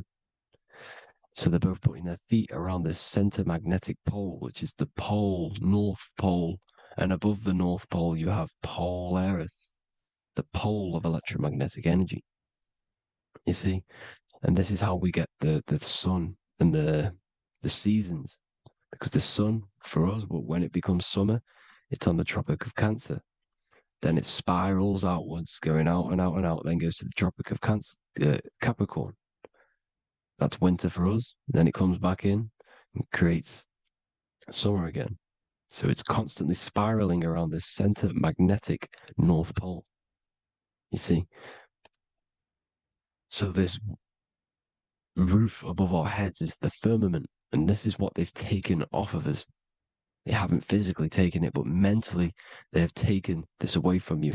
It's a female energy. And this is what the Egyptians called Nut, the sky god Nut. And this is the womb. We are inside God's creation, God's womb. And the woman's womb, when she has a baby, is a microcosm of this, because everything inside of this creation is micro, macro. It's a reflection of the bigger things, as above, so below.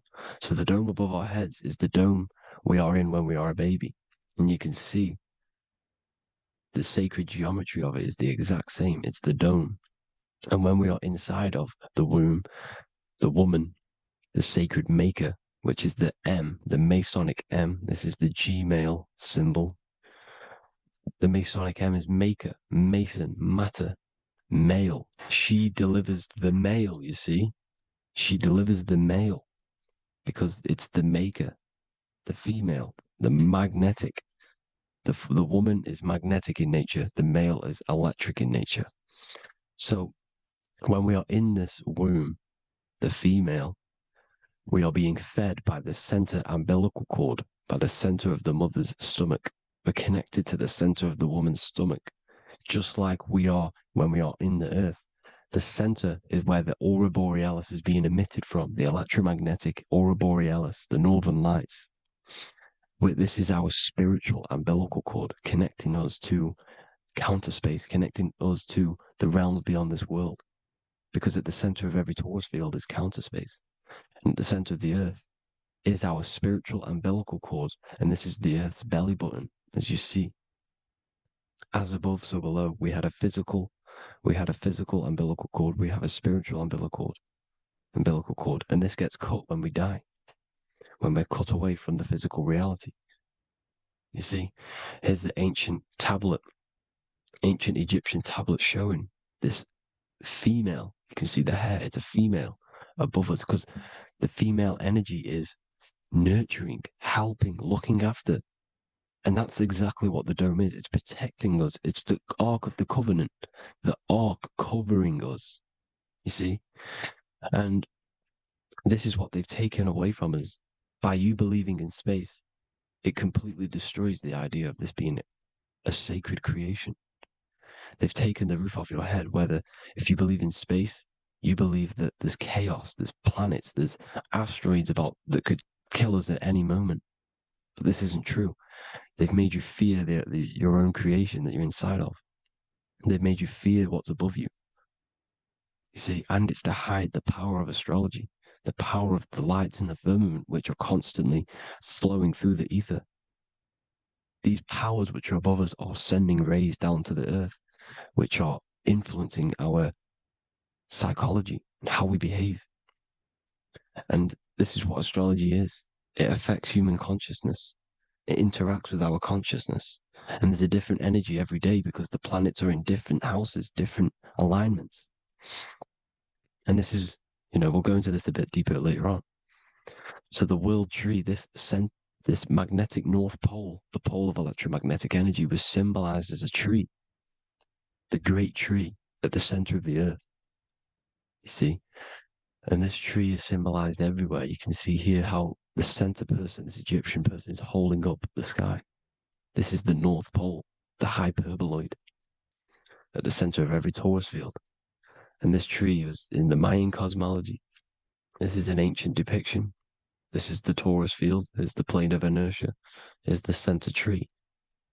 Here's the tree in the center, the magnetic North Pole, the woman holding the stars. Here's the Hindu with the two birds symbolizing the sun and the moon revolving around this center tree. The Mayan tree, his Horus and Set around the North Pole. They all knew this flat earth cosmology. They knew these secrets. It's so sacred you understand the creation that you're inside of. Because if you don't, you'll be led astray. You don't know where you are. You're lost. You see?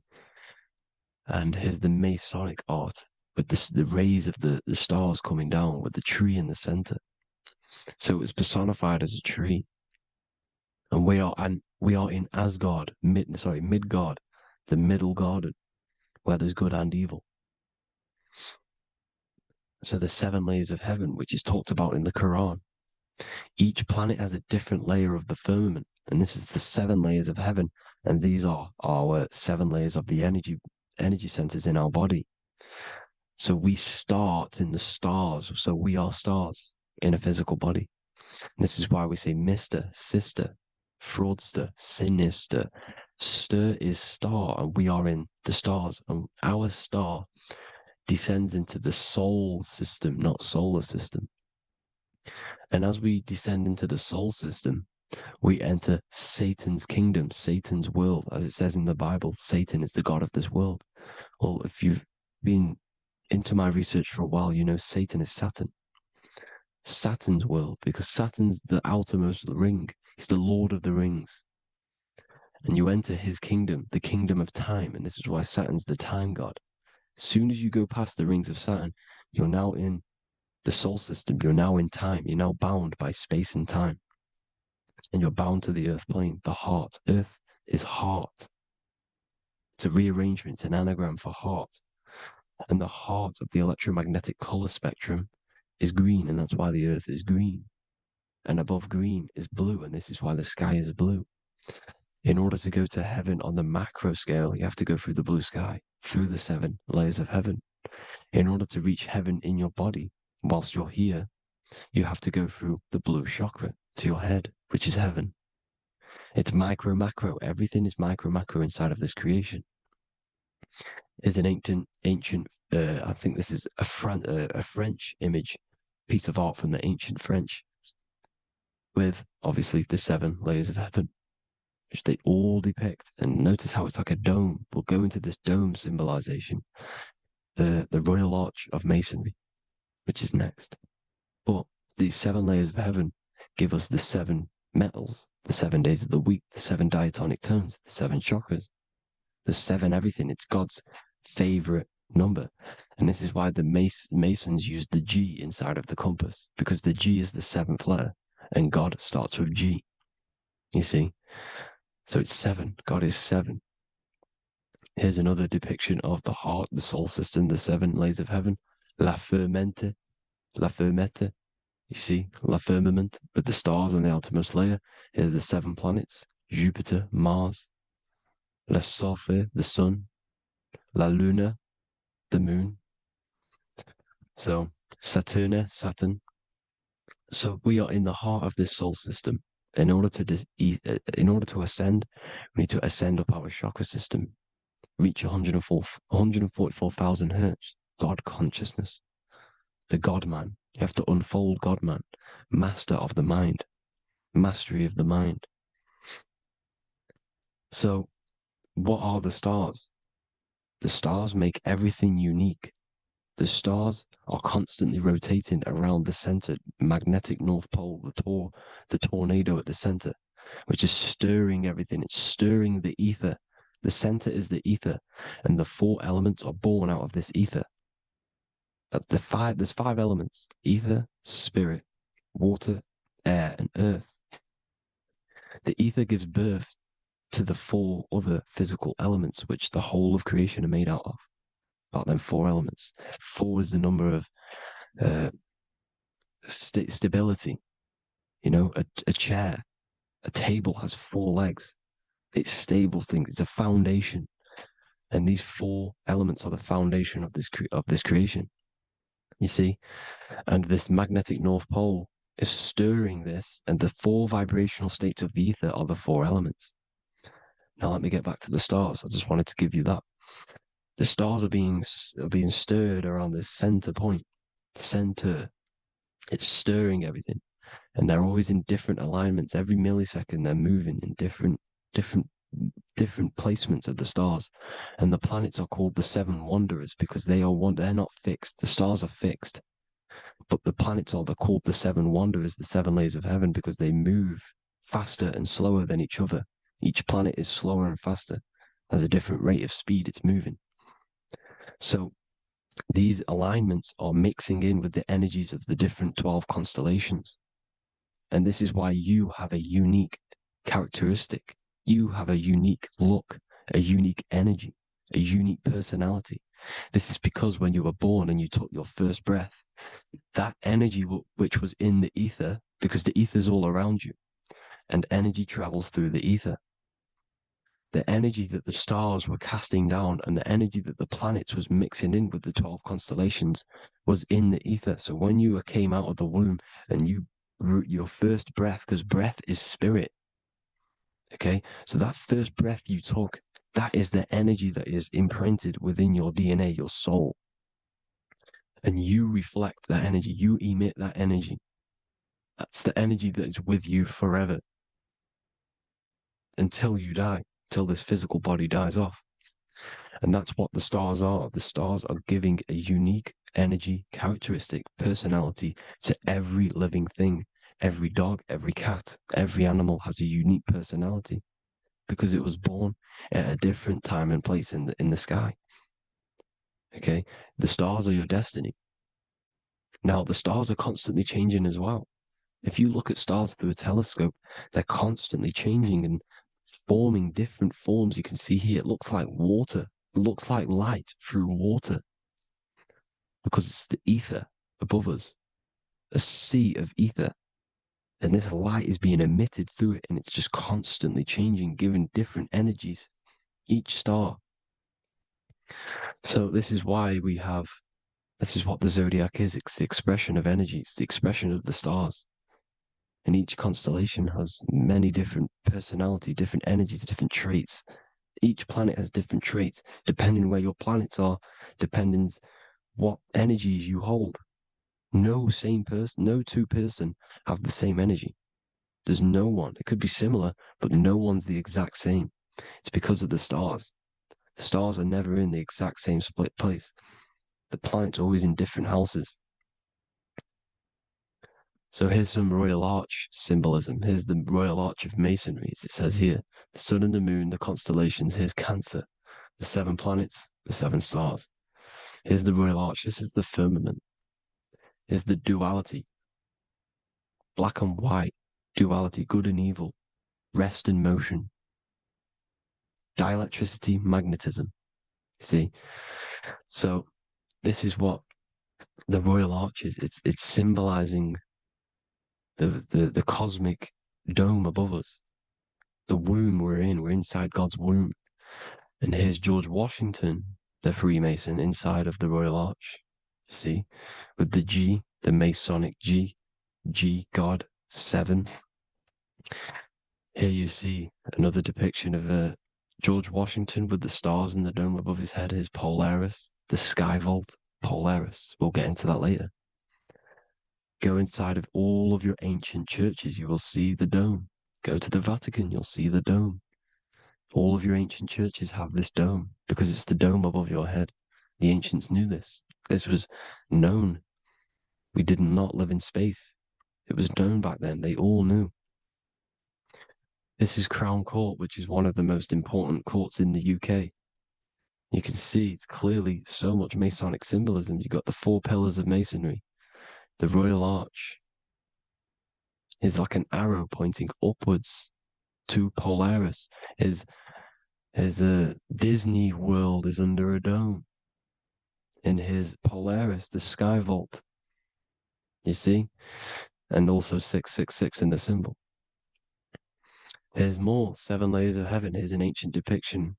The firmament. Here's the astral plane outside of the firmament. The Royal Arch. You see, it's everywhere. Here's Polaris, the 8-pointed star. Polaris is in between the sun and the moon. It's at the center of the Taurus field. And Polaris corresponds with the pineal gland as well because it's the all-seeing eye. See? So, here's Polaris, the 8-pointed star, which is at the very top. It's the very center. It's on top of the North Pole. And it's an 8-pointed star that's always symbolized as an 8-pointed star. Here you see the Vatican. The Vatican is a giant key with an 8-pointed star. See, it's a key. Here's the dome. Here's the Space Delta, the USA Space Delta logos. Here you see the Egyptian god looking from the center of the North Pole, looking upward to an 8-pointed star, Polaris. An arrow pointing up to Polaris. Here's another the bear holding a key with an arrow up to Polaris 7 holds the key to Polaris. Here's an eagle holding a key above the North Pole to Polaris. Polaris, and here's another one. There's another bird, like a dragon, holding a key to Polaris. Because Polaris is definitely something to do with leaving this creation. Okay, maybe, I can't say for sure, but maybe it's to do with ascension, and this is why the Vatican hold the key to the 8-pointed star.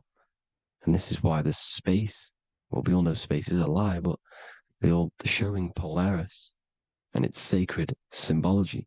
Maybe it's to do with something leaving this creation, going to another. Here's some North Pole symbolism. As above, so below. You see the four seasons of the Big Dipper constellation going around Polaris. This is Polaris, this is the Big Dipper constellation, and this is the swastika. This image gives us the swastika, because all the symbols we use are created in nature. They're created somehow in nature. This is how we get them. As above, so below. This is the map of the North Pole with the 4 rivers looking like the Big Dipper constellation. It's the Masonic, here's the ancient cosmology with the 4, you see the 4 islands, Mayan cosmology, 4 islands. This is the alchemical symbol for Earth, 4 sections. The windows, because the center at the North Pole is a window to another dimension. The 4 lucky 4-leaf clover, which is supposed to be lucky. It's just, it's truth in plain sight. And here's Hitler looking at 2 flat Earth maps. So this swastika has been used for thousands of years, thousands and thousands of years. And it's symbolic for the most sacred land on this plane, the North Pole. Shambhala. Do some research on Shambhala, people. It's a it's a Hindu mythology about the sacred lands at the center of the earth. And it's known to be full of enlightened beings. And it's all symbolized at the center. You can see their paintings of Shambhala. It's all at the center, the North Pole. And it's known to be the most godly place ever, because it takes you to a portal to the higher places. And maybe this is something to do with Polaris, connecting you to this sacred land at the very center. But anyways, people, thank you all for tapping in. Hope you all learned something. Have an amazing day. Please follow, subscribe, like, all the links in the description for the courses, the PDF. Please have an amazing day. God bless.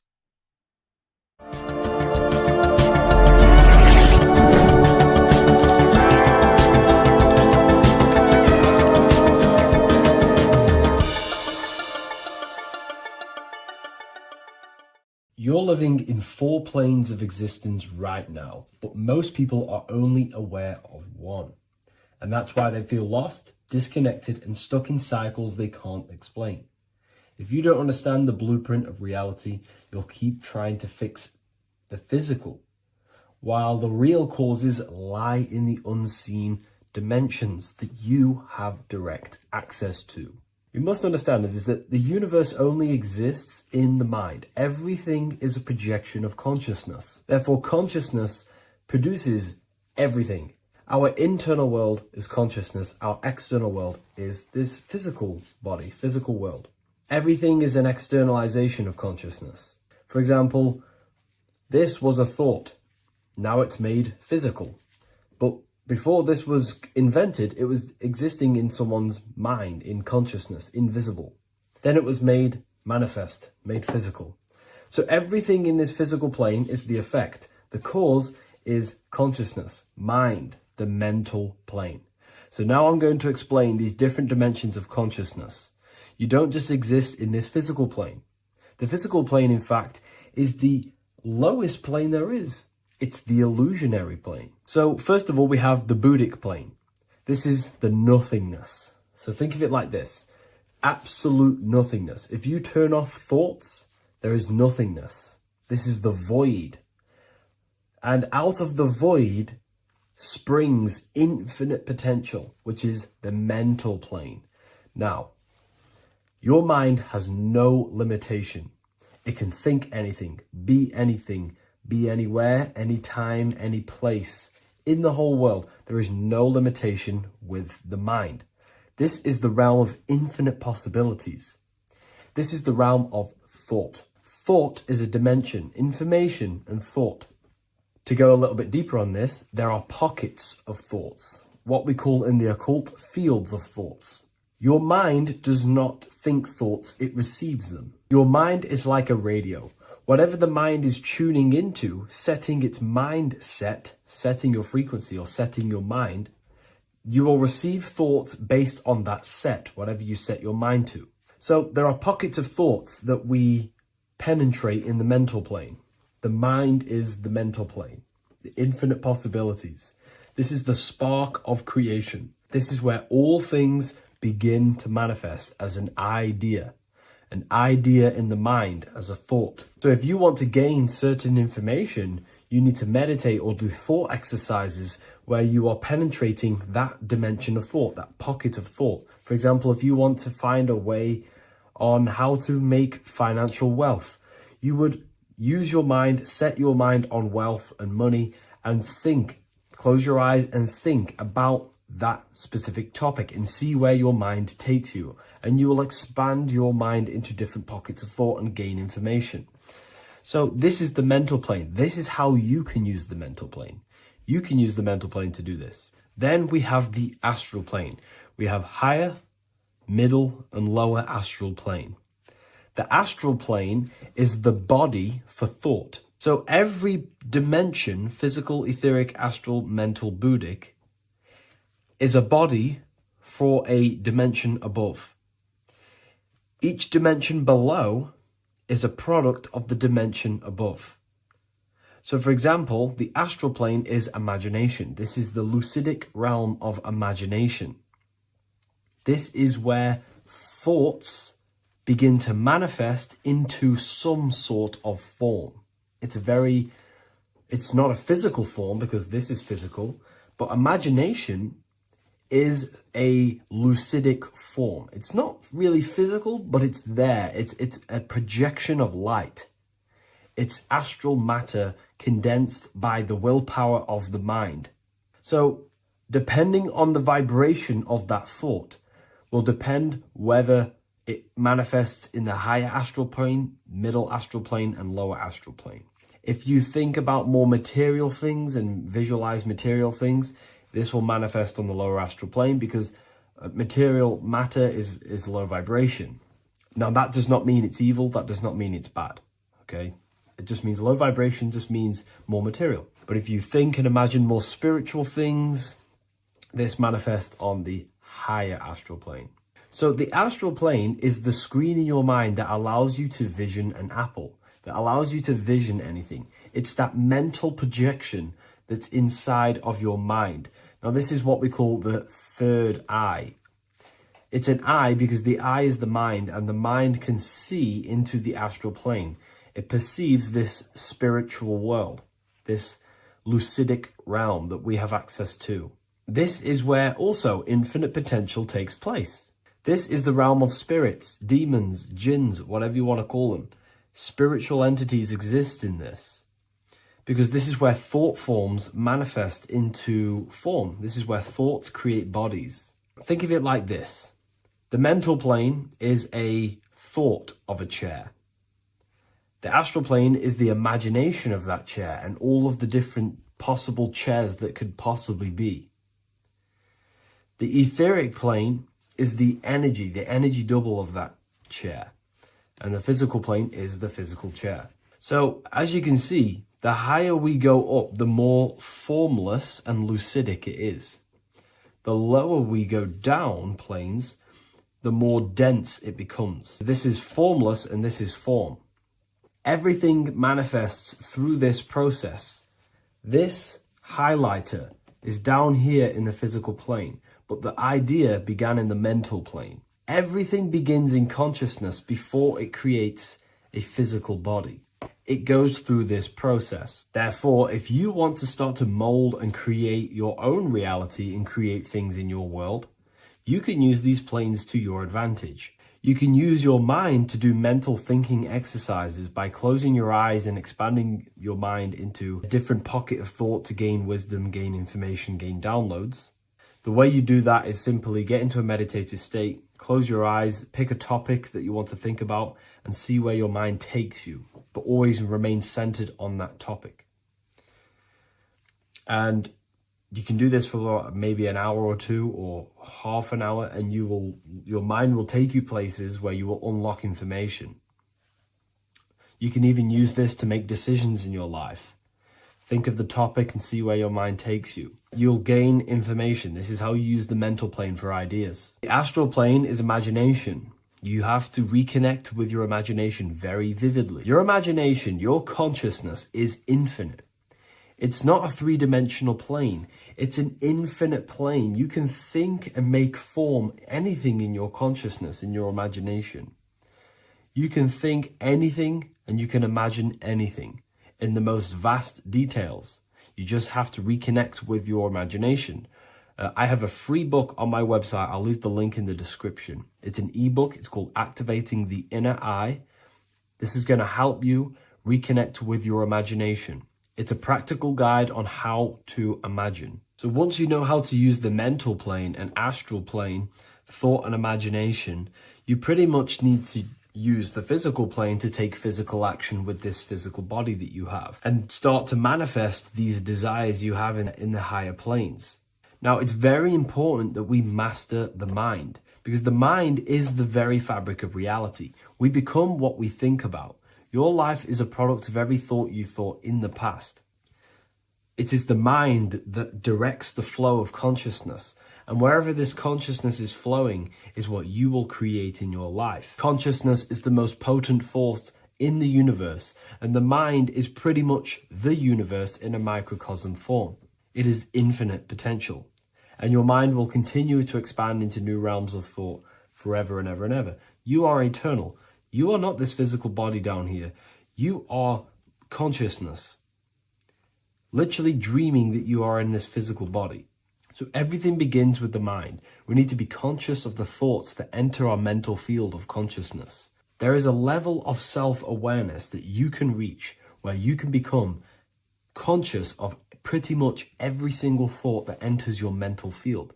Now, we have over 7,000 thoughts a day. You can gain such mastery over your mind where you can become conscious of every thought you think. And that is when you gain superior power.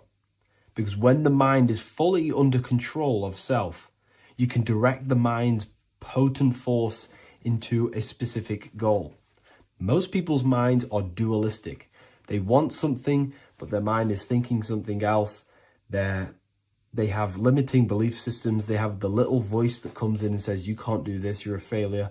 That is a fractaled mind. The mind needs to be singular. It needs to be on your team and not an enemy. Do not let your own mind take away your power.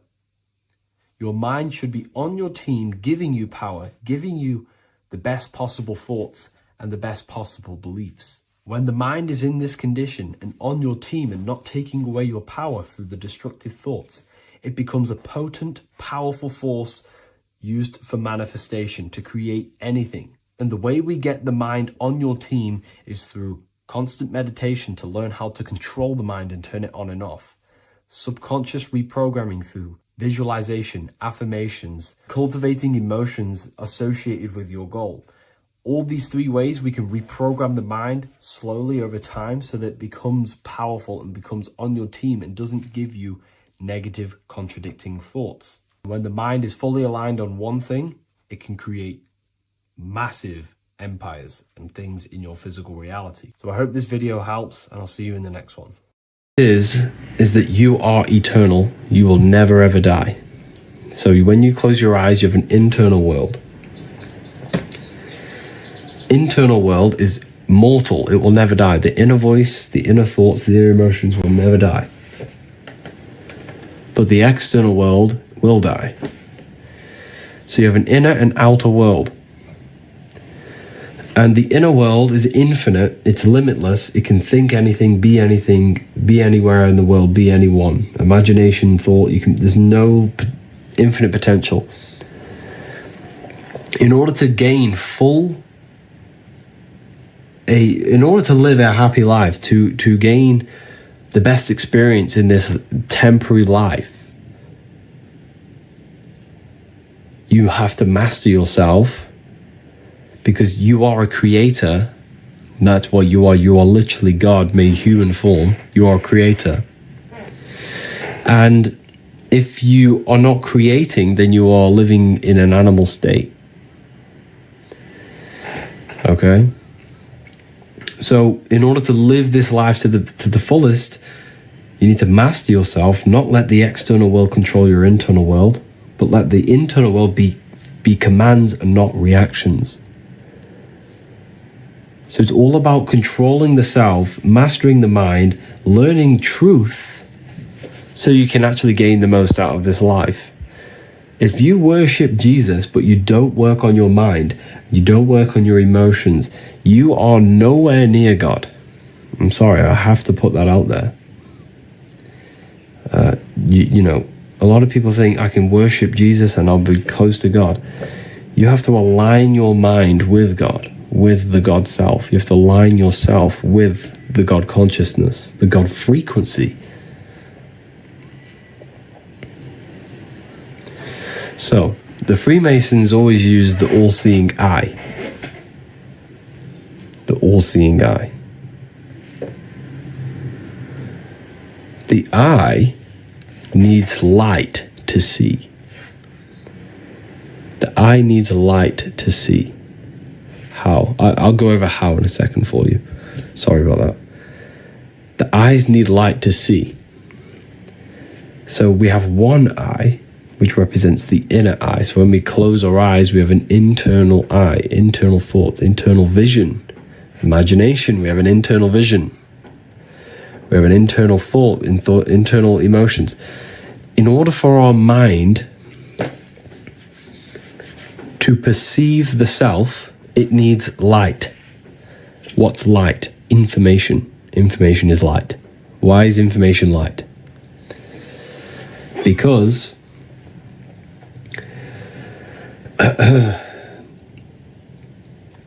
when someone is very intelligent, you call them a bright person.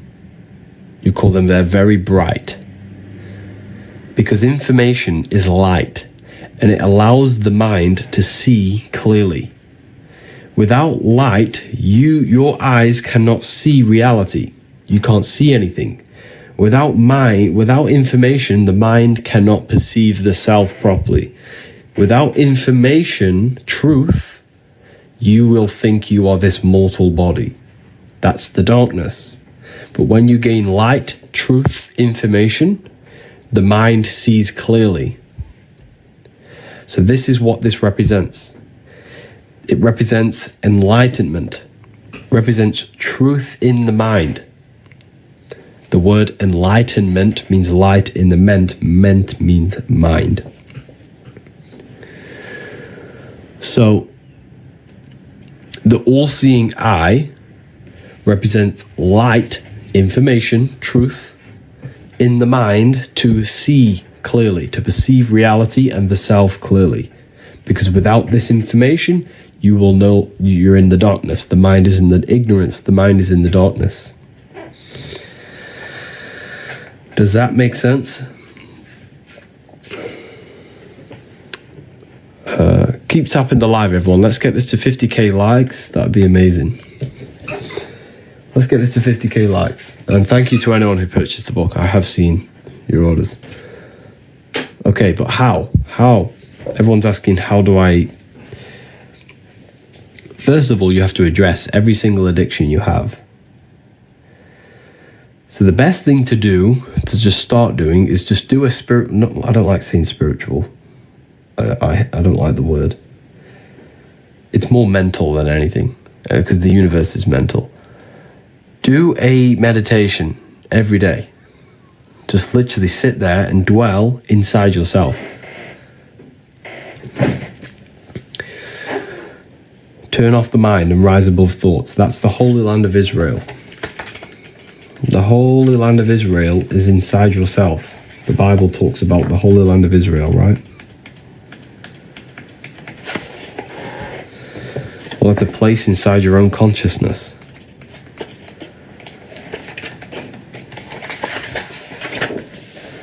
Israel, Isis, Ra, and El. How do you get to El? This is the Holy Land. The Holy Land symbol is an upward triangle and a downward triangle. The feminine downward triangle, the male upward triangle, combined. The combination of the two brains, the combination of the masculine and feminine. The way you align your brain hemispheres is how you reach the Holy Land. And you simply literally just do this by meditating. But when you meditate, you can literally just align your brain hemispheres. And you can also do this in various other ways. You can listen to 2 different frequencies at once. Because this ear is connected to this brain, this ear is connected to that brain. And when you place 2 different frequencies, the 2 brains work together to harmonize the frequency. So you actually sync the brain hemispheres. So you can actually do this by just holding your hands. This is why we pray. Okay, a lot of people in, Christianity, they do this. They pray to God. But what they're actually engaging in right here is an ancient form of meditation, of placing their hands together. Because when we place the hands together, the brain hemispheres are coming together now, and it's working as one system. See, and when we do this, when the brain hemispheres are not fighting each other, but coming together, we unlock El. We unlock the Holy Land. That's a place inside of our own consciousness that we can reach. So when you meditate, you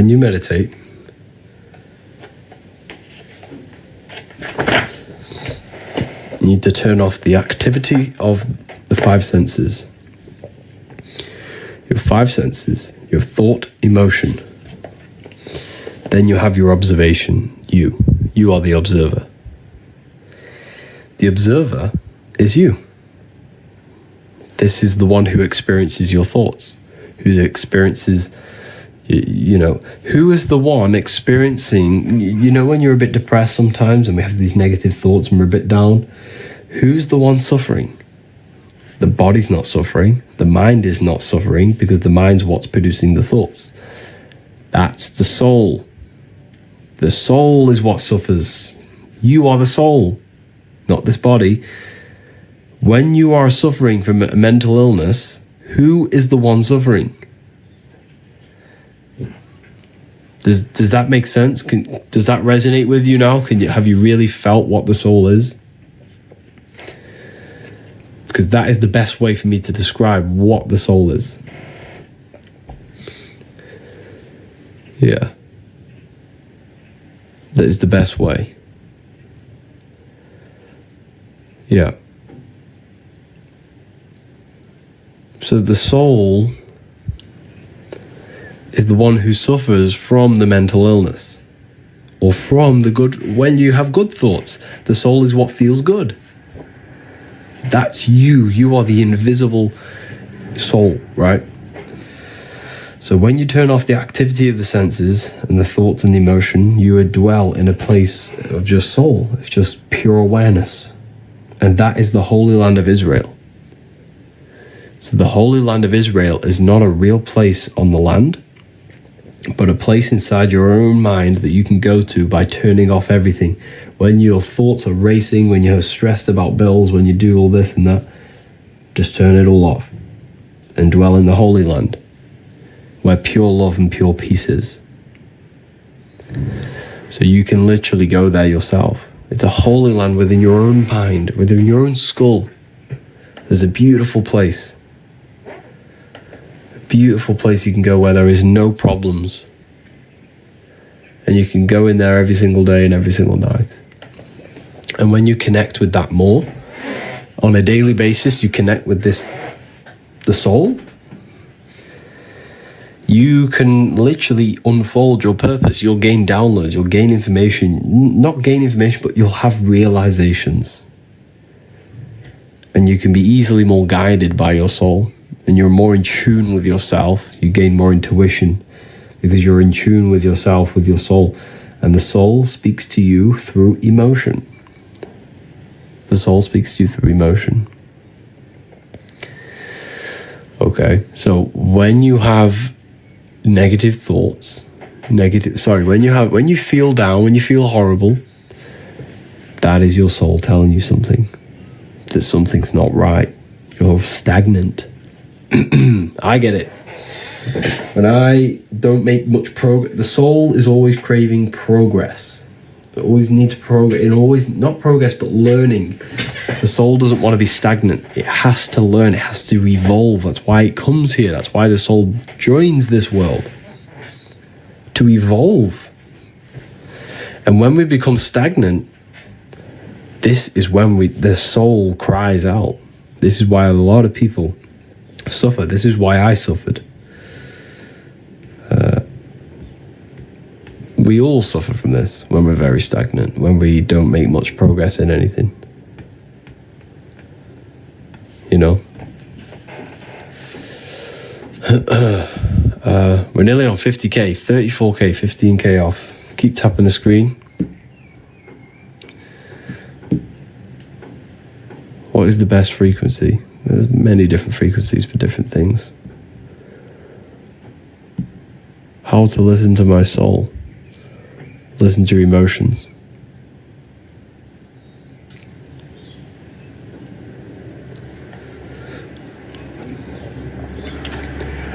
The book is the book that I've wrote myself. The book that has changed thousands of people's lives.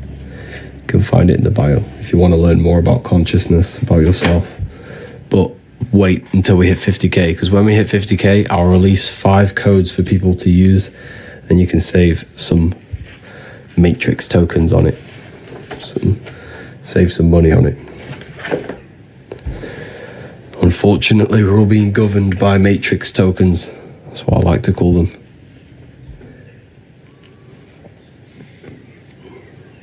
Why is money so important?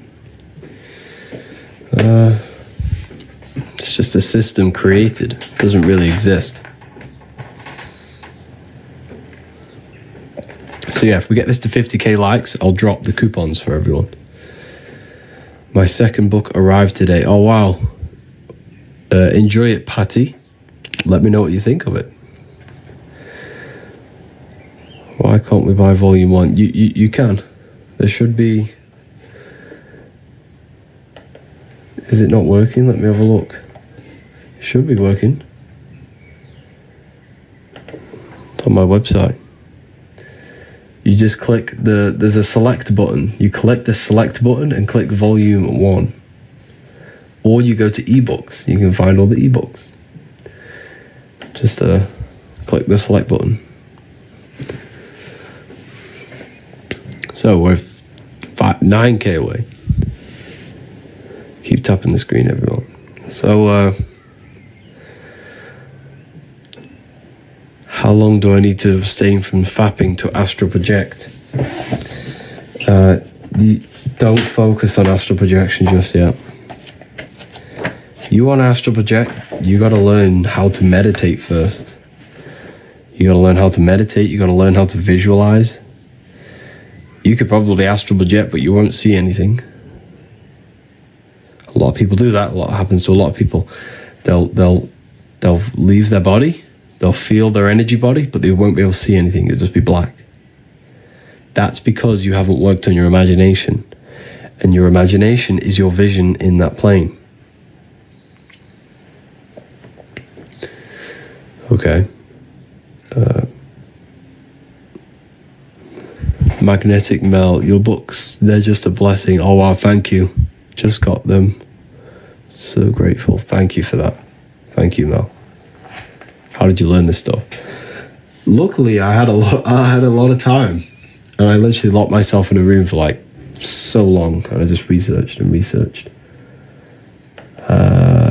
I knew there was more to life, and I just wanted truth. That's all I cared about. And yeah, that's pretty much what happened.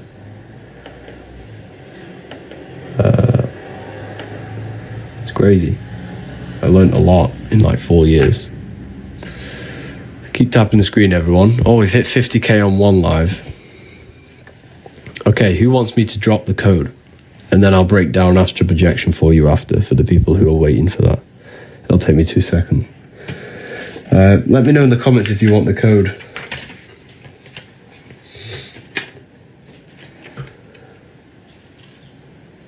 Tips to meditate. Okay.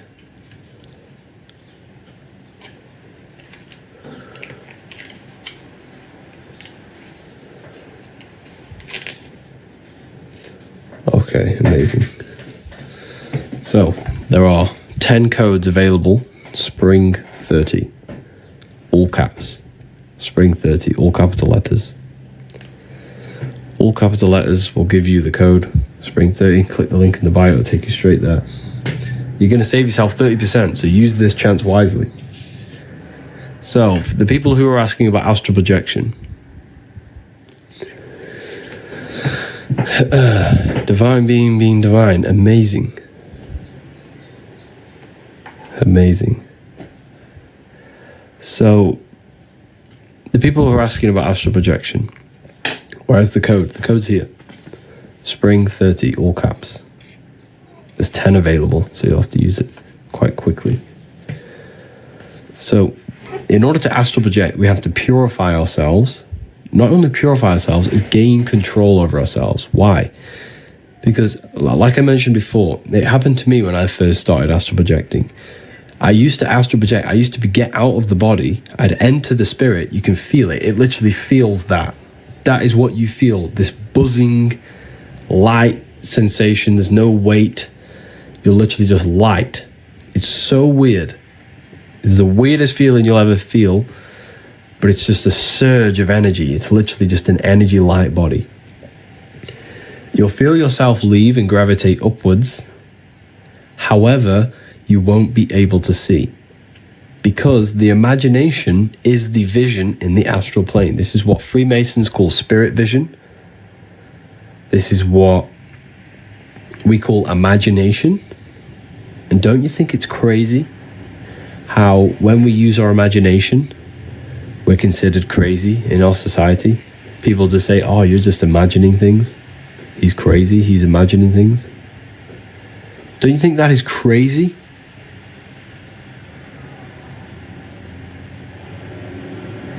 So, imagination is literally the vision in the astral plane, the life after death. It's inner vision. 3 codes have just been used. Thank you for Hubera, Janisha, and Khan. You all got your hands on the Book of Wisdom. And make sure to get the free book.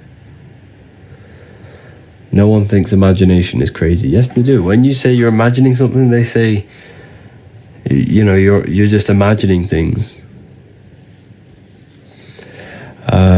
Obviously, not everyone says that, but a lot of people do.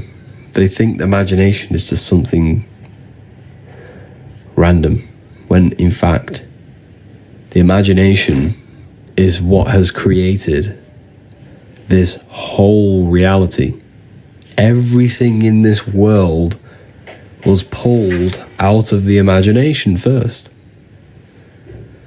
Why is it so hard to sometimes visualize? Good question.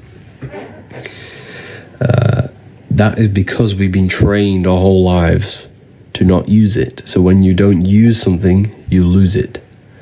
So I have a free book on my website. It's an ebook called Activating the Inner Eye. It's a free ebook. Go and download it. It's going to teach you. It's going to give you guides step by step. It's going to give you a simple thing to imagine. Then it's going to give you a more advanced. It's like a guide. It teaches you how to activate your imagination again. It's called Activating the Inner Eye. It's on the ebook section on my website. It's for free. No catch, nothing. Completely free.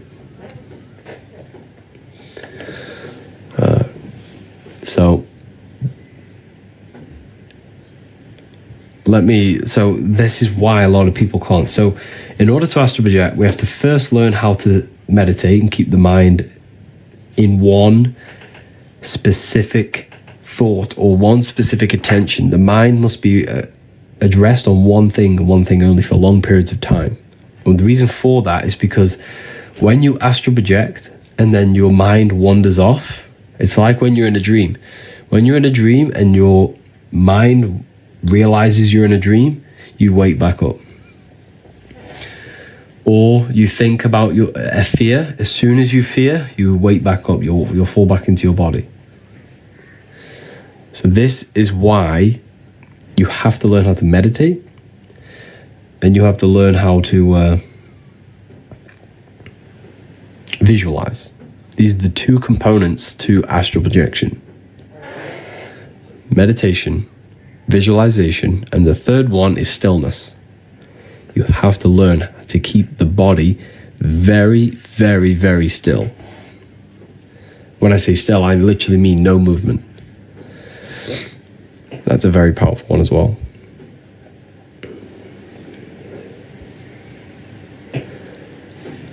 So yeah, keep tapping the screen, everyone. Let's get some more people in here. How long do you usually meditate? Depends. Normally do half an hour, but sometimes I do less. Half an hour is a good time, but sometimes you do longer. But it just depends on what you're trying to do. You can do meditations for visualization. You can do meditations to try to leave the body. You can do meditations for manifestation, to visualize. Why the body have to be very still? Because that's how you... Because none of the senses need to be... The senses need to be turned off in order to unlock your consciousness, your light body. So the senses have to be fully off. There's to be minimal activity in your brain. That's why you close your eyes, just shut off from the light, from the eyes decoding light. The brain works less. When you move, when you're very still, the brain works less. And when you stop, when the brain and the body's not working, you can unlock consciousness. The more I learn, I don't understand anything. Yeah, that is true. The more you learn, the less you know. That is very true. You're always a student. Everyone's always a student. It's crazy. But yeah, there are 2 codes left for the people who want the book. The book tells you a lot about astral projection. I teach you everything about it. So here is some artwork of it. Here's the Egyptians showing you astral projection. This is your etheric body. Etheric body is the ether. So here are Freemasons, the double-headed eagle with the crown. This is the double-headed god Janus. These are the Sumerians, double-headed. Why are they double-headed? Because they have access to their astral body and their physical body, and they can switch dimensions at will. That's when one becomes a god. One becomes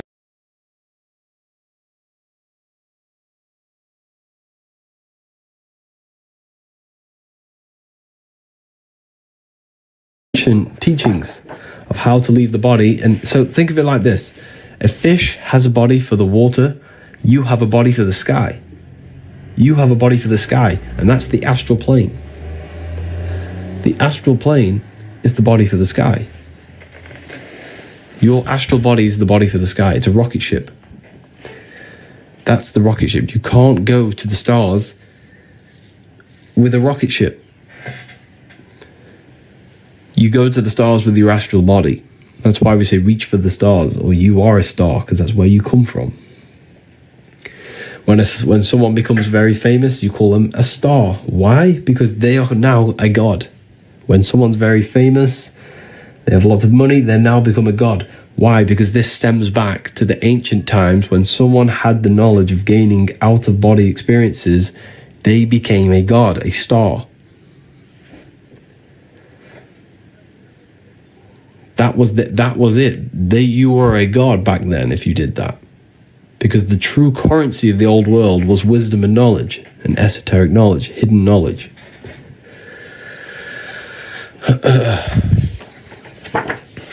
So,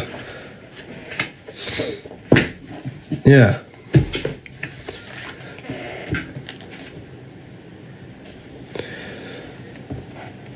Who is God in your opinion? The spark of consciousness inside of you, inside of everyone. There is a God inside of everyone.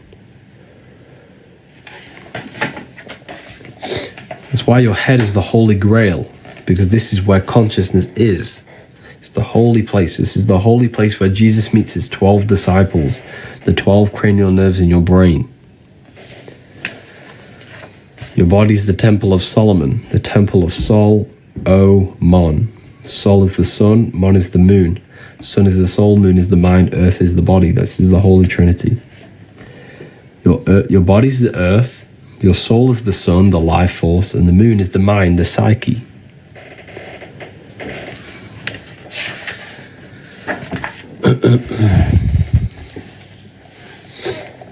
You think there is an afterlife? Yes, for sure. You die every single night. There is a... So the universe, right, is fractal. Let me explain this for you. The universe is fractal. All you have to do to unlock the secrets of the universe is to study the small versions. You just study the small and you see the bigger. So if every day there is life and death, so when you go to sleep, that's death. When you wake up, that's life. But when you go to sleep, you don't die. You enter another... Your consciousness shifts into your astral body. So life and death on a bigger scale, on a daily cycle, on a bigger scale, is summer and winter. So the winter time is the night time, and the daytime is the summer. It's micro and macro. You just study the small and you see the bigger. As above, so below. Does that make sense? If you just study the microcosm, you see the bigger picture. This is the secrets behind research. You literally just study yourself and you will know God. Because why? Because God is in you. God is everything. You study your mind, you'll unlock the secrets. You turn your thoughts inward on themselves. Don't think about anything outside. Think about the internal.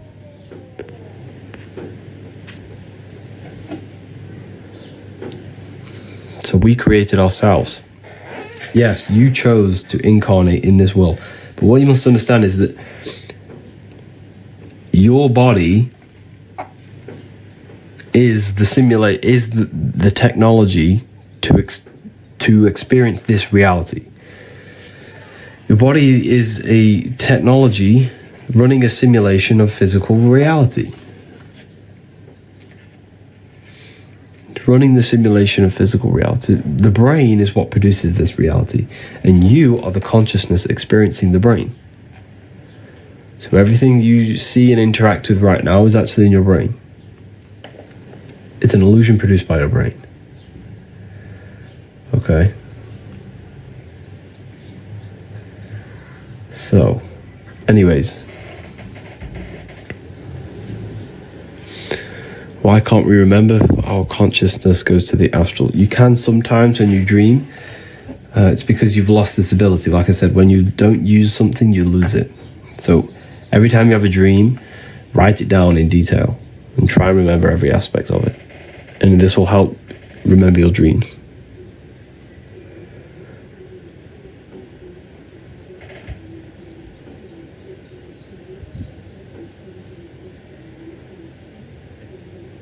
Teaches how to meditate. To meditate, you simply just need to place your awareness on nothingness. A thought will enter the mind, redirect the thought into the nothingness. Another thought will enter, redirect it. And over time, you'll learn how to make that gap of nothingness longer and longer. And when you can dwell in the nothingness for long periods of time, that's when you'll have mystical experiences. Keep seeing the same person in my dream. You'll dream that if you're seeing that person is a symbol of your subconscious. Every person you see in your dream is a symbol representing something in your subconscious. For example, if you see someone you hate in your dream, that hate is an aspect of your subconscious. It's an emotion you're holding inside of you. And it's revealing you something that you need to heal. So nighttime is the subconscious, the moon. The daytime is the sun, the conscious. The conscious and subconscious. The aware and unaware.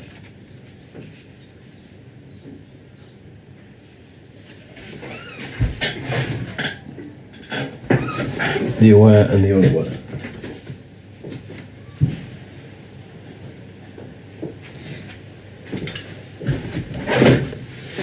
Does that make sense? Where can I get it? Literally, like, if you read the book, it will teach you everything I'm talking about right now. It's in the book. You can read it. But people took advantage of them lost codes. 10 of them went really quick. Does anyone want me to release another set of the codes? Teaches how to make. I've just gone over that. What exists before reincarnation? So, the nothingness. What is the nothingness? I can't explain that to you because you haven't experienced it. Like, it's like me trying to explain a color. You can't do it. I can't explain to you spirit, and I can't explain to you consciousness in words because it's beyond three-dimensional. When you go there and you turn off the mind, when there is no thought present in your mind, there is nothingness. That's what you have to try and achieve in meditation.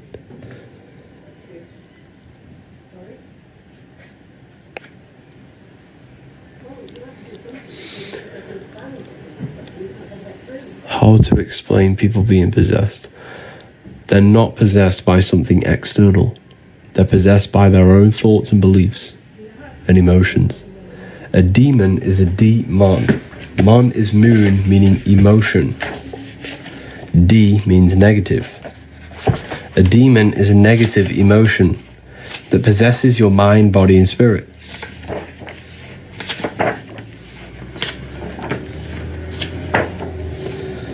Where's it gone?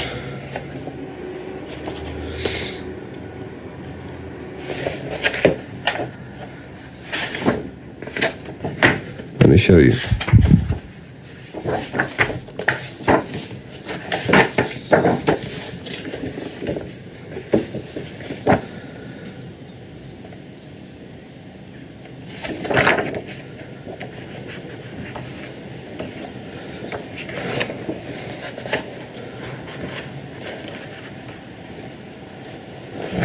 So yeah, demons are aspects of your own consciousness that you have created.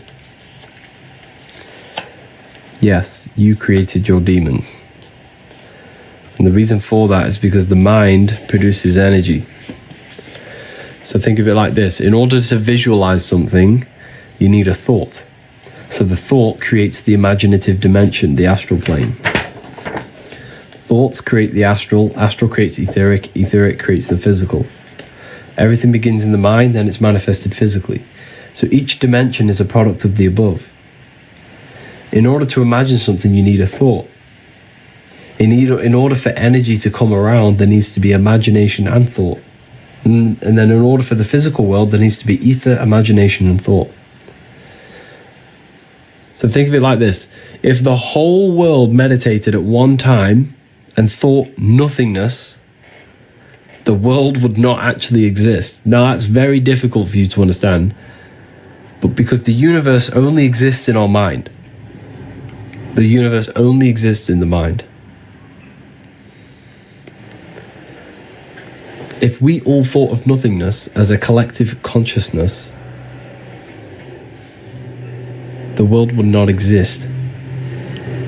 The physical dimension wouldn't exist. But of course, that's impossible, but until someone thought again. Exactly, so what's that tell you? So everything is a thought. You thought your way into incarnation. You think your way out. The universe only exists in your mind. Teaches how to meditate. I've already gone over that. So demon is D-mon. Mon is moon, meaning emotion. Okay? The more emotional attention we devote to thoughts, the stronger the astral form becomes. Take, for example, a drug addiction. This issue is not solely a matter of brain chemistry, but also an astral demon, an astral energy you have created. Every addiction we have is an astral energy. Every thought we always think about, it becomes energy in the astral.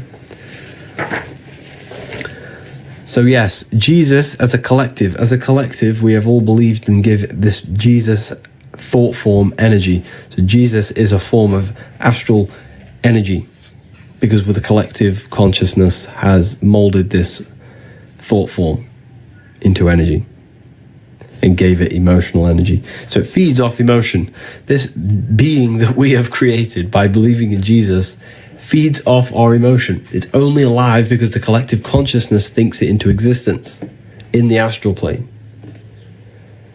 The astral plane is the imagination. Everything is energy, yeah. So you see how now you know, if you connect the dots yourself, I'm not going to say too much, but now you know why they do worldwide scary things. Because they're trying to create forms that hold power over us in the physical. This is very, very deep. Not everyone's going to understand this. But yes, the mind molds the astral.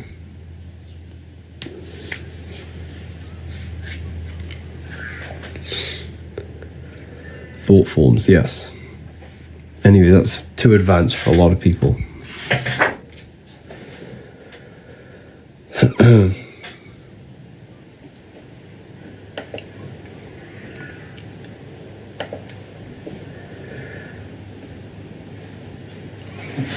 Yeah, it's deep when you think about it.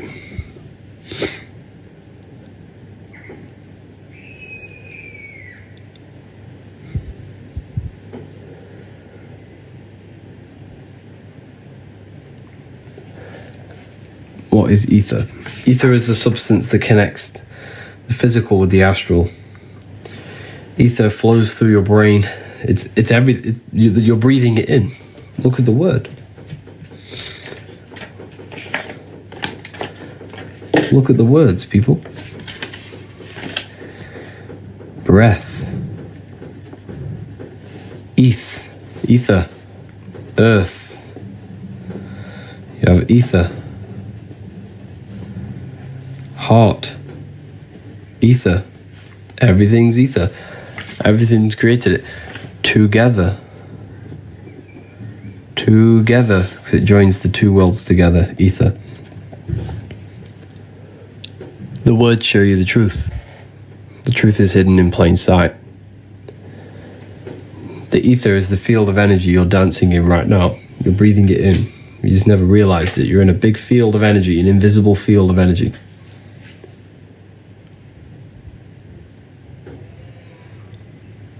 Satanic knowledge. Okay.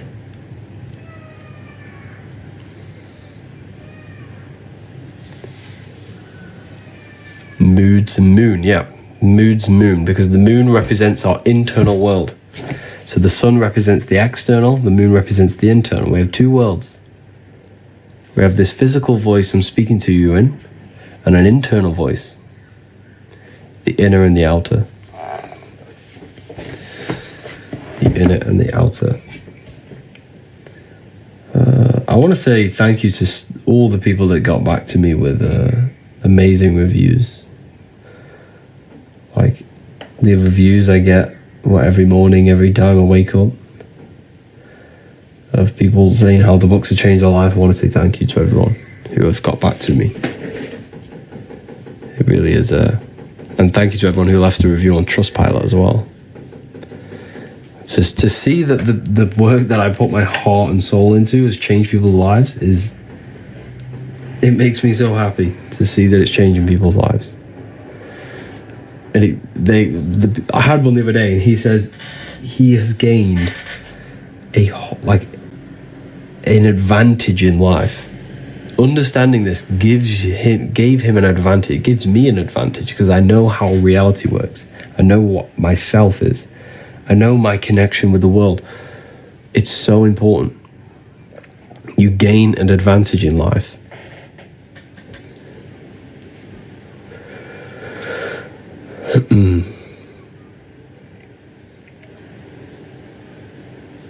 I just purchased volume 1. Amazing. Yeah, you're gonna gain the advantage.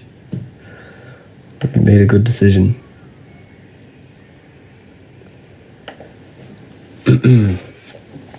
Keep tapping the screen, people. Let's get this to 100k likes. That'd be crazy.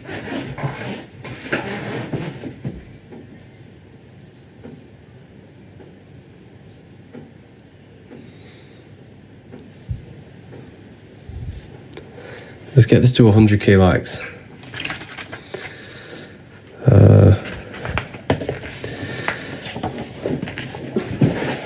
Look at this is all electromagnetism. Thursday, I'll receive my second book. Love it. Wow, amazing. He's giving free game to what people charged £1,000 for. Literally, the information I give you for free, like, people charge thousands of pounds to give you this information. There are courses on everything I've just said.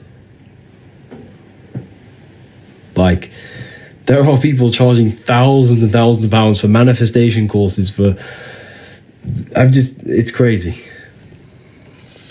Like, don't take it for advantage what I'm telling you.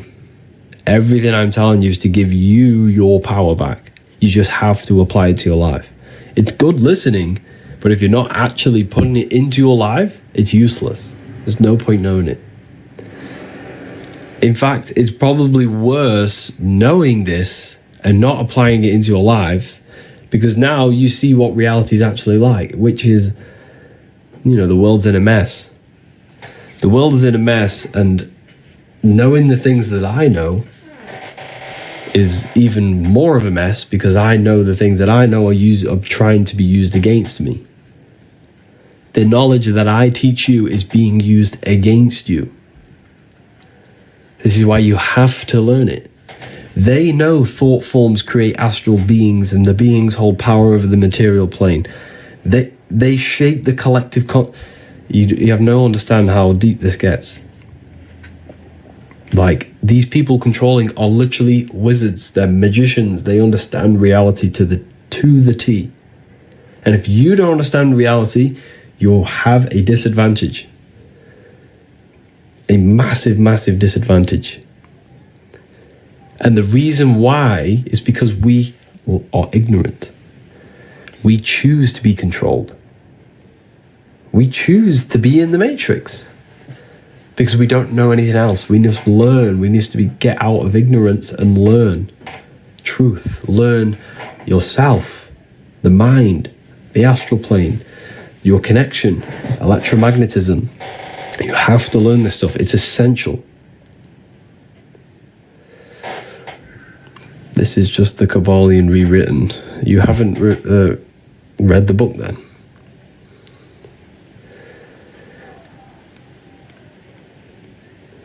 No ether, melanin all the way in Africa.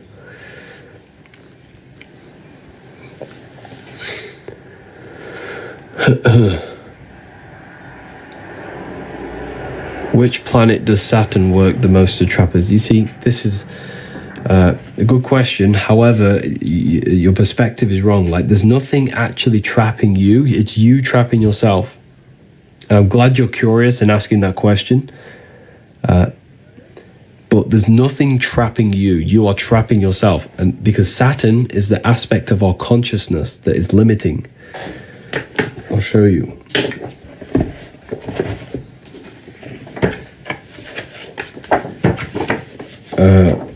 I'll ask you. I'll show you. So the planets are internal. They're aspects of yourself. Mars is your... So you remember, there's two worlds, the inner and outer. You have an outer world and an inner world, right?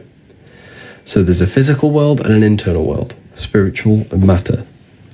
Mars in the external world governs anything that is protective, like a hedgehog has spiky, spiky bushes, plant defense mechanisms.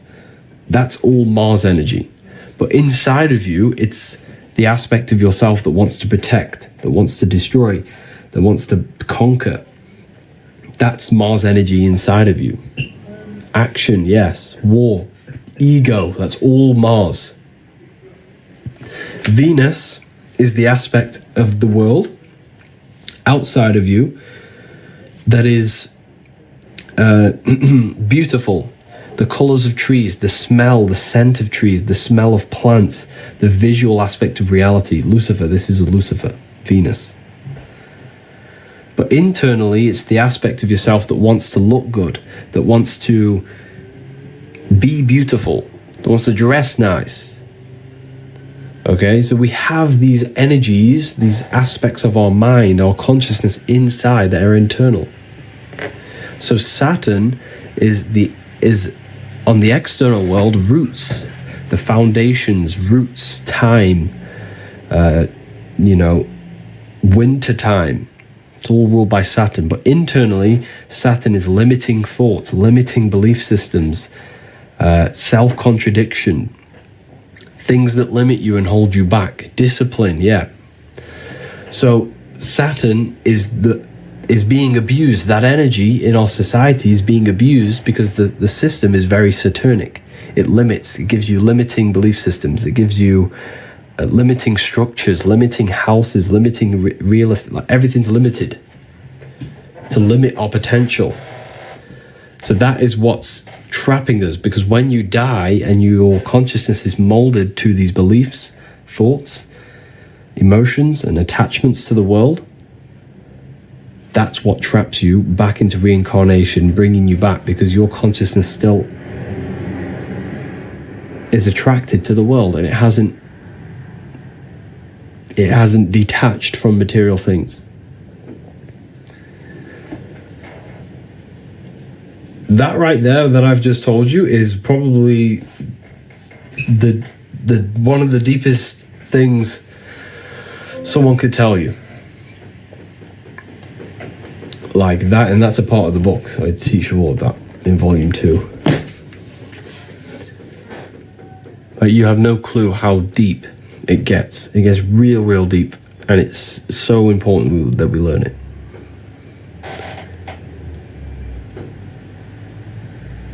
That's reincarnation. Yeah, so reincarnation is you attached to the world and you reincarnate yourself because your soul is not ready to move on. It's not ready to move on. But yeah, I'm going to release 5 more codes. I'm going to release 5 more codes for 5 more people. This is your chance to get the book and to learn about yourself and gain an advantage in life. I'm going to release 5 more. Let me just set this.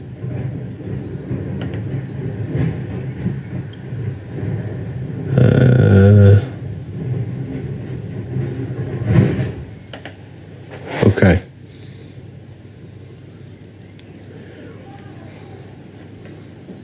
Where to build it? So if you click the link, there is a bundle as well. So if you get the bundle, you already get some money off, and then you add the code on top. That's a little secret. These are the books that I wrote. I poured my soul into these books. Everything I know is pretty much in here.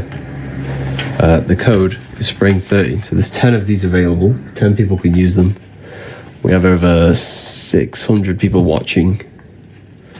10 beautiful people can use these codes. While you're at it, you may as well go get the free inner eye book, free ebook. Teaches you how to activate your third eye through imagination to reconnect with the 4th dimension. It's a free ebook. Go to the ebook section, add that onto your order.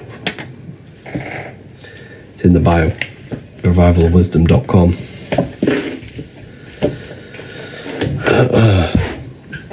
How can I get the book? Just go to the bio. It's right there. Repent and believe in Jesus. I'm okay.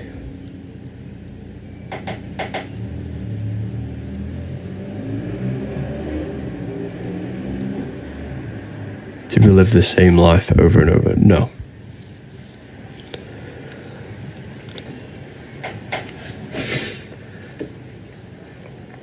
Okay, 2 of them have just been used. That was quick.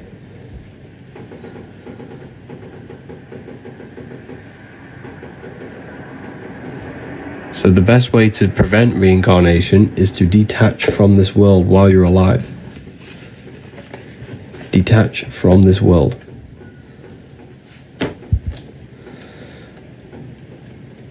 You have to detach from this world.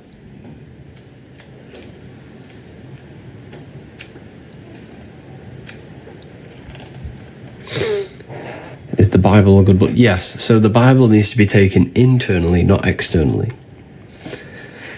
Internally. So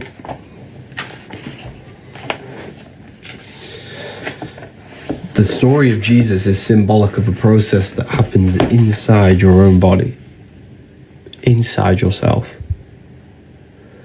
You're saying I should detach. Yes. So mentally and emotionally detach from the external world. That's occultism. Yes, the word occult just means hidden. Anything that's hidden. Your thoughts are occult. Your emotions are occult. Energy is occult. So if you've ever studied energy in science, you are an occultist. And it just means hidden. Okay? So Christ, oil. Jesus was in Nazareth. Then he goes down to Bethlehem, down the Jordan River. The Jordan River represents your spinal cord. Every religion has a sacred river, and that river is your spinal cord. Every religion. Every religion has a sacred river. The Egyptians, it's the River Nile. The Christians, it's the Jordan River. Every religion has a sacred river. Why? Because this is where the cerebrospinal fluid flows down your spine. So every single month is called cerebrospinal fluid, CSF. You can do your research on this. And it's released down your spinal cord. This is Jesus coming down the Jordan River from Nazareth to Jerusalem. Okay?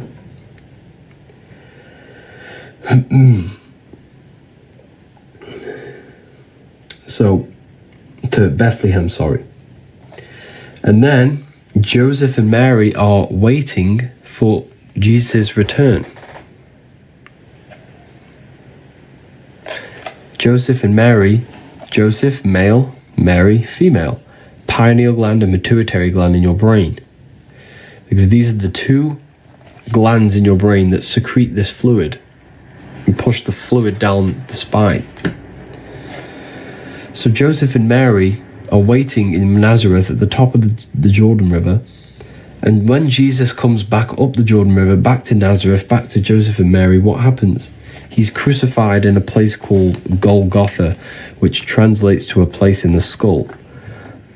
So it's all about raising the cerebrospinal fluid down the spine and raising it back up through Kundalini awakening. You raise it up the 33 vertebrae on the back of your spine. This is why Jesus dies at 33.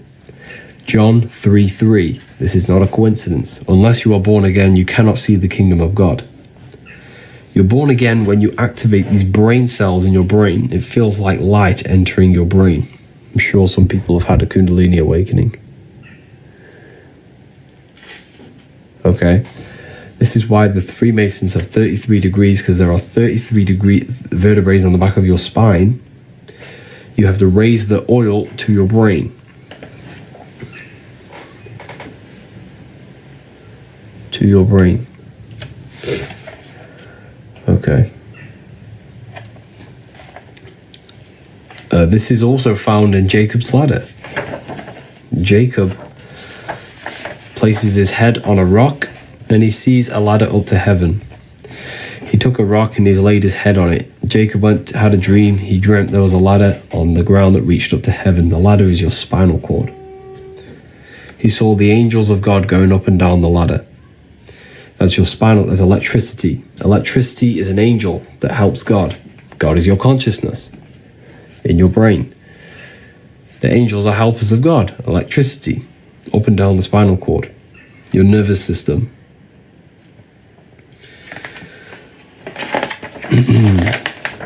So you have three wise men in the Bible. The three wise men from the East. And like I said, the Freemasons, if I show you here, they always place the East at the top and the West at the bottom. So the East is at the top, the West at the bottom. Because the East is where the sun rises, the West is where the sun sets.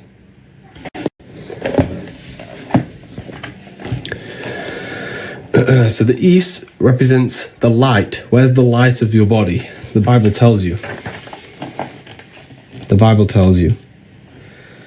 Where is it gone? It's here somewhere. I'm sure it is. But the Bible says, the light of the body is the eye. And if thy eye be single, thy whole body shall be full of light. Just trying to find the verse for you. It's here somewhere. I just can't figure out where it is.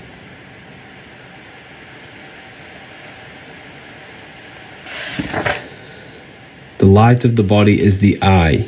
And if thy eye be single, thy whole body shall be full of light.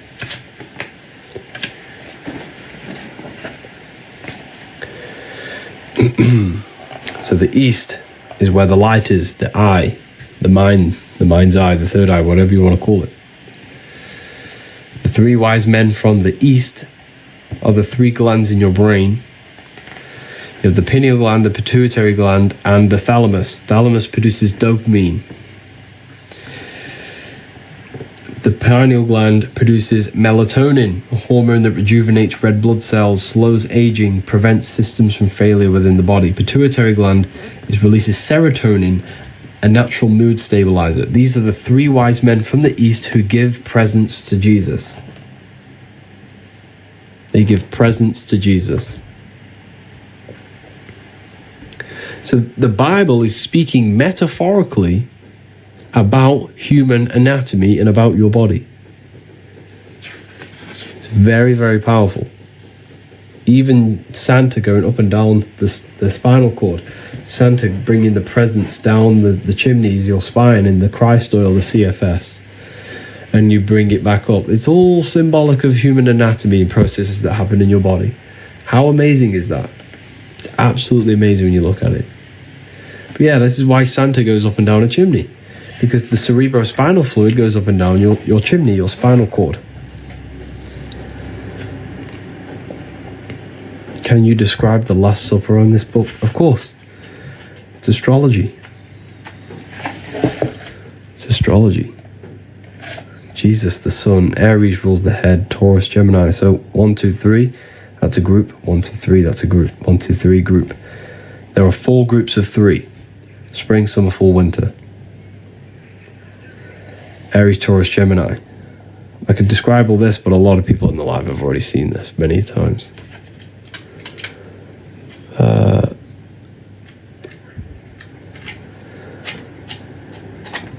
Like literally the whole thing is symbolic of astrology, numerology, human anatomy, and human psychology. That is what the Bible is about. It's about you. Not Jesus, it's about you. What's going on inside this body of yours and that mind. Why would it matter anything else? If something's not benefiting your understanding of this life, you know, first time here, wow, yeah, you've just heard a lot of information. Welcome. Welcome. So yeah, this is the astrology. Because if I show you this,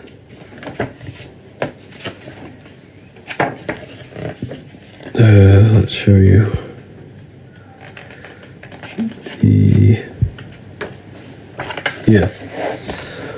So your body, this is the stars. These are the constellations in your body. So the 12 zodiac create the human body. Here you have it. So Aries rules the head. He's on the head of the table.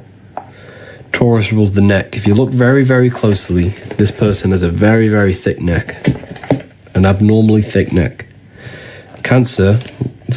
Gemini rules the arms, the two twins. These are the two twins of Gemini. Your arms. This is Gemini. That's why he's holding his hands up. Look. You see he's holding his hands up?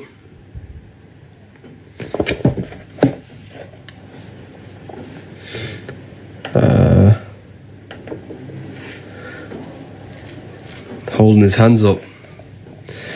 Then you have Cancer. If you look very, very closely, he has a knife in his hand, holding it backwards. It's like this. Very closely, he's got a knife there. Because Cancer's a crab. And they pinch. They cut you. Then you have Leo, the lion, showing dominance when your elbow and you have a clenched fist, showing dominance. Leo's the lion, dominance. Virgo, he's pointing very closely. He's pointing at her neck. That there's no Adam's apple. This is a woman. He's pointing, saying, this is a woman, there's no Adam's apple. It's Virgo, the virgin. Then you have the sun. Jesus gives and takes, one hand down, one hand open. Red and blue for opposites. Red tap, blue tap. Roses are red, violets are blue. A red siren and a blue siren on your police car. Everything's red and blue to do with opposites. Democrats and Republicans, red and blue. Then you have fall. This is Libra. Libra rules the balancing core, your abs. Core, this is the center of gravity in your body. All to do with balance, and this is the balancing of the sun. This is why he's holding his arms out, balanced like this. He's holding his arms out. Balancing of the sun and the balancing of your body. So this is all astrology. The whole thing. You know, this is a very, very symbolic of astrology. Jesus is the sun. That's why he has the sun on his head.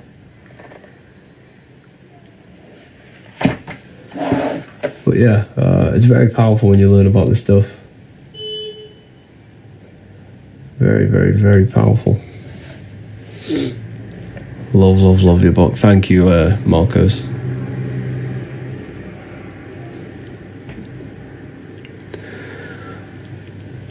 Ordered volume 1 yesterday. Amazing. Your life's going to change.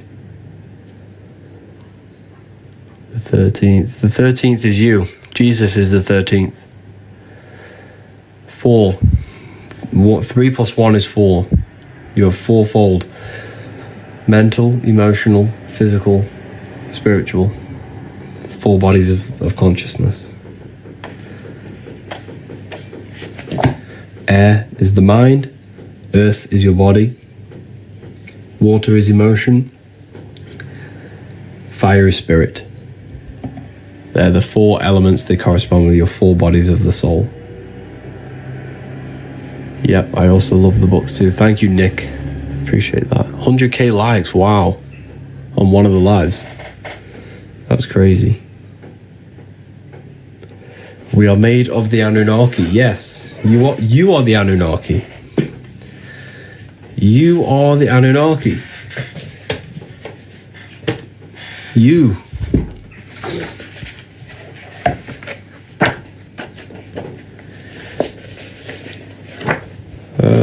You're literally everything.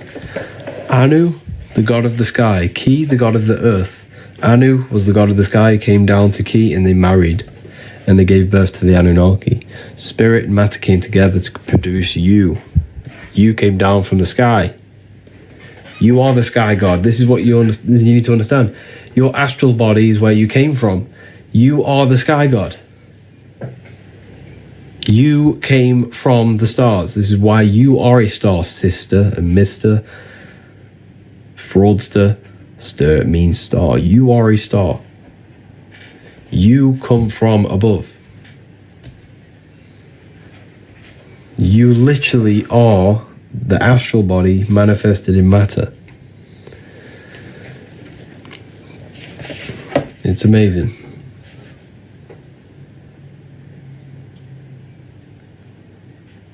It really is amazing when you deep it. Truth mixed with lies. Okay. You think that. That's okay.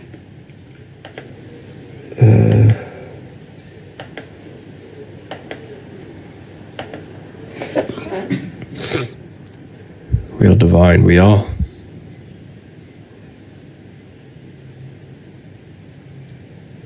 Very divine.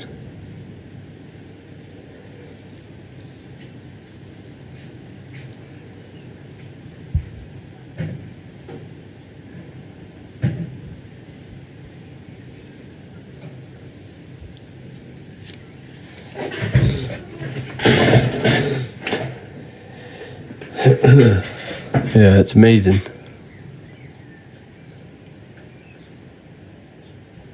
We're just here to remember, yeah.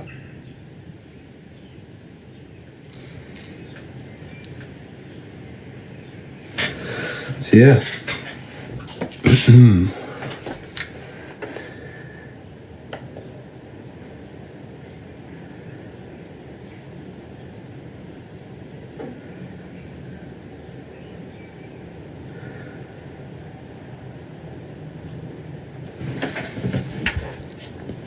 The number 7.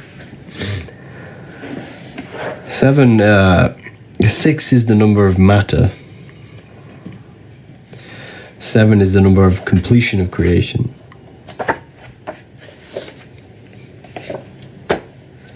7 chakras, 7 days of creation, 7 visible planets.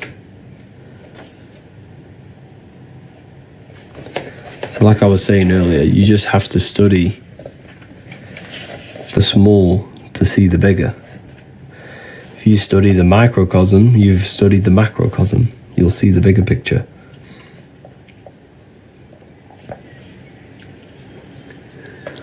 Sacred geometry, yeah. But geometry is one of the secrets about geometry. You know, we think geometry is something outside. We think geometry is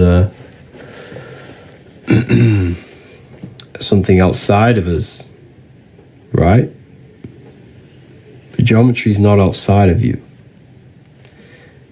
Geometry is your brain's codes on how to decode matter into reality. Why? Because everything you see is produced by your brain, not outside of you. Nothing is outside of you. It's what you need to understand. There is nothing outside of you. It's an illusion produced by your brain. The only thing that actually exists is the mind. And in essence, that doesn't actually exist if you turn it off. So this is why on computers you have 0 and 1. 0, nothingness. On and off. When you turn off the mind, the universe shuts off. There's nothingness. So, geometry, everything you see, is your brain's way of decoding. Geometry is not something separate from you.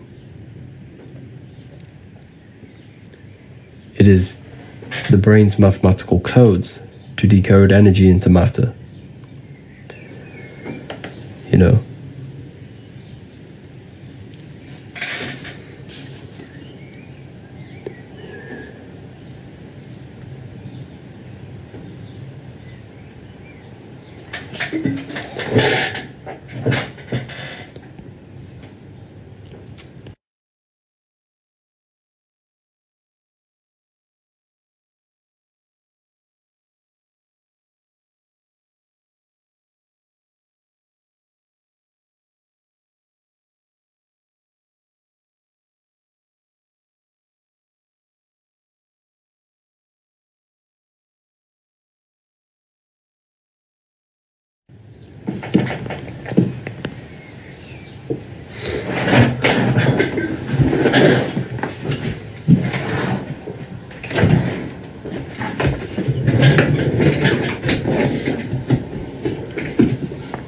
Yeah.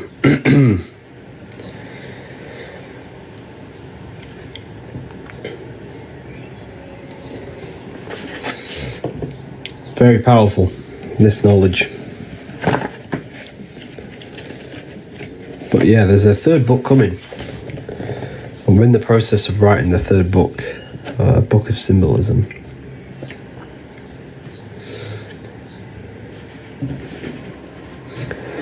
You're not lying, but people are ignorant to the truth. Yes, they are.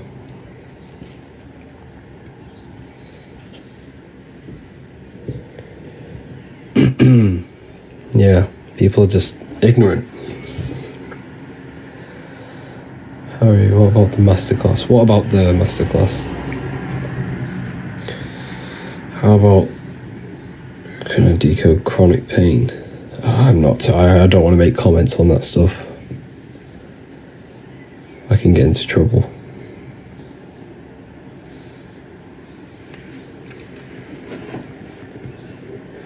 Opinion on the Baphomet. The Baphomet is a symbol, like anything. Everything's a symbol.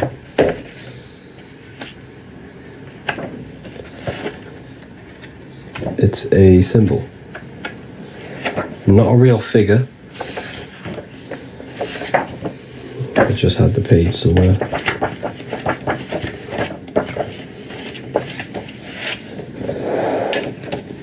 If you look at the Baphomet, right? You have fire, air, wings, air, fish gills for water, earth,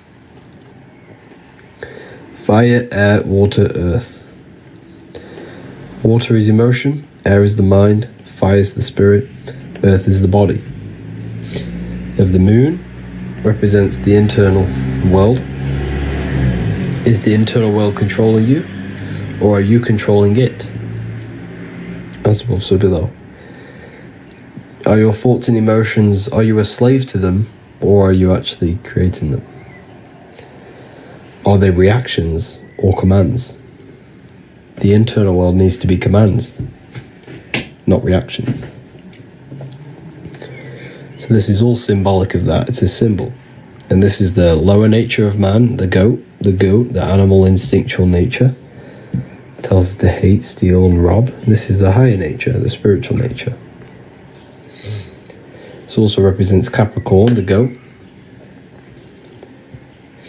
Capricorn represents Saturn, limitation, the lower self.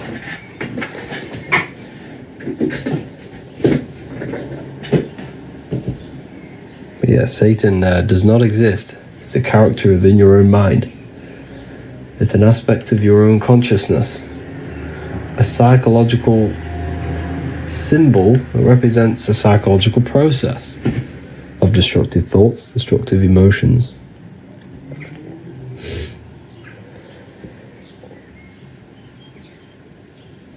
Why are you sharing this information? Most would keep to themselves. Good question. Because I believe everyone should know their power. Everyone should gain their personal power. And if you think this is deep, the text you see right in front of you is a lot more deeper.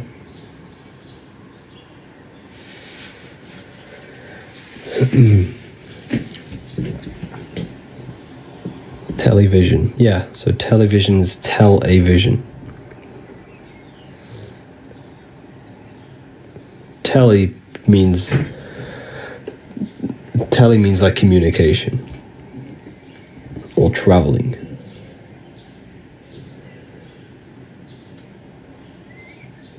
I just don't believe he's not real. That's fine. But when you realize that no one's worshipping Satan, the Satan doesn't exist. Satan is it's just an aspect of yourself. The universe is mental. The only thing that exists is your mind. Therefore, the Satan is just an aspect of your own mind. He very much exists. He doesn't. You've never seen him. Satan does not exist. The The Satan voice that tells you to do things is not Satan, it's your own mind. All is yeah. All is mind, yeah. Aspects of the self.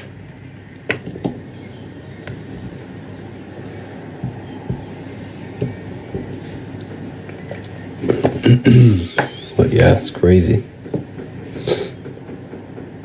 Repressed, rejected parts of the self, Satan. Yeah, exactly. Limiting beliefs, suppressed emotions, hate, anger. This is all satanic energy, satanic thoughts, destruction. All internal. The best thing you could possibly do in life is never blame anyone for everything. For anything. Everything's your fault.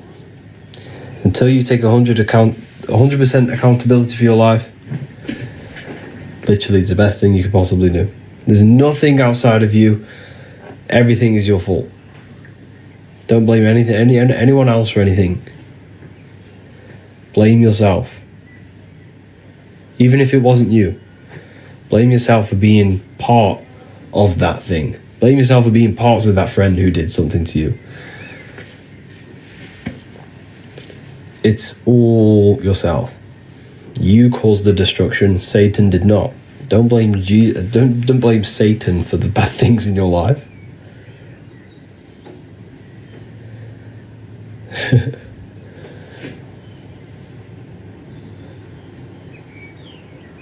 We create everything in our reality.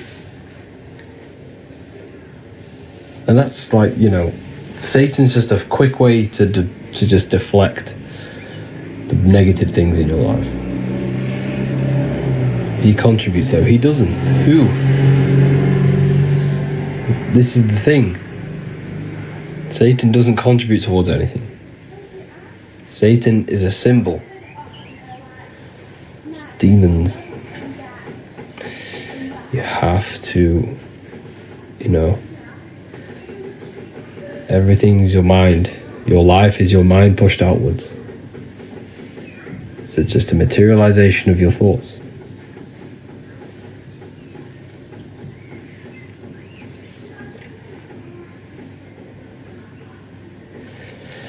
But yes, I'm going to love and leave you all here today.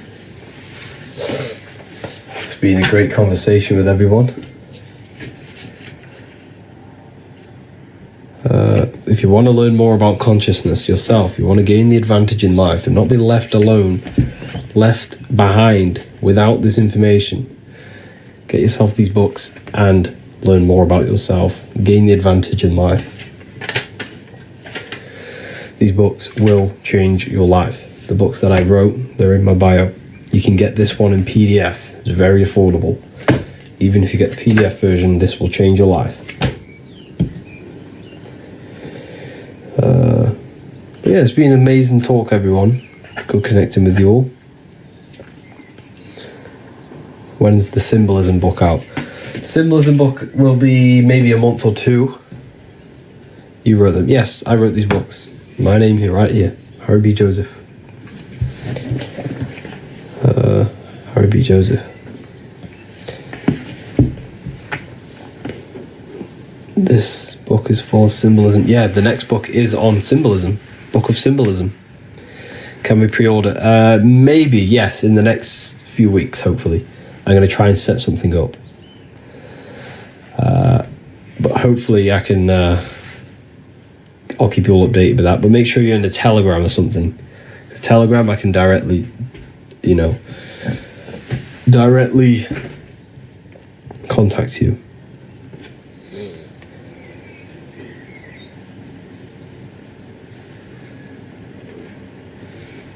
But yeah, thank you everyone. It's been amazing talking to everyone. And please, anything on Hollywood alchemism, I'm not too sure on that. Yeah, take care everyone. Use the code if you're going to get the books. Click the link in the bio. It's going to take you straight there. Telegram's in the bio. Or you can join the Discord. There's a whole Discord server.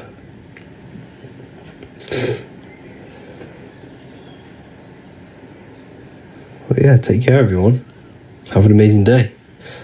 Can't find your free ebook. It's on the ebook section. Click the select button. As soon as you go on the website, there's a select button. Click the select button, go to ebooks, and it will take you to the ebook section. There's a free book on how to activate your third.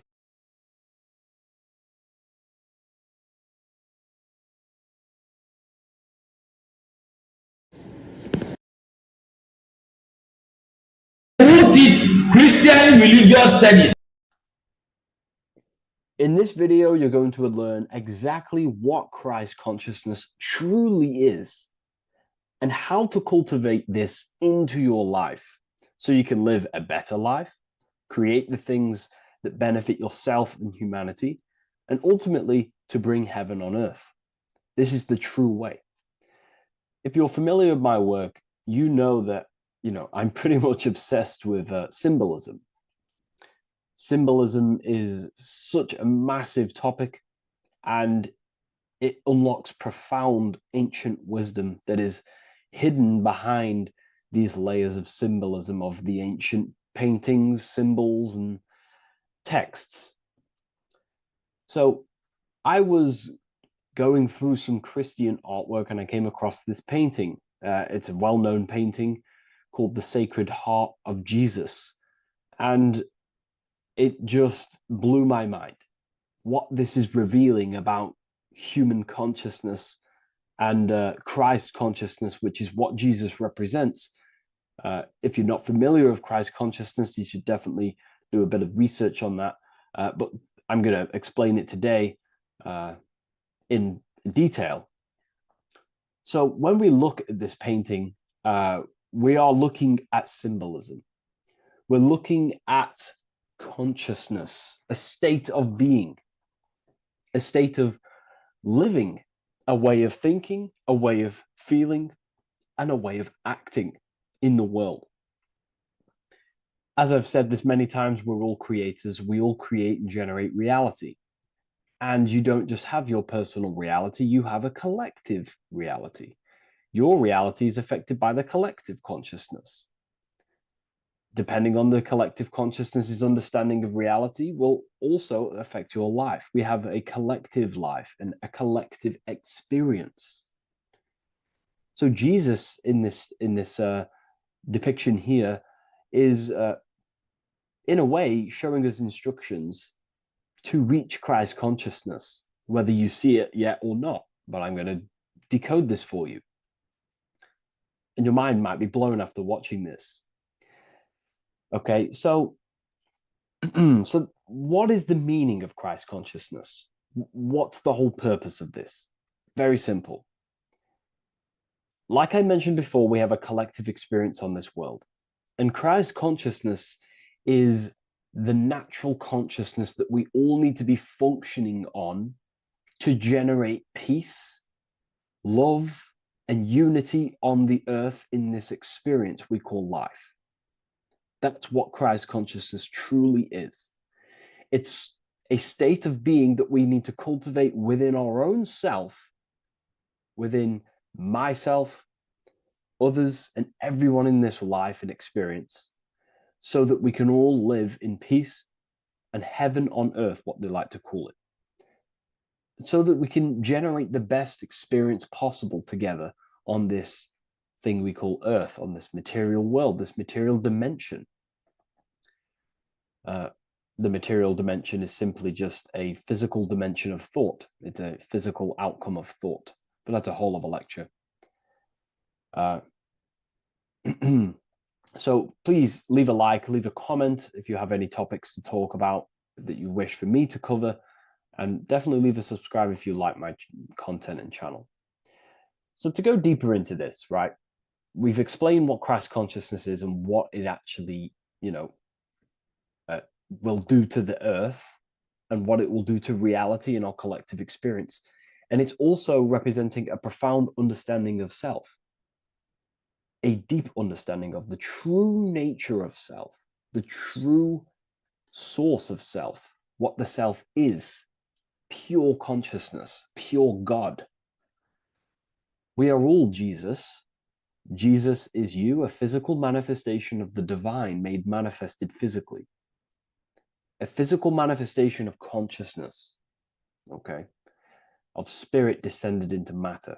However, Jesus is a symbol that should not be worshipped, but something that we need to cultivate, maybe look up to, and cultivate within our own mind and hearts and actions. So he is someone that we should embody into our own very own being. We need to reach a level of intellect, the mind, a level of emotional understanding, and ultimately this creates Christ consciousness. Okay, and now I know that was very, very vague what I just said, but I'm going to explain it a bit more. I don't want to give it fully away yet because you need some more information, more keys. So let's observe the top end of this painting. Jesus with this circular light emanating around his head is symbolic of the mind, of the, you know, our thinking aspects of consciousness, the way we generate thoughts, ideas. You know, the mind is also good at also ruling communication. It also rules what we give attention to. Okay, so this is symbolizing the mind of every human being. The mind is a very powerful center of consciousness located in the head, of course. This is why Jesus is the head at the top with the circle around it, representing the mind. Now, to reach Christ consciousness, we need to purify our minds. Purification of the subconscious mind. The subconscious mind is the hidden aspect of our mind with all of our memories, belief systems, and everything we've ever experienced is stored within there. We have traumas there, we have bad belief systems that hold us back. So it's about reprogramming the subconscious and aligning the subconscious with higher consciousness, with higher understanding of self, removing any mental blockages from the mind. Because in today's world, most people's minds, including myself, before I, purified myself, and I'm still continually purifying myself. That's not to say I'm perfect, because I'm definitely not. But what I was saying was purifying the mind so we can have a powerful mind. Because like I was saying, most people's minds are not their own friend.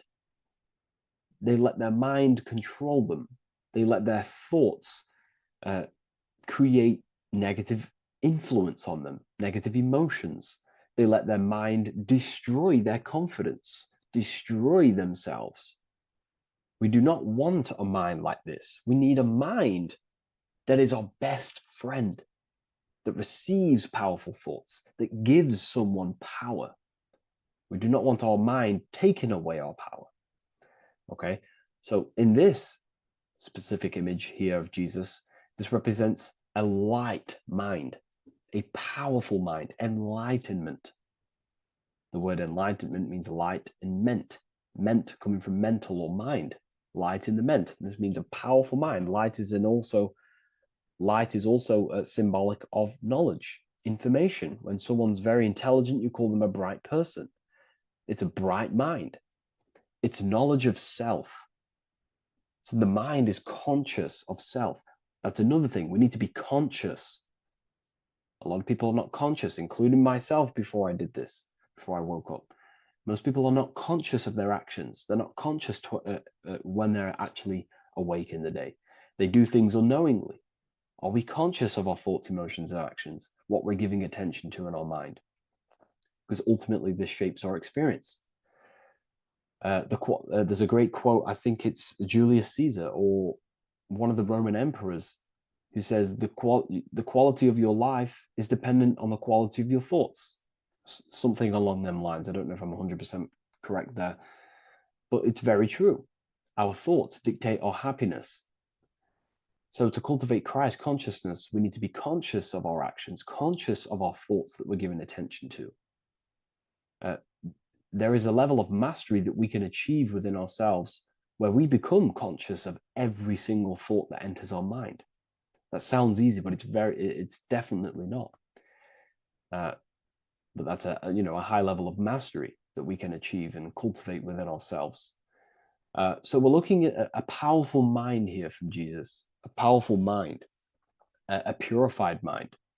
And we purify the mind through, affirmations, meditations, ritual work. Rituals are things we do every single day with an intent in our mind and an emotion in our heart to impress that state of consciousness into our subconscious, so it can slowly rewrite our consciousness and align our consciousness and sync it with higher thoughts and higher emotions, with love. We can sync our consciousness with love, which is ultimately what Christ consciousness truly is. Well, now we're going to go on to that now. So we've gone over the mind. Now we go over the heart. Now notice, before we go into the heart, Jesus is revealing. He's pulling back the robe, symbolizing opening the heart, revealing the heart, revealing the soul, the light of the heart. Our authentic self lies in the heart. Our pure intentions, our love, our soul needs to be shining through our heart. And our soul is unconditional love. Now, that's not to say that we can get corrupted hearts. We surely can have corrupted hearts, for sure. We can love sick and twisted things, and that's evident in today's world. People love killing people. People love hurting people, manipulating people. People love power. Now, that's obviously an inversion of the natural state of consciousness for humans. When we're born with a natural state of love, of unconditional love for the self, for everyone else, for animals, insects, the earth. We love everything as a child. And not only do we love everything, we actually act upon this. As a child, we do not act on anything we know is not good. And I'm talking early stages of being a child, before we're indoctrinated, before the mind and heart become corrupted. We are pure. This is symbolizing this. Light represents also purification and truth, because when you shine light on something, it's the truth. You see it. You shine it through the darkness. It reveals. So light, this is symbolizing revealing the light of the soul, of love consciousness, holding love in the heart, true love, not love for sick and twisted things, but true love for the self, the body, and for everyone else and all things. Holding love in the heart. There's a famous saying of keeping the sun in your heart. Keep the sun in your heart. It's a very famous saying. The sun is a symbol of love. What does the sun do? It gives abundantly. All it does is give light, give energy, power, light to the earth, and everything is feeding off this source. The sun expects nothing back. It just abundantly gives. It's a symbol of love. This is the love principle of creation. Now, the heart is also governing our actions. What we think about, in our mental field of consciousness, is directly corresponded and observed in our hearts. What we think about directly corresponds with what's going on and what we feel in our hearts. Thoughts produce emotions. So if we give attention to negative thoughts, there's no wonder we're having negative emotions in our hearts. So purification of the mind is also having an effect in purification on the heart. Because when we purify our thoughts and only give attention to powerful thoughts and positive thoughts that uplift yourself and humanity, then we're going to also see this change in the heart, see this emotional change in our consciousness. So this represents the purification of a purified heart, the light emanating around the heart. Love for the self, love for one another. And you're revealing this. You're shining the heart on others. This represents, revealing your true self to everyone without suppressing aspects of self. Revealing the light, not holding back the light. Because people in darkness will look at people who are spiritual and say, oh, he's into the woo-woo stuff. It's about revealing that and not caring about others. Because when you shine a light, you're also planting seeds in other people. Now, I'm going to tie this together with the hand gesture. Now, what we're looking at here, we're looking at a hand gesture with 2 fingers up. We have the middle finger and the index finger upwards. And notice how they're crossed over. They're crossed. They're not separate. They're crossed, representing unification. Unification here. This is a unified 2 fingers. 2 represents division. Crossed over represents oneness. It's the unification of the mind and the heart. A lot of people talk about this, but not many people go into detail about it because, for many reasons. But this is the unification of thought with emotion. This is how we truly reach Christ consciousness. And ultimately, when we do gain the love in our hearts and we do slow, it's a gradual process of cultivating love for the self and everyone else in the world, because we're so programmed to be divided. But it's a slow progress. But when we do cultivate love in our hearts for the self and one another, love is a very, very nurturing and growing force. Like I said, the sun earlier, that is pure love energy. It makes everything grow on the earth.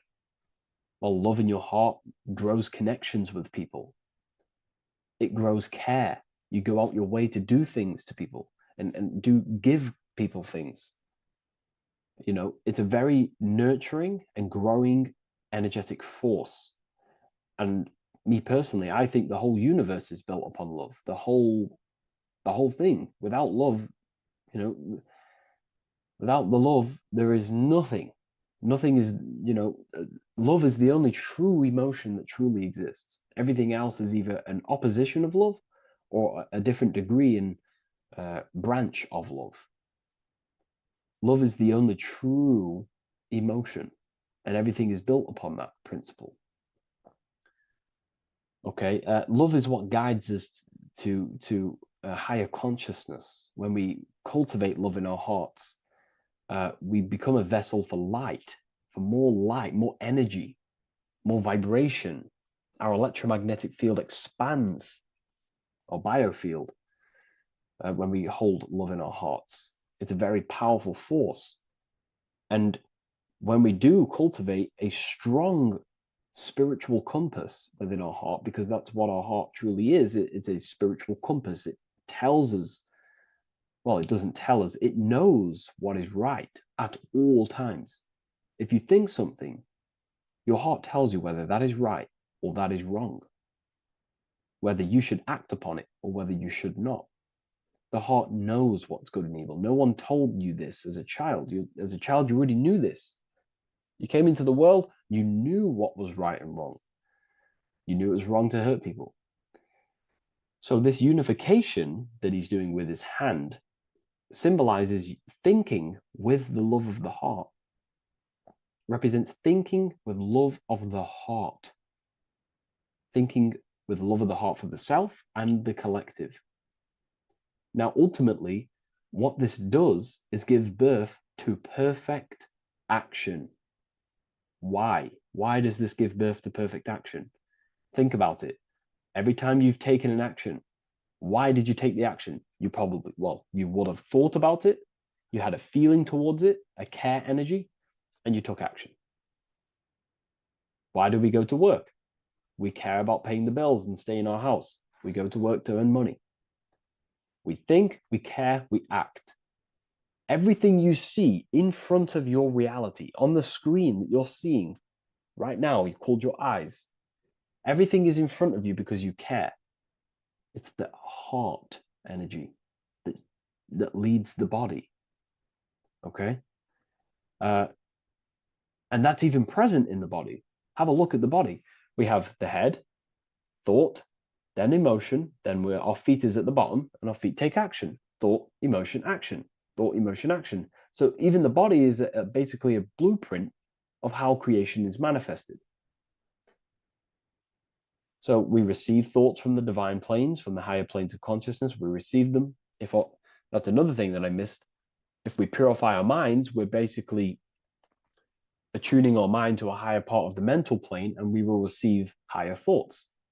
We will receive thoughts that are more genius, what we like to call today, or better quality thoughts. We receive good ideas when we attune our mind to a higher consciousness. Okay, so we are like a radio. We receive thoughts based on what our mind is set to. That's why we call it a mindset. So, like I was saying, we receive thoughts through the head. We feel the emotion, then our feet take action. Thought, emotion, action. So the body's a blueprint of creation. It's beautiful when you really notice this. So this unification is about thinking with the love of the heart, which gives birth to perfect action in the world. And this is the state that we need to cultivate within myself and everyone in the world, so we can give birth to heaven on earth through action. Because ultimately the world is molded through action, physical action. And them actions are molded from thoughts and emotions. Now,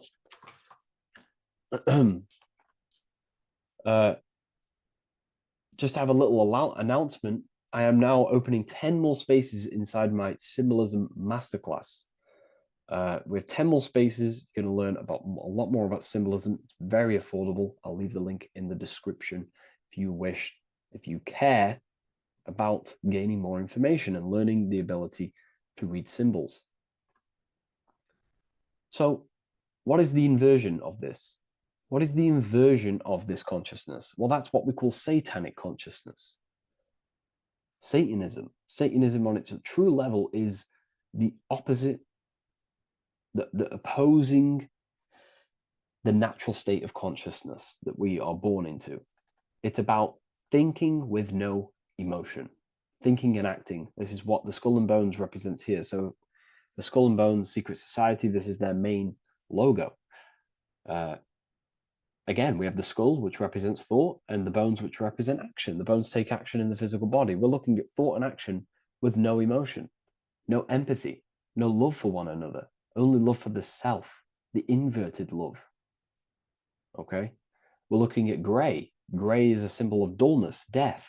There's no emotion in gray because colors provoke emotion. When we look at a color, it invokes an emotion. Gray has no emotion. So we're looking at dullness of the emotions. I'm not going to go too deep on this subject. I'm going to create a whole new lecture for that. In fact, I think we have a great lecture inside Ethereal University on Satanism. We're going very into depth on what Satanism is and what Satanism consciousness truly is. And again, it's just the cross inverted. Satanism is just it's the invertation of, I don't know if that's a word, but it's the inverse of natural law, natural consciousness, of love consciousness that we are born into. Okay, so ultimately the message in this video was to create love in our minds, love in our hearts, think with the love of the heart, think with the care for one another, and that gives birth to perfect action. And when we align, when we do truly act out what our heart is telling us, and I know this from first-hand experience. This is what happened to me. I woke up, I started to follow my inner guidance. I always took action on it. I was saying yes to it every single time. And it led me, this is, I'm getting goosebumps actually saying this. It led me to where I am. That action, me saying yes to my heart, to that knowingness of goodness within me, was like a domino effect. And that domino effect, every time I did it, it was just opening more and more doors, not physically, but mentally. I was receiving more information. I was receiving more opportunity physically. My work started to explode on social media. Like, when you follow your heart and truly take action on what you know is good, it's like a domino effect that leads you step by step to where you're meant to be. And it's so profound and it's so, beautiful. And I'm telling you this from firsthand experience. This is ultimately how you kind of unlock your purpose in this physical world as well. So not only is it going to create a better world, it's also unlocking your true soul form and soul purpose why you're here. It's very beautiful. So I thank you, everyone. Please leave a like, comment, and share, and subscribe to the channel. And I'll see you all inside Ethereal University if you decide to take your studies to the next level. Take care.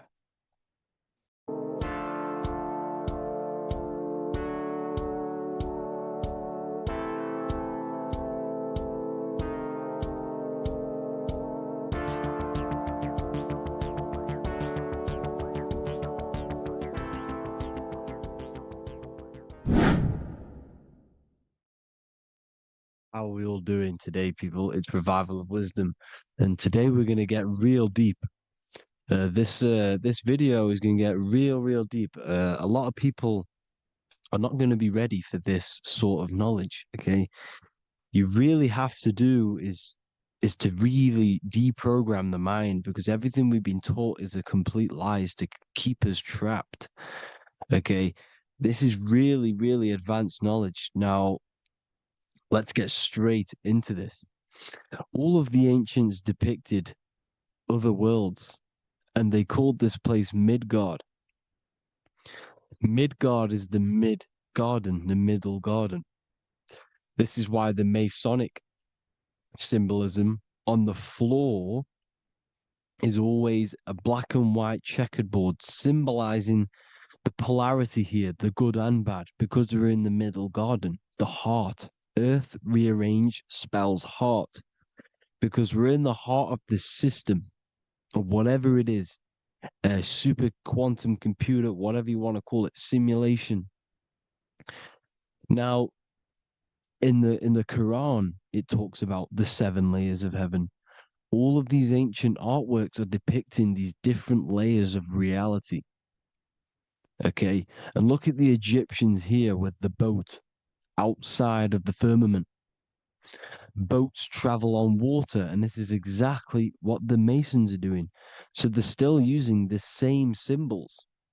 Why? Because it's the same knowledge, just hidden. The Egyptians have the same knowledge as the Freemasons. It's just hidden. Now, this cosmology that they're showing here, which is probably made maybe 100 years ago, this painting or artwork, is the exact same as the one we see here, with the arch, the boat. It's similar, because the boat is symbolizing traveling these other worlds, because the ether is also symbolized as water, because if you look up at the stars through a telescope, it looks like it's water. It's shining through water, because this ether, whatever this substance is outside of this world, was symbolized as water. Okay, and look at all these ancient depictions showing these different layers of reality. Now, we are being trapped within this 3D dimensional world, which is the cube, the Saturn cube, because there are 6 sides to everything in this world: front, back, left, right, up and down.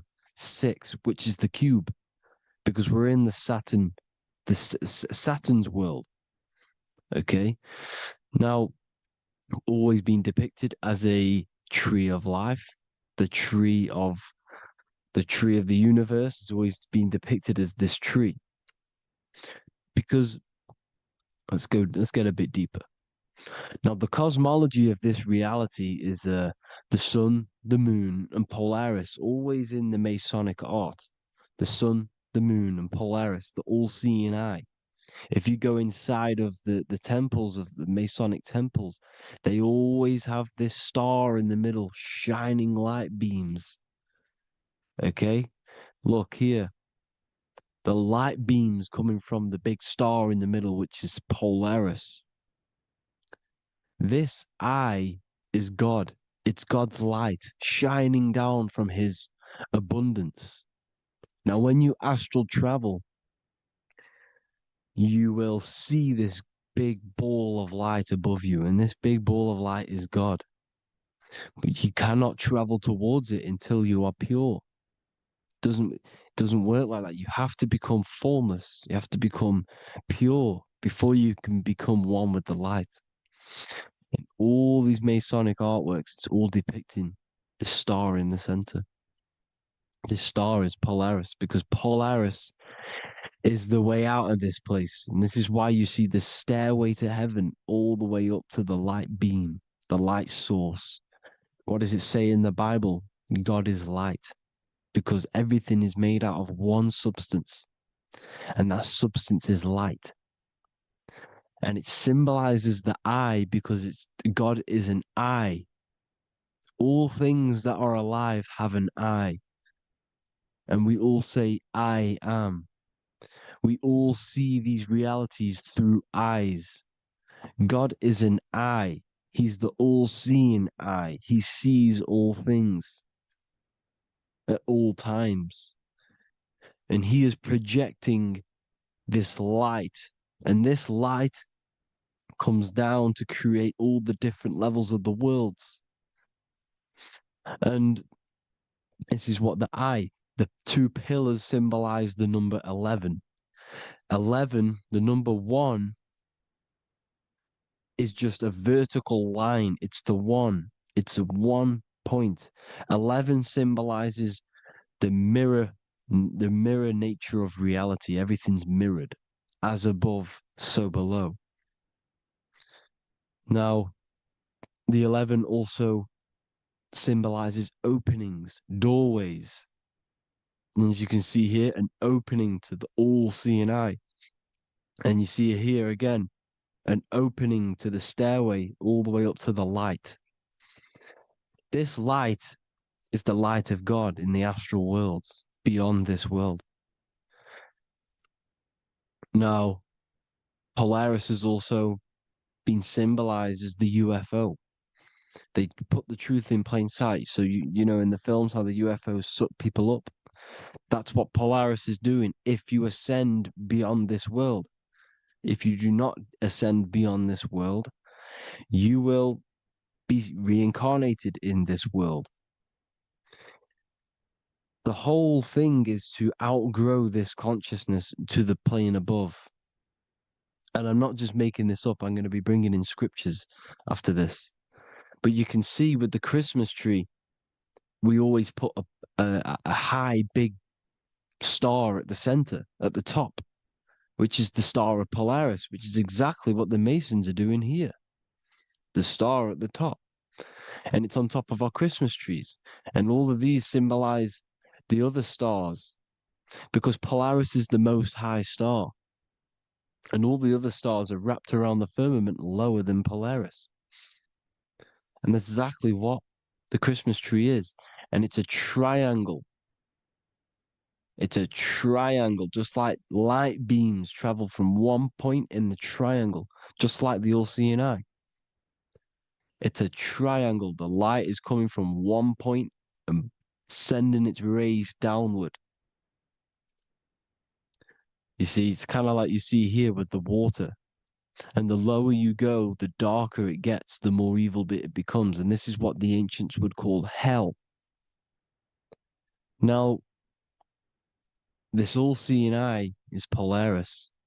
And below Polaris is Mount Meru, the North Pole, the magnetic North Pole. The Tower of Babel, which is in the Bible. The etymology of the word Babel, Ba meaning spirit, which gives the ability to move the soul through the worlds, which is that's the ancient Egyptian description of the word Ba, meaning of the word Ba. You have the Ka, the Ba, the Ak, but the Ba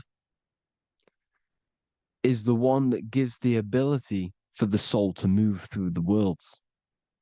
Your soul can't speak into a world without incarnating into it. Now, the Tower of Babel symbolizes Mount Meru because it's the word Ba is the spirit which gives the ability for the soul to move through the worlds. The Tower of Babel is the magnetic North Pole, Mount Meru, which gives the ability to move through these different worlds. And you can see the ancient Tibetans always showing this depiction of these different worlds coming from the center. Because we have to ascend our consciousness. It's not about how good you are to reach heaven. It's about how you expand your consciousness, you expand your mind. So they teach now that you have to be good in order to reach to heaven. It's about expanding the mind, expanding your consciousness to these different planes, these different realms.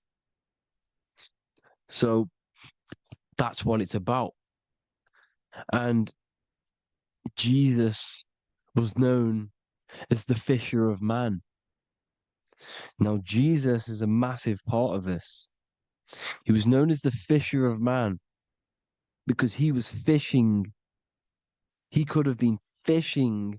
He could have been one of these deities that had come down from these different higher realities and pull people up. So they would so they called Jesus the fisher of man. And he says unto them, follow me and I will make you fishers of men. So these deities that we see in the past, like Buddha, Krishna, Hermes, Thoth, Jesus, could all be these entities who were coming down to pick up the minds that were worthy enough to see the higher planes of reality. And this is why they called him the fisher of man. Now, when Jesus walks on water, there is a parable with Paul. And he says, but Jesus immediately said unto them, take courage, it is I, don't be afraid. He's talking about astral travel here.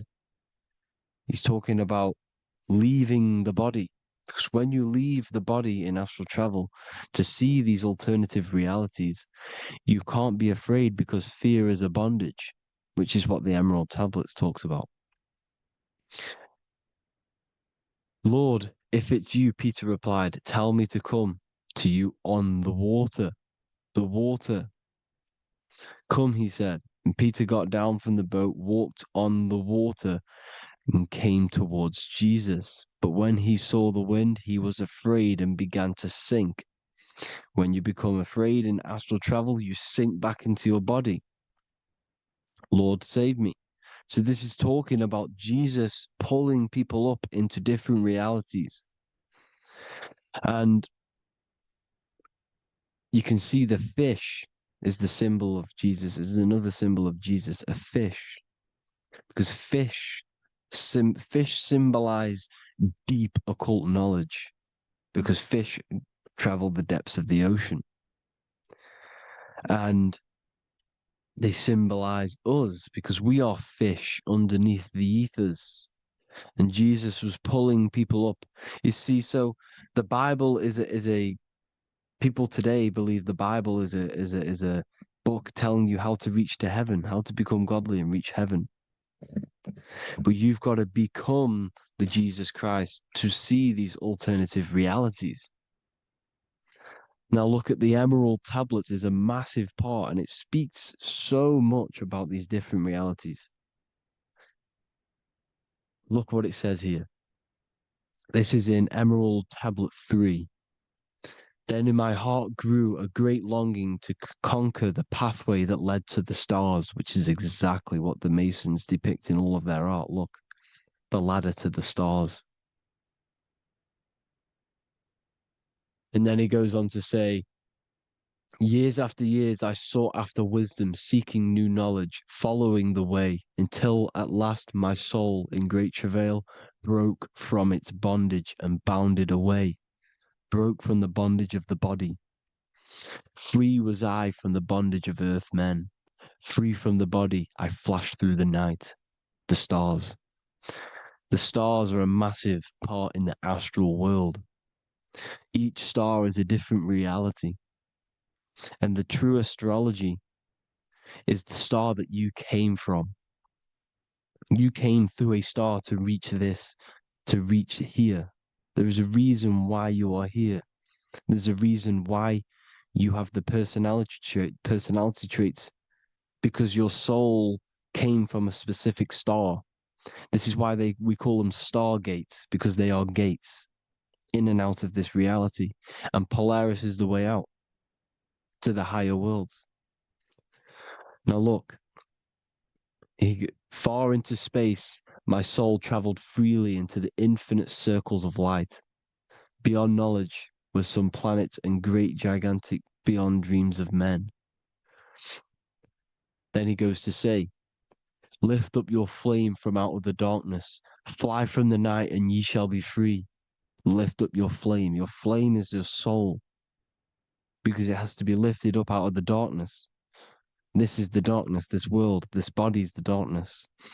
Because it's a bondage. You need to break free. You need to learn how to astral travel, people.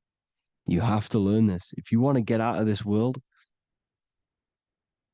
you have to learn how to astral travel and see the other realities. Traveled I through space-time, knowing my soul at last was set free, knowing that now I must pursue wisdom until at last I pass to a plane hidden from knowledge, known not to wisdom, extension beyond all that we know. So he's talking about he went to a place where we cannot even comprehend here, a place that is not even known to earth men. He's telling you he's ascended out of this world to the planes that are beyond. And it says here in the Emerald Tablets, man is in process of changing to forms that are not of this world. Grows he in time to the formless, a plane on the cycle above. Know ye must be one, ye must become formless before ye are one with the light. The light, the same light that I was talking about, the Masonic light, with the triangle, God, the one source.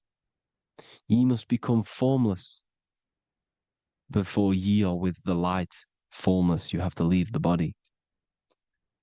You have to leave the body. You have to gain the ability to leave this body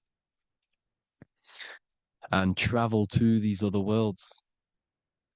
Now, it says here, not as man am I, for free have I become of dimensions and planes. In each I take on a new body. In each I change my form. Know I now that the formless is all there is of form. You see, all things created come from the things that, all things that you see come from the things that you cannot see. All of us have the same spark of consciousness, the same I am. Every dog, every animal, every human has this same I, this same thing which sees through the eye. It's formless. It takes this formless entity is the same entity of us. We are all the same entity in different bodies. And this entity it was represented as the flame, the cosmic flame, which is inside of all of us. And this is why the Masons depicted your spine as a candle or the Holy Grail. You would either see this or a candle with a flame on the top, because the Holy Grail is your consciousness, which is on top of your spine, which is the candle. Now, Jesus, Thoth, Buddha were all these deities which were coming down to lift people up because they were fishermen of men. And he would lift you up to the higher worlds, out of this world, to the ones above. Now, Thoth, you can see him here, he's leading the way. He's holding someone and he's leading the way with knowledge and power. He was leading the way to other worlds, out of this world. There's no point trying to change this world This world will stay the same. It will stay the same. You have to get out of this world. And that's what they're telling you. That's what they're keeping you from. They're keeping you stuck within this thin layer of reality. So what the Masons are doing, they have the ability to astral travel. They're living not stuck and bound to one reality, but living within the different layers of reality. And this is what Morpheus was doing in the Matrix. Morpheus was going into the Matrix to go and get Neo, which is exactly what Jesus was doing, pulling up people out of this world to the ones higher. And that's exactly what Morpheus is doing in the Matrix. If you haven't watched the Matrix, go and watch it. It will blow your mind. Everything I'm saying in this video, you will see it. Except that you don't need to use a machine to enter the Matrix. You just use your body. Well, you use your consciousness to leave this body. You see, Neo was also uploading himself into the simulation to pull people out of the simulation. And this is exactly what all of these gods were doing. The Fisher of Man. Look, he was pulling people up out of this reality with the knowledge. Now, Jesus was always depicted with the mushrooms. Look at all this mushroom art. Mushrooms were literally the origin of Christianity. You can see it everywhere. There's mushrooms in all of the ancient art. Every single one of these paintings you see here, there's mushrooms on them. Mushrooms have the ability to see alternative states of consciousness. Now, if you go and do them and you go to sleep, if you pop mushrooms, you go to sleep and you will wake up in another reality. You will wake up in another reality. Don't try it if you don't want to do it. But if you've got the heart to do it, do it. Eat them and go to sleep. You'll wake up in another reality. And Jesus was handing out mushrooms to the bright minds, to the minds that he wanted to fish out and pull up to the higher realities. He was giving them mushrooms to see themselves in an alternative state, in an alternative reality. This is why there was so much mushroom art, and it's not just ancient Christians; it's Sumerians, it's the Mayans, the Celtics, the Egyptians. All used mushrooms. All of them. Look at all this art. It's on stones. It's everywhere because mushrooms. See, everything in nature is a macro. Look at the form of a mushroom. It's literally your spine and brain. Because they alter your consciousness. Your body is just a radio receiver. Everything that you're experiencing is a program being ran by the central nervous system, and your consciousness is experiencing this program. These electrical impulses of the nervous system, because it's all feeding back to one point, which is the pineal gland. And this is the candle with the light on it. Type in Masonic candle and you'll see it. It's your spine with your spark of consciousness on top of the spine. And it's a mushroom because this sends you to alternative states of consciousness, alternative realities. Now, they were all doing this, the Egyptians, the Mayans. Now, there's more symbolism which goes into this. Look at the Christmas trees we use. The Christmas tree with the presents underneath them. Magic mushrooms grow under trees. And these are the presents under the trees that we symbolize today with Christmas. Santa's red and yellow for the red and yellow mushrooms. The same mushrooms Mario has to collect. And when he gets enough mushrooms, he levels up. And then what does he do when you go past the world? When you win that world in Mario, you go to another reality. You go inside of another world. It's truth in plain sight, and it's using mushrooms. It's using mushrooms. Everything, all of the characters in Mario, well, a lot of them are mushrooms. Look at this one. The presents, black, yellow, and red and white. Red and white mushrooms. And the bow on the top is the mushroom head. That's a bit of a reach, but you know, the symbolism never lies, is what you need to understand. And it's as above, so below. Now look at the Sumerians.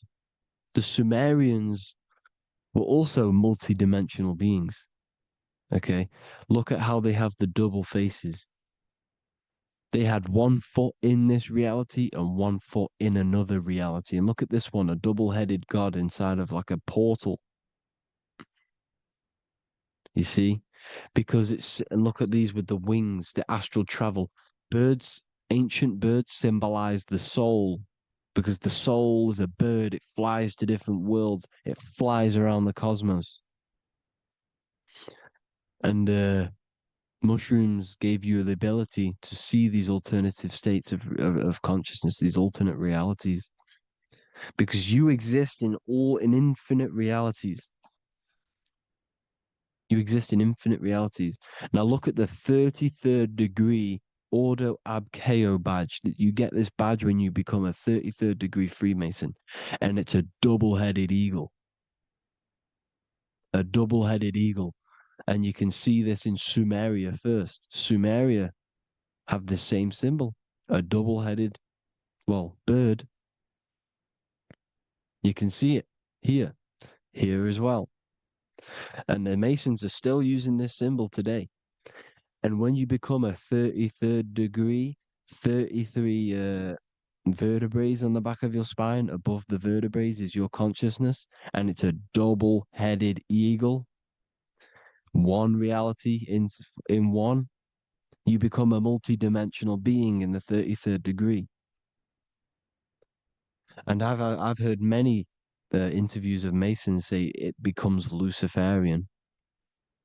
You see, they speak in code. These Masons can't tell you about what they learn about, but they will speak in code. They said it becomes Luciferian. The word Luciferian is lucid. The root word of Luciferian is lucid, and lucid is lucid dreaming, alternative realities, dream worlds. You become a god. Luciferian means you're becoming your own god, pretty much, because you are becoming a multi-dimensional being living in between the different layers of reality at the 33rd degree of Freemasonry. And look at the double-headed eagle, because the birds symbolize the soul. And they reach high, they fly high, just like the soul wants to fly high to the light, to become one with the light, like the Emerald Tablet says. Now look at Janus. Janus was another god, and he's known as the god of doorways. Janus always depicted with a double head. Janus is why we say janitor or January. And January is entering a new year. Janus is known as the god of doorways with keys, always got a key, because keys open doors. That's why the janitor holds all the keys. And Janus always has double heads, because he had 1 foot in this reality, 1 foot in another. He was a multi-dimensional being, a Luciferian, living between the different layers of reality, instead of being stuck in one like we are. Well, a lot of people. And that's the whole point. You see, all of this stuff is about like changing the world and stuff like that. This world will probably never ever change. It's probably been like this forever. Well, forever, for a long time. But it's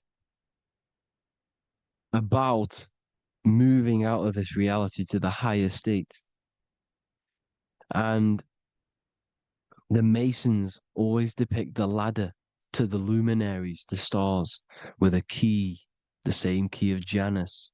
The Vatican is a key, and it's in charge of all the religions. Why is it a key? Because they're holding back the key. They're keeping you stuck within this reality, keeping you stuck as identifying yourself with the body, identifying yourself with this world. You are not in the world is within you. This is a program being ran by your central nervous system, and your consciousness is experiencing this reality. Now, this is going to be a mind-blowing video for some people. You have to have an open mind. You have to let go of all the programs. I'm repeating what the ancients are talking about and the ancient symbolism. Look at Janus with the double-headed god. He was just another god coming down, giving keys to people who had the worthy mind to be pulled up out of this reality, to be pulled up to heaven, just like Jesus was teaching how to reach heaven. But really, it's an encoded scripture. But anyways, hope you all gained some insight on this video.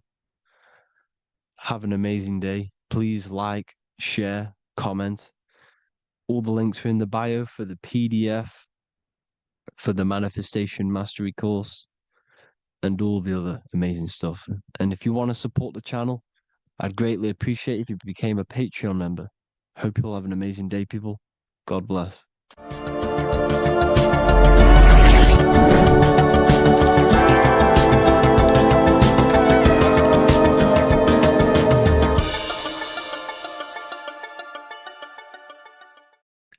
What if I told you that reincarnation is real and that there is a metaphysical, spiritual science behind this?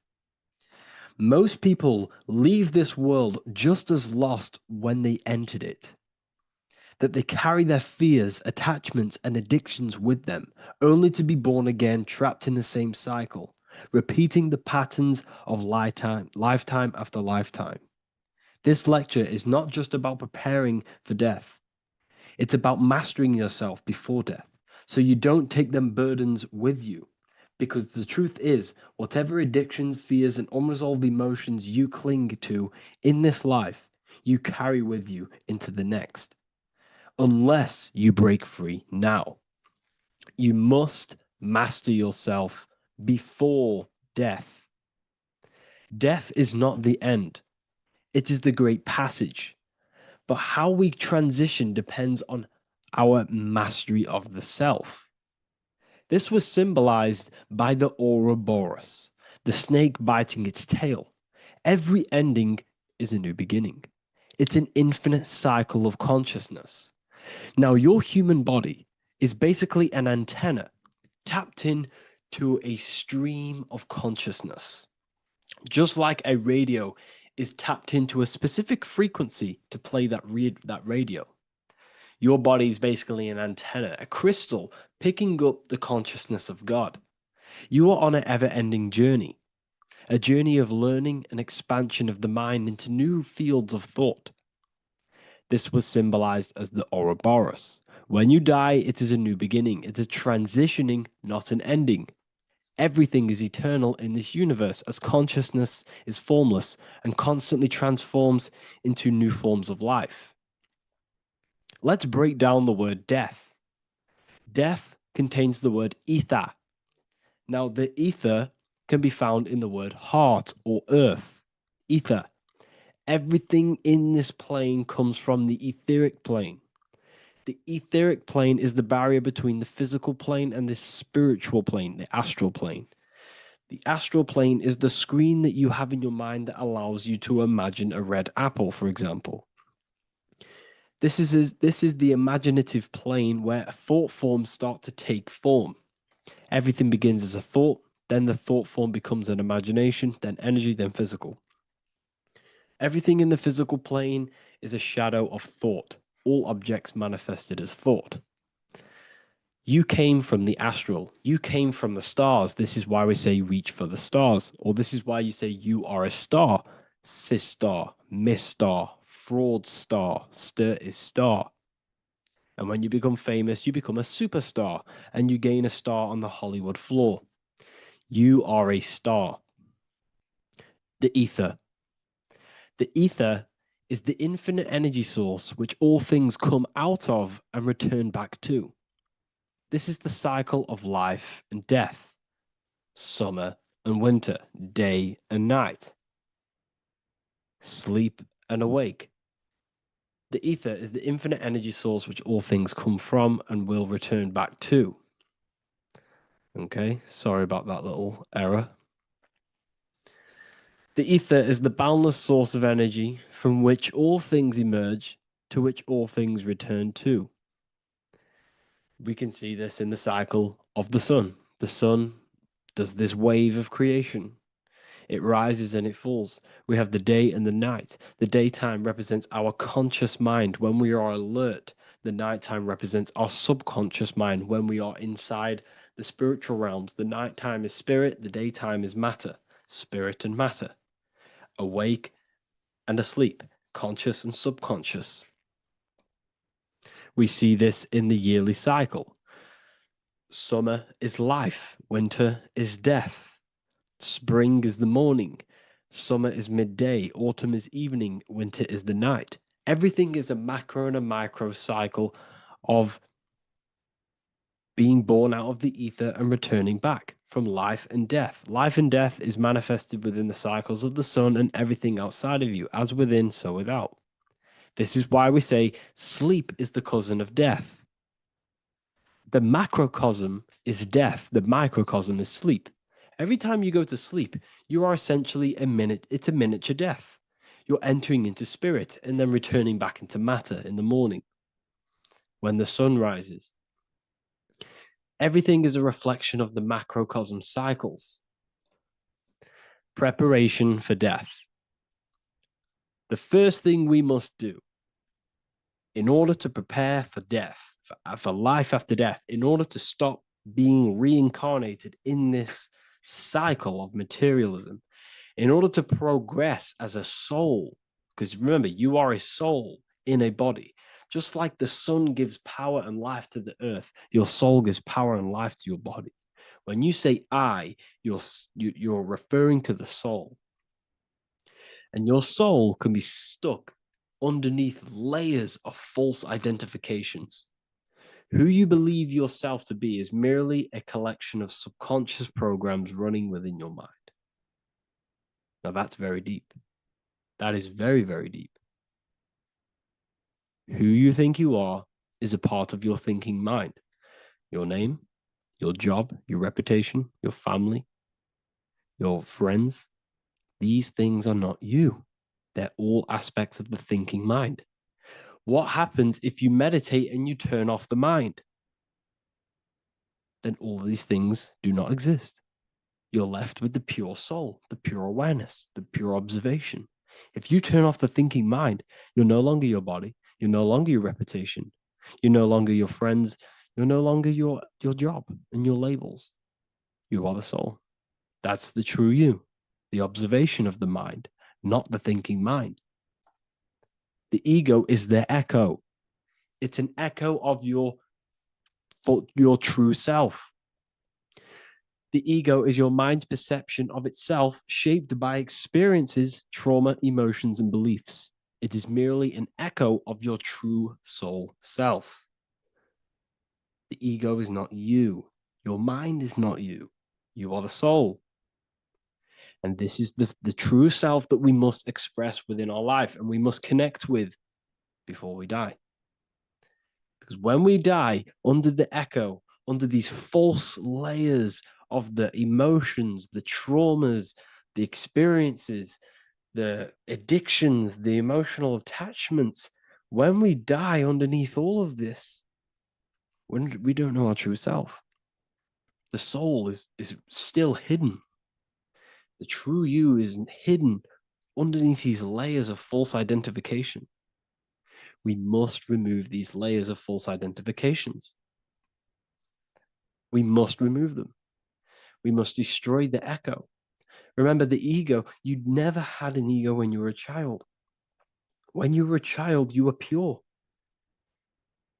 You didn't, you didn't show off things. When you were a child, you were pure. You expressed yourself freely with you didn't hide anything. You didn't hide any aspect of yourself. You didn't suppress any aspect of yourself to fit in as a child, as a baby. Because the ego was not here when you came here. The ego grows with experience. The ego is a false perception of yourself while being incarnated in this material world. It's your mind's perception of itself and it's created through your experience. Remember, you are unconditioned consciousness, and your experiences, thoughts, traumas, emotions, and beliefs have conditioned your consciousness into believing you're only a physical body, but you are the soul. We have to remove these layers. How do we remove these layers? Like I said, the best thing, meditation. Meditation. There is a great meditation that you can do every single morning and every single nighttime. You can sit there and repeat over and over before you meditate. You can repeat that you are not this, you are not that, you are not this. You can label them one by one. Start with, I am not my body, I am not my job, I am not my name. And then detach from absolutely everything until you are left with nothingness. And when you start to meditate, detach from everything. Nothing matters. I am here right now. And what will be left? The only thing that will be left is the language that your mind is using. Now, this is very deep. Not many people will tell you this, but I've lingered in meditation many times. And I can tell you from experience that the only thing left once you detach from everything is the language that your mind is attached to. So whether that's English, Italian, French. Once you detach the language of the mind that little voice in your head's using, you're left with the soul. Once the mind is switched off, you're left with the soul, and you have detached from all of these external things. You're left with the soul. That's you. That's the power. That's the source of all creation, where everything you've ever done has come from.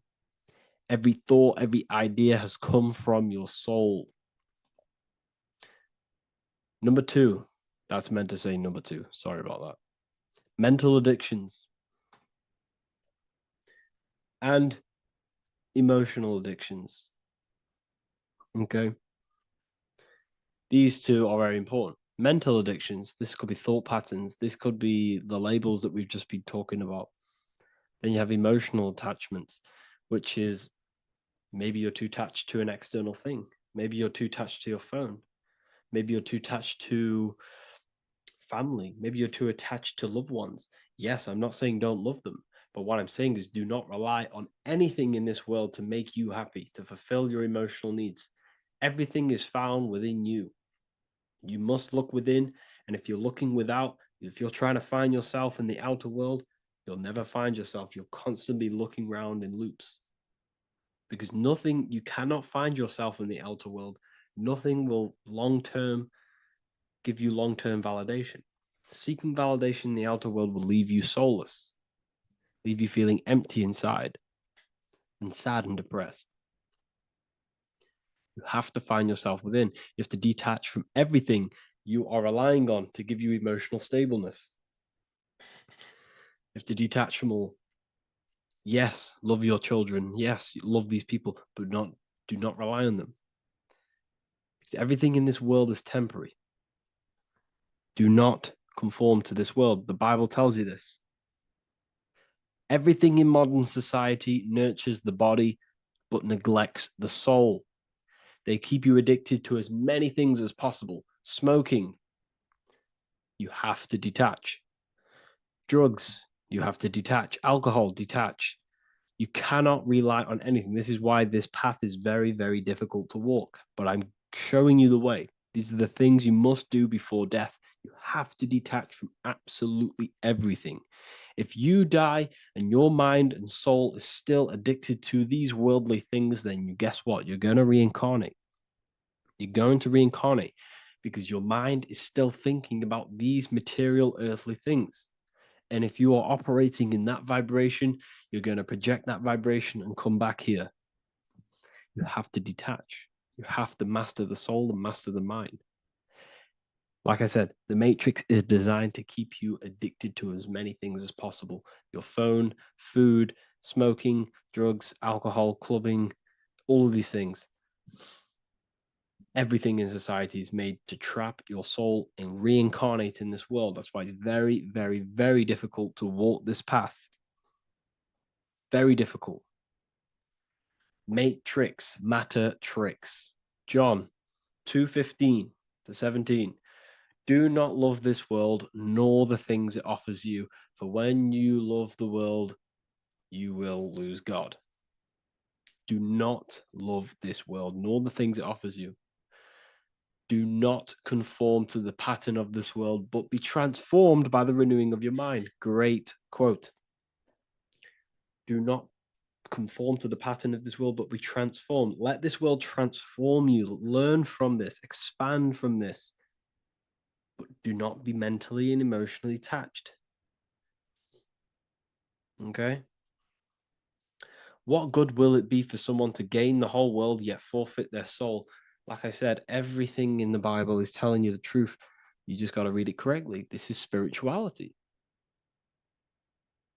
This is spirituality. The Bible is spiritual. It's a spiritual text. We must disconnect from everything outside of us and connect with the true soul. Here we have the Egyptians showing you the soul leaving the body. Here we have the soul here. Here we have the Masons showing you the soul coming out. The soul is real. You are the soul. And when you leave this physical plane, you will go into the astral plane. That's where you came from. You came from the astral. You came from the stars. You incarnated into this physical body. Your consciousness fell into this material form to experience limitation, to experience a 3D world. So in order to ascend properly before we die, we have to let go of all the attachments. Every addiction you have, write them down. And one by one, tackle them. Before you die, you have to, or else you will reincarnate. This is the teachings of Egyptians. This is the teachings of Masonry. All of these addictions contribute towards life after death. Everything must be controlled. And we must be attached to the soul. I'm not saying I'm perfect. I'm not saying I'm perfect, people. We're all not perfect. We're all under psychological operation by the government. We're all in a very difficult situation with this awakening. I'm simply pointing out what I know from my journey and what I've been learning through occultism and research and reading lots of books and many different things. I'm on this journey just as you are. Maybe I'm further. Maybe you're ahead of me. We don't know. But this is what I'm sharing with the world. This is what I'm sharing with my research. And this is what makes sense. It's common sense. Look at everything around you. Everything's made to feed the body, not the soul.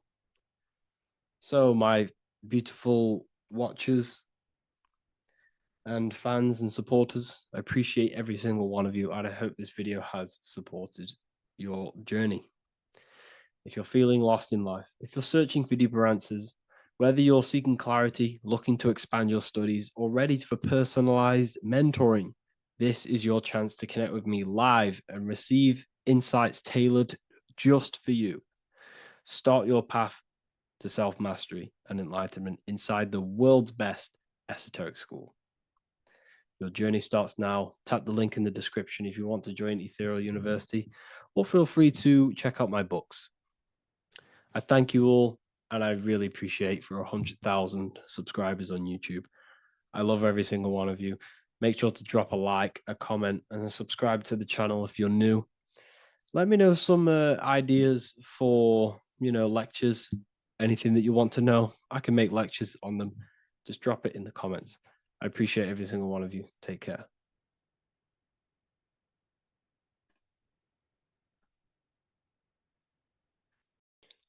What if I told you don't have one body? You in fact have four.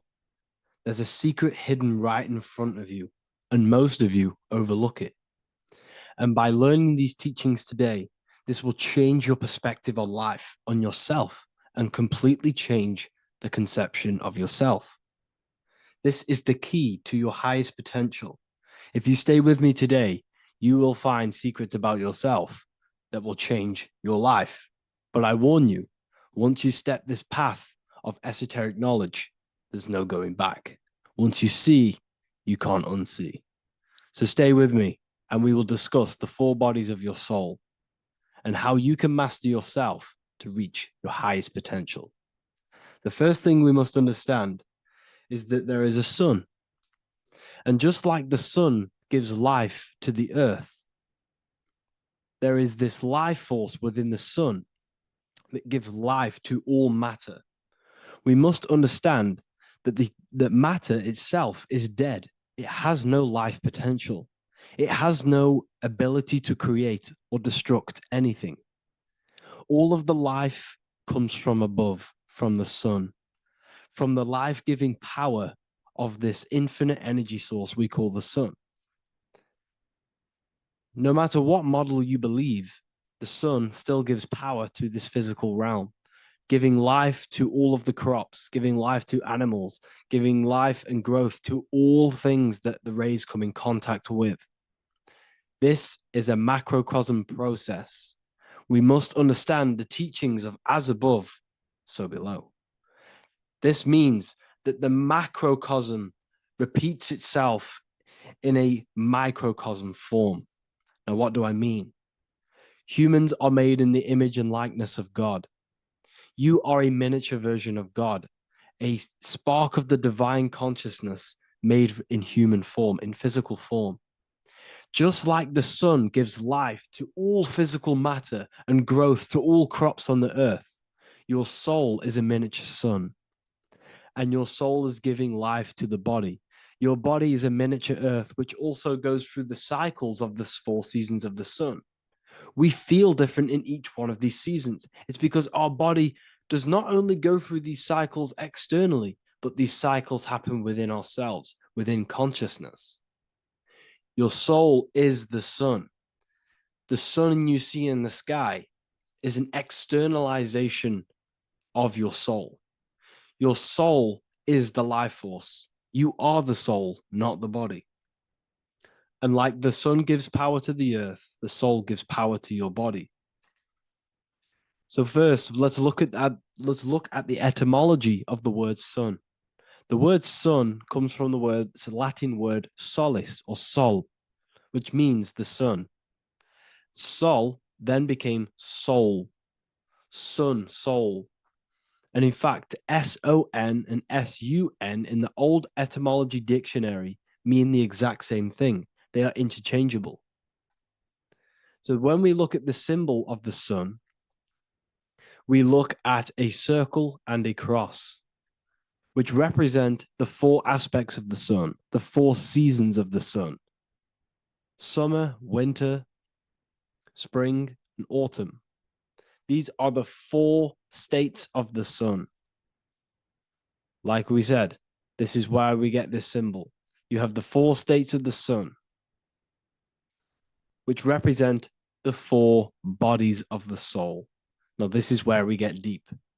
Like I said, the sun you see in the sky is a macrocosm of your soul, an externalization of your soul. Just like your sun has 4 seasons, the 4 seasons within us are the 4 bodies. Our soul is incarnated and split into 4 sections. We have a mind, we have a physical body, emotions, and spirit. These are all interchangeable and they are all linked. In ancient alchemy, we have the exact same symbolism of the 4. the 4 stages of alchemy. But in this case, they're symbolized as the 4 elements: earth, water, air, fire. In this ancient alchemical symbol, we have the pentagram, with the top one representing the soul, ether. Our soul then has the 4 bodies, with the human here. We have the man, the eagle, the bull, and the lion. We see this on the tarot card, the Wheel of Fortune. The man, the eagle, the bull, the lion. We see this in Matthew, Mark, Luke, and John. The lion, the bull, the man, and the eagle. We see this with depictions of Jesus. Jesus, the man, the bull, the lion, and the eagle. These represent the 4 fixed signs of the zodiac: Taurus, the bull; Scorpio, the eagle. Scorpio was symbolized as an eagle. It's an ancient symbol. Now it's been changed to a scorpion, of course. Leo, the lion; Aquarius, the man. These represent the 4 fixed signs, which are 4 different elements. Taurus is an earth sign. Scorpio, a water sign. Leo, a fire sign. Aquarius, an air sign. Taurus is the earth. As above, so below. The earth is the physical body. Leo is fire. Fire is the spirit. Scorpio is water, which is the emotions. Aquarius is the mind, which is an air symbol. Air is the mind. That's why we call people airheads. Okay? So what we're actually looking at here are the 4 aspects of our soul. We have the sun in the middle and the 4 bodies of the soul. This is what Jesus is symbolizing. Jesus represents you. God made flesh with the 4 aspects of the soul. The 4 gospels are all depicting Jesus in 4 different ways according to the different body of consciousness. The Wheel of Fortune are representing the 4 bodies of the soul.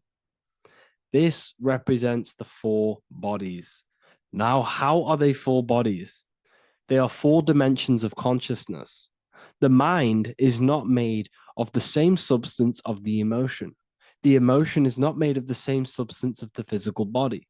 The spirit is not made of the same substance as the physical body also. They exist in 4 dimensions of consciousness. They are 4 bodies of our soul. And the most important teaching here is what I'm actually getting to, is the powerful one. This is what gives you power. Most of us live in chaos. Our mind is thinking of doing something. Our emotions are feeling something else. Our body is lusting and wanting to do something else. And our spirit's energy is completely off. Most people live in unbalance. None of these 4 bodies are working together. This is why we produce chaos in our lives. When these bodies are in balance, are not working together. So in alchemy, they symbolize the 4 elements, which are the 4 bodies of consciousness.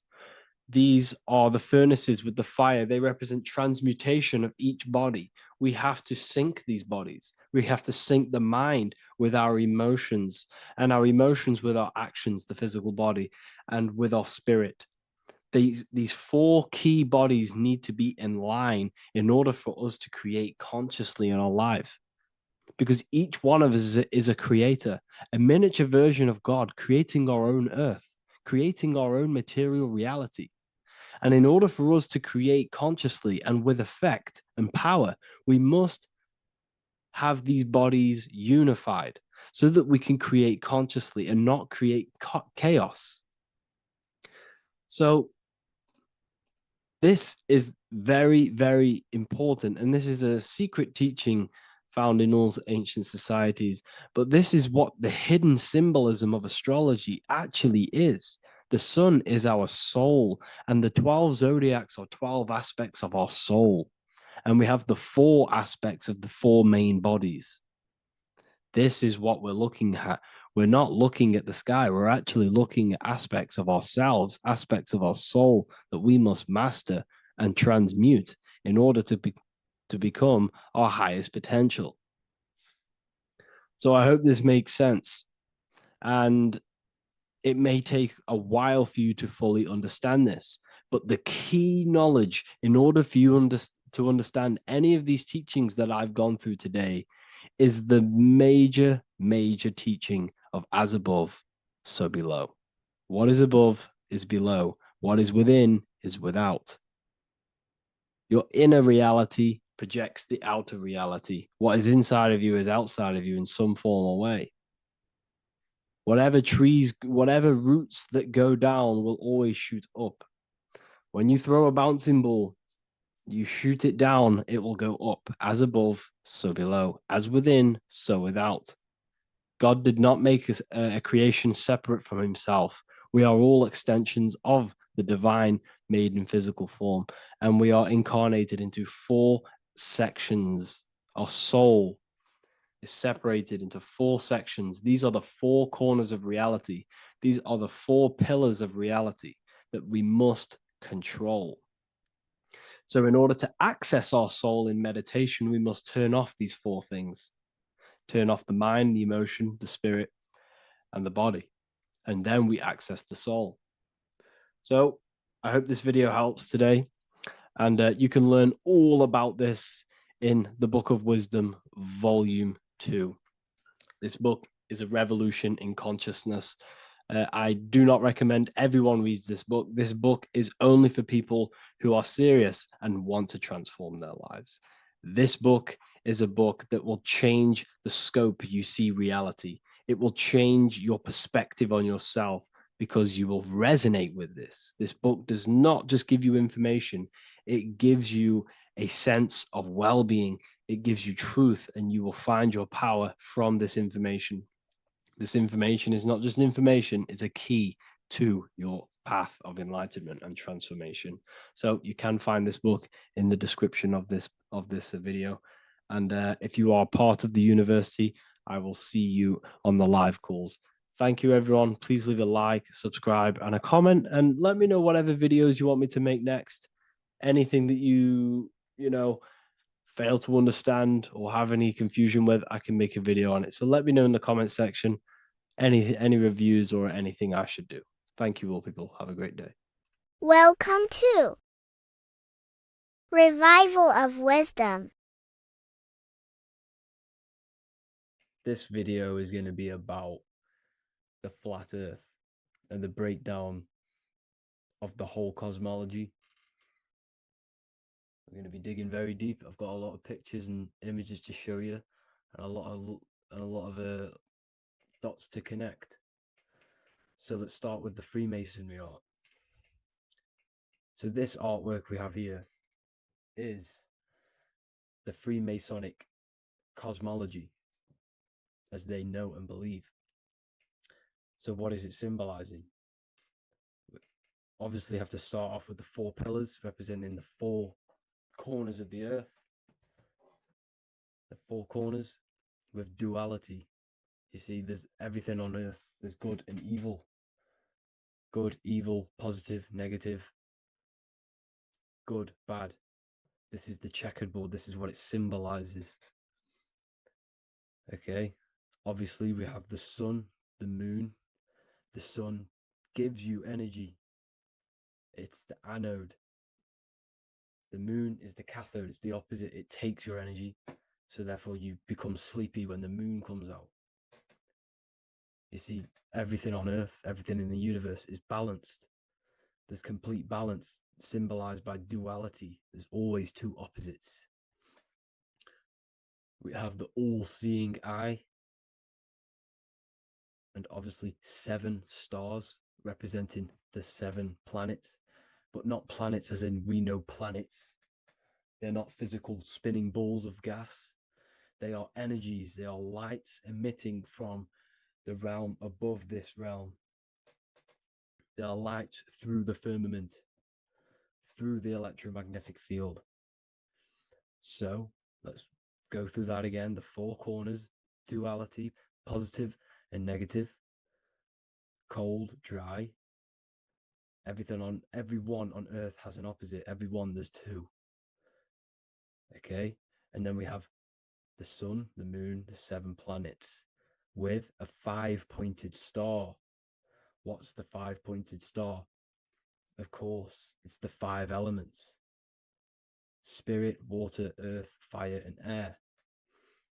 Okay, that's what the 5-pointed star is symbolizing, the 5 elements of earth. And then, most importantly, we have the compass. The compass is very, very important, hence why it's in the center. The compass is symbolizing many, many things. And one of the most important things, but we'll get into that after. We have a boat with water outside of the earth. So we have a boat on water, symbolizing the waters separated by the firmament, the waters above, separated by the firmament from the waters within the firmament, the earth.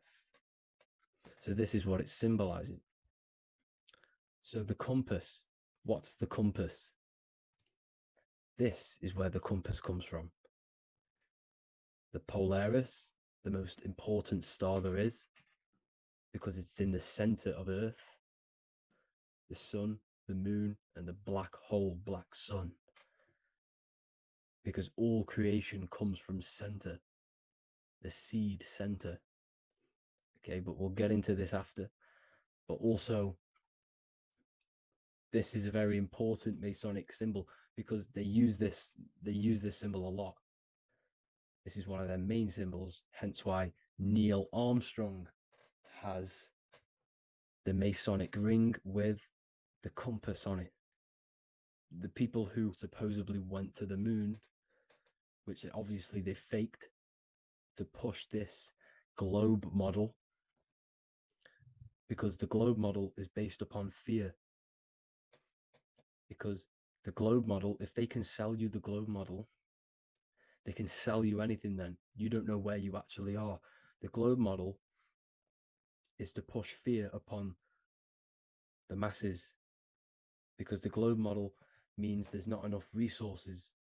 There's also risks of asteroids hitting the planet. There's also risks of space extraterrestrial invasions, global warming, asteroids. You see, this is all the fear that they can gain off selling you the globe model. Okay, because they don't want you to know that this is an intelligent design. And also, they're hiding God, the creator, the source. This is why they are satanic. They are opposites. They are lefty, Lucifer, right, righteous, godly. Hence why they do the symbolism on their eyes. 666. This is another famous, famous astrologer,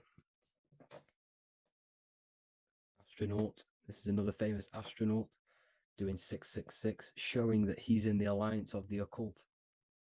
But even look at their 10th anniversary stamps. They have a Masonic compass on there. Also, the Order Out of Chaos. Order Out of Chaos, double-headed eagle. Okay, the Order Out of Chaos ring, which they wear. So all of these astronauts are in the occult. They are lying to you.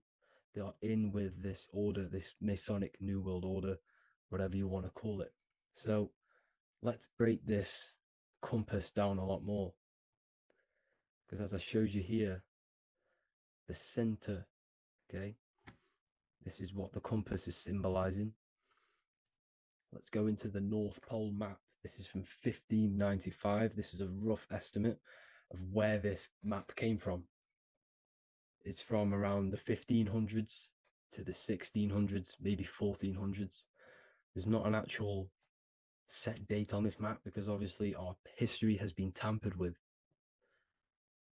But let's break down this map and the symbolism that they use towards this map, because this map is the map of the North Pole. Okay, so in the center, we have the black rock symbolizing the tower, the pole, North Pole. And what's on top of the North Pole? Obviously, it's Polaris. North Pole and Polaris, okay, with the 4 islands around the center.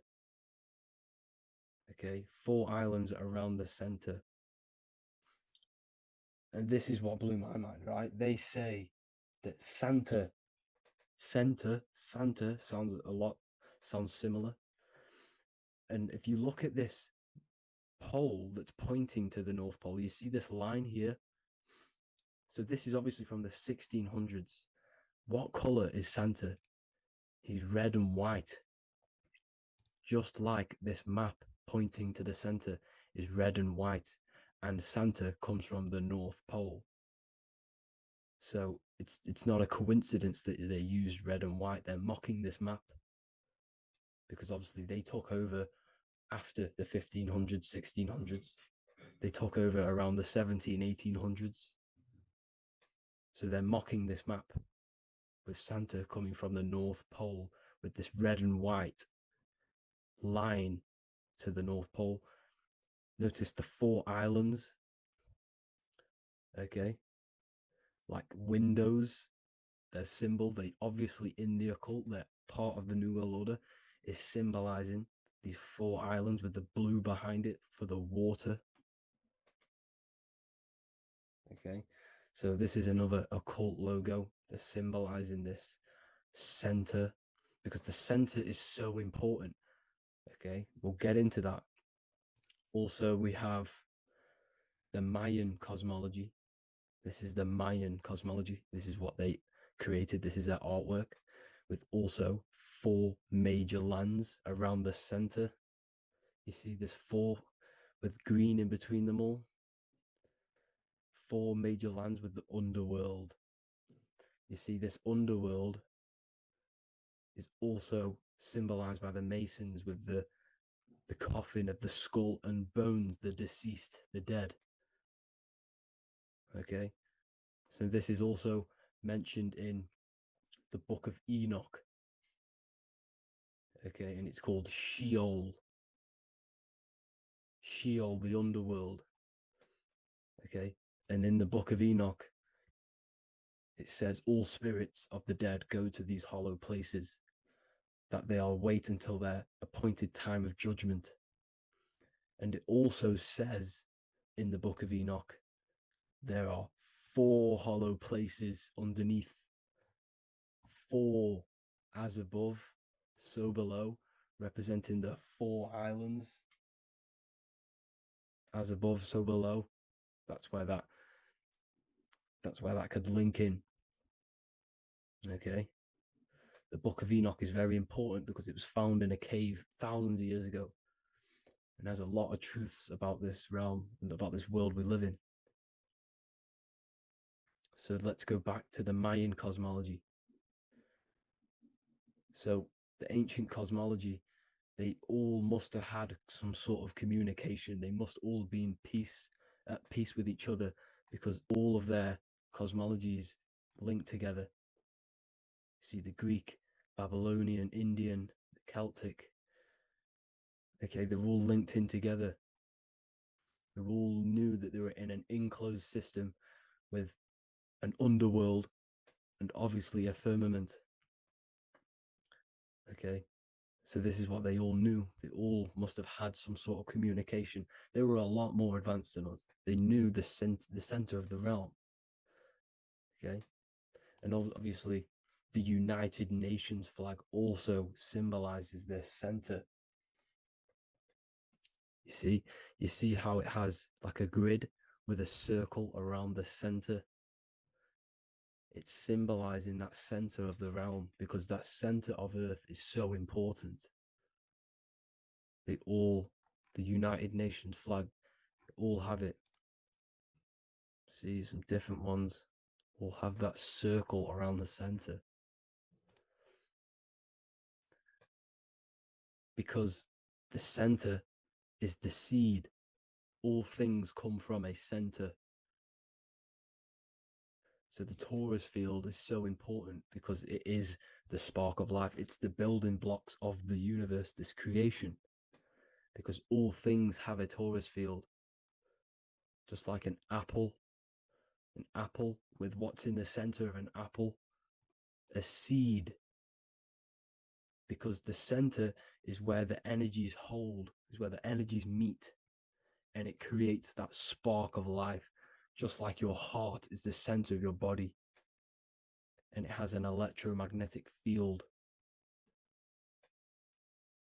Because the center, all things come from the center. So this is why the North Pole is so important, because this is why it's so important, because this is where the creation sparked from, the center. This is where the most electromagnetic energy is stored. So this is why the northern lights come from the center. It's electromagnetic energy.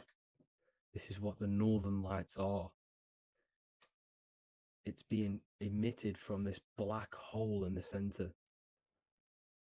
Okay? And obviously, what else is on the center? Polaris. Polaris is the center star. Okay? So the center star is what sits on top of this North Pole, Polaris, because it's a pole of electromagnetic energy, symbolized as a black rock, a black hole, pole.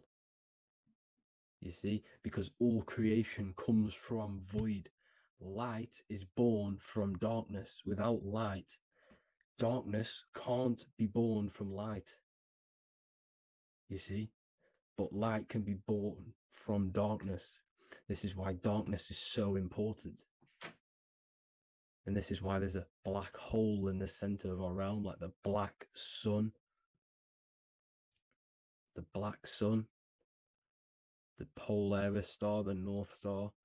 You see, so this is this North Pole, Polaris. This is what they're talking about.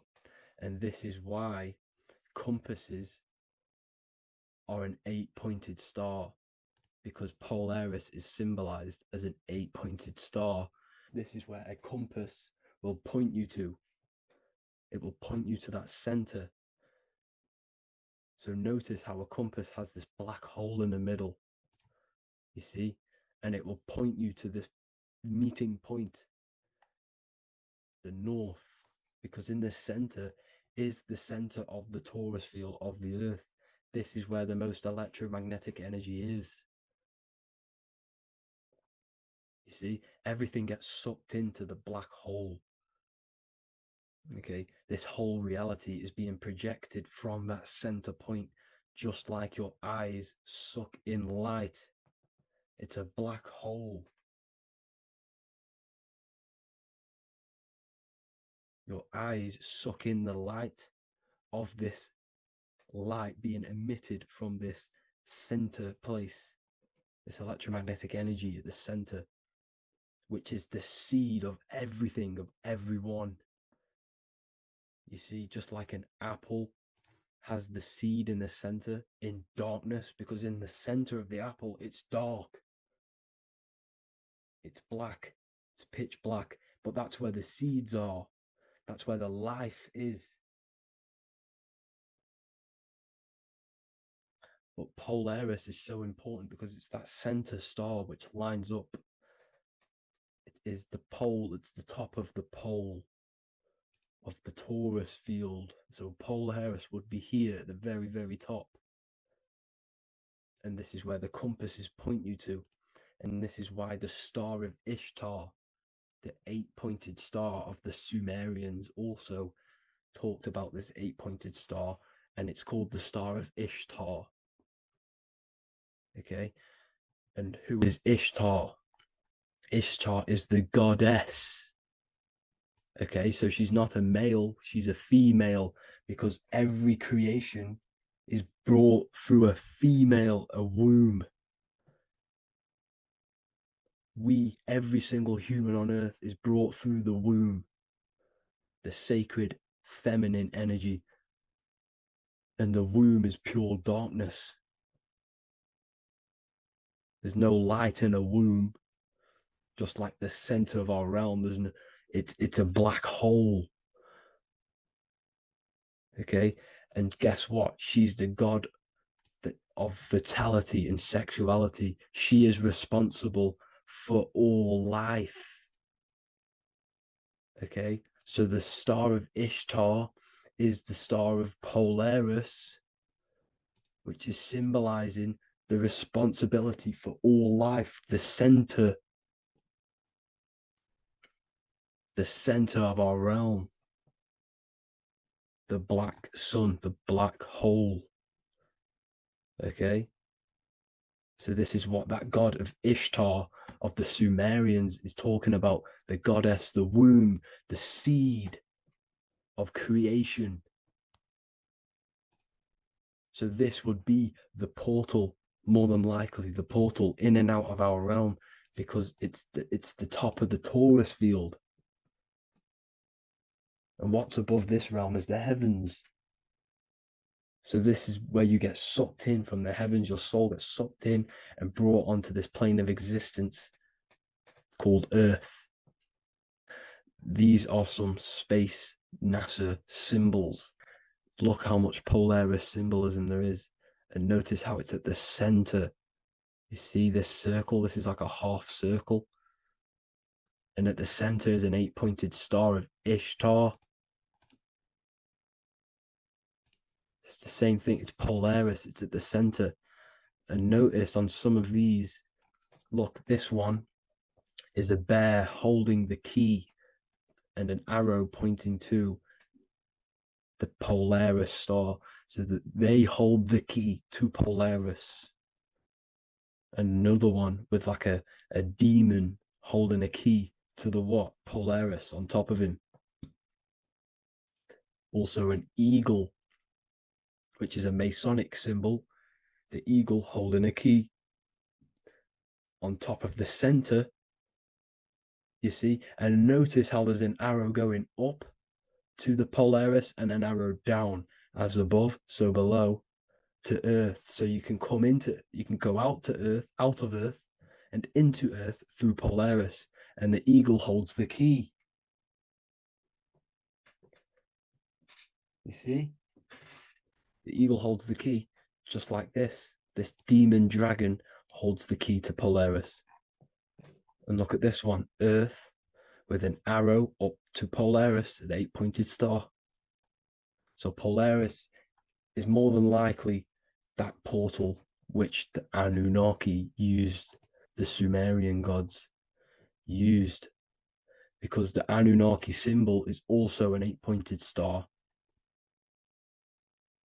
Okay, and like I said, that center is the seed of creation. The center is the black hole.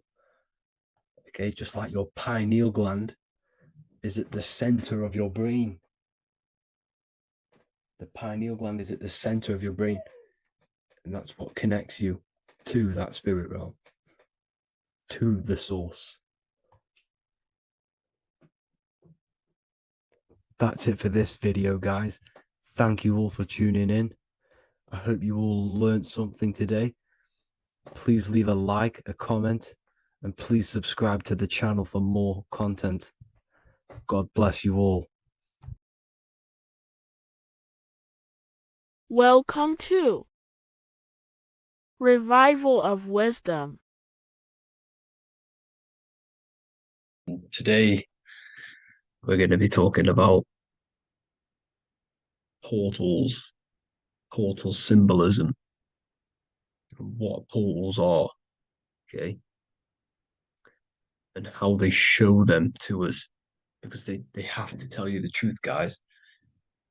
This is the thing with the universal law. They have to tell you the truth, and they tell you through symbols, they tell you through movies and different things like that. But let's jump straight into this. So first, I want to talk about the Freemasonry symbols.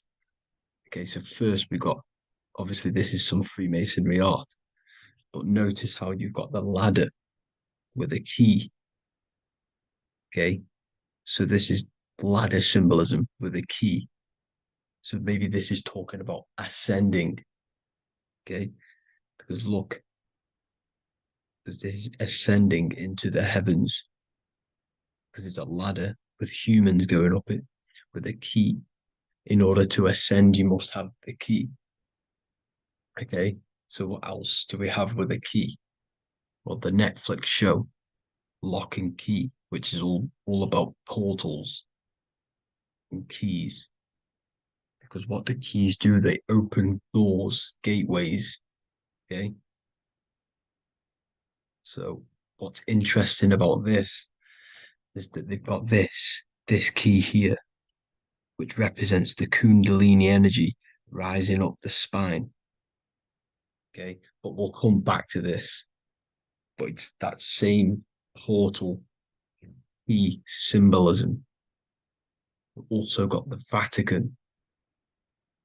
The Vatican is in the shape of a key. Okay, so you can see the start of it here and the end. So this is key symbolisms. Keys open doors. And notice how it's got the 8-pointed star. Okay, what is the 8-pointed star?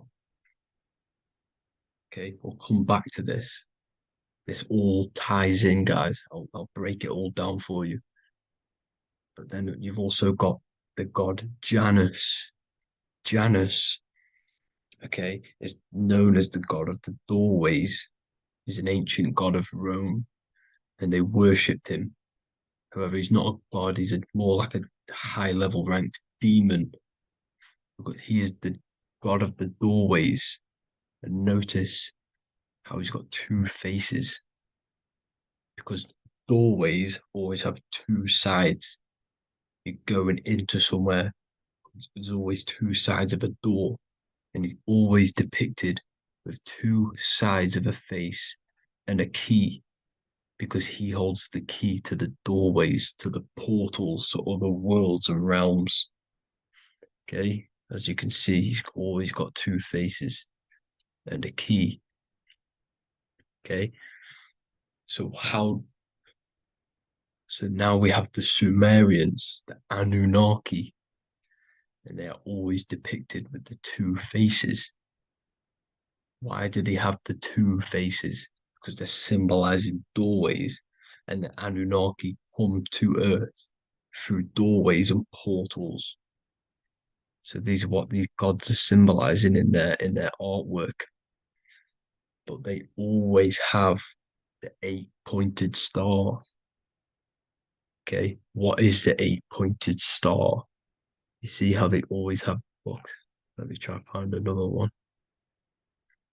It's the 8-pointed star. This 8-pointed star is Polaris. Okay, Polaris, just like the Vatican has the 8-pointed star with the key. Polaris is the center star. Polaris is a fixed star, it doesn't move. Okay, so the Anunnaki's symbol is also the 8-pointed star. So this is symbolizing the portals and doorways that they come through in order to get to the earth. But Polaris is that center star which does not move. It's always symbolized with the 8-pointed star, just like a compass. Why is a compass the 8-pointed star? Because at the center of our realm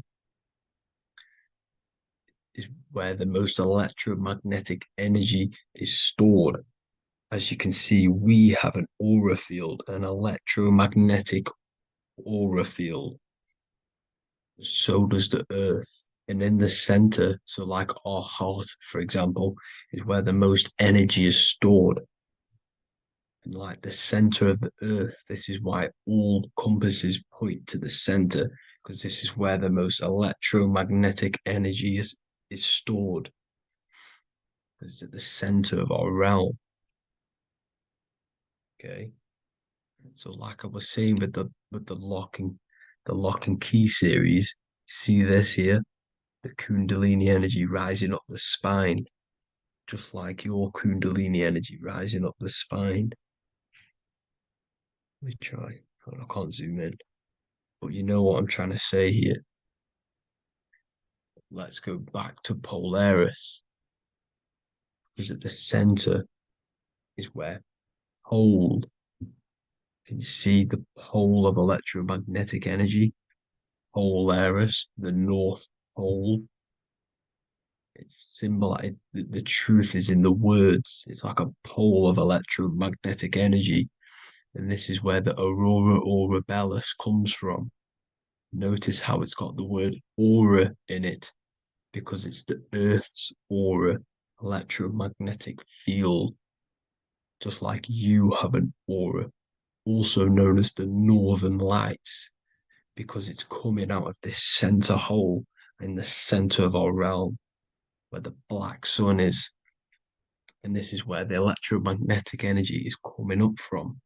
And this is what the aurora borealis is, or the northern lights. It's just electromagnetic energy.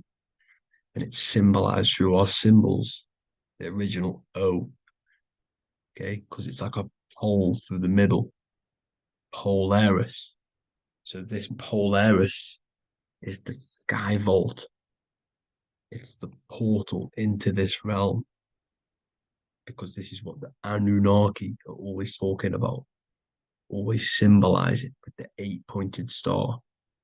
And just like a compass, it's the 8-pointed star pointed to the center, to Polaris. Okay. See here on the Sumerian tablets with the 8-pointed star again.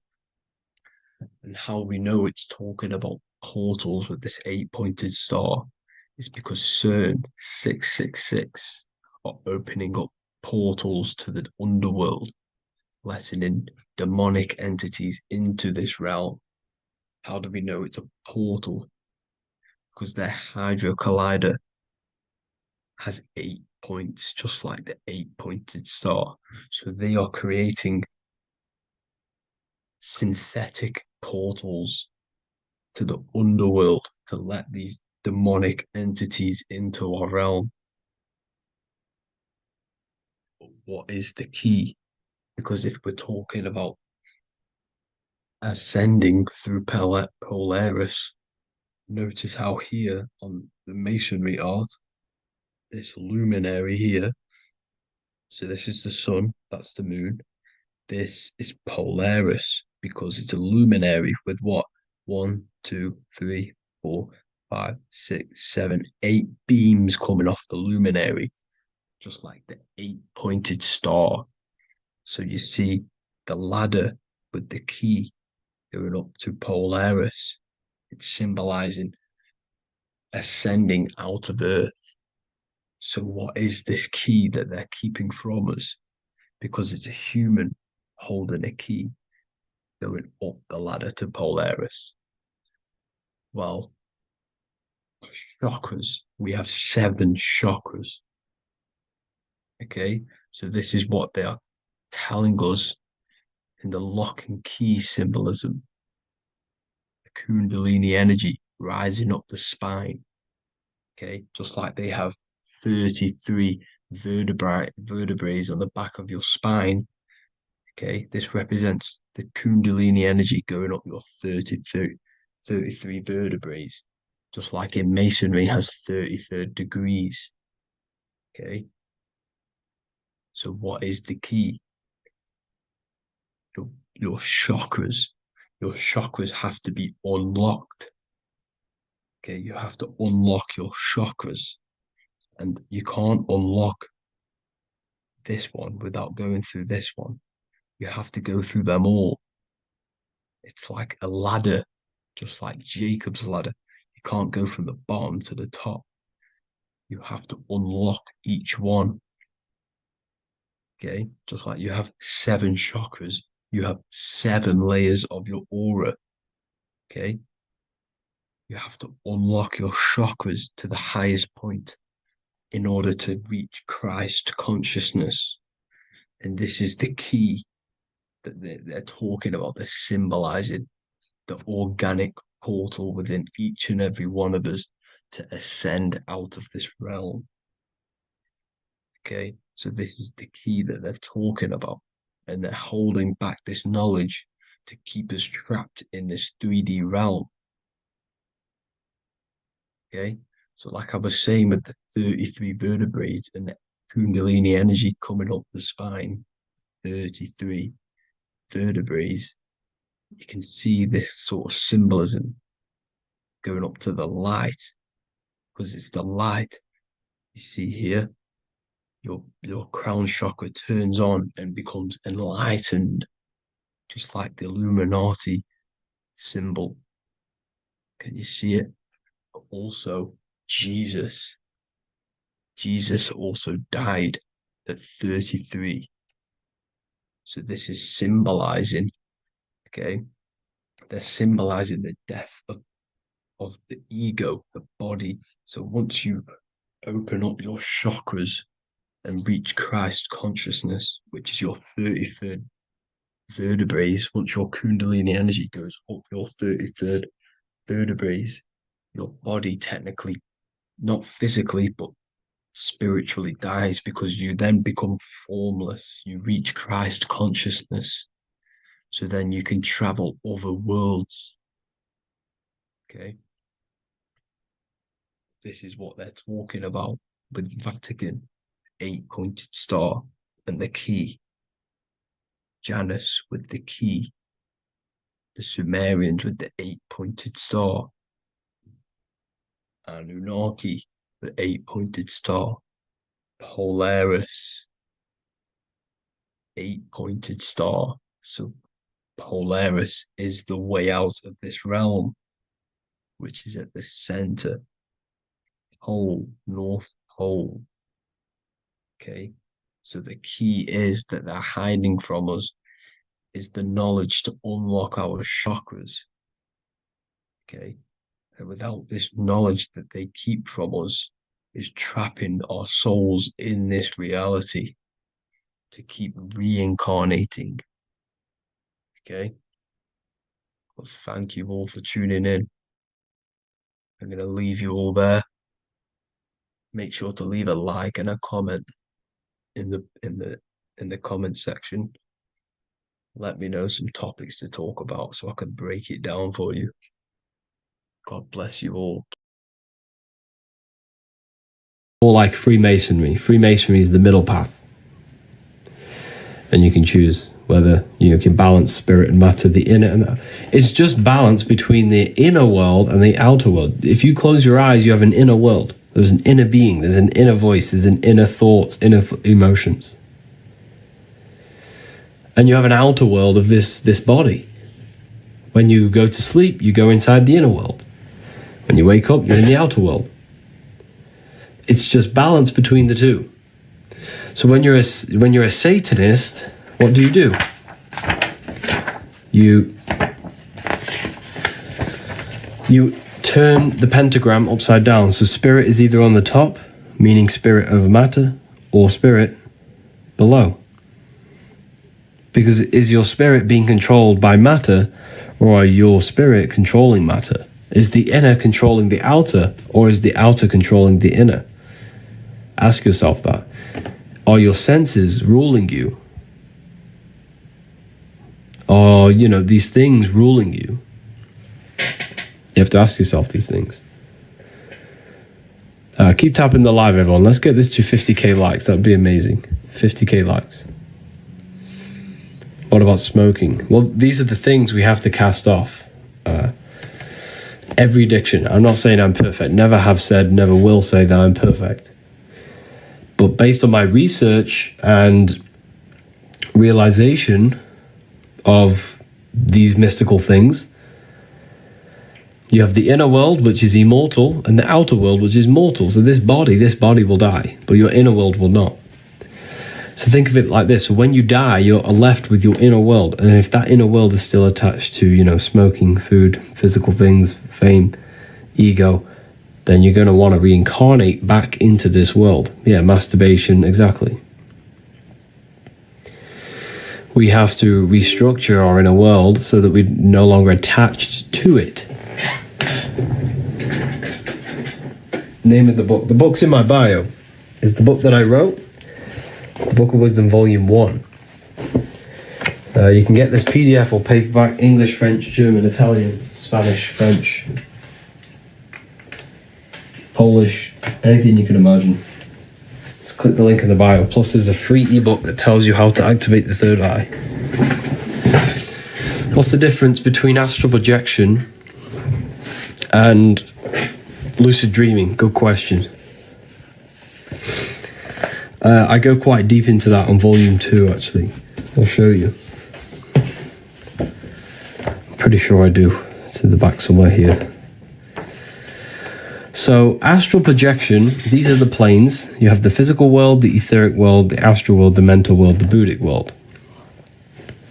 Do you have 2 accounts? Yes, I have 2 accounts live right now. People buy this book. I got them and never regretted it. Oh, wow. Thank you for that. Thank you, Kizzo. I appreciate you saying that.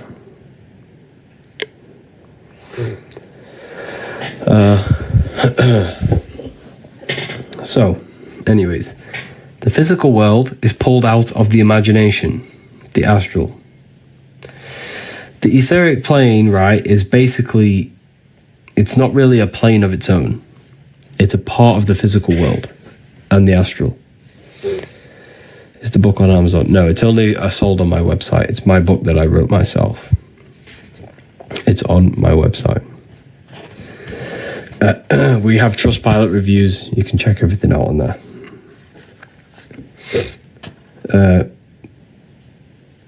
Astral. So, look. This pencil. This pencil came from a thought. It was imagined, and then it was created in physical reality. Everything was pulled out of the higher dimensions. So this world, you see, everything around you, is already manifested. It was pulled out of the higher dimensions. It was pulled out of the higher. So the physical world is pulled out of the astral world. The astral world is imagination. The imagination is pulled out of thought. Thought creates imagination. Imagination creates reality. So, if you want to learn how to astral project and dream and control your dreams, you need to work on your imagination, because that is the key. And guess what? When you die, your imagination is your biggest power. That is your biggest power when you die. And you don't have to believe me, that's fine. But all you have to do is close your eyes and figure out there's a whole being and world inside of you that you've never really addressed.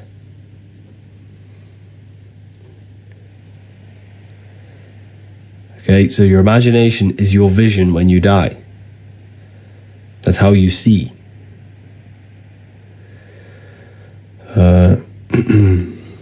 So, astral projection is your soul leaving the body. Astral projection is your soul leaving this body. Now, well, you're not actually leaving. It's difficult to explain.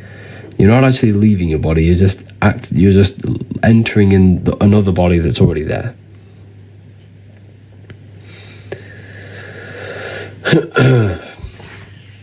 Lucid dreaming is you're inside your own personal subconscious mind.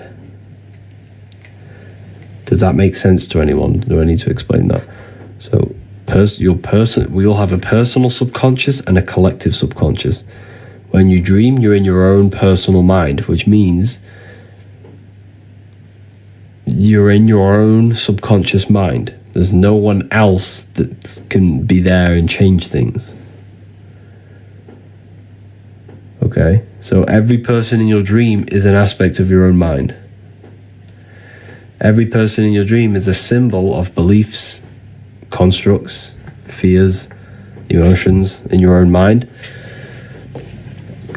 And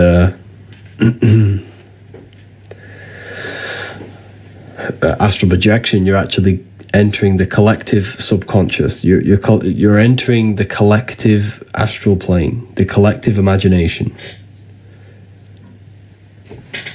So think of this world, right? Think of in the lower astral plane. I shouldn't be telling you this stuff on live because it's really too deep for a lot of people. But the lower astral plane is basically a copy of this physical dimension. It's a non-physical substance of copy of this dimension. But the higher you go into the higher in the middle, the less formless. So this is the most form, see here? So you have these arrows, you have lucidic, the higher you go, the more lucid it is, the more formless. The lower you go, the more form there is. So physical is the most dense, Buddhic is the most formless. The lower you go, the slower vibration. This world is the lowest vibration there is. You could consider physical reality hell. You could consider it like that, but it's not hell. It's divine. Everything's divine. It just depends on how you perceive it.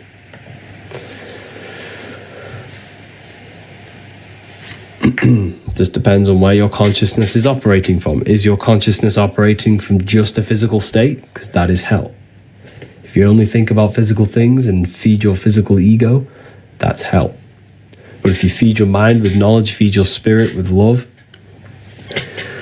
then that's heaven. Heaven is when the mind and the heart are working together and when there's no internal chaos. That's heaven. Heaven is a state of consciousness in our own mind and hearts. You see? I'll show you.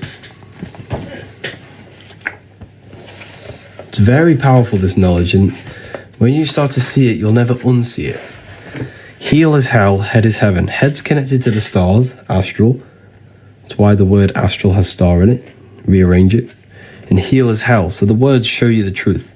Earth rearranged as heart. Earth is your heart, the head is the heavens, the stars, and the heel is the hell, the physical earth.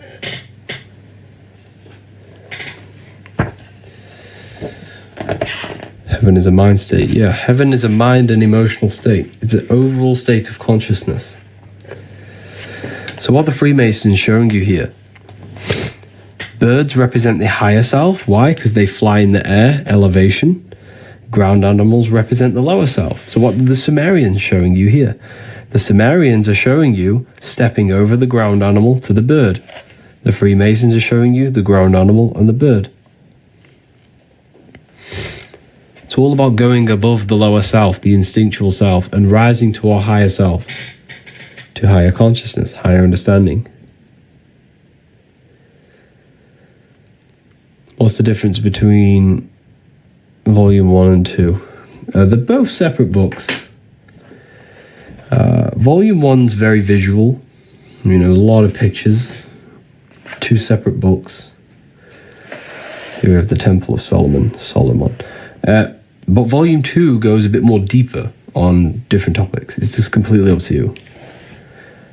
If you're just starting your path, maybe go for Volume 1. The most popular is Volume 2. Most people go for Volume 2, but a lot of people just go for both. Volume 1 has a PDF. Okay, 39k likes, that's crazy. Keep tapping the screen. Let's get this to 50k likes. If we get this to 50k likes, I will drop coupons for for a few people. I'm so excited for your new book you're working on. Yes, Isaiah. Yes, it's going to be amazing. I can vouch for both of them. Wow, thank you. How long have you been into this? I'd say 4 or 5 years now. But luckily, I had a job where I could do a lot of research at the job because I was alone in a cabin working in Sainsbury's distribution warehouse. I was alone doing picking, and I could listen to audiobooks, books, podcasts, lectures all day long for 7 hours a day. And luckily I gained a lot of knowledge, which completely transformed my life. Did you get into spiritual psychosis? No.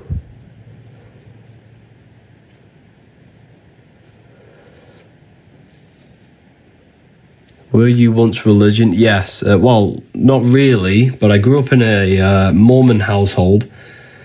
My family is still very heavily Mormon. Well, my cousin's side and stuff like that.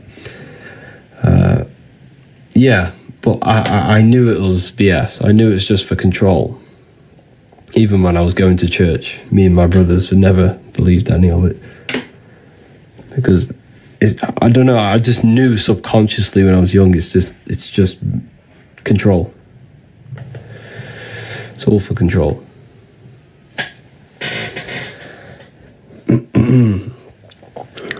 Did you update volume 1? It looks different. Yeah, slightly different. There's no information has been changed. It's just been rearranged in a different text. It's been altered just to make it more visually pleasing. Ooh.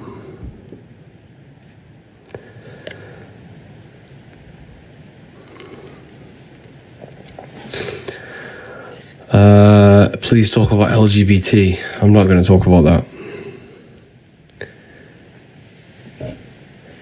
Do you have any spiritual idols? What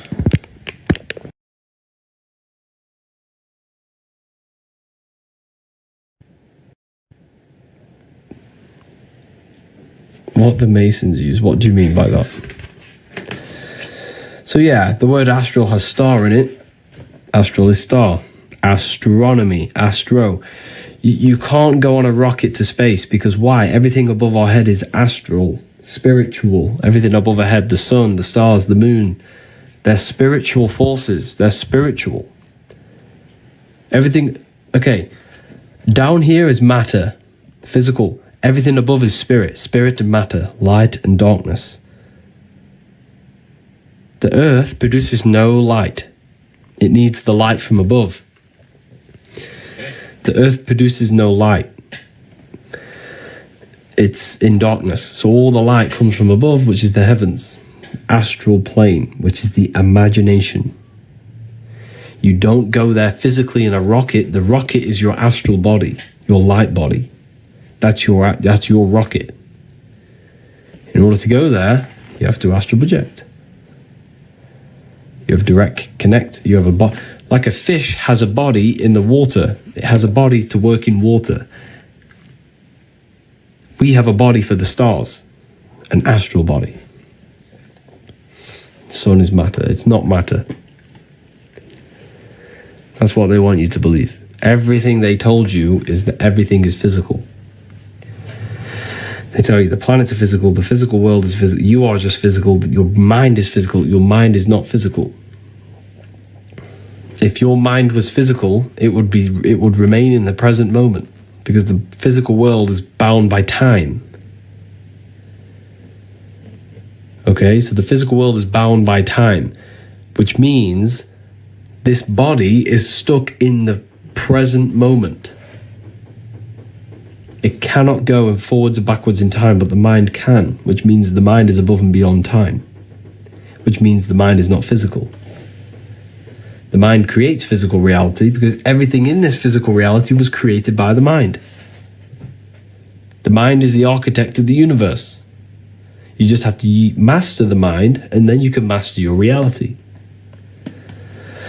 We have hit 50K, which is crazy.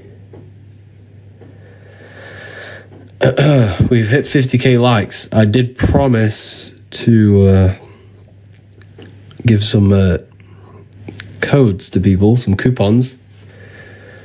Would anyone like me to give coupons? If not, I will carry on.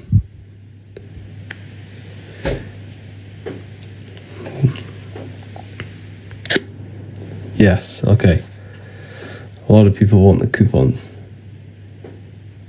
So this will take me 2 seconds.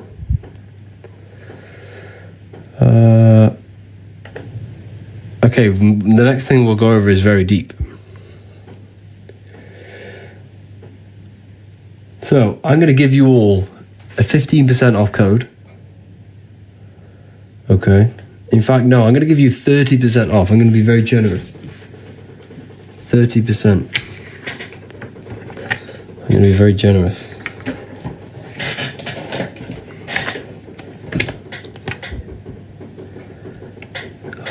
And the code is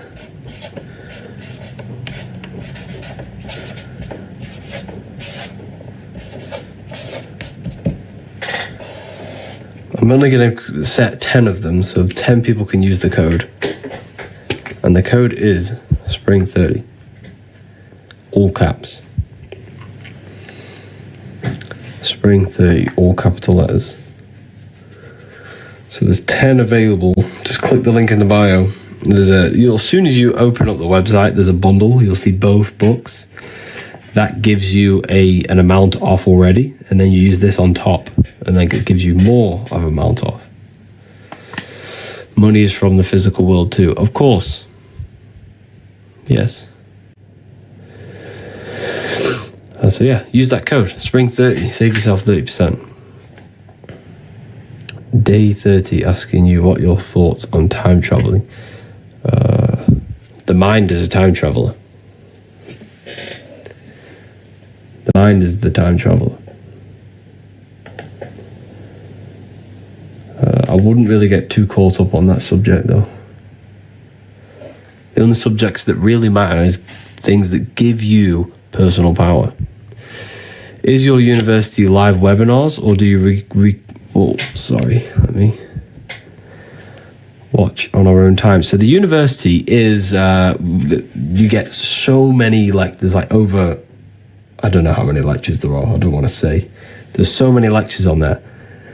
We teach you how to manifest, reprogram the mind, alchemize, transmute sexual energy, master your mind, the truth about pretty much everything, teach you a little bit on magic.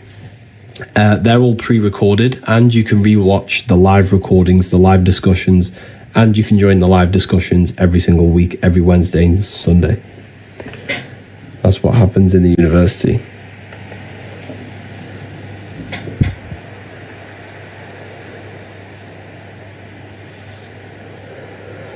I unlocked my powers. Amazing.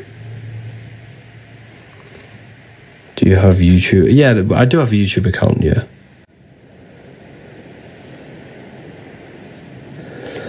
Do have a YouTube account.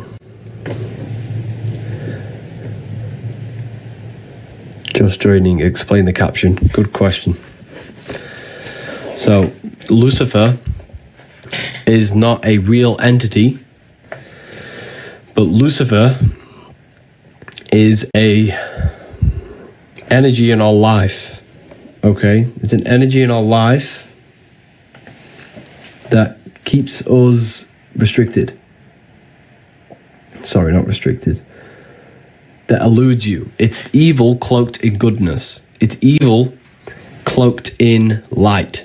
This is why Lucifer is known as the false light, because it's evil cloaked in light. For example, a brain chip that Elon Musk wants to come out with. The Elon Musk wants to come out with the brain chip. It looks good. It's going to give you knowledge. You can download languages into your mind. You can download information. You won't need to go to school. But, it's going to enslave you. It's evil dressed in goodness. University is super good. Oh, wow. Thank you, Isaiah. The university is it's next level. Make sure to get the free book on my website. It's a free ebook, Activating the Third Eye. Activating the Inner Eye. It's an ebook. It's a free one. Go download it. And if you want, use the code Spring30 on anything you get. Spring30. What's the book called? It's called The Book of Wisdom. How often do you come live? I go live pretty much most days. Your support keeps me researching, writing new books. This next book that's coming is next level. Are the classes online only? Yes, yeah. Not on the weekends. No, I don't tend to go on the weekends, no. Is it the same with ChatGPT? Well, yeah, so ChatGPT is a Luciferic energy. Because ChatGPT seems good, which it can be good, but it reduces critical thinking. And I'm guilty of it too. We're all guilty of it. I use it. But yes, it makes you think less, which means over time we're going to become less smarter and think less. We're going to read less. So yeah, think of it like this, like your doctor in the future is studying right now using ChatGPT. So you better start eating healthy, because your future doctor won't know anything. He used ChatGPT to finish his exams. It's crazy. Think of it like that. So you better start eating healthy.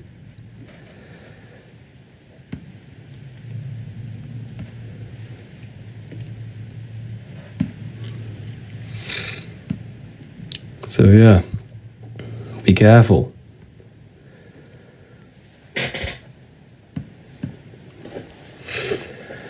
I want to say thank you to the people who have purchased the book. Let's have a look. Thank you to Tiffany Sue, Edward, Laura, Sandra, all purchasing the Book of Wisdom Volume 1 and 2, pretty much.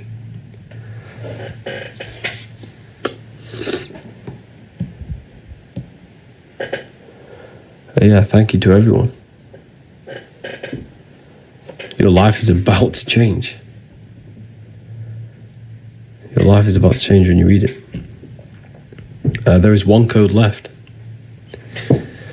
Spring 30. So yeah, anyways, let's carry on.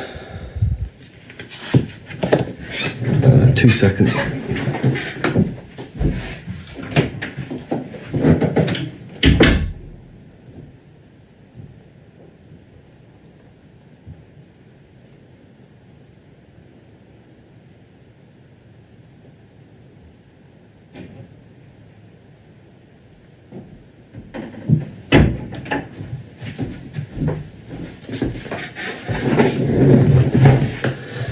I love your teachings, Harry. Wow, thank you.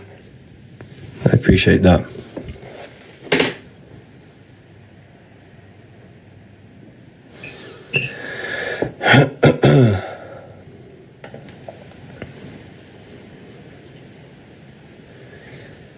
Talk about the Vatican. The Vatican...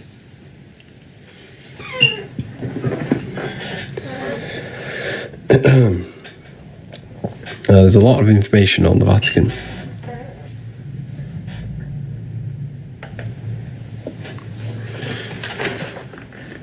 Anyways, let's carry on.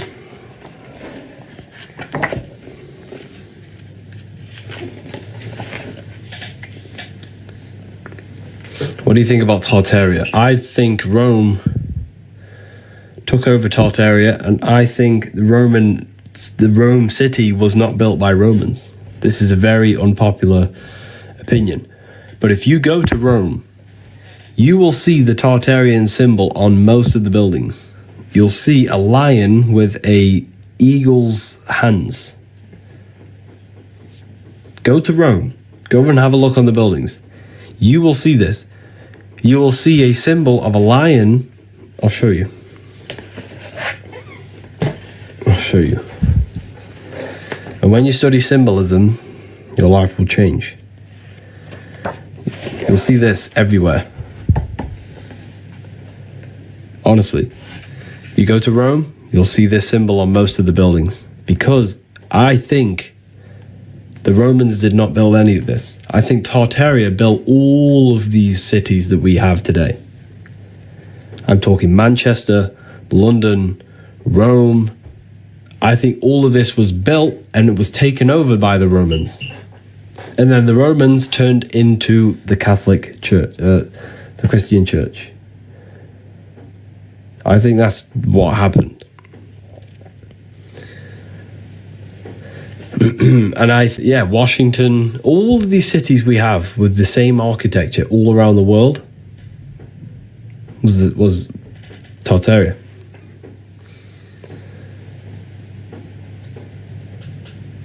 Just literally go to Rome, you'll see this. Everywhere. You'll see it on most of the buildings. It's amazing. It blows your mind.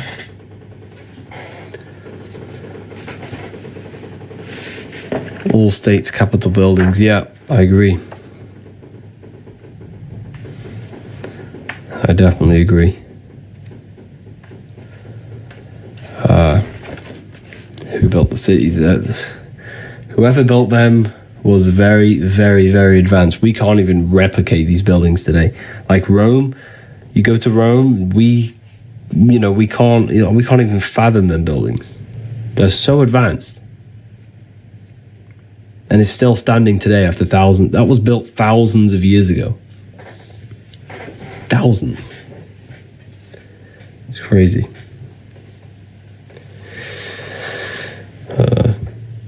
The older buildings are never outdated. Yeah, they're never truly dated. Oh yeah, they're never truly dated.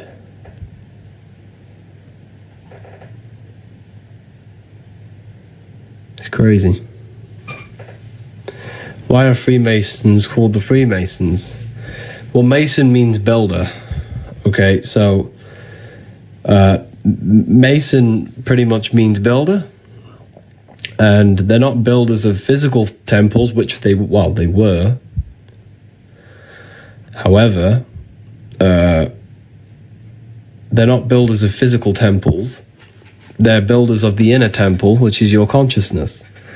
Freemasonry is all about rebuilding yourself, aligning your mind, aligning your heart with higher principles, higher morals, and restructuring your subconscious, rebuilding your inner world to unlock your personal power, to become a powerful person, a powerful mind, a powerful creator. So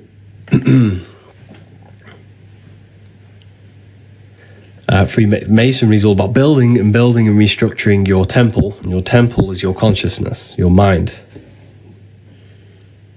Okay.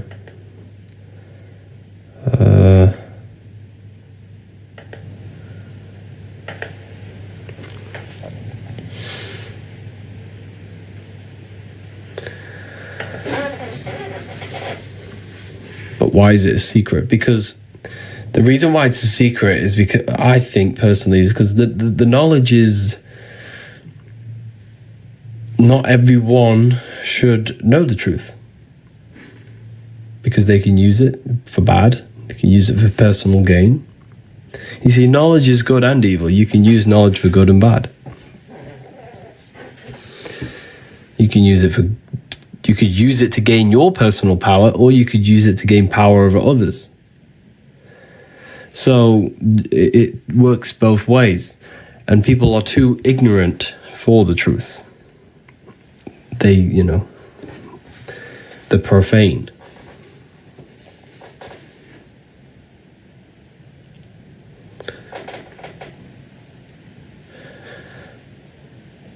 They have lied to us. So Freemason are not the people controlling the world.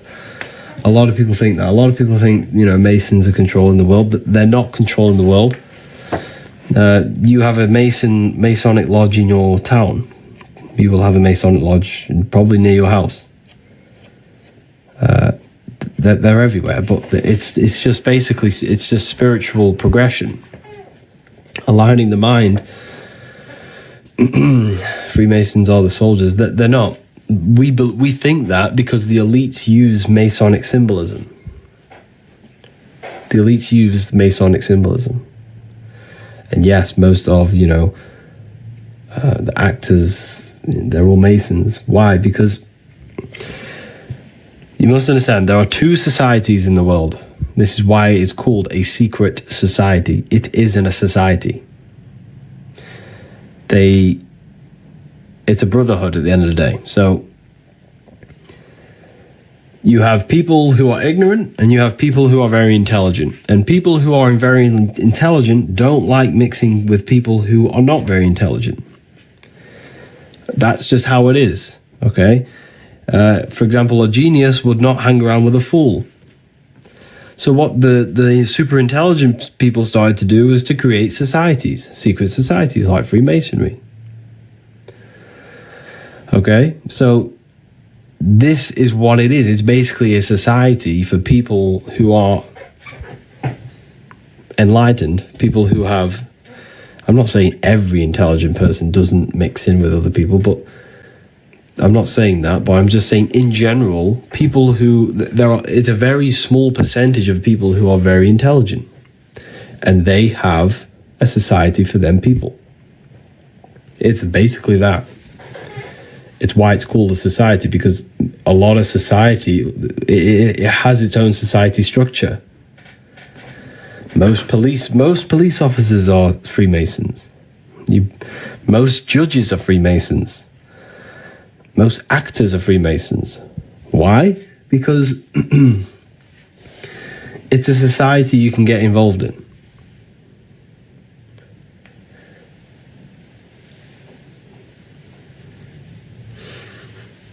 They're not inherently bad people, but I'm sure there are bad people inside.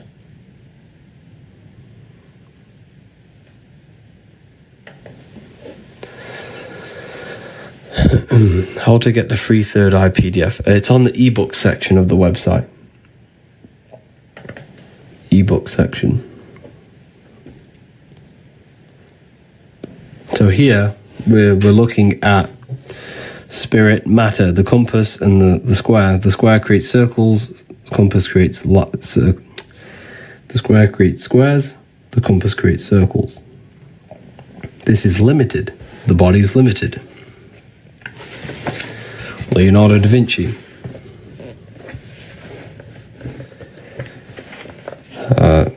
The body is limited in the physical dimension. Then we have spirit. Spirit in matter combined. So the reason why the Masonic compass is on the top is because this compass creates the spirit, the circle, which means spirit over matter, not matter over spirit. The inner controlling the outer. The spirit is the inner. You don't want the inner world. You want the inner world controlling the outer world, not the outer world controlling the inner world. Thoughts and emotions need to be commands and not reactions in order to create reality. We see it here. We have circles, we have squares down here and circles above. Freemasons show you this is spirit. The sky is spirit. That's why all the celestial bodies are circular. Matter and spirit.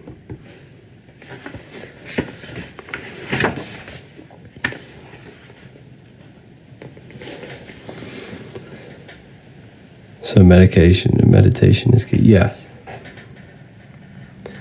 Meditation is very powerful. It just depends on how you use it. You can use it for many different things.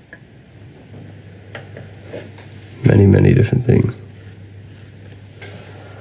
I want to say thank you to everyone who purchased the book. Your support and your life is about to change. And yeah. When you read these books, your life's going to change.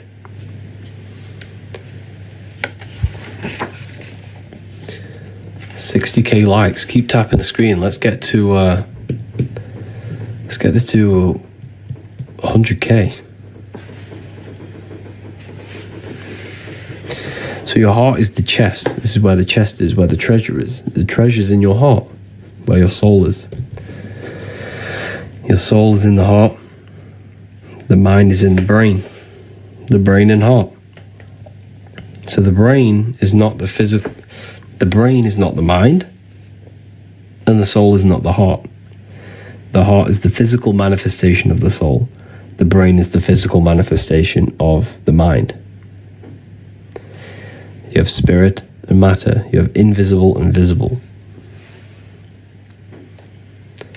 When we get to 100K, I'll drop some more coupons. Here we have the Freemasons showing you that the universe is mental, a projection of consciousness. A projection of the mind. The mind made matter.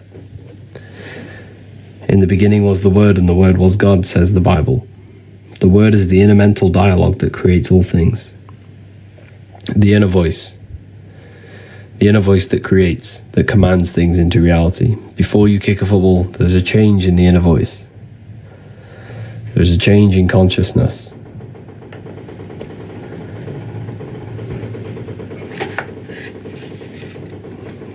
So this is showing you the skull.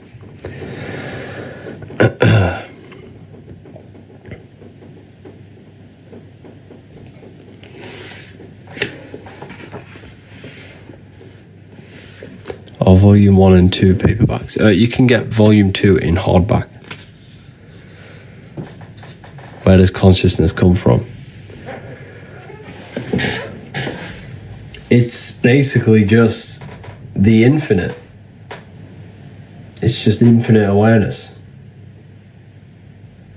If you close your eyes, it's infinite.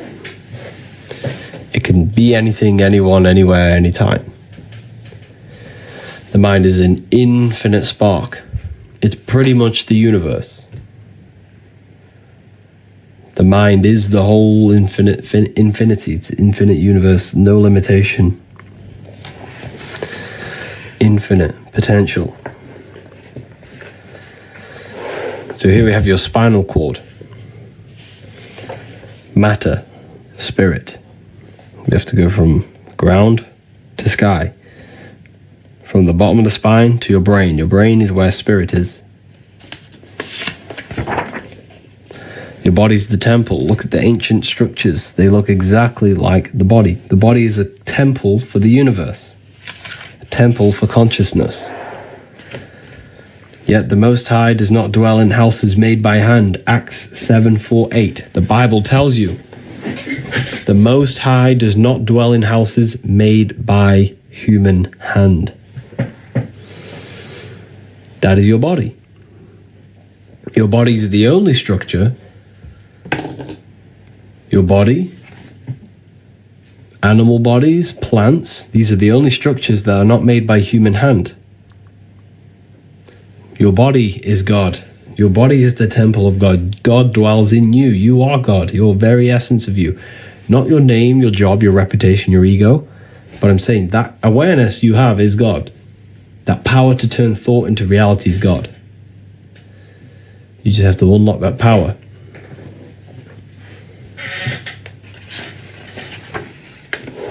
The Temple of Solomon.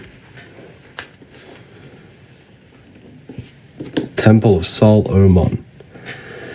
Sol is sun, Mon is moon. Temple of the soul and Mon. The soul and the mind. The body's the temple, the brain.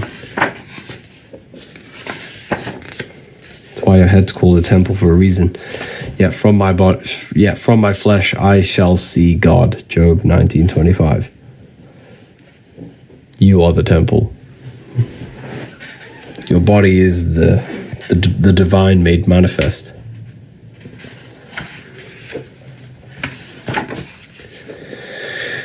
Jesus spoke all these things in parables. He did not do anything without them using parable. Everything was parable. Everything Jesus says was parable. It was allegory. We have such a high priest who sat on the right hand of the throne in the majesty of heaven. Luke 17:21, nor will they say, look here it is, or there, for behold, the kingdom of heaven is in the midst. Heaven's within you. Hell is within you. The Bible just tells you that in Luke 17:21.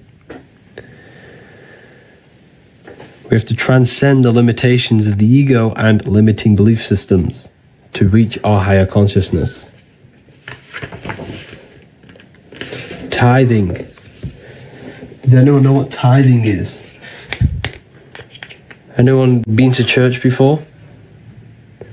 I'm sure some of us know. This place feels like hell, and that place is your consciousness. This place is neutral, what you're experiencing.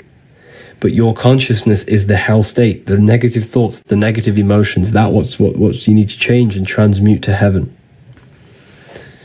So tithing, where you give 10% to the church, it's a scam. Biggest scam ever. You have a conscious mind and a subconscious mind. The conscious mind is where your ego dwells. And your ego is the materialism, the seeds, the physical things, the lust. The subconscious is where the divine is. When you shut off thoughts, when you turn off the thoughts, you reach your higher self, your true self. That's the 90%. You've got to give the 10% to God. How do you give your 10% to God? tithing, you meditate, you turn off the conscious mind. You got to turn it off, and you give away your ego, you give away your material possessions, and you connect with the source within you, your soul, by turning off the thinking mind.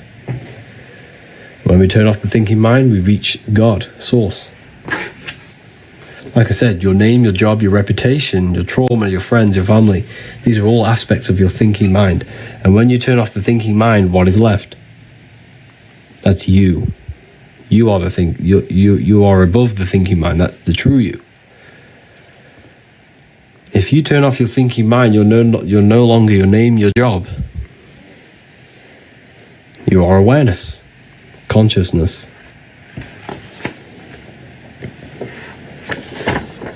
You have to discover you. Take off the covers. And you'll connect with yourself. Here we have Theologians 4:17. We'll meet the Lord in the air.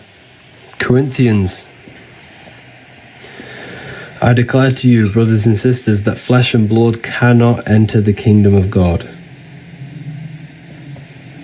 Which means your body can't enter the kingdom of God, but your emotions, your spirit, and your mind can. Your inner world can. But your body cannot. It's a state of consciousness. Heaven is a state of consciousness, not a real place. It's a mind game. Yes, very well said. It's a mind game. Very well said.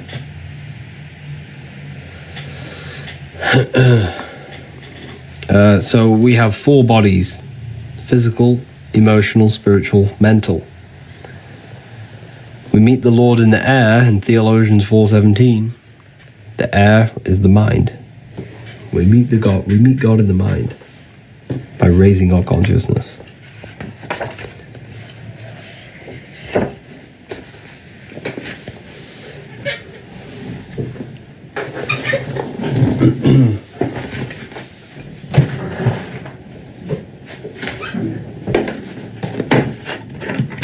Feel free to ask questions, people.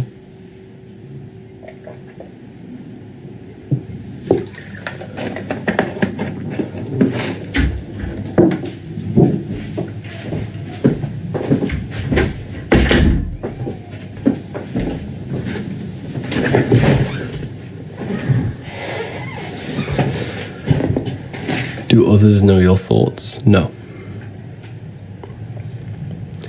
How to climb Jacob's ladder? Your spinal cord is Jacob's ladder,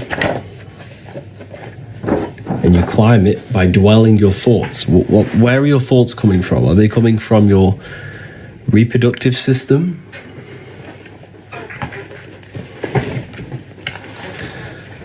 Look, where are your thoughts coming from?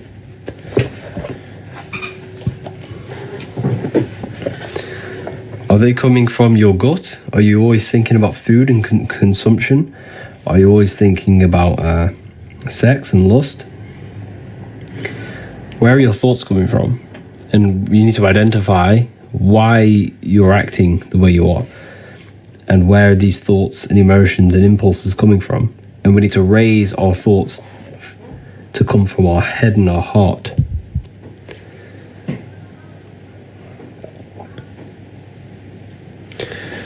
You raise your awareness, you raise your thoughts out of these lower centers into your brain, because the brain is all to do with creation.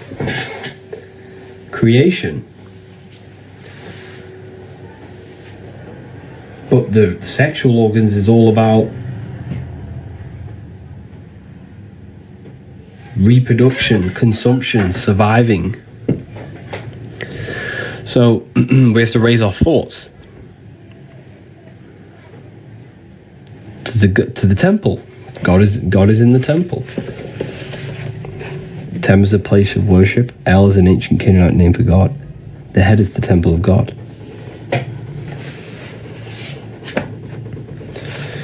Universe. Uni is unite. One. You. You are the universe. You are consciousness made flesh.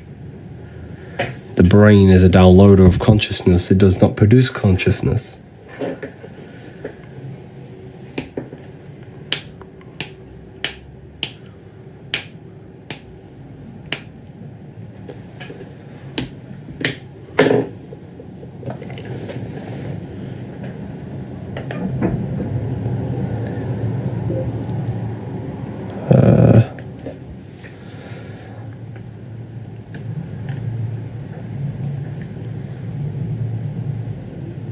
Super Mario.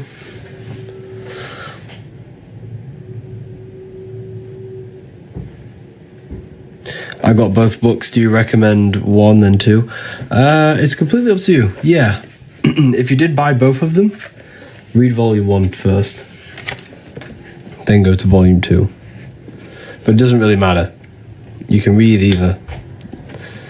They're both separate books.